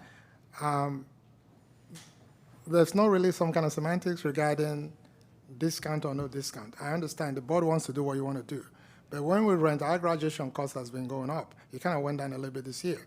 So I understand, like Dr. Wanza with that slide, you're trying to create a balance, but on the other hand, the facilities, there's wear and tear, right? So we're trying to strike a balance. And again, the youth, I know you're not talking about the youth, you're not talking about the Pi 1, Pi 2. So if I'm a typical renter, I'm a profit for profit, and I may be charging somebody, but you're using my facility. So I think it's a balance, and where is that balance? I don't know, but None of the examples that I have were for profit. And they all had problems. So you want to look at the. I mean, I'm just saying, and I would love if the people that we were renting our graduation venues from were using the same matrix that we are. Like the board said, maybe then you look at the fee structure, because the fee structure, and this fee structure has been in place since like 2011, right? So we have minimums. We have to do a 3-hour minimum. Maybe it's the fee structure. If it's for the profit people, not for the nonprofit.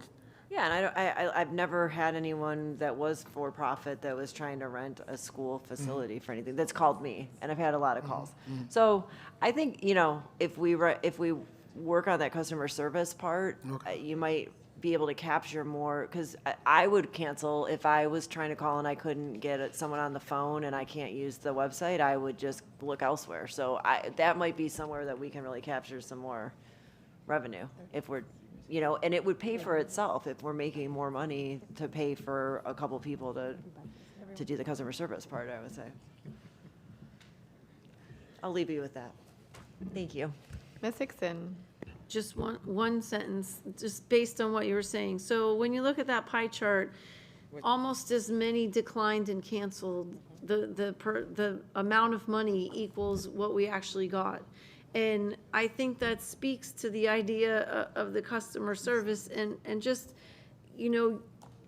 you're mentioning people that aren't giving us a discount for graduations, but we're trying to partner. I mean, those are businesses. We're trying to partner with people in the community to get students to come back to our schools. So you have a decline, which I gave you an example of someone who was declined even though they wanted to pay for it, but there was a issue, and then cancellations probably because it was so frustrating to go through the point.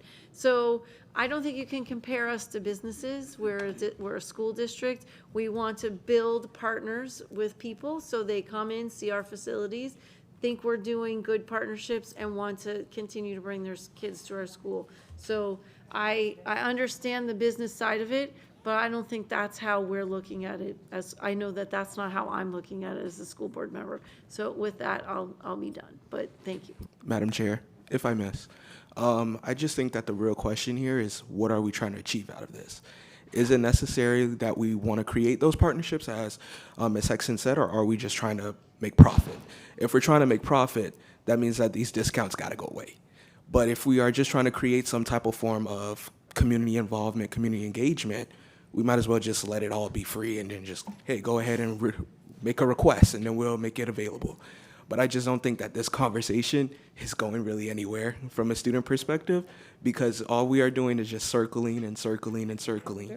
So I think that it's more of a, as Dr. Wanza said, more of a balance and a middle ground in where we are trying to achieve here. So. Jasir, you could have ended this conversation 3 hours ago. I know Mr. Attorney Dupree-Bruno wanted to say something. Gosh, it's hard to I thought I had some words of wisdom. I don't know if I'm going to be able to follow that. But I did want to take this opportunity just to start preparing the board and preparing staff. Because as we start converting to Neola, I would say 3/4 of this policy is not a policy. It is a process document, or part of it is a standard operating procedure, and then you have a process document as well. So just be prepared that it's going to be a little different because the board's governance responsibility is very high level. It's basically, I want a policy on how we're going to rent out our facilities. And then you may have a couple other things like, these are the people I want to rent it to, those kind of things.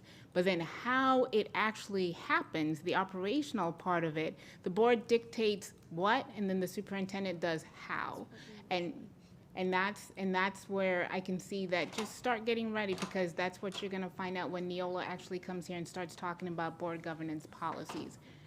They do have administrative procedures as well, but that's on the superintendent's house, and then the two come together.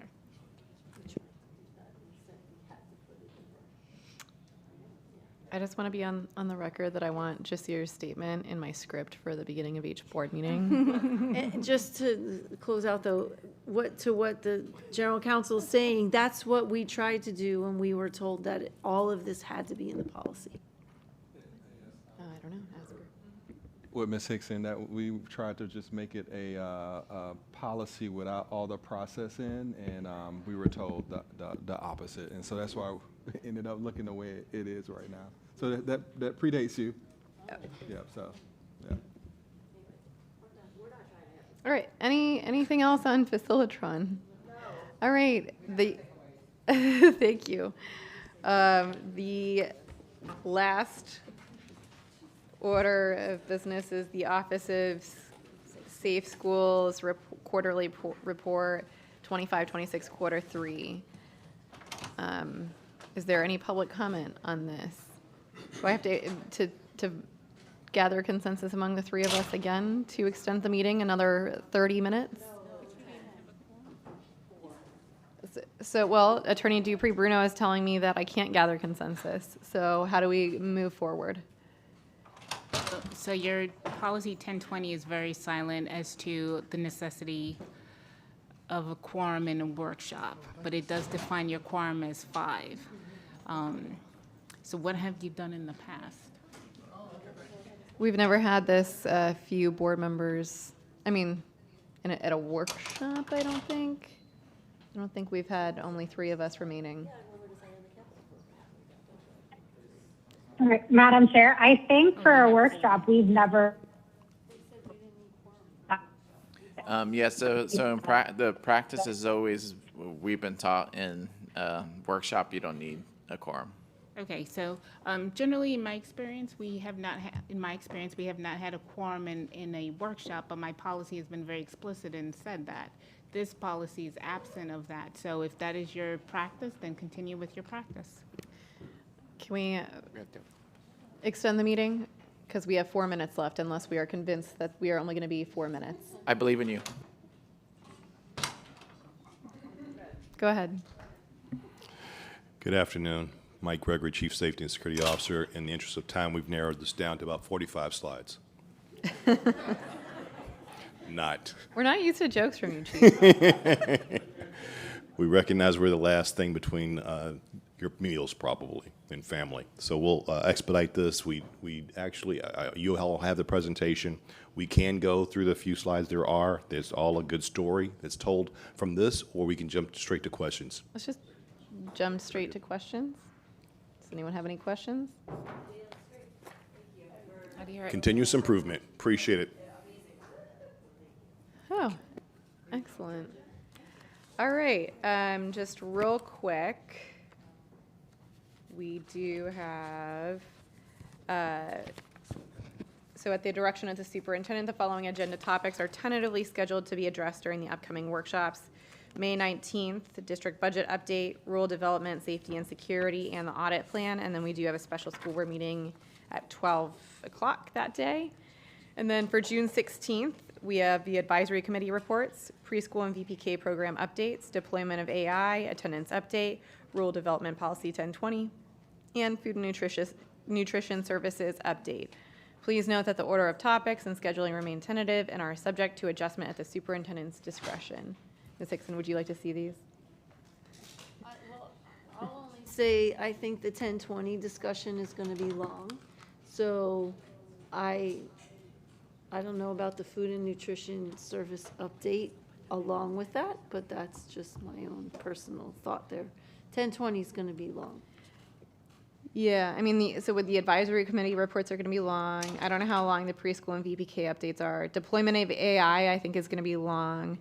So is there anything we can, Attorney Dupree Bruno? So I will say that for 1020, we're going to go ahead and start our Neola conversion with 1020.